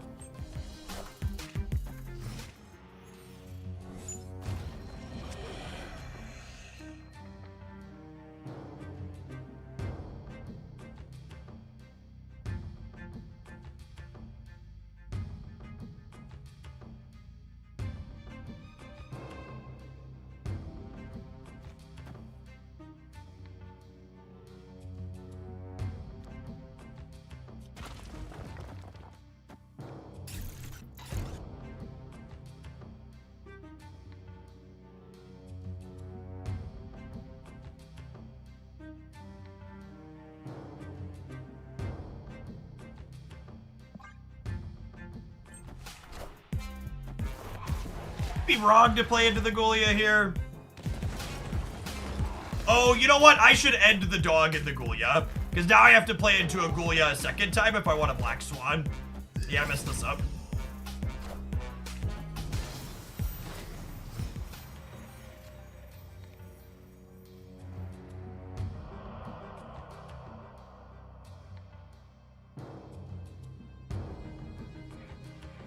I assume our deck is just like 0% against long.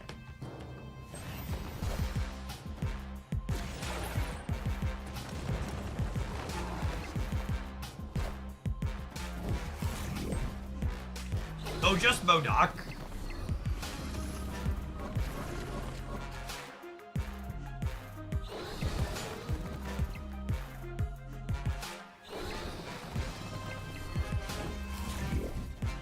This is a lot less frightening than I thought it was going to be.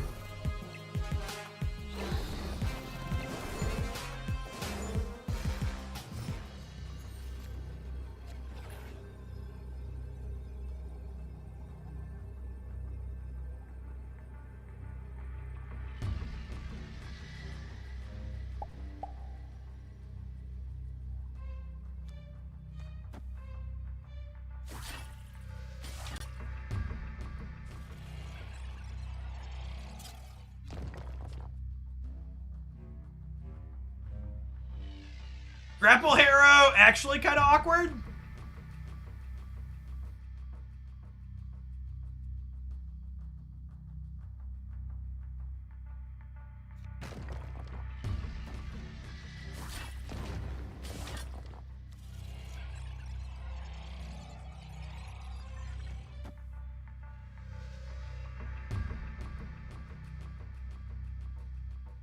Wait, is this fine? I think this works how I want.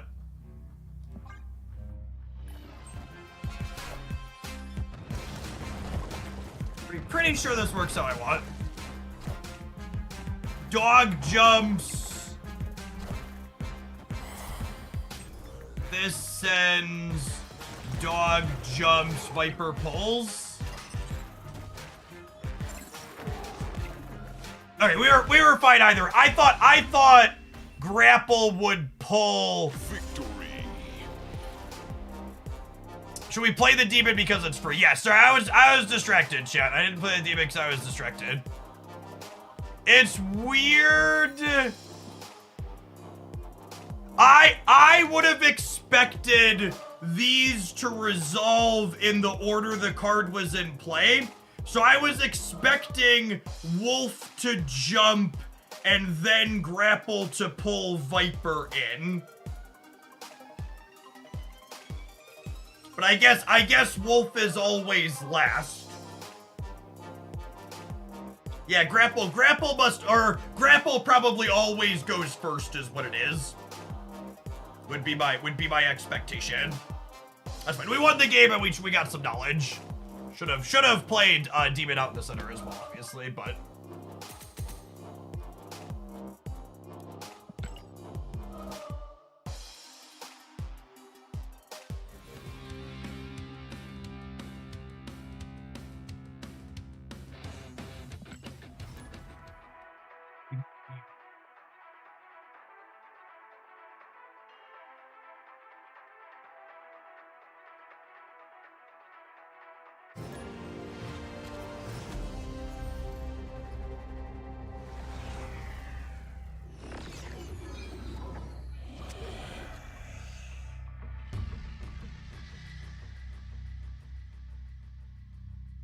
do I have a favorite card back? You know, I don't think I do offhand.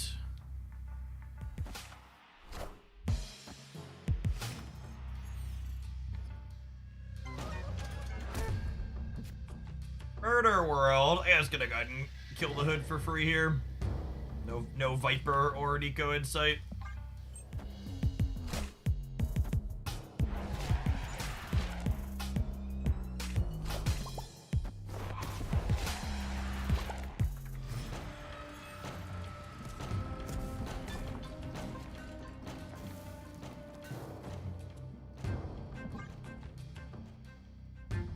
Death is a 6 cause. That's technically correct.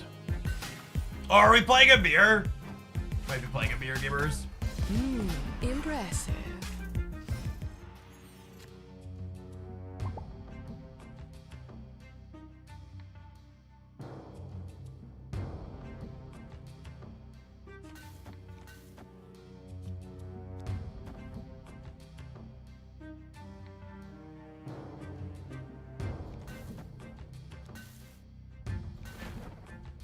I'm gonna put this out, hoping to catch up with the Shadow King next turn.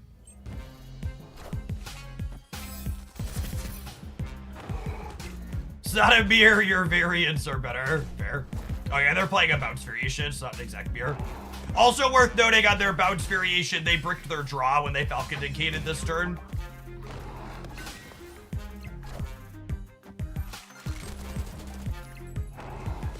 Oh, I guess grabbing priority is worse when I'm playing the Rocket Raccoon out.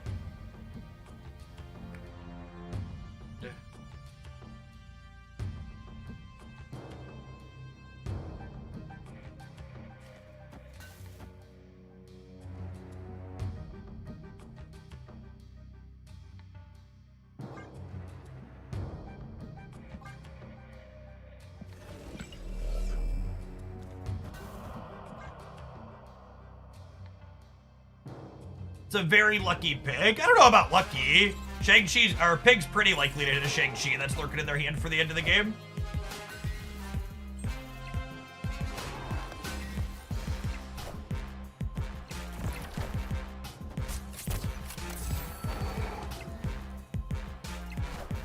Sick gamer.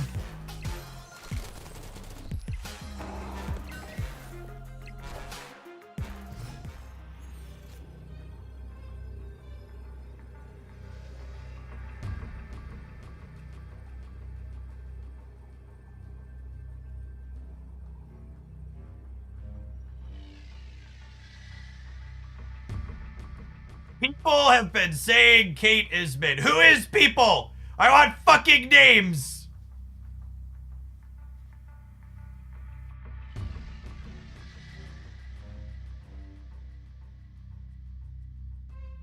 My next card I play is turning into a demon, which means it's not moving the dog.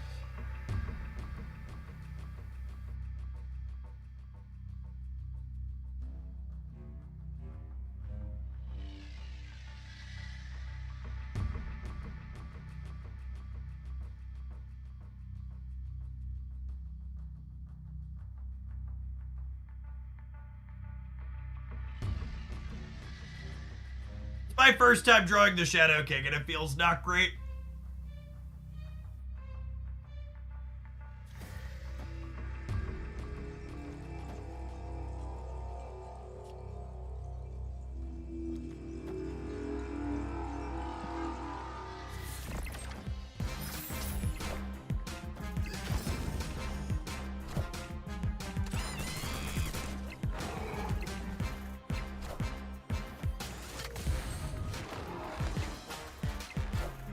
The real cook here is bailing on a Nidavellir like a madman. Victory.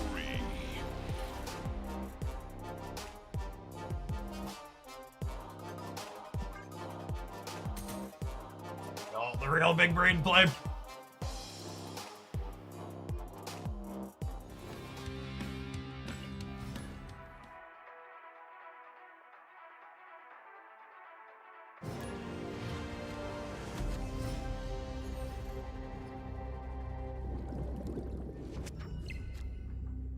Again, with Nico queued up in our hand with Hood, we're not just playing Hood out willy-nilly.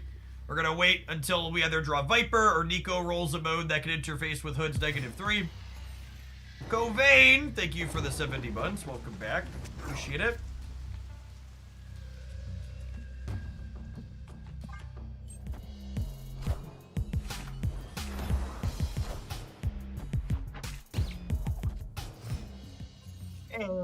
Chaos, thank you for the 3/4 of a year. Welcome back.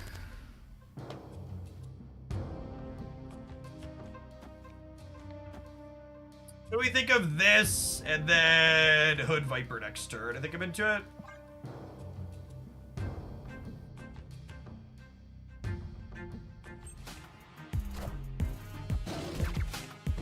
Wow, Mia! You murdered my ham? Monster. Fucked my entire family.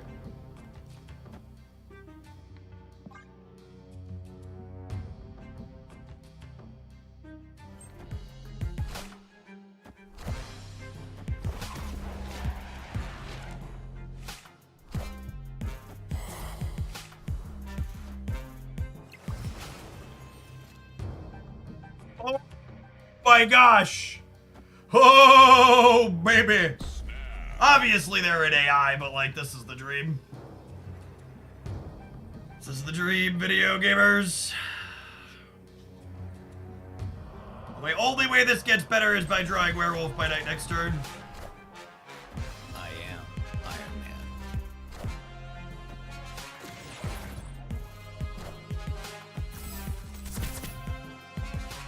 All systems go.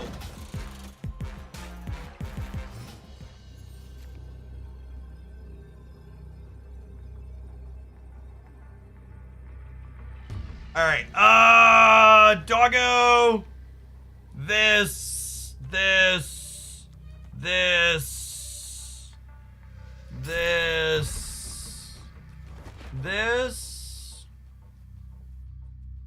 Is this beating 26 in the middle? It's 1, 2, 3, 4, 5. So this is 12 dog jumps. 1, 2, 3 times. So that's 8. So that's 20, 22. This is only 3. This lets me win the center. Ship it. No! Victory. Why do the bots exist if they're going to retreat? Why? Why do the bots exist if they're not gonna give me dopamine? Bro! I just want to watch my dog chase its tail around the board! Come back, Mia! Come back!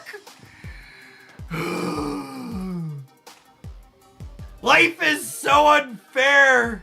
It's so unfair, chat. Oh, the humanity.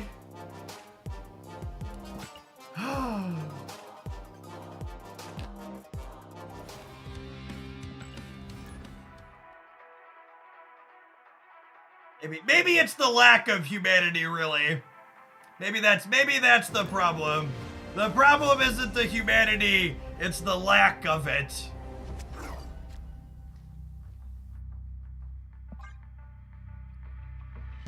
Victory. That's the maddest anybody has ever been while having a winning hand.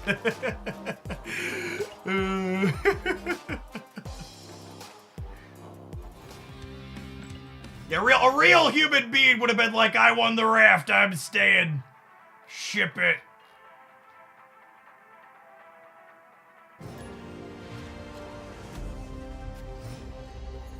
Stiggy! Thank you for the 52 months, I appreciate that. Welcome back.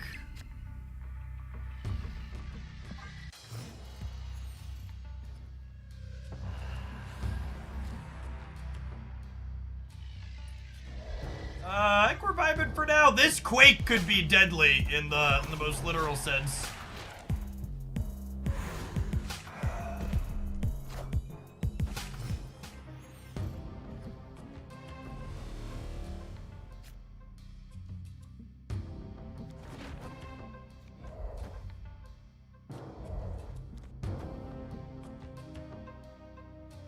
Does War Machine prevent Death's Domain effect? It does not.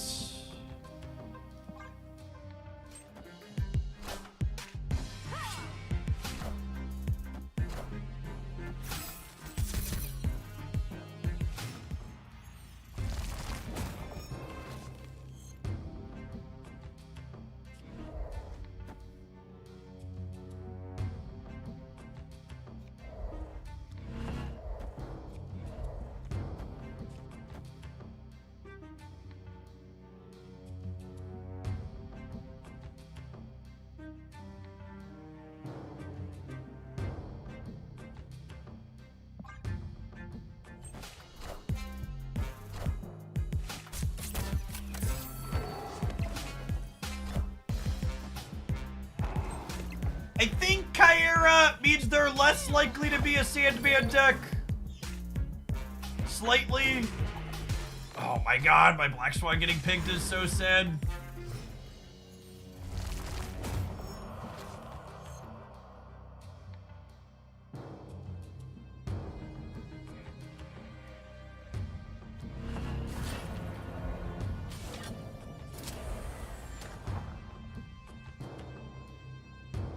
this is kind of incredible, right?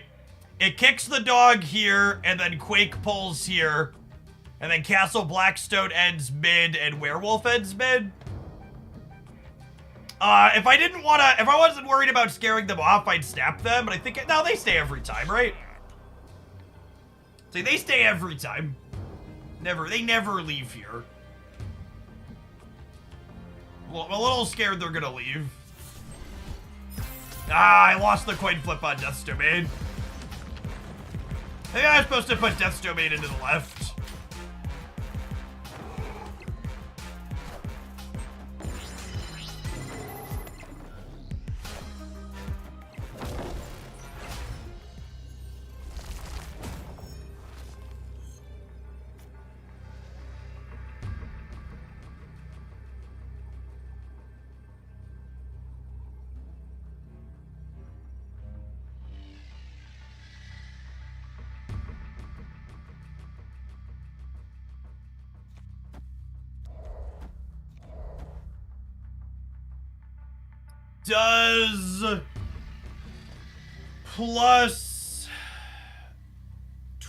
Does 19 win the left?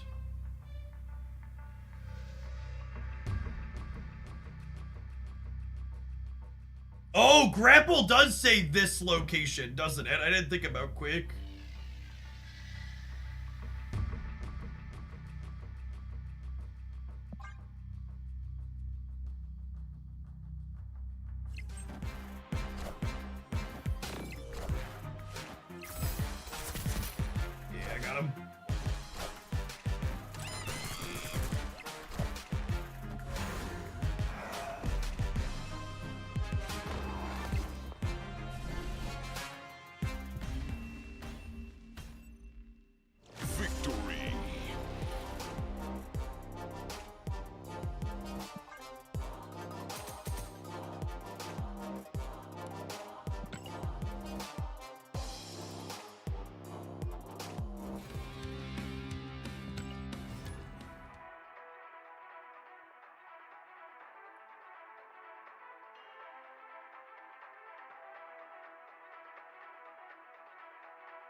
The username Mayonnaise Sink Bath with this avatar really elicits feelings.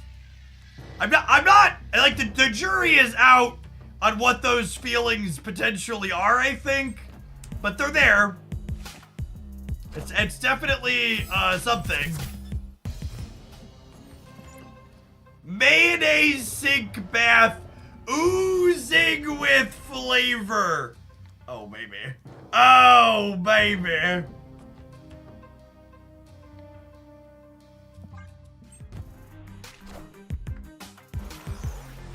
Knowledge is power.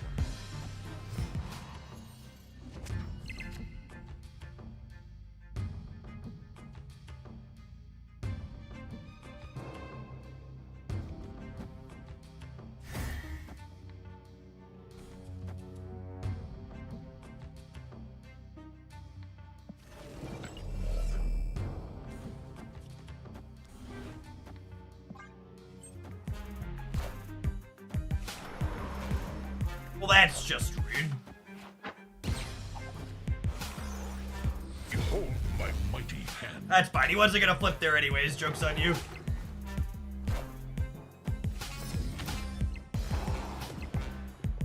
Clear for takeoff.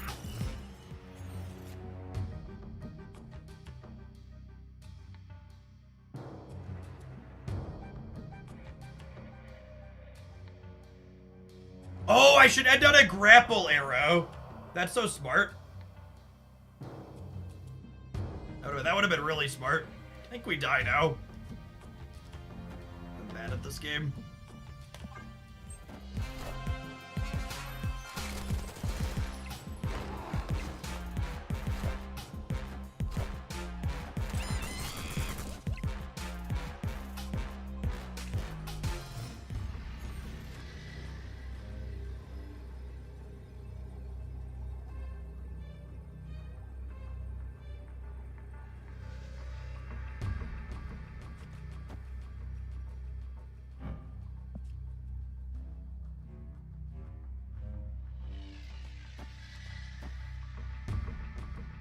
if I could just play this somewhere.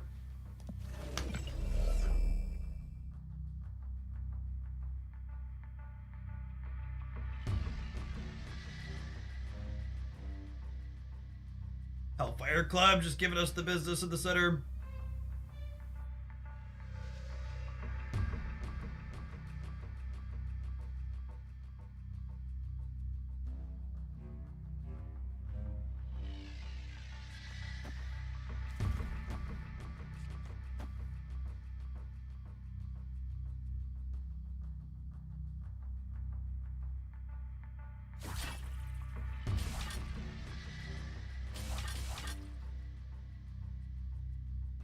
There's no way +6 wins mid is the problem.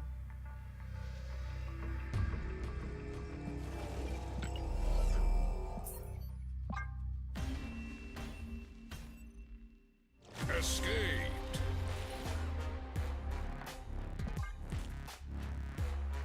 Yeah, I should have grapple arrowed on 4, or ended on grapple arrow on 4 to give me more flexibility.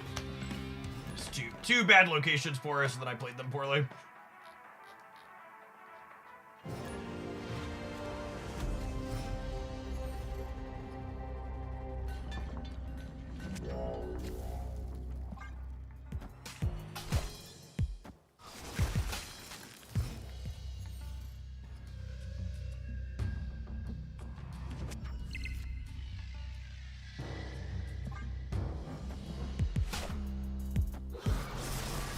I almost said I'm ready for this to be another toxic location, but this is a bot, so it doesn't matter. Snap.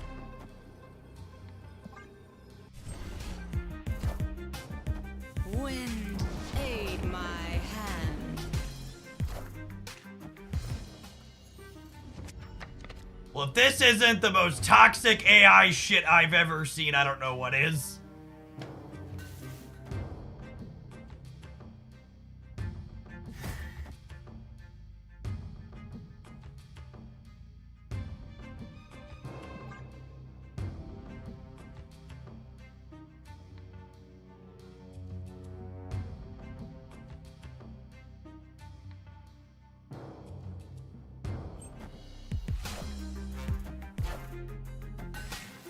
Hey, you found a rook.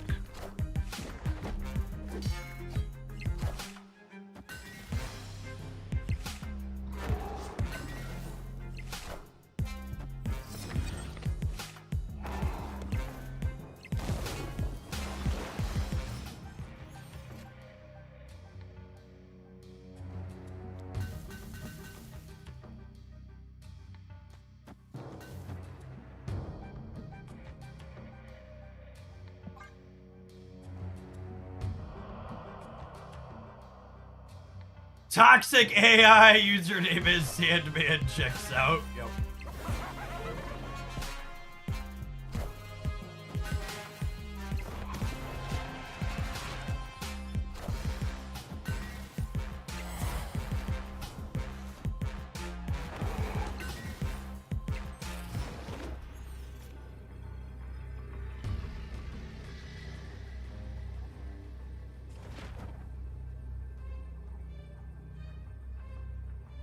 We're about to lose to this bot, chat. I think we're about to lose to this bot.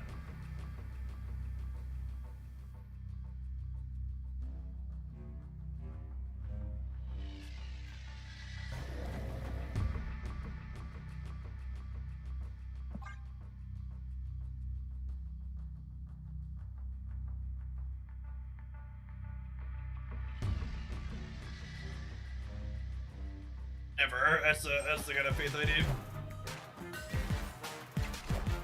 Oh, thank you, my dear AI overlord. You never take my cubes away.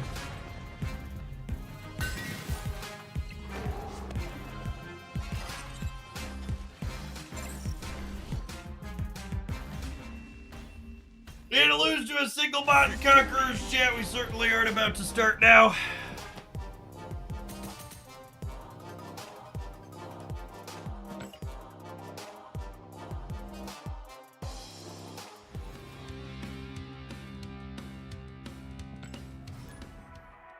How those Marvel boys so far. Completely uninteresting and probably plenty powerful.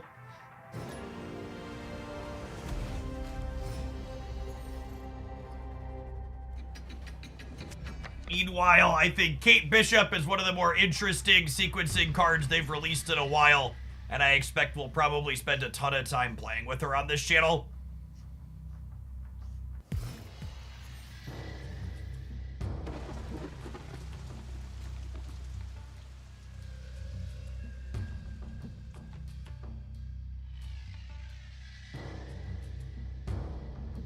I think we're just vibing. Want on reveals to make my wolf jump around.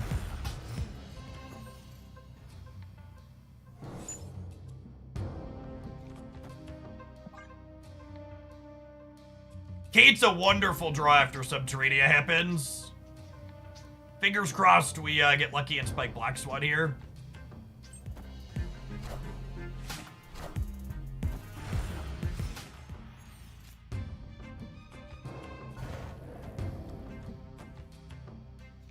Opponent snapped. Oh, snap.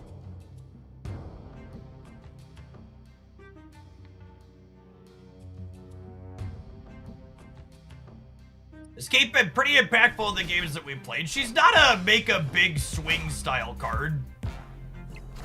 She's a small value card. If you're looking for something big and flashy, Kate is not that.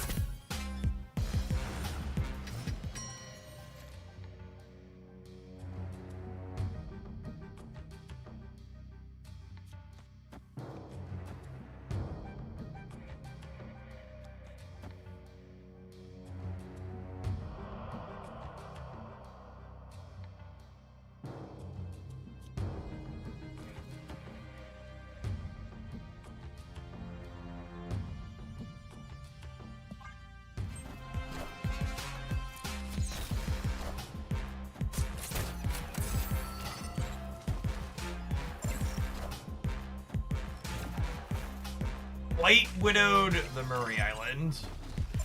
Sure.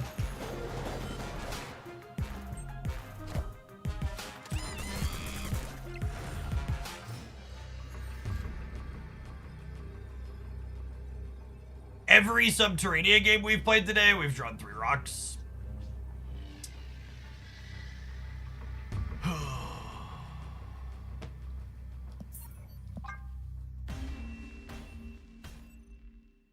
Escaped.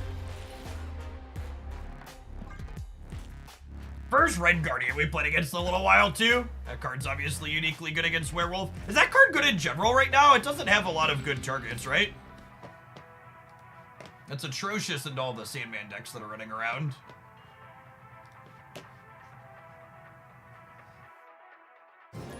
The arrow animations are very good, yes, for sure. Agree with that.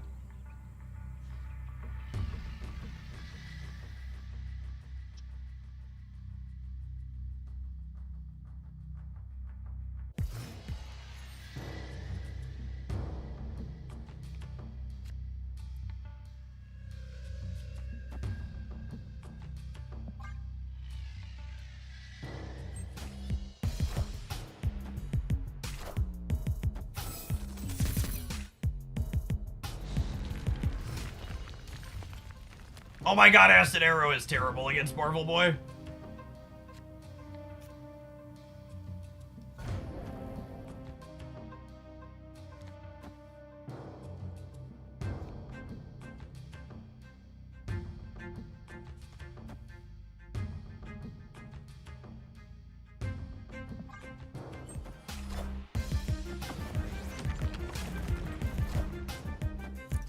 I've Shadow King though.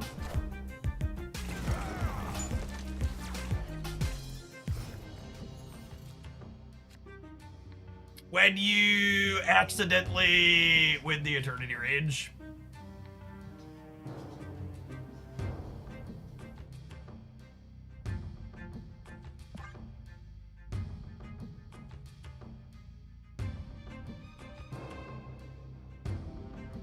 It's the collector deck. Fine. Nothing particularly flashy. Where's the monkey? We have a couple of turns to draw monkey still. Opponent snapped. I think I'm supposed to leave, but I also have a couple of draws that could be fun, so we're gonna hang out.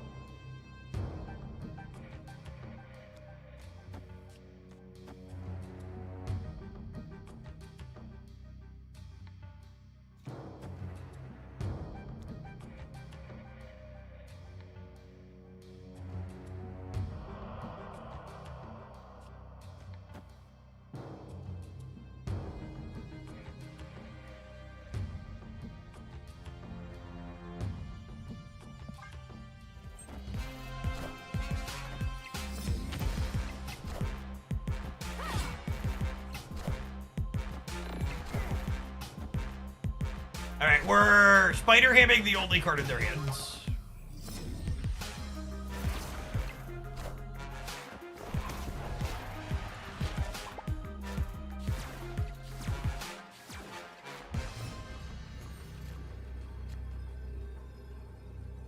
They have a 3/9 Gilgamesh.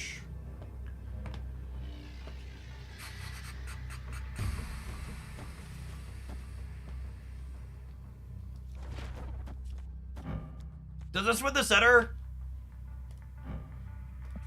This is 2. This is 0, 2, 0, 5, 8. Sorry, this is 4. 4, 0, 7, 12. And this is 5. This is 0, 4, 3, 5. So 1, 2, 3, 4, 5. This is 10, 15.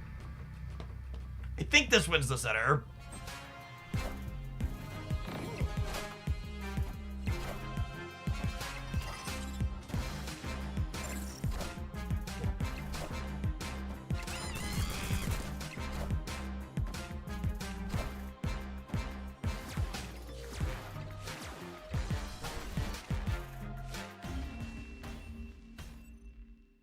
Victory.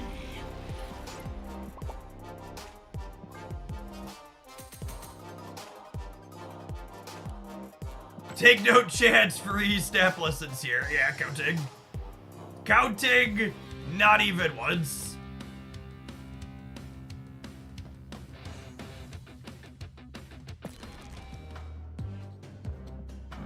Man, I think I'm gonna have to revisit all the werewolf decks I like with Kate Bishop now. She was spectacular alongside the dog in this. Obviously, I don't know that I have particularly strong details or thoughts on the other details in here. Shadow King was clunky at some points, but it also had moments like that last game where like it was instrumental in getting us over the top. You know, like, is Black Swan Hit Monkey really what I want to be doing with Sandman in the metagame? I don't know, maybe, but maybe not. But she definitely is sweet, because she's a move for the dog, and then on average, she's 2 more moves for the dog. 3 out of her 4. She's guaranteed to be at least 1 more, right? And sometimes she's 2 more, which is gas. And then her with Black Swan and Monkey was sweet too. With Sandman, should we be playing War Machine? Yeah, I mean, you could play War Machine. You just can't War Machine and Black Swan in the same games on turn 5. But if you really wanted to play this and you wanted to beat Sandman, you're probably supposed to shove War Machine in, yeah? Probably in the Shadow King or the Black Swan slot. But you could also just, like, punt the Sandman matchups for 1 cube and, like, call it a day. I think is pretty reasonable. As far as higher series cards go in this deck, I think you need Werewolf by Night. these other cards, I don't know, I could probably take or leave. Like I said, I'm not sure if Werewolf is ideal here. Another place I would like to try Kate Bishop alongside Werewolf is I've played, where is it? Thorwolf. Playing that card in this shell's probably appealing. Maybe in the White Widow or the Sage slot. Probably the White Widow slot, since Kate's another card you could play out proactively on too. But I feel like Hawkeye, Kate Bishop feels like she's gonna be a card that goes alongside Werewolf very cleanly. Does a lot of things that you're interested in doing. You know what else does a lot of things that I'm interested in doing, chat? The sponsor of today's stream, my wonderful Exter smart wallet. When I'm reaching for my credit card and I need to buy something, I don't want to be slow. I want to be fast. I want to push the button and have it pop right on up there. Exter makes the world's slimmest smart wallet. You should check it out using my link in chat, and you can save a little bit of extra dollary dues using code JEFF. They have my wonderful gold-plated wallet here as a premium option, but they also have a variety of others, such as their new Pro card holder here that has an all-aluminum button, which is lovely as it spreads the thing out. They also have, if you're looking for something that has a little bit more space in it, they have their wonderful parliamentary wallet, which has a nice fold on the top of it, comes in both leather and vegan leather options. And then obviously, the important question that needs to be asked is, Jeff, what makes this wallet a smart wallet? You can see my wonderful tracker card tucked in here in the back. If you're someone that runs around your house playing Find Your Wallet several times per day or week, let me tell you about a life-changing device. This little doohickey connects into your phone via Bluetooth. They make this one that connects to Android devices using their Chipolo app. They also have one that works with the Apple Finder app. You can use the Bluetooth app to ding your device wherever it's at lying around your house. It can also help you keep track of your stuff if it gets lost or stolen when you're out and about. It connects via Bluetooth, and when it gets disconnected, the application will log the GPS coordinates for where you're at, so you can track down where exactly you disconnected from your thing, and if it's still there, just being left behind when your Bluetooth reconnects, you can make it ding yet again. They have a wonderful range of different products up on their site that come in all sorts of range of fantastic colors here. Let's showcase a couple of those really quick here. Let's see, these have classic brown, some different blues and reds and oranges. On top of the card holder, they've got things that pop a little bit more, like the fiery red and the marine blue. We've also got some greens and reds that are a little bit less loud. Although, if I gotta be honest, yet I kind of like the loud ones. One of the reasons why I carry on my fancy gold one. Tucked into the back of this here too, they have lots of little wonderful add-ons that you can get for your Exter wallet. I'm a particular fan of their little tool card here. Got yourself a bottle opener, a ruler, a file, stuff like that. Never know when that could come in handy, and it fits real trim and slim under the pouch in the back there. As one last testament, because it was my number one question when they asked me to promote this, is like, how well does this trigger work? Does it actually hold your things? And you see, I can even eject it upside down, and they stay gripped nice and tight. And when I take this and I shake it, they don't pop on out. I've been walking around with this guy in my pocket for almost half a year now. I've been promoting them for a little bit, and I've never had a card pop out by mistake. So you want an easy way to support my content? Check out a wonderful product as you pick up a wallet. Check out Exter using my code. I think that's gonna be it for me for today. We're gonna be brewing a ton with Kate Bishop here the rest of this week. She seems like a fantastically fun card. I'm gonna have a roundup of Kate Bishop deck ideas, things from Untapped and my own that have worked out or not, as a roundup on the Hoaglandia Snap channel tomorrow. Also, be sure to check out my Spotlight Cash review. One of the #1 things you should be doing to min-max your resources in Marvel Snap is no upcoming Spotlight Cash content. So August, September, and October, I've got a full breakdown there so you can know which weeks to be ready to use your most valuable resource in Marvel Snap, your Spotlight keys. Let's find someone still snapping here today to send a raid over to.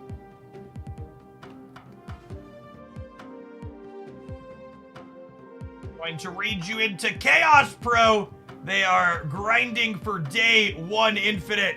Hopefully they'll be able to make it up over there. Check out whatever it is they are doing. It looks like they are playing some Hawkeye and Marvel Boy together inside of Gilgamesh. So people were asking about Marvel Boy. Check out Chaos Pro checking out some Marvel Boy.